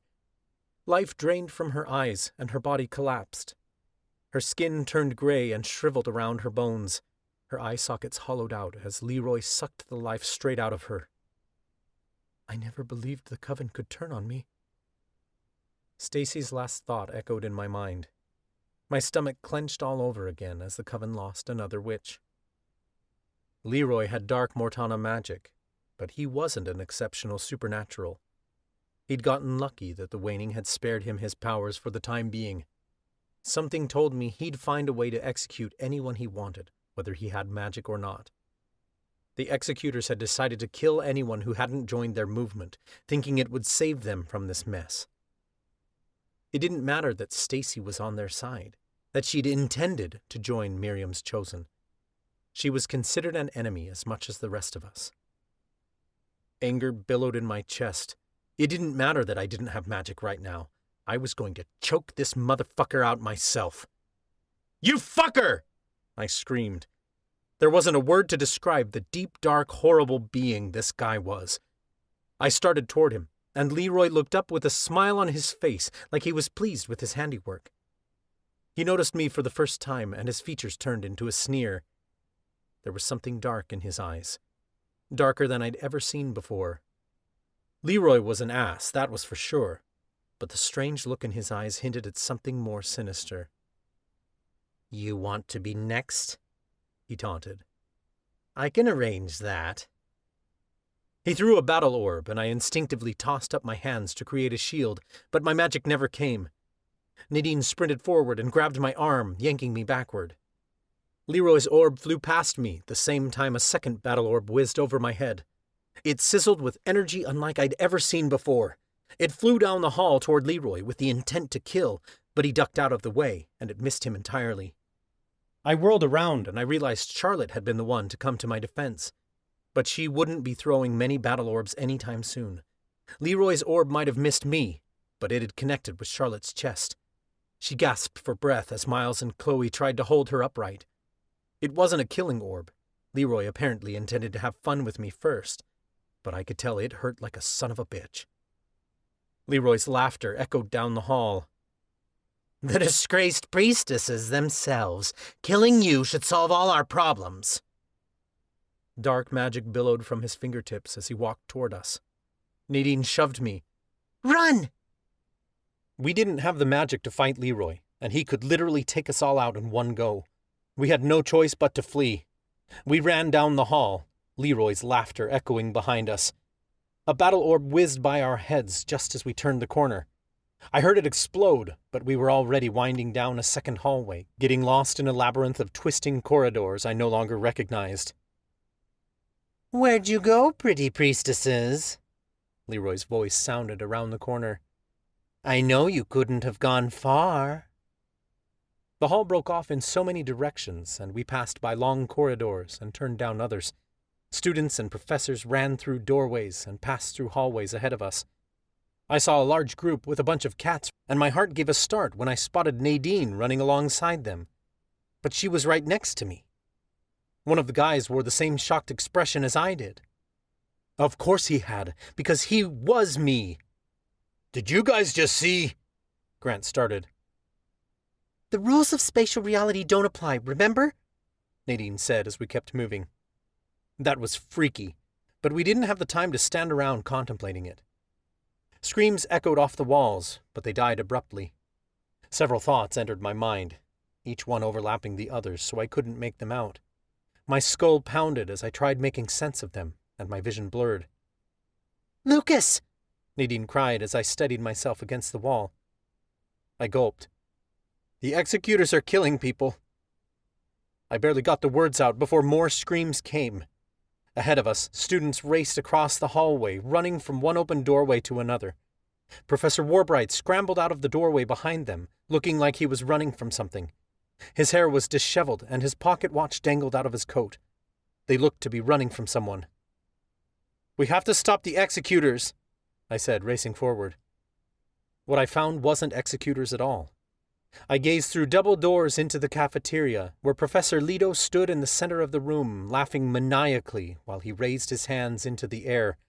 He was loving this. All this death, all this trauma. It was a demon's playground here. "This is all you're doing!" I accused. Leto's laughter died, and his amused gaze roamed over me. I appreciate the faith you have in me, but I'm merely taking advantage of the situation. You'd do the same. "Go to hell!" Priestess Charlotte sneered, pushing past me and into the room. She clutched her injured chest, but she found the strength to conjure magic in her hand and aim it at him. Leto noticed her, and his laughter died abruptly. Priestess, we had a deal, he said coolly. "Not anymore," Charlotte sneered.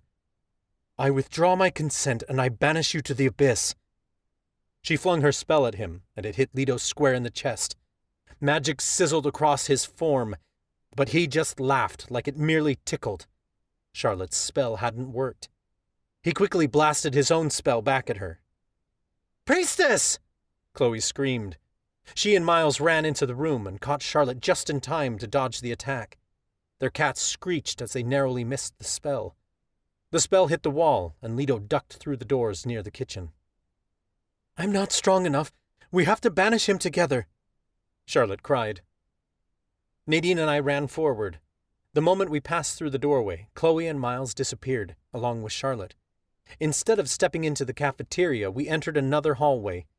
The space-bending spell must have shifted the same time we walked through the door. Talia and Grant had followed us, and they glanced around the hall in confusion. Cats screeched, but when I looked down at the four of ours, they were perfectly fine. We whirled around to see cats flooding out of the door we'd come through. Beyond the doorway sat the cat Fae, but the walls were shrinking again. The doors, too. Dozens of cats scurried out of the room to find safety until the doorway shrank so small they couldn't fit through anymore. Two cats ended up side by side, struggling to get through. Nadine and I rushed to help them, and we yanked the cats out of the tiny doorway. My heart leapt, and I scrambled backward. Nadine screamed. There'd been a gray cat and an orange cat, but they'd melded into one. The front half was two cats, two heads, two sets of front paws. They were connected at the middle, leaving only one set of back legs and a single tail. The back half was mottled with gray and orange fur. The poor cats yowled like they were in pain. All the cats from the cat Fae had fled, but our four cats approached the orange and gray ones and laid next to them, licking their fur and offering comfort. My heart shattered into a million pieces. Even our cats knew these two wouldn't make it. It defied all logic and reality. Their bodies couldn't occupy the same space at once. The cats let out one final collective yowl, then went silent as they collapsed. Nadine shook as she backed away from them. "What just happened?" Grant asked carefully. Nadine swallowed. "The spell's chaotic. It's like it's trying to correct itself, but it doesn't know where each room belongs. It's shifting at random." "And that could happen to us?" Talia questioned. Nadine nodded solemnly. "What about my brother?" Grant demanded. "Chloe! Charlotte!" "If the rooms are shifting, then we entered the room at the wrong time. They're still out there," I said. "Then we have to keep moving and find them," Grant demanded. "There's only 4 of us, so even if we found the crystalry, we're still fucked. We need to find them." "We will," Nadine promised. She had a way of assuring people, even when she wasn't sure herself. "Mother Miriam didn't save Lucas and me from execution for nothing. Let's see if any of these rooms lead us back to the cafeteria." We started down the hall again, and I felt relief when I saw Headmistress Verla walking toward us, her cat following close at her heels. She wore a look of determination, like she was going to help us all out of here. She had to know more about this space-bending spell than we did. We could work together to correct it. We raced toward Headmistress Verla, and another group of students ran up behind her. We met up with Verla at the same time, but something was off. The students behind her slowed at the same time, in the same rhythm. It was us again, but this time it wasn't a spatial anomaly. It was our reflection. We were looking into a mirror. Nadine drew a sharp breath. "She's trapped!" Slowly Nadine approached the mirror, her reflection mirroring her movements perfectly. She placed her hand to the glass as if to test if it was solid. I half expected her hand to go through it, like she could just walk straight through the mirror and join Verla on the other side. But the glass was solid. Nadine began pounding on the mirror. Verla! The headmistress approached her curiously, like she couldn't believe what she was seeing. Nadine? How did you get here?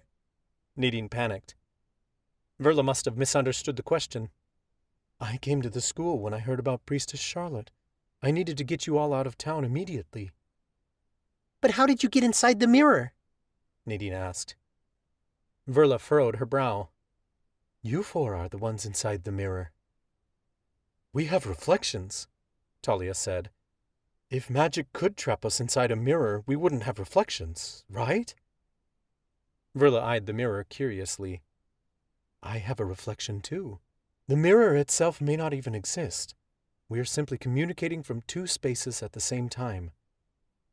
Two spaces that occupy the same space? Grant wondered. Verla, how do we fix it? Nadine begged. If anyone had the answer, it had to be her mentor. Verla's entire form went rigid. Nadine, I beg of you, don't try to fix this. Fixing it will only make it worse. Then what do we do? Nadine cried. Get to a stable room and stay there. I'm working on finding us a way out. Nadine and Talia both screamed as the mirror shattered. Verla's instructions were cut off as glass rained down over us. Talia trembled. Verla must have some sort of theory that will save us. A stable room, Nadine said thoughtfully. There must be rooms that are unaffected by the space-bending spell. If we find one, it can't hurt us.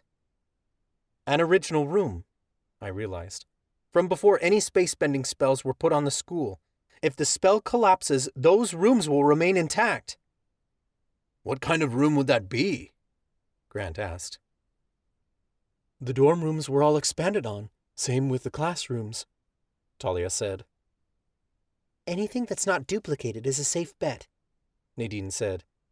The library or the ballroom would be my guess, but we have to get to one before we end up like those cats.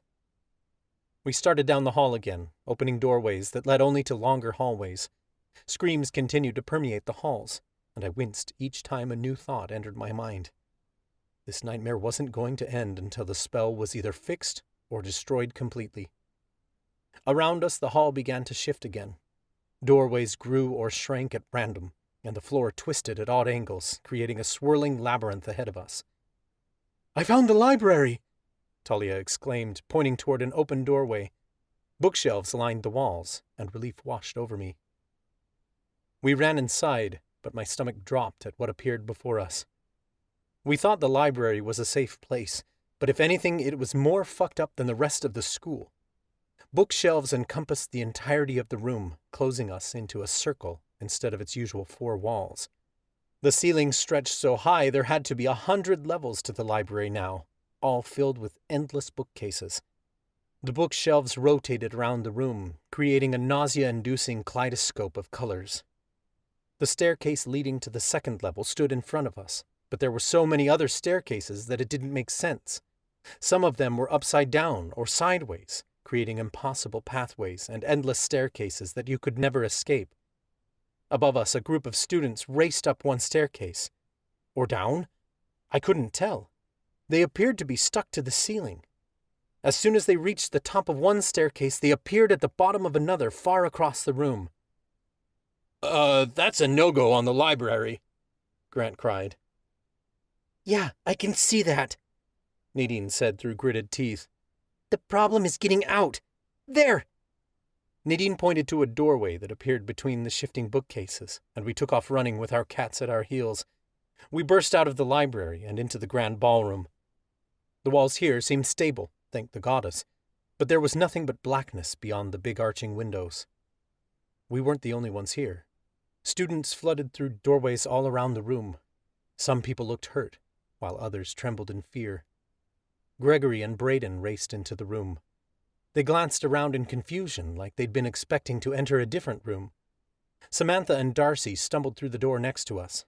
I saw that Darcy had a long, bloody gash across her cheek.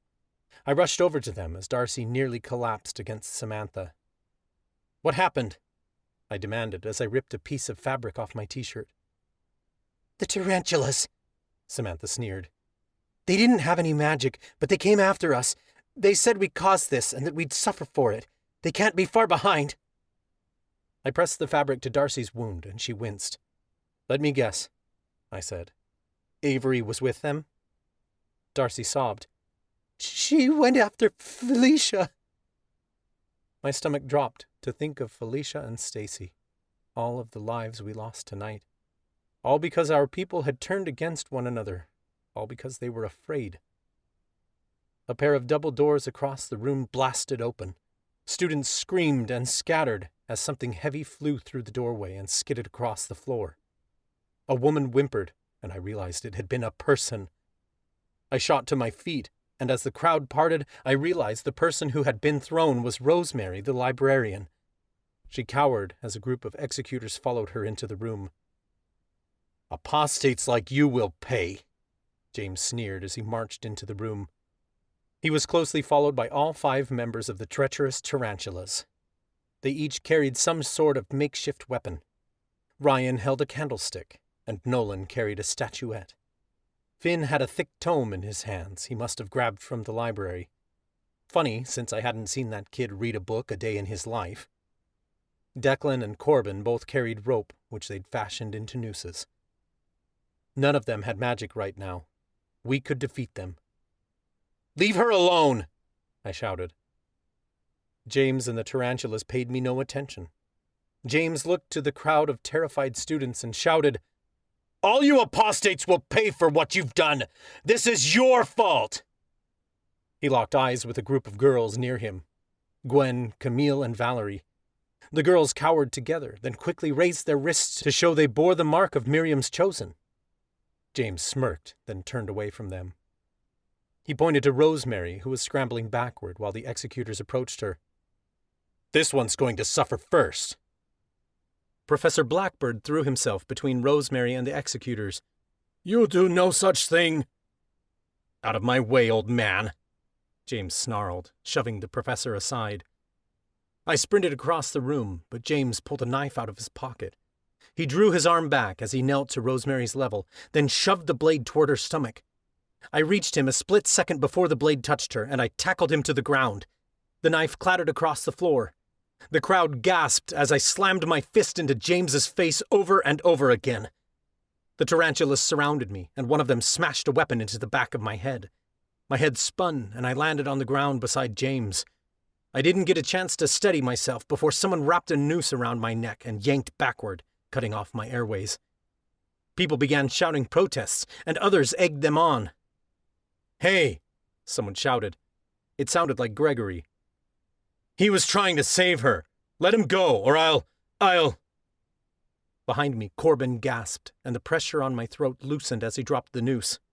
I yanked it off my head and scrambled to my feet. Nadine reached me then, and I grabbed her to pull her back from the others. When I turned to look at what happened, my heart lurched. James's knife stuck out of Corbin's back, and blood oozed onto the carpet below him. Gregory took a few cautious steps backward like he couldn't believe what he'd done. Braden looked horrified, but he approached Gregory and gently took his hand, showing he was by his side no matter what. I was trying to save," Gregory stammered. "Save the apostates?" Ryan roared. "You may bear the mark of Miriam's chosen, but you are an apostate as well! Get him!" The room erupted into chaos.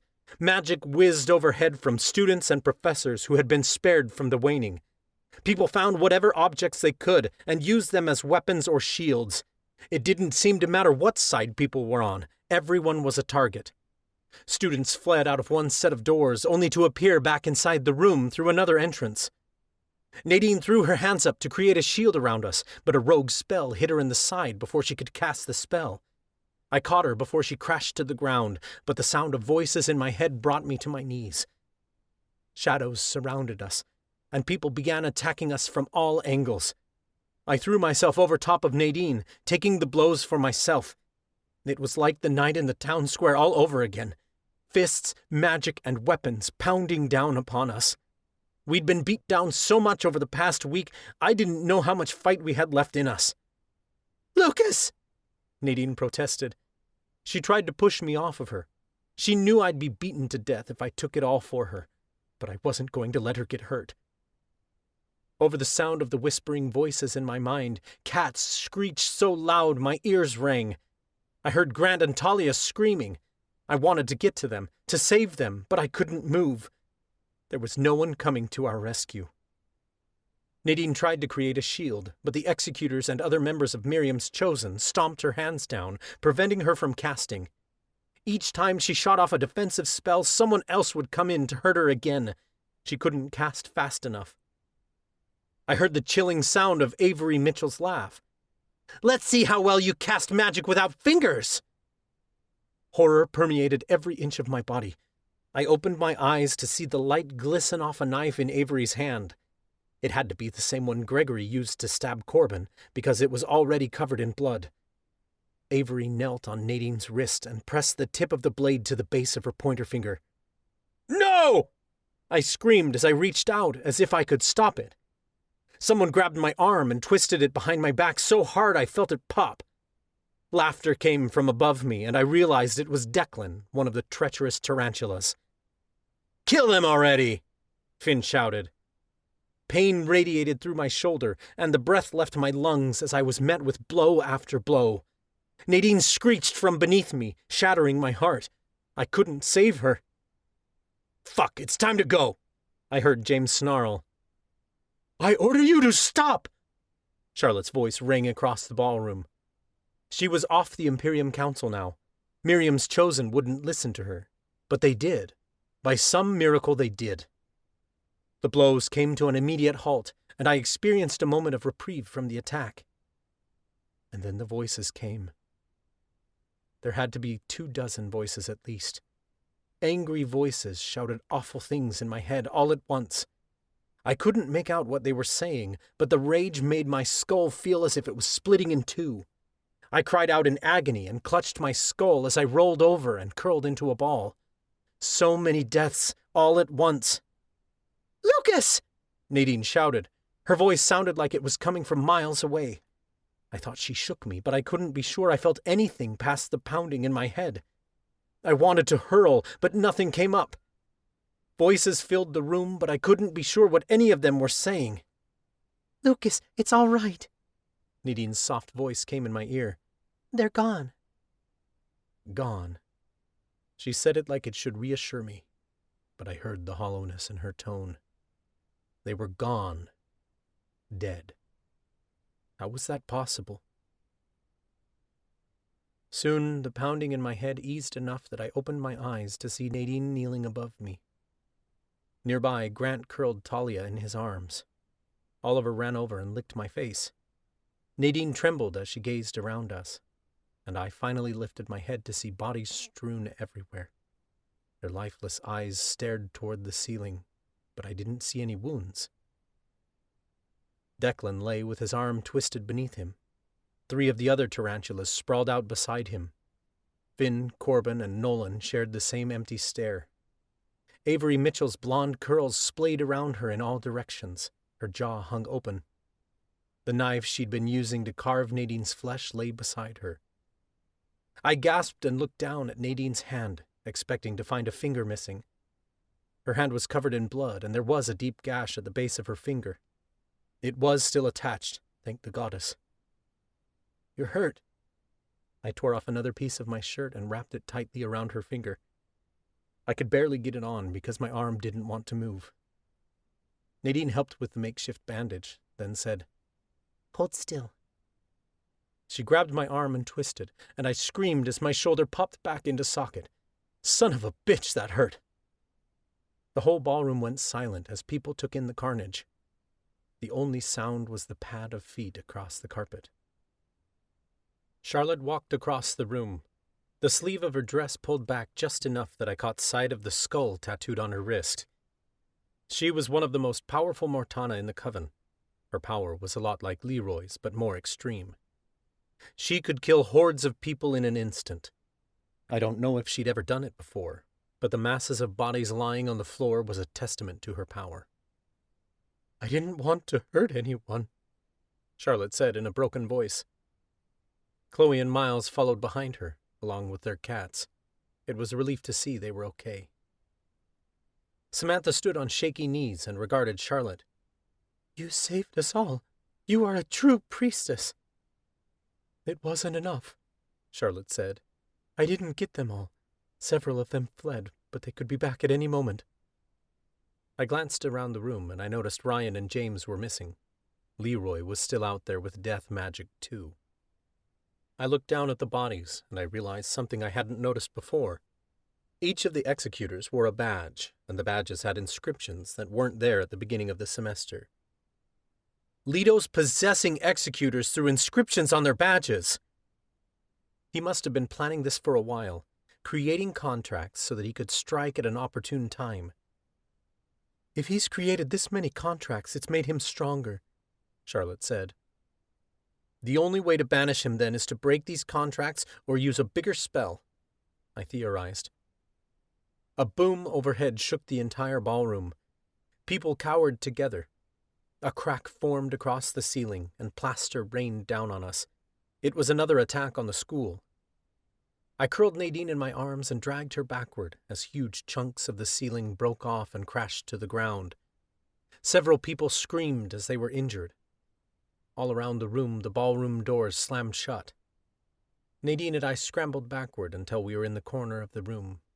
I nearly squashed someone, and I looked back to see Professor Warbright standing in the corner. He looked frozen in fear, his back pressed against the wall like he couldn't even move if he tried. His hair stuck straight upright, and he clutched his pocket watch as if it was a token of good luck. Students, he said breathlessly. I don't know what's happening. We're getting out of here, Professor, Nadine promised him. She turned back toward our friends who were running toward us, trying to dodge the raining plaster. Hurry! Grant and Talia reached us first, followed by Chloe, Miles, and Charlotte. They'd nearly reached us when the room shook even more violently, and a huge chunk of building materials fell from the ceiling. I screamed a warning the same time Nadine tried to create a shield, but it was already too late.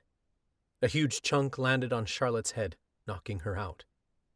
Nadine's shield bloomed around us, encompassing Charlotte and the others. We all squished into the corner, our cats squeezing in close to us. Talia dragged Charlotte's head into her lap and tried to get her to wake up, but she didn't move. Priestess! Talia cried. Expand your shield, I instructed. I can't, Nadine cried. She winced as she lifted her hands to steady her shield. Nadine sagged against me. It didn't matter how good her powers were. Right now her body was ready to give out. She'd been beat down so much these last few days, I was surprised she was still going. But that was my Nadine, a fighter until the very end. Screams continued to fill the air, and loud cracks sounded above our heads. Windows shattered, and though we could see nothing beyond the empty frames, violent winds and heavy rains swept inside the room. All I could do was hold Nadine close. The room shook violently around us. Deafening screams and the haunting whistle of the wind pierced the air, but it all seemed distant. All that mattered was that I was here with my friends. I was here with Nadine. However this ended, we were here together. I'm sorry, I whispered in her ear. I'm sorry I couldn't save us. That was never your responsibility, Nadine said in a broken tone. Don't talk like this is the end. It isn't. How can you be so certain? I pulled her even closer to my chest. Nadine paused. All semester she'd been asking herself this question. I hadn't thought about what I'd said, and I realized now that it was a cruel question. She shouldn't be contemplating such a thing in a dire time. But Nadine didn't seem bothered by the question at all. In fact, her tone sounded confident. I just have to believe it. Certainty is not knowing the outcome, but knowing ourselves and believing in our power. Nadine gasped. Lucas, that's it. We're going to get out of here for certain because we decided to. We can make it happen, and it doesn't matter how uncertain the possibilities are. We'll always find a way because we always have. It's not about accepting any outcome. The power is in deciding that one outcome is the only reality. How we get there is the uncertain part. That's not up to us. We can't control it. but we have tools to get there. It's like creating portals, I realized. You can choose your destination, but you can't control the pathway there. That's why my portals failed. I'd been trying to control the pathway, imagining it like a wormhole connecting 2 points in space. In reality, all I had to do was trust my magic to get me to the destination. What does your intuition say? I asked. Find your strengths, Nadine said. I always thought my strength lied in what I was able to endure. The more burden I could carry for others, the stronger I was. If I broke, I was weak.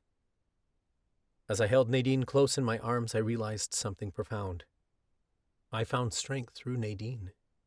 Not because she validated something inside of me or gave me purpose I didn't already have within myself, but because she inspired me to see the good already inside of myself, the power inside of me. Each of us was strong on our own, but together we were stronger. Nadine's space-bending spell had failed earlier because she tried to do it alone, and I would fail too unless I accepted help. I used to think asking for help was admitting defeat, but it took strength to recognize when you needed help and when you were ready to receive it. Nadine, will you help me? I asked. Yes. I need Mortana magic. Nadine nodded like she understood. She splayed one hand on the ground, then placed the other on my chest. Charlotte had been right about the magic within the school. Magic from all castes permeated these walls. It's what kept the space-bending spell stable all this time. Wisps of magic traveled up Nadine's arms. My chest glowed as she channeled Mortana magic into me. We'd been so focused on our individual powers before that we'd forgotten what we could do together. I felt a surge of power as the magic filled me up from head to toe. Lifting my hands, I aimed them toward the other students scrambling around the ballroom. Magic swelled in my chest. Whoosh! A portal bigger than anything I'd conjured before swept through the ballroom. An image of the abandoned mansion appeared like a hole had been punched through space. Rain pounded down on its rooftop, and trees nearly cracked as they bowed over in the wind. With a flash of lightning, I saw the welcoming front doors of the safe haven. Students screamed as they were sucked into the portal, then appeared on the other side. I saw them racing into the safety of the mansion before the portal reached the other side of the room and fizzled out completely. The ballroom continued shaking, and debris came down in huge chunks from above us. The screams, however, had stopped. My friends and I were the last ones here. "That was amazing!" Grant cried. "Amazing, but can you do it again?" Miles asked. I had to, whatever it took. I tried to create another portal, but only sparks appeared before us. I'd used up all the magic Nadine had given me. "It's not working!" I yelled over the groan of the building. I'm trying to give you more, but... Nadine cut off. "Try my magic," Professor Warbright offered. He was behind us and hadn't been swept up in my portal. "I'm Mortana. Whatever you're doing will work, won't it?" Nadine reached for his outstretched hand, and I felt Mortana magic surge through me once again. I scrambled to make the magic work, and quickly instructed the portal to take us to the mansion. A portal bloomed beneath our feet, and my stomach flew to my throat as a falling sensation overcame me. We all went tumbling through the portal, our cats yowling as we came spiraling out on the other side. I landed on a hardwood floor. Outside, lightning flashed and thunder crashed, but I was relieved to feel the ground was stable beneath me. Groaning, I lifted my head to see we'd all made it. Nadine lay beside me with Oliver and Issa licking her face. Chloe and Miles were nearby, as well as Grant and Talia. Charlotte came too, and she pressed her palm to her head. Professor Warbright trembled as he got to his feet. "Where are we?" "An abandoned mansion behind the school." I trailed off, because when I looked around, it was all wrong. There was a big 4-poster bed and broken furniture everywhere. The hardwood floor was heaved up in spots. A chill traveled down my spine, which had never happened in our mansion before. Our mansion lay forgotten, but it was a happy place, not a haunted one. I'd meant to take us to the mansion, but I'd brought us to the wrong one. I'd portaled us to Pinewood Manor.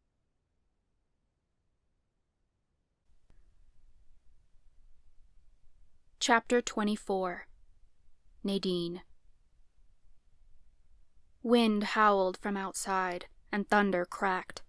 Rain pounded down so hard I couldn't even see outside. I'd never seen a storm this bad before. Every inch of my body ached, but I managed to sit upright and look around. Pinewood Manor. Why had Lucas brought us here? I got to my feet and steadied myself on the bedpost. As my eyes adjusted, I realized I recognized the room we were in. It was the bedroom where we'd witnessed the residual haunting, where Leroy chased down his wife. Ghostly howls permeated the walls, and Grant shot a nervous glance around the room. Guys, this isn't good. We don't have the magic to fight off ghosts. Lucas let out a pained groan, and I turned to see him clutching his head. I knew that look. Lucas winced as he lifted his head. The executors are still out there killing people. We have to break the demon spell controlling them, or more people will die. A scream tore down the hall, and we all jumped as the door burst open. Our cats scattered and ducked under furniture to hide. 2 ghostly figures ran into the room. The haunting played out as it had before, with Cynthia throwing open the window, then Leroy grabbing her and pinning her to the bed. No! Cynthia screamed. This time I noticed something I hadn't before. Complete terror entered Cynthia's eyes, but it was darker than death, like her demise would bring about something far more sinister. Cynthia knew something we didn't. I could feel it in my bones. I whirled toward Talia. "Tal, do you still have that music box?" She trembled. "It's in my stash. I can't get to it." "Let me help." I walked over to her and took her hands in mine. I didn't know if my idea would work, but I had to try. I poured my own magic into Talia's hands, and the music box appeared between our palms. Talia's eyebrows knit together. "What are you doing?" "Getting answers," I said. I opened the music box, and ghostly figures wailed as they broke out of the box. Professor Warbright gasped and backed against the wall. The ghosts swirled around the room until a woman floated down in front of me. She gave a kind nod, like she knew I meant well. It was Cynthia, her real spirit. The one in the haunting was merely an imprint of her memory. "Priestess Cynthia," I said. "I'm Nadine, a high priestess of the Miriamic coven. The demon you summoned over 40 years ago is back, and he's killing our people. You banished him once, but you made a mistake, didn't you?" She nodded, then turned to gesture around the room, like she wanted to show me something. The door burst open once more, and the room transformed around us as the haunting played out. This time it was different. Everything was solid. Cynthia's memories must have made the vision clearer. She threw open the window, and Leroy tossed her onto the bed. He lifted the knife above his head. This is where the vision usually ended, but this time it continued. Leroy plunged the knife straight downward, piercing her heart. Cynthia gasped as blood pooled over her chest. "The coven shall suffer the demon's spell," she rasped as she clutched her chest. She took a few more ragged breaths before her entire body went limp. Leroy yanked the knife from her chest, then backed away. He stumbled into the dresser, and a music box clattered to the floor. I realized it was Talia's music box, the very one I held in my hands. The top popped open, and we all watched as the vision showed Cynthia's ghost rising out of her body and spiraling into the music box. The ghostly screams became deafening, and we all covered our ears. Spirits from all over the house swept through the walls, being sucked into the music box that existed only in the vision. It was how it happened that night, how they'd become trapped. The music box snapped shut. Leroy lifted the knife in both hands, then plunged it downward into his own stomach. The scene fast-forwarded through time, showing people who had come and gone to move their bodies and salvage the antiques. It was only after they disturbed the bodies that we saw the people screaming as they were chased out of the house by the hauntings. They must have left the other victims behind because they feared disturbing more spirits. The visions washed away, and we were left again in the decrepit mansion with the thunderstorm raging outside. The ghosts swirling out of the music box settled, and dozens of spirits surrounded us. They weren't vengeful, and they didn't look confused anymore. They looked like they were exactly where they needed to be. Your death banished the demon without breaking the contract, I realized. But you knew if he was in the abyss, there was no way to kill him. That's what you meant by the coven shall suffer the demon's spell. The ghost nodded. There was a clause in the contract. If the demon caused a priestess's death, he would be banished from the coven. It was meant to protect us. When I died by his spell, he was cast to the abyss. But banishment and contract dissolution are not one and the same. Our contract stated only one way out, and it required one of the priestesses to sacrifice herself for the coven. I feared death more than anything, and I was unable to make the decision to save us all. Leroy kept our memories alive, to scare people away from the contract he was tricked into. The cursed wand? I asked. That's what kept him here all this time? It's why my husband couldn't move on, Cynthia told us. But he couldn't control his memories. Adric faced the same issue in his wand shop. A man stepped forward. Adric Harvey, the man who'd been hung in his wand shop many years ago. It's become clear to me now. My spirit couldn't let go, because I was trying to keep people from suffering my same fate. You're free from the music box now, Lucas said. You can all move on. Cynthia shook her head. Not until that demon is gone and his contracts destroyed. I had a hand in creating this mess, and I won't leave until the coven is free from him. My contract stated nothing about a priestess sacrifice, Charlotte said. All demon contracts can be broken by conscious choice.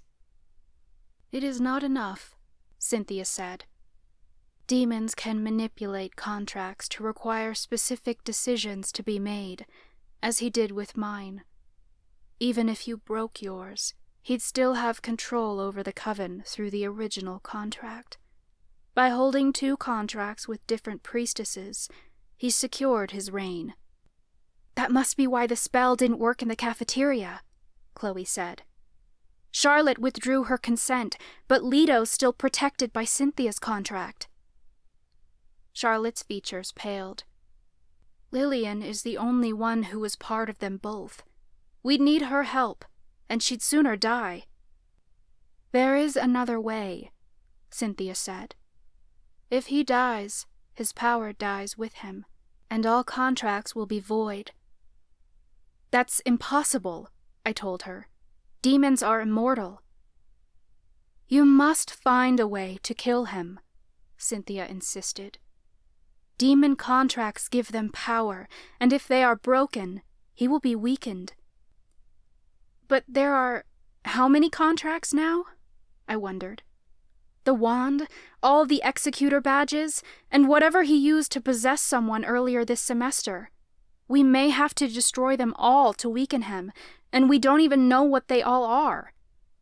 Professor Warbright sank into a corner of the room, clutching his pocket watch and looking around nervously. I eyed him curiously, and all the pieces began coming together in my head. Or maybe we do, I realized. Professor Warbright's gaze darted toward me, and he trembled. I don't know what you're talking about. I took a cautious step toward him. I think you do. You said in the ballroom you didn't know what was happening. You'd blacked out, hadn't you?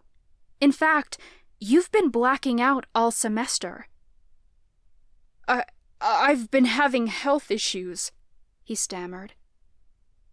Goddess, Professor Warbright had no idea. You were at the scene of the first crime, I pointed out. You were supposed to meet up with Professor Perez, but you found him dead.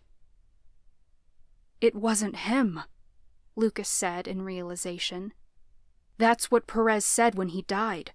He knew you'd been possessed. He meant to tell me it wasn't you who killed him, even though it appeared that way. You're a necromancer, I added. Leto used you to plant that skeleton to run the hearse off the road. You were at the school the day Lena was hanged. Leto must have targeted you because no one would suspect you. You're too kind. Grant gasped, like he'd just realized something. I brought you the music box because you're the music teacher. I thought you could help us, but you cursed it, so we couldn't fix it.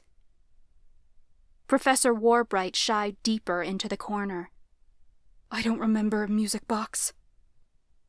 I glanced down at the watch he fiddled with. The inscription was unmistakable if you knew what you were looking for. Your pocket watch. I bought it at an antique shop over winter break, Warbright said in a trembling tone. Right when your blackout started? Talia asked. Warbright's jaw hung open in disbelief. He couldn't believe what he'd done, but it hadn't been him. Dark magic had taken over him and made him do these terrible things. Professor, it's not your fault, I assured him. We can end this if you just give me the watch. Professor Warbright's features changed in an instant, and he lunged at me. I landed hard on my back on the floor, and Warbright pinned me down. His hands curled around my throat, and I gasped for breath. Several hands landed on him all at once, and my friends pulled him off of me. I gulped a greedy breath of air, but my throat felt like it was on fire. Warbright fought against my friends. Don't touch his watch! Chloe shouted. Warbright yanked free and pinned Lucas against the wall by his throat. He was several inches shorter than Lucas, but he was strong. Warbright pulled his wand from his pocket and pointed it between Lucas's eyes. A blast sounded throughout the room, and a ball of light smashed against Warbright's back. His eyes rolled back in his skull, and he crumbled to the ground. My gaze darted toward Charlotte, who was pointing her wand at Warbright. Lucas stepped away from the professor's limp body, breathing heavily. Is he dead? Miles asked. No. Charlotte dropped her wand to her side. It was merely a stunning spell. And a potent one at that. A sinister voice came from across the room. We all turned to see Professor Leto stepping forward. He must have followed us here. Demons could teleport if they were strong enough. Charlotte threw herself in front of us, aiming her wand at Professor Leto. You will control him no more! Leto held a wand in his hand, and with the simple flick of his wrist, we were all tossed upward. His magic pinned us to the wall, all lined up in a neat row, with our toes dangling inches off the ground. It was like we were life-sized dolls placed on a shelf for display. Lucas's fingers touched mine, and he strained to move, but there was no breaking through this spell. Energy poured off of Leto, so much that it made my whole body buzz. There'd been so much death tonight, so much trauma for him to feed off of. He was more powerful than ever. So why did he need a wand? Demon scum! Adric's ghost shouted. All around the room, spirits lunged for Leto. They were dead set on revenge. He flicked his wrist, and all the ghosts came to a complete halt. The anger melted off their faces. Their features turned blank, and not a single ghost moved. Leto was strong enough to control them all. "I must say, I'm impressed with your magic, priestess," Leto practically sang to Charlotte. "My spells tend to make my puppets a bit stronger than average. It takes an impressive spell to take them down." "I won't let you keep doing this," Charlotte said in a strained voice. Leto laughed. "Break your contract all you want. I have others in place that will ensure I can continue my work here." "You told Lillian the contract was void," Charlotte accused. "You tricked us into a new contract so that if one was broken, the others remained." "I'm a man of my word," Leto said. "I believe I mentioned there were certain aspects that had been voided. Jebediah, for instance, well, that man unlocked a lot of potential for me. When Lillian found out the Oaken Wands were missing all those years ago, she summoned me to track them down. I found the Mentalist Wand, and a man to wield its power." I eyed the wand he held, and I noticed a familiar symbol on the handle. The twisted tree of a mentalist. He'd had an Oaken Wand all this time. "When he killed that priest, I was golden," Leto continued. "The contract stated I was free to do as the coven would do against its own. If they were capable of murder, well, so was I." "That's how Jeb got his hands on the Mentalist Wand that killed my grandfather," I accused. "You gave it to him." "Of course I did," Leto laughed. "He was intent on killing the man, and I was hungry for death." "You've had it all along," Chloe said in a strained voice as she fought against the spell. "Everyone thought my family kept the wand after the murder, but you took it. That's why the Olsons never knew what happened to it." Leto smiled proudly. "Yes, this wand and I have been working together for quite some time." "Your contract requires you to hand that over to the priestesses," Charlotte said. Leto smirked. "I was contracted to unite the Oaken Wands. I didn't have to hand over anything until all 5 wands were found. And, of course, I was going to hold on to this one for as long as I could. This wand is mine. It chose me." "Oaken Wands can't choose demons," Grant spat. "You're not a mentalist. You can't use it." "What do you know of Oaken Wands?" Leto demanded. "You forget that your power originated from demons themselves. My magic is compatible as long as the wand wants to work with me." "You talk as if the wands are sentient," Chloe said. "How could they choose someone who would hurt the coven the way you have?" "You think they owe allegiance to you just because you created them?" Leto laughed. "This wand knew I was of exceptional power. It wanted to be used, and used her I did." The alchemy wand and the seer wand may have only chosen those with good intentions, those who'd proven themselves, but if the wands were sentient, it means they had different motives. "The Mentalist Wand messes with the mind," Leto continued. "She likes getting into the heads of my little puppets. She wanted me to influence them. And the way she did it was so powerful. Your professor here had no idea what he was doing. The only one who really caught on was that student years ago. What was his name? Walsh?" "Clyde Walsh?" Lucas asked through gritted teeth.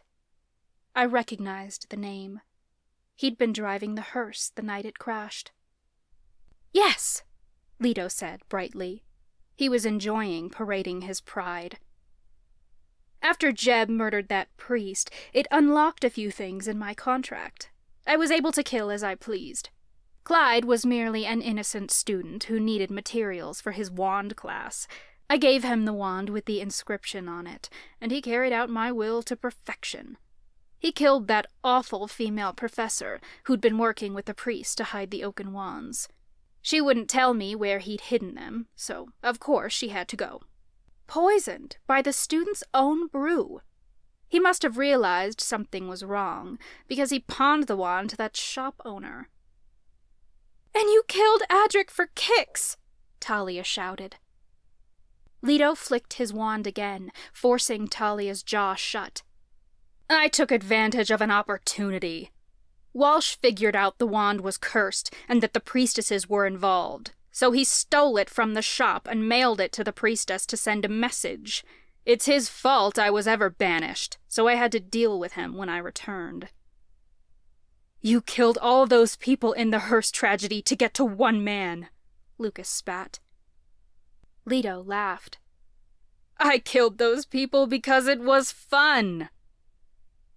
"You never should have been able to kill so many people," Charlotte growled. "I knew what I was doing when we struck a deal," Leto said proudly. "Lillian summoned me because she knew I'd found the Mentalist wand before, and she knew I could do it again. You priestesses were so desperate for the wands that you'd risk any number of lives, and you could, because you preside over the coven and could make a deal for them all. You had the power to trade for the coven's souls, and you just gave them up freely." Leto approached Lucas and ran the tip of the wand over his jawline. It was a threat that he could end him at any second. "I've had so much fun playing with the coven, and you especially, Lucas. Watching you scramble to find clues was entertaining. I watched you struggle to fix that music box of yours, which I'd cast a curse on. Thank you again, Professor Warbright.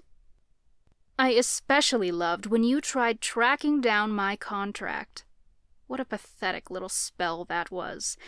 But I'm bored now, and I'm ready to ascend to my full power. The entire coven shall die at my hand, and I will possess all 5 Oaken Wands.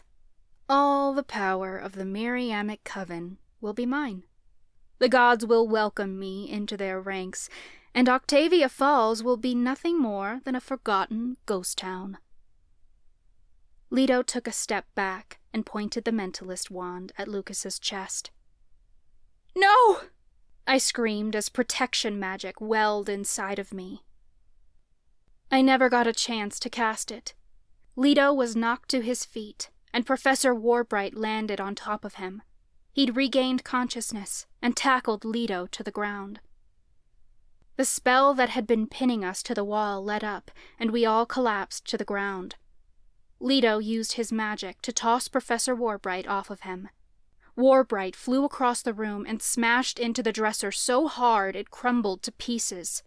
Lucas jumped on top of Professor Leto before he could get upright, and the Mentalist wand flew out of his hand.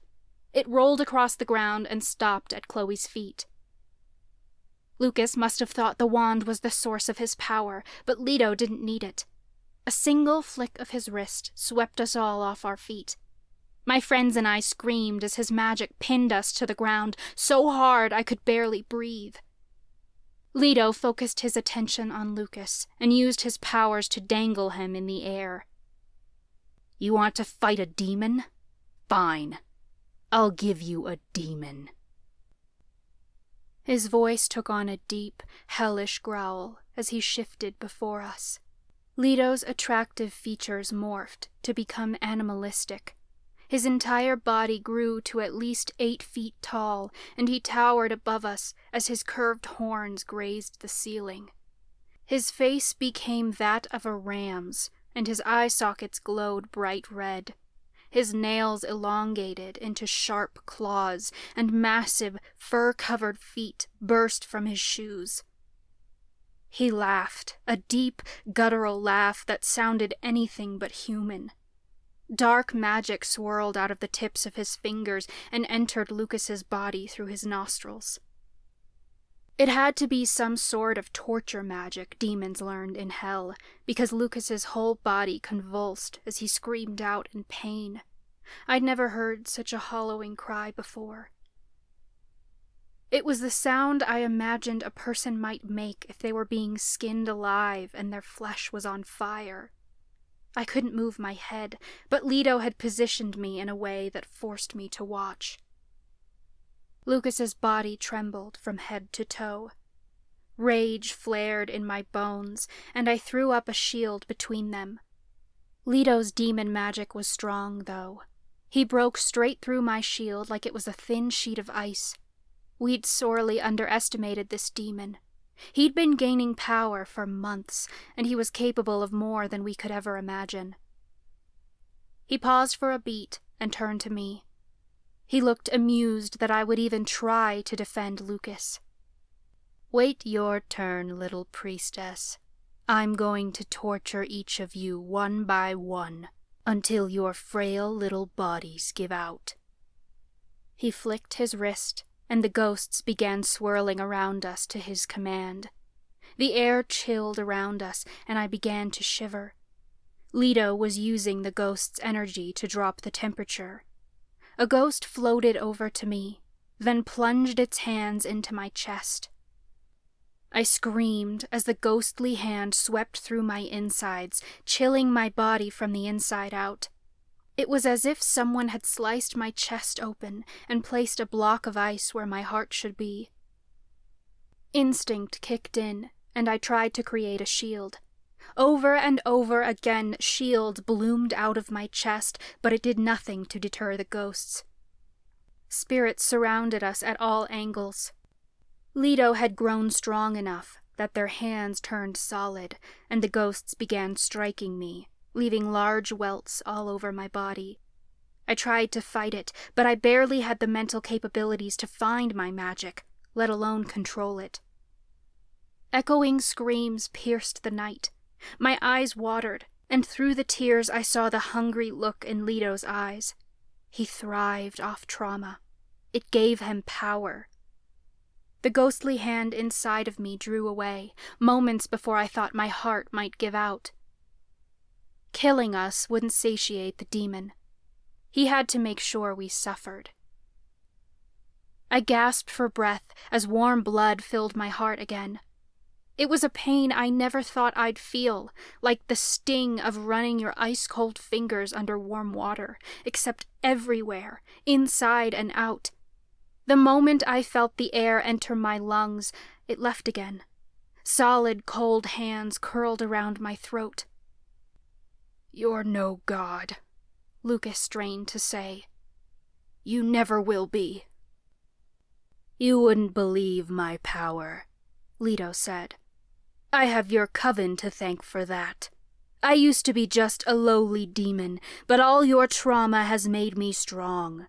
I am a powerful mentalist now, and I can make you do whatever I want, no contract required. These are spells you cannot break." My head spun as we were all whipped upright with the force of his magic.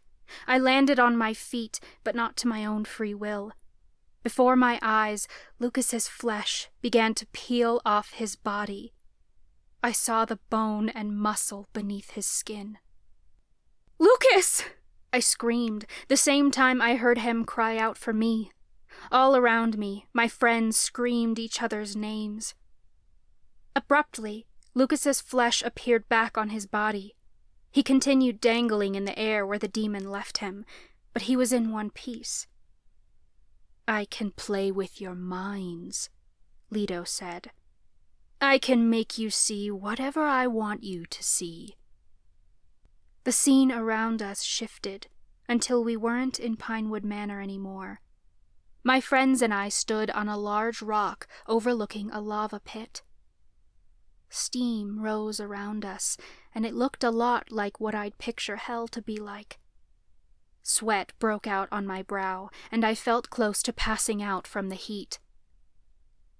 "I can make you feel what I want you to feel," Leto said.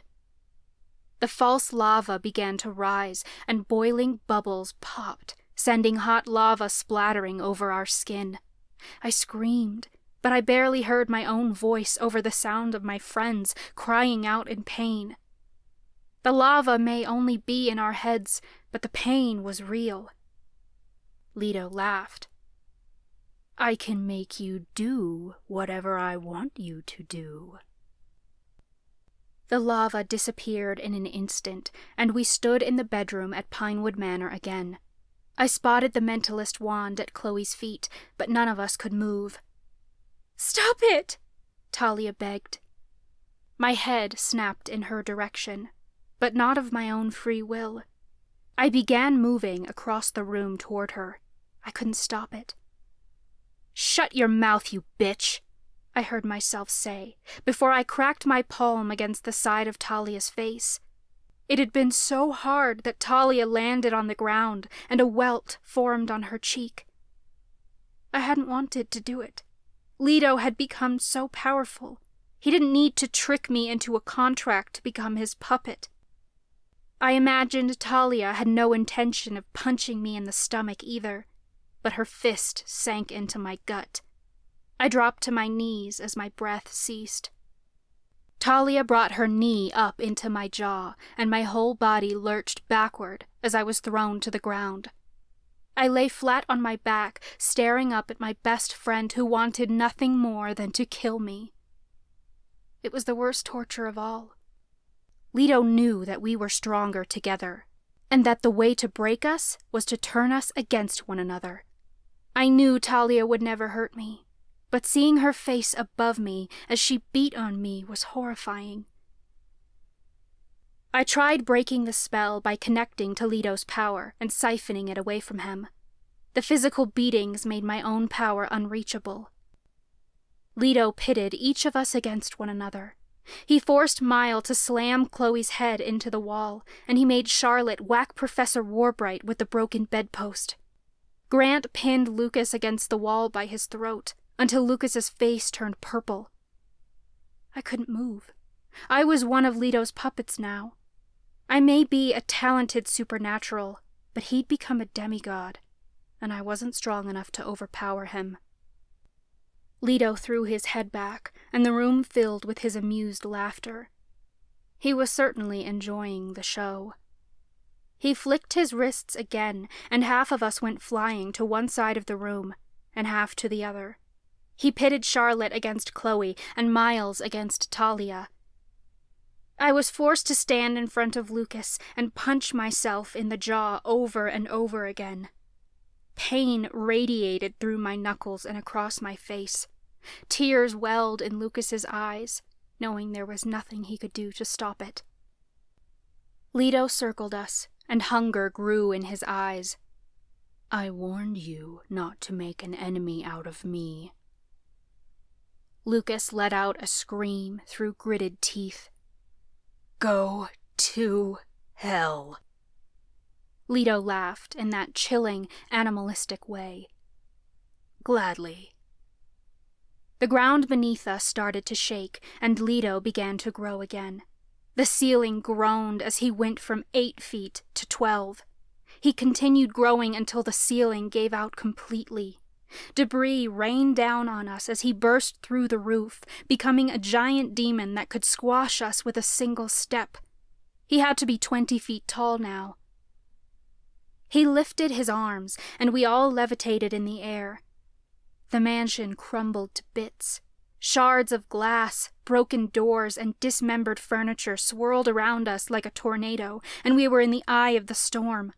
Leto brought his arms down in one swift motion, and everything went crashing to the ground. My friends and I lay flat on our backs in the middle of the raging storm. Ghosts hovered above us. Heavy water droplets passed through their ethereal forms and turned to ice that pummeled us. Lightning flashed, illuminating the demon's terrifying silhouette. His voice boomed over us. "I'm going to hell, and I'm taking you all with me." The most deafening sound came, louder than him, louder than the thunder. It sounded as if the whole earth was breaking in two. The earth rumbled, and I felt the ground snap beneath me. Straining against his spell, I turned my head to see a huge cavern open mere feet from me. A terrifying red glow emitted from the break in the earth. The four-poster bed shuddered across the ground, then toppled into the cavern. My blood turned ice cold. That red glow was unlike anything I'd seen on Earth before. Leto had opened a passage into hell. My friends and I were separated. Lucas, Chloe, Charlotte, and I were stuck on one side of the cavern, while the others trembled from 20 yards away. "You will all be tortured properly in hell," Leto said. "You will serve me." "Never!" I screamed. Leto bent down and grabbed me by the back of the shirt. He lifted me off the ground. "I see we have a volunteer. How do you like to go first, little priestess?" He tossed my body into the air, and I screamed as I flew toward the pit. I thought I heard my friend screaming, too, but I couldn't be sure. My legs flailed, and my hands clawed at the empty air, desperate to catch anything. By some miracle, my hands clamped around something, and I caught myself before plummeting to the bottom of the pit completely. I gasped as my legs dangled below me, and I realized I'd caught myself on a rock protruding from the side of the pit. Rain poured down around me, soaking me from head to toe and making the rock slippery. I didn't think I had the energy left to hold on, but if I didn't, I'd die. I mustered up all the strength I could and clung on for dear life. Lucas screamed, and I gazed up into the rain to see a shadow falling. He caught himself on the edge of the pit, dangling several feet above me. I scrambled to find my footing. "Lucas!" I screamed. He clung on to the side of the pit and held a hand down toward me. "Climb to me!" he shouted. My whole body ached. I put every ounce of energy I had into pulling myself up until something grabbed me from below. I screamed as I was yanked downward, my fingers barely gripping to the rocks. I looked down to see demons crawling from the red pit. They were unlike Leto, less human-like and more like monsters. They were bipedal, with long limbs and red skin flecked with black spots. They looked more like shadows than solid beings. I couldn't make out their faces, only the blazing red of their eyes. They let out horrible cries, like they were being tortured themselves. One of them grabbed me and yanked me down, tearing my pant leg. I slammed my foot into its face, and its head snapped backward. It let out an angry cry and swiped its long, twisted fingers at me. Sharp claws dug into my skin and tore at the flesh. I felt blood spring out of the wound on my leg. With as much force as I could muster, I smashed the heel of my foot into its face again, and the creature went spiraling down in the glowing red pit below us. Others were coming in fast. I scrambled to grip onto the rocks above me, but my feet slipped against the wet cliff. "Hang on!" Lucas screamed from above me. I was so weak and tired. All I wanted to do was cling to the side of the cliff and never let go. I didn't think I could move. As I held my body close to the rocks, I felt the demon's magic pulsing through the earth. I could barely conjure magic in my weakened state. I was ready to let go and fall into the pit. Hordes of monsters reached me. Their spindly fingers curled around my legs, and the flashing lightning above our heads seemed to disappear as monsters closed in on us from all angles. They grabbed Lucas, and my heart stuttered. Lucas screamed my name. It seemed far off, like I was already falling. I wasn't willing to let things end this way. These monsters couldn't have us. Gathering all the will I had left, I siphoned what magic I could from the earth, and let it go. Defensive magic blasted outward, and monsters went flying in all directions. They hissed and screamed as they spiraled down into the pit.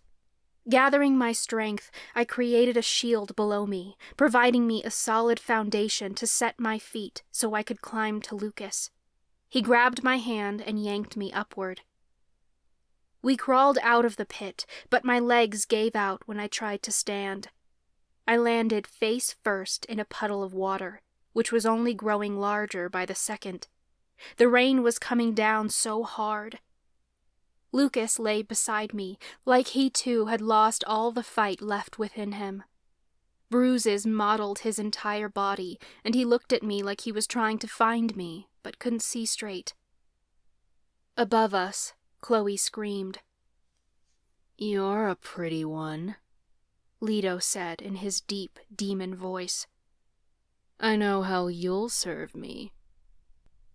Weakly, I lifted my head to see Leto had picked Chloe up.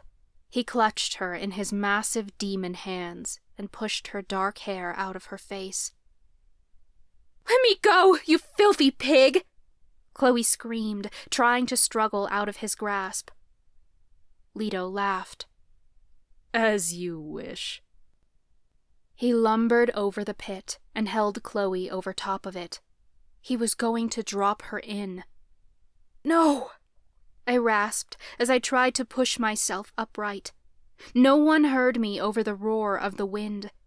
I began crawling toward Chloe, as if there was something I could do to help. There was nothing, not anymore. But I'd be damned if I didn't fight until the very end. My hand landed on something hard, and I looked down to see the mentalist wand lying beneath my palm. My heart lurched. Chloe was a mentalist. If the wand would have her, she could use it. "Chloe!" I screamed. I could barely see her through the rain, but the quick flashes of lightning lit up her silhouette.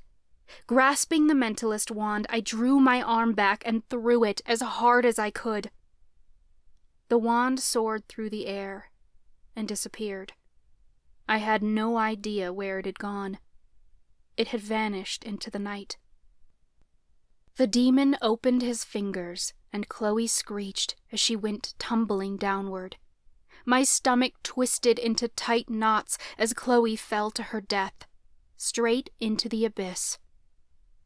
Across the cavern, Miles let out the most excruciating wail.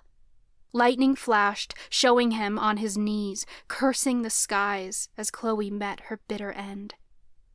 The demon whirled around, red eyes narrowed toward me. "You're going to learn the consequences of defying me, little priestess." He reached down to grab me, but a voice came from behind him. "You're not going to touch her." I gasped when lightning lit up the sky, and I saw Chloe's silhouette rising from the pit. It was like she was flying, using telekinetic power to move herself around. I don't know how she'd done it. She'd lost all her magic to the waning. Then I noticed the glow swirling around her form. In her hand, she held the mentalist wand, and I realized she'd caught it as she fell. It glowed brighter as she drew mentalist powers from the coven to the wand. The wand wanted to be used. It didn't seem to matter by whom. Chloe would use it well, and it accepted her. Chloe landed firmly on her feet at the edge of the cavern. She pointed the mentalist wand at the demon and flicked her wrist. His arm jerked away from me, and I saw the horrified look on his face when he realized what had happened. "I don't need the mentalist wand to be stronger than you," Leto sneered. "Oh, let's test that theory," Chloe shouted. She swished the wand, and Leto landed flat on his back. His massive form shook the ground. I scrambled backward so I wouldn't get hit. Lucas grabbed me and curled me into his arms. Leto aimed his gaze on Chloe, and without even moving, he flung her into the air. She caught herself using the wand, but the ghosts Leto had been controlling surrounded her. They clawed at her, leaving long, bloody gashes all over her skin. Chloe didn't have power over the ghosts, but she used her telekinesis to fly away from them. She landed on the ground facing the demon, then readied her wand again. Leto let out an angry roar. He lifted a heavy fist, then slammed it straight into the ground. The ground shook so violently, Lucas and I were tossed into the air. Lucas held me tight, and we landed in a pile of debris. I heard something snap beneath us, and Lucas cried out in pain. I looked down in horror to see Lucas's leg was trapped in the debris. The snap I heard had been his bone. I grabbed at broken building materials as quickly as I could to free his leg. My heart stuttered when I removed a piece of wood and found the cursed wand beneath it, the one that had possessed me. We'd left it in the study weeks ago, but Leto had blasted the mansion apart and swirled its contents around. "Lucas! It's one of his contracts!" I cried. "If we destroy it, it will weaken him." Lucas winced, then shouted over the raging storm. "How are we going to destroy it? It's too powerful." "We have an Oaken Wand," I reminded him. Lucas looked around, and his eyes landed on an old, tattered curtain beside him. He tore the fabric, then curled it around the wand so he wouldn't touch the contract. "Chloe!" Lucas screamed, waving the wand above his head. Her eyes darted in our direction. "Destroy the contract! Now!" Lucas threw the cursed wand into the air as high as he possibly could. Chloe aimed the mentalist wand at it, making it levitate above our heads. Magic shot out of the end of the wand, and the contract glowed a bright red, before shattering into millions of pieces. Leto cried out, and he appeared to shrink by a foot. "What have you done?" He threw his hands upward, and debris swirled overhead to mimic his rage. "Chloe, destroy the pocket watch!" Lucas yelled. Chloe used her telekinesis to dodge around Leto and the flying debris. Professor Warbright had seen what we'd done. He stood on the other side of the cavern, holding his pocket watch above his head. Chloe aimed her wand, and the watch shot into the air. It glowed bright red, then shattered. Leto roared, his anger rippling through the skies louder than the thunder. He shrank again, but he still towered at least 18 feet above us. Chloe whirled toward him, but he was already coming for her. At the last second, magic erupted from the wand and assaulted Leto. His back arched, and his head lifted to the skies like he was in pain. It barely lasted a moment before his screams turned to dark laughter. He was still too strong for her spell. "Your magic is no match for me." He pushed through the spell and snatched Chloe out of the air. He tried to yank the wand out of her grasp, but she must have been making him see things, because he stumbled from side to side as he tried to grab it. "You bitch," he growled. "Finally, a compliment," Chloe said. Leto dropped her, and she rolled across the ground as she landed. He stumbled around blindly. "You can blind me, but you don't know how to use the power of the wand," Leto shouted. He swiped his hands outward, and I gasped as I was swept off my feet. Lucas screamed my name, but with a broken leg, he couldn't move. Leto dangled me upside down. "I can't wait to torture you, pretty one." He thought I was Chloe. "Let her go!" Chloe screamed. I thought she blasted off another spell, but my vision blurred as all the blood in my body rushed to my head. The flashes of lightning seemed merely like flashlights blinking from miles away as everything faded out of focus. All I could make sense of was the glowing red pit below me as the demon dangled me above it. "We have to work together to kill him, like Cynthia said," Lucas shouted. "Kill him, and all his contracts are voided." "Please, Mother Miriam," I prayed. I was in so much pain. I just wanted to be done with it, but my soul wasn't ready for this to end. "Please save me." I didn't know what happened, but the demon took a step back. I witnessed a bright light swirling from below me, near the demon's feet. Could it be Mother Miriam? The light wasn't quite right. It wasn't the bright white glow of Mother Miriam's magic. It had a silvery hue to it. I realized it was Charlotte's magic. Through the dark of the night, the magical glow lit up her form. I saw she was standing at the demon's feet, her hand pressed against his leg as she aimed all the death magic she could muster into his form. He dropped me, and I landed with a hard thud on the ground. The demon looked rather annoyed as he growled, "I am immortal. You cannot kill me. Your death magic merely tickles." "I don't have to kill you," Charlotte yelled. "I only have to distract you." The demon whirled around to face Chloe. She stood in the pouring rain, aiming the mentalist wand straight at the demon's chest. The end of the wand glowed white as she attracted the magic of her cast. Charlotte had bought her enough time to charge the wand with her cast power. Chloe's red magic swirled up and down her entire form, sparking with electricity like the lightning bolts overhead. It was powerful battle magic, a spell designed to kill. Charlotte's magic may not be enough to kill Leto, but Chloe had the mentalist wand.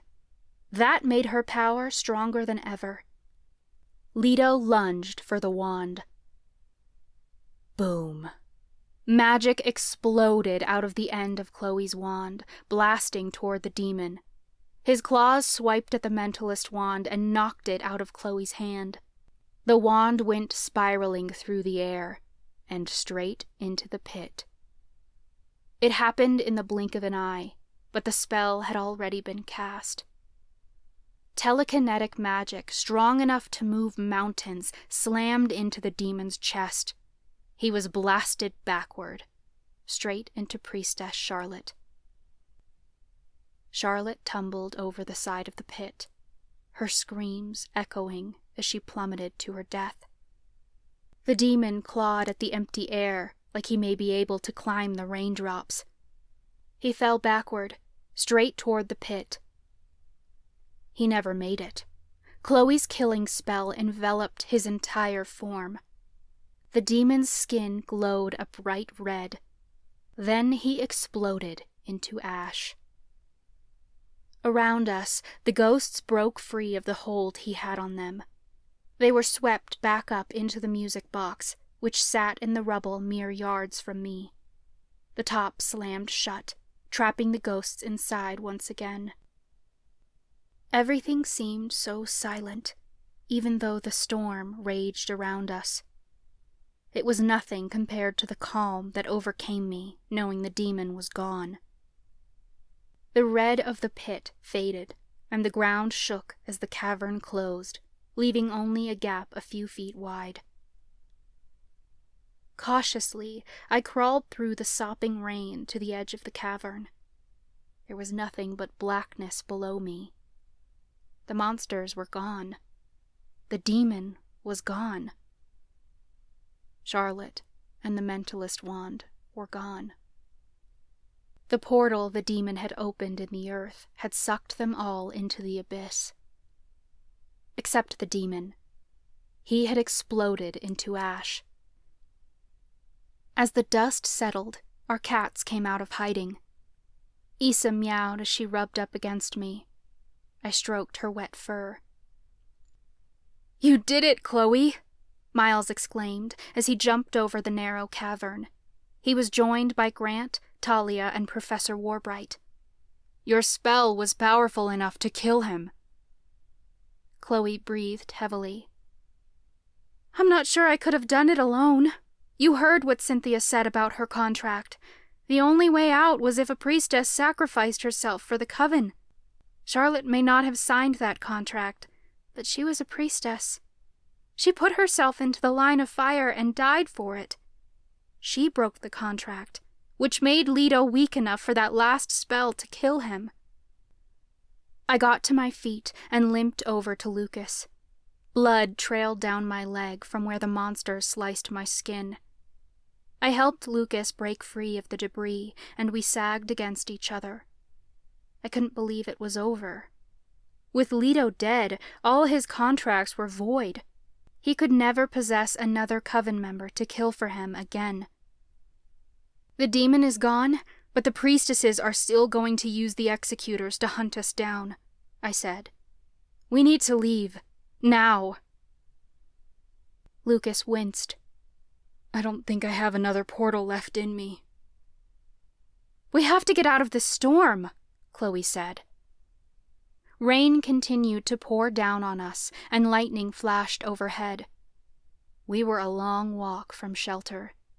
The rest of the town was on the other side of Lake Santos. Neither Lucas nor I would make it far on 2 legs. I spotted headlights through the rain, coming down the driveway that led to the manor. It wasn't a manor anymore, though. It had been completely demolished.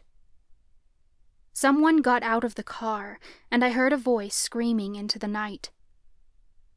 Nadine? My heart leapt with joy. It's Grammy! We're over here! Our friends came to help us stand, and we started making our way through the rubble. Grammy ran to me when she saw our shadows moving through the night. I fell into her arms. Thank the goddess I found you, she cried. I've looked everywhere. Quickly, everyone get into the car.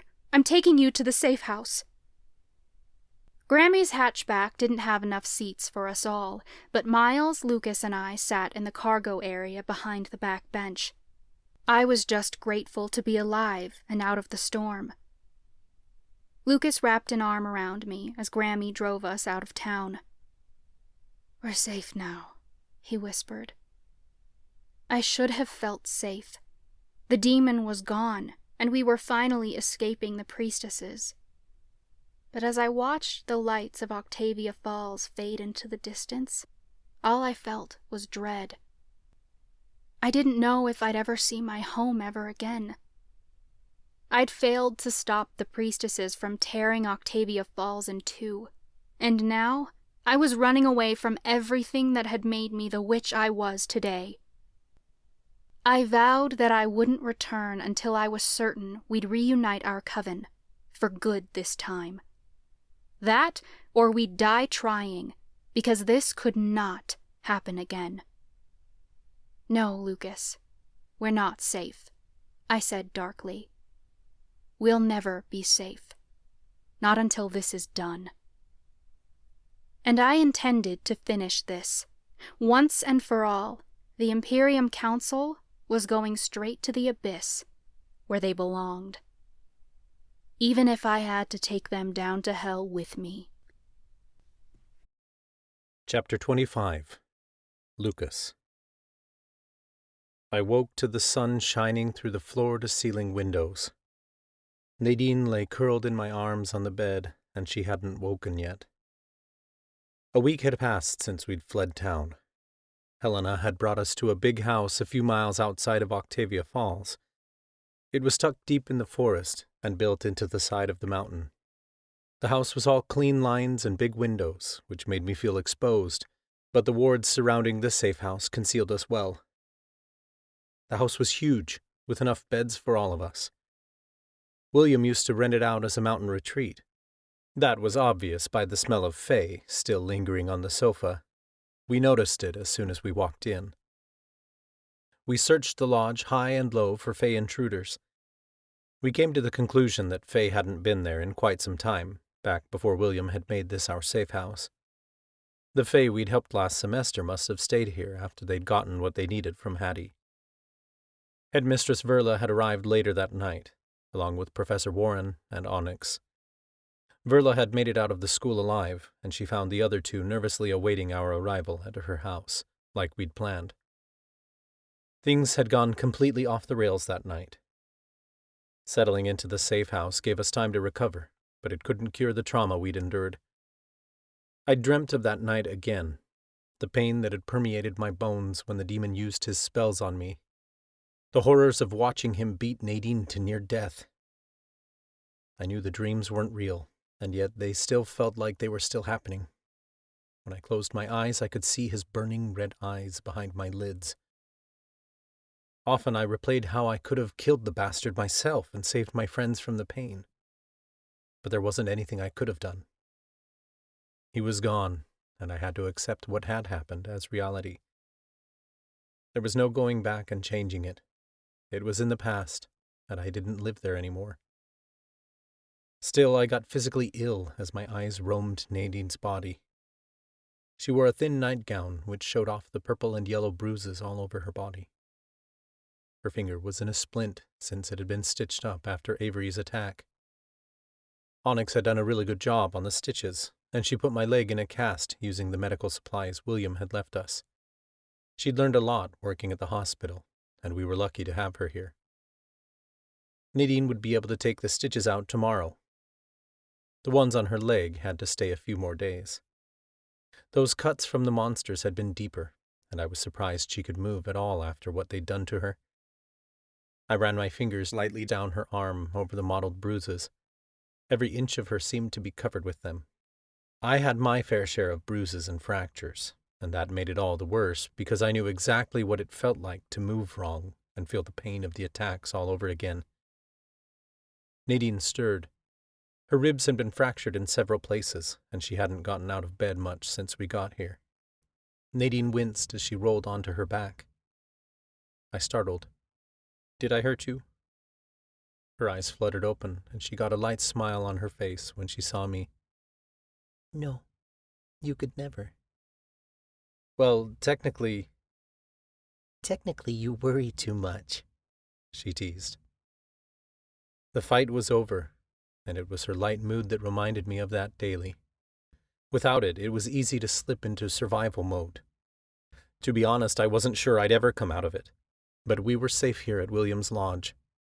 The waning had passed after a few days, and we were able to cast wards and protection spells that even the priestesses couldn't penetrate. This wasn't exactly the ski resort weekend we'd talked about weeks ago, but we were staying at a mountain retreat, and we had escaped the priestesses. From the foot of the bed, Issa stretched, and Oliver stirred awake beside her. He placed his paw over her and started licking her ears. "It's my job to worry," I told Nadine. "How are you feeling today?" Well enough to go for a walk, she said. I want to try at least. The gashes on her leg were tender and made it hard for her to get around, but if she was ready to try, I was ready to help. It was like recovering from the kidney transplant all over again, one step at a time. I helped Nadine sit up in bed, and I checked her wounds. Everything seems to be healing well. No infections. I'm getting some range of motion back in my finger, Nadine said. She reached for the salve Helena had given her that sat on the nightstand. I took it and began rubbing the herbal mixture over her leg before bandaging it all back up. I took her hand in mine and gently removed the splint from her finger. As I rubbed the salve over her skin, my fingers grazed her engagement ring. A thrill traveled through my stomach. I was still getting used to it. I flipped her hand over to look at the diamond. After everything we went through, this ring survived. Of course it did, she said. It symbolizes our love, and that's not going anywhere. I needed that reassurance sometimes, and my heart filled with joy when she reminded me that no matter what, we would always be together. I leaned toward her, and Nadine closed the gap between us. My whole body got hot when she kissed me. It was a sweet, tender kiss, and yet I wanted to throw her down onto this bed and never come up for air. But I didn't, because I didn't want to hurt her, or myself for that matter. I swung my legs off the side of the bed and grabbed the crutches there. William had only left one pair with our medical supplies, so I took one and gave the other to Nadine. We each leaned on a crutch, and I took her fingers in my opposite hand. "Can you do stairs?" I asked. I think so. We limped out of the bedroom and down the hall. The lodge was oddly quiet, which made me more alert than ever. Usually we could hear Grant and Talia playing video games downstairs, or Miles and Chloe chatting over a game of chess. Helena was usually in the kitchen cooking, and Onyx often joined her. I didn't know what Headmistress Verla and Professor Warren had been up to. I assumed they were making plans and didn't want to bother us with them until we recovered. We hadn't seen them much since we arrived. I used the railing to steady myself as I slowly descended the stairs. We entered the living room and heard laughter coming from the patio out back. We followed the sound of voices and found everyone sitting outside. It was the first day of June, and there was still a morning chill in the air, but the sun warmed my skin. A light breeze rustled the trees. The cats ran around in the yard, chasing a dead chipmunk up a tree that Professor Warbright had reanimated for them. If I could forget that night, I could believe we'd stepped into a pleasant slice of paradise. Our friend's bruises and bandages were a cruel reminder of what happened. Chloe had a string of stitches on the side of her face from when Miles had been forced to smash her head into the wall. Grant had a black eye that was still healing, and Talia still had bruises on her neck from where she'd been choked. Miles was covered in bruises from head to toe, as were the rest of us. Our friends gathered around a patio table. Onyx placed a fresh pan of cookies in front of them, and they all grabbed some. Spread across the table was a large map that featured the locations of every supernatural city in the world and the coordinates of where they could be found. Talia held the music box in her lap. It was open, and dozens of ghosts surrounded my friends, some of them floating above our heads, and others chilling on the patio blocks. Adric hovered at the center of the patio, making big hand gestures as he told a story. Helena threw her head back in laughter, and our friends giggled as Adric did different voices. He was really funny, and so full of life. It was sad that it had been cut so short. "You're so funny," Onyx told him. Adric shrugged. "I'm a ghost. The afterlife isn't much fun unless you make it so." "Speaking of ghosts," Miles turned to his brother with a full mouth. "I heard some strange noises coming from your room last night. Sounded like moaning. You don't happen to have a ghost problem, do you?" Grant leaned back in his chair and smirked. "Aw, man, I feel so bad for you. You don't know what it sounds like to make a girl moan, do you?" Talia laughed so hard she nearly choked on her cookie. Miles clicked his tongue. "You think I'm not getting any? Poor naive brother."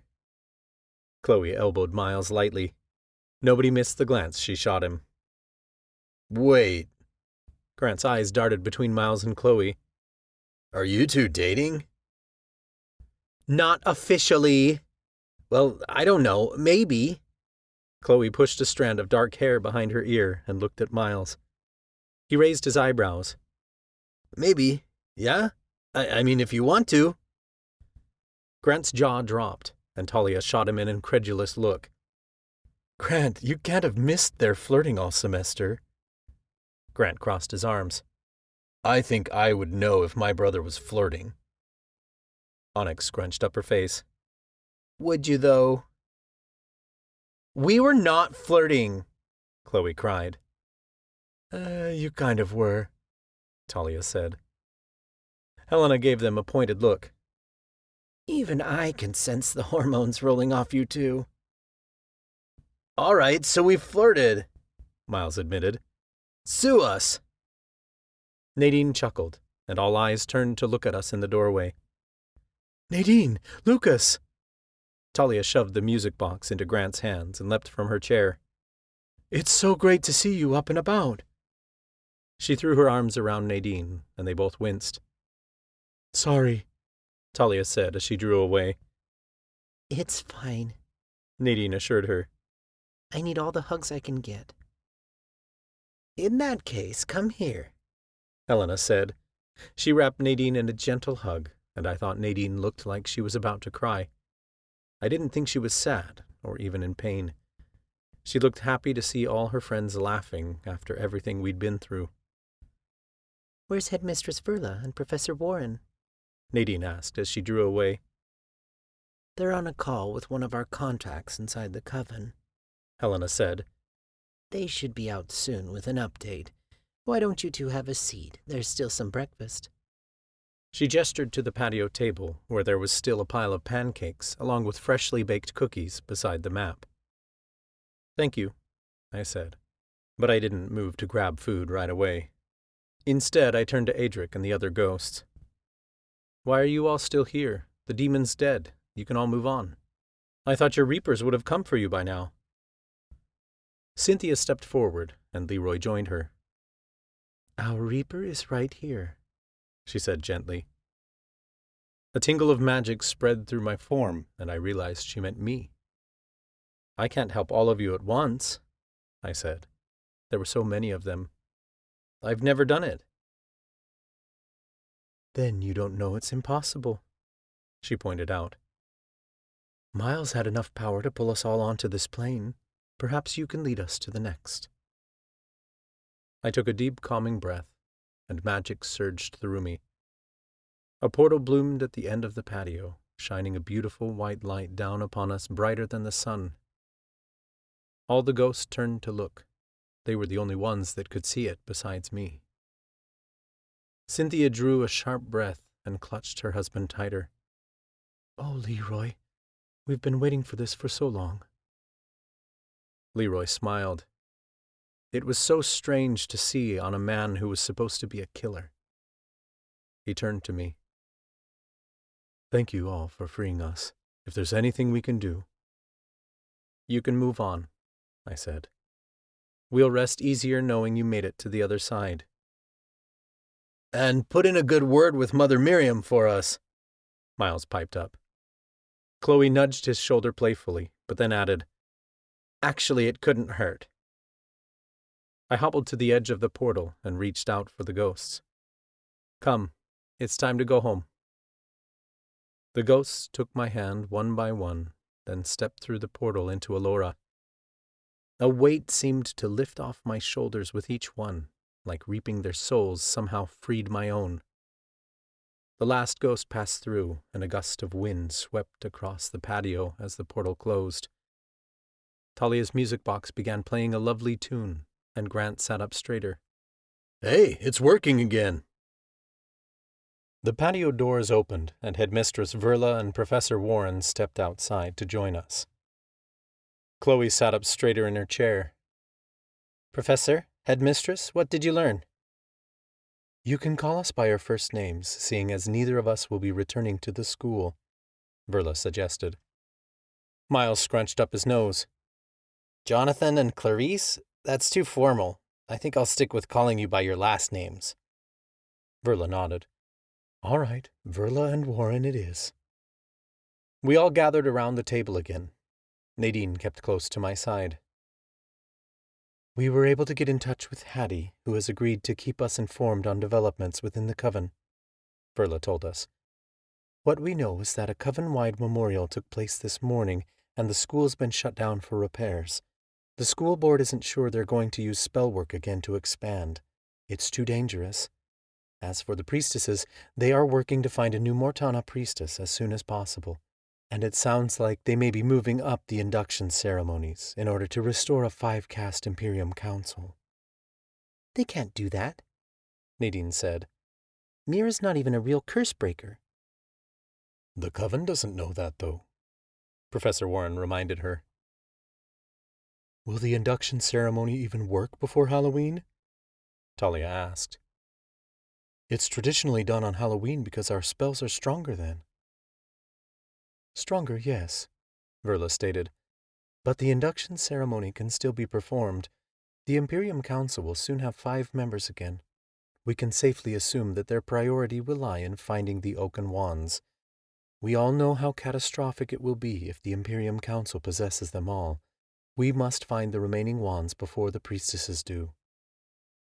"How are we going to get back inside Octavia Falls to go looking for them?" Grant wondered. "We don't have to," Nadine replied. "I've done everything I can to figure out where my grandfather hid them, and I'm not sure the others are in Octavia Falls. It's time we start looking elsewhere." "We already know where to find one of the wands," I said. "The Mentalist wand fell into the demon's pit, which was a portal to the abyss. The Oaken Wands can't be destroyed, That means the wand is still out there. Miles frowned. All right, let's just waltz into hell. Why not? I asked. If I can open a portal to Allura, I should be able to open one to hell.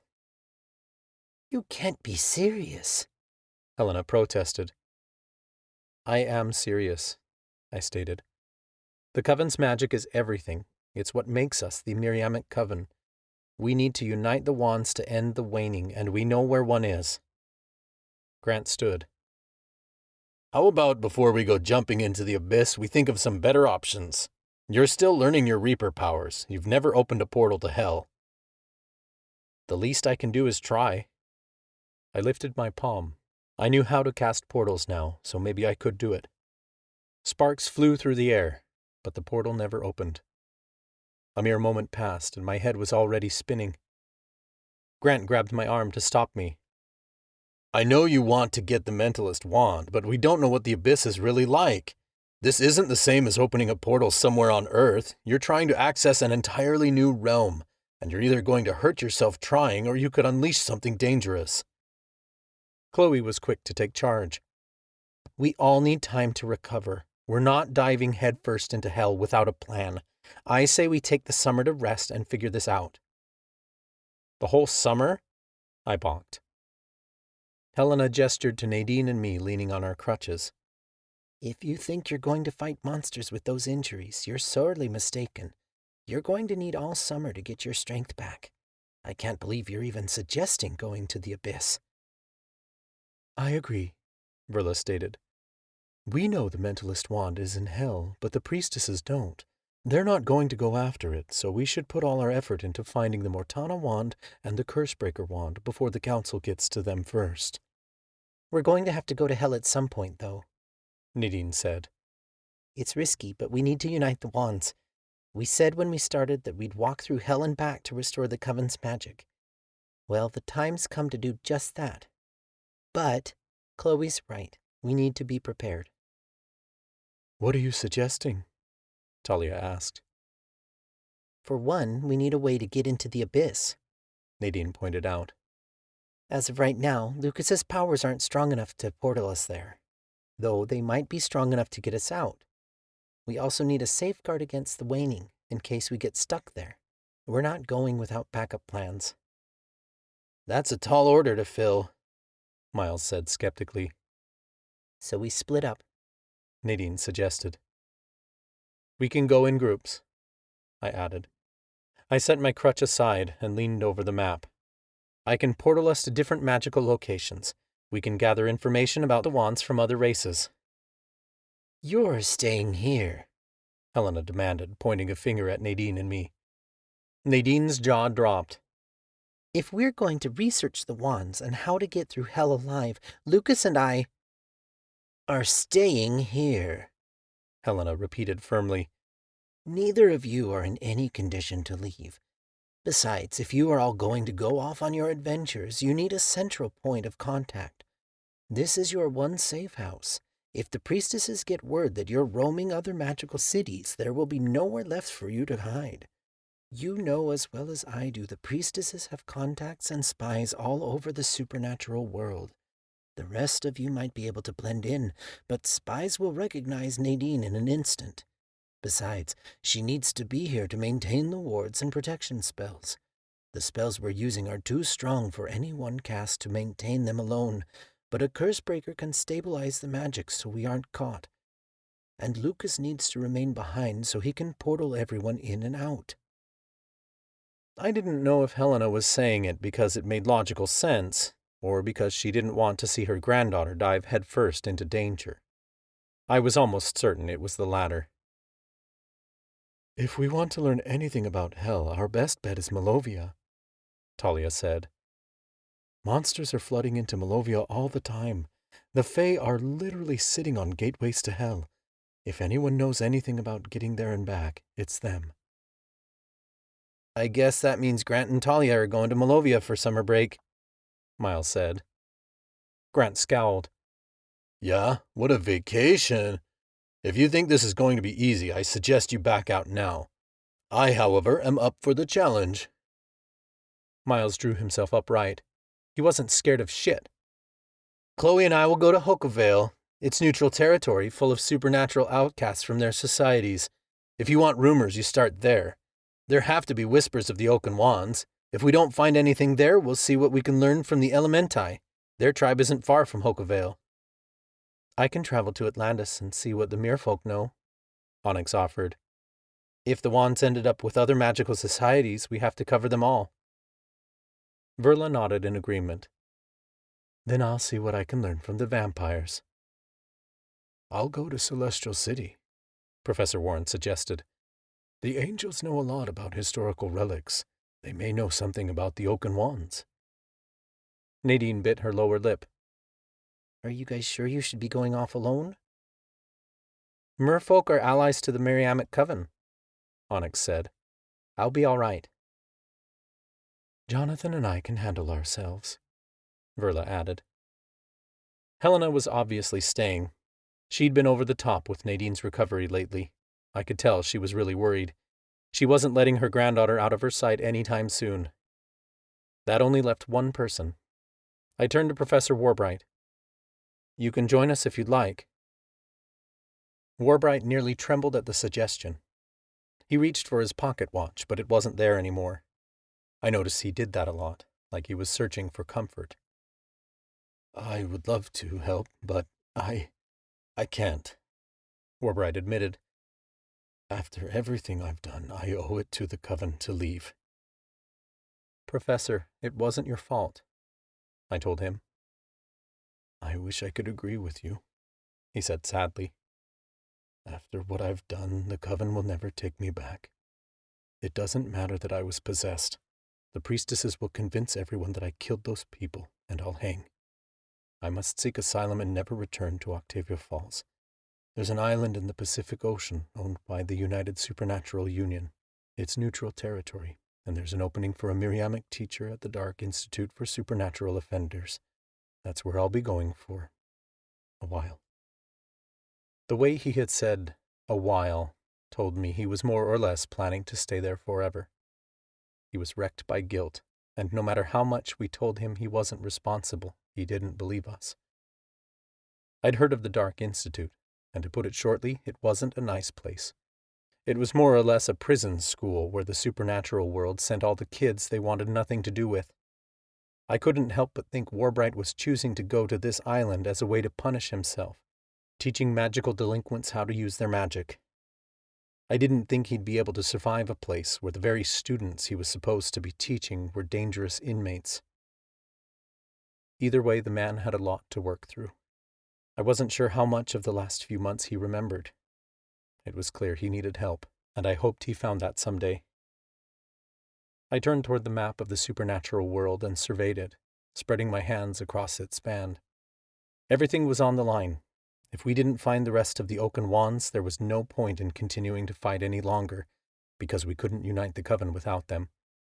We had one job, and no more distractions. Find the Oaken Wands. Save the coven. There simply was no other option, no matter what we had to go through to face it. So, to the abyss we go? Grant asked. Chloe gave a dramatic sigh. I'm not sure we'll ever be ready for it. I gave a dark laugh. We might not be ready to face hell, but I know one thing. What's that? Nadine tilted her head to the side. I grasped her hand, then ran my thumb over her engagement ring and smirked. It damn sure isn't ready for us. This story will continue in The Warlock's Trial, College of Witchcraft, Book 5. The College of Witchcraft series is part of the Hidden Legends universe, a paranormal fantasy world created by authors Megan Linsky and Alicia Rades. Included in this universe are the following series: the Academy of Magical Creatures series, the University of Sorcery series, and the Prison for Supernatural Offenders series, with more to come. Each Hidden Legends novel features magical romances with disabled characters fighting for a better world. You can find out more about the Hidden Legends universe by going to www.hiddenlegendsbooks.com. This has been The Demon's Spell, Hidden Legends, College of Witchcraft, Book 4. Written by Alicia Radiz. Narrated by Logan Young and Jonathan M. Matthews. Copyright 2022 by Alicia Radiz. Production copyright 2023 by Alicia Radiz.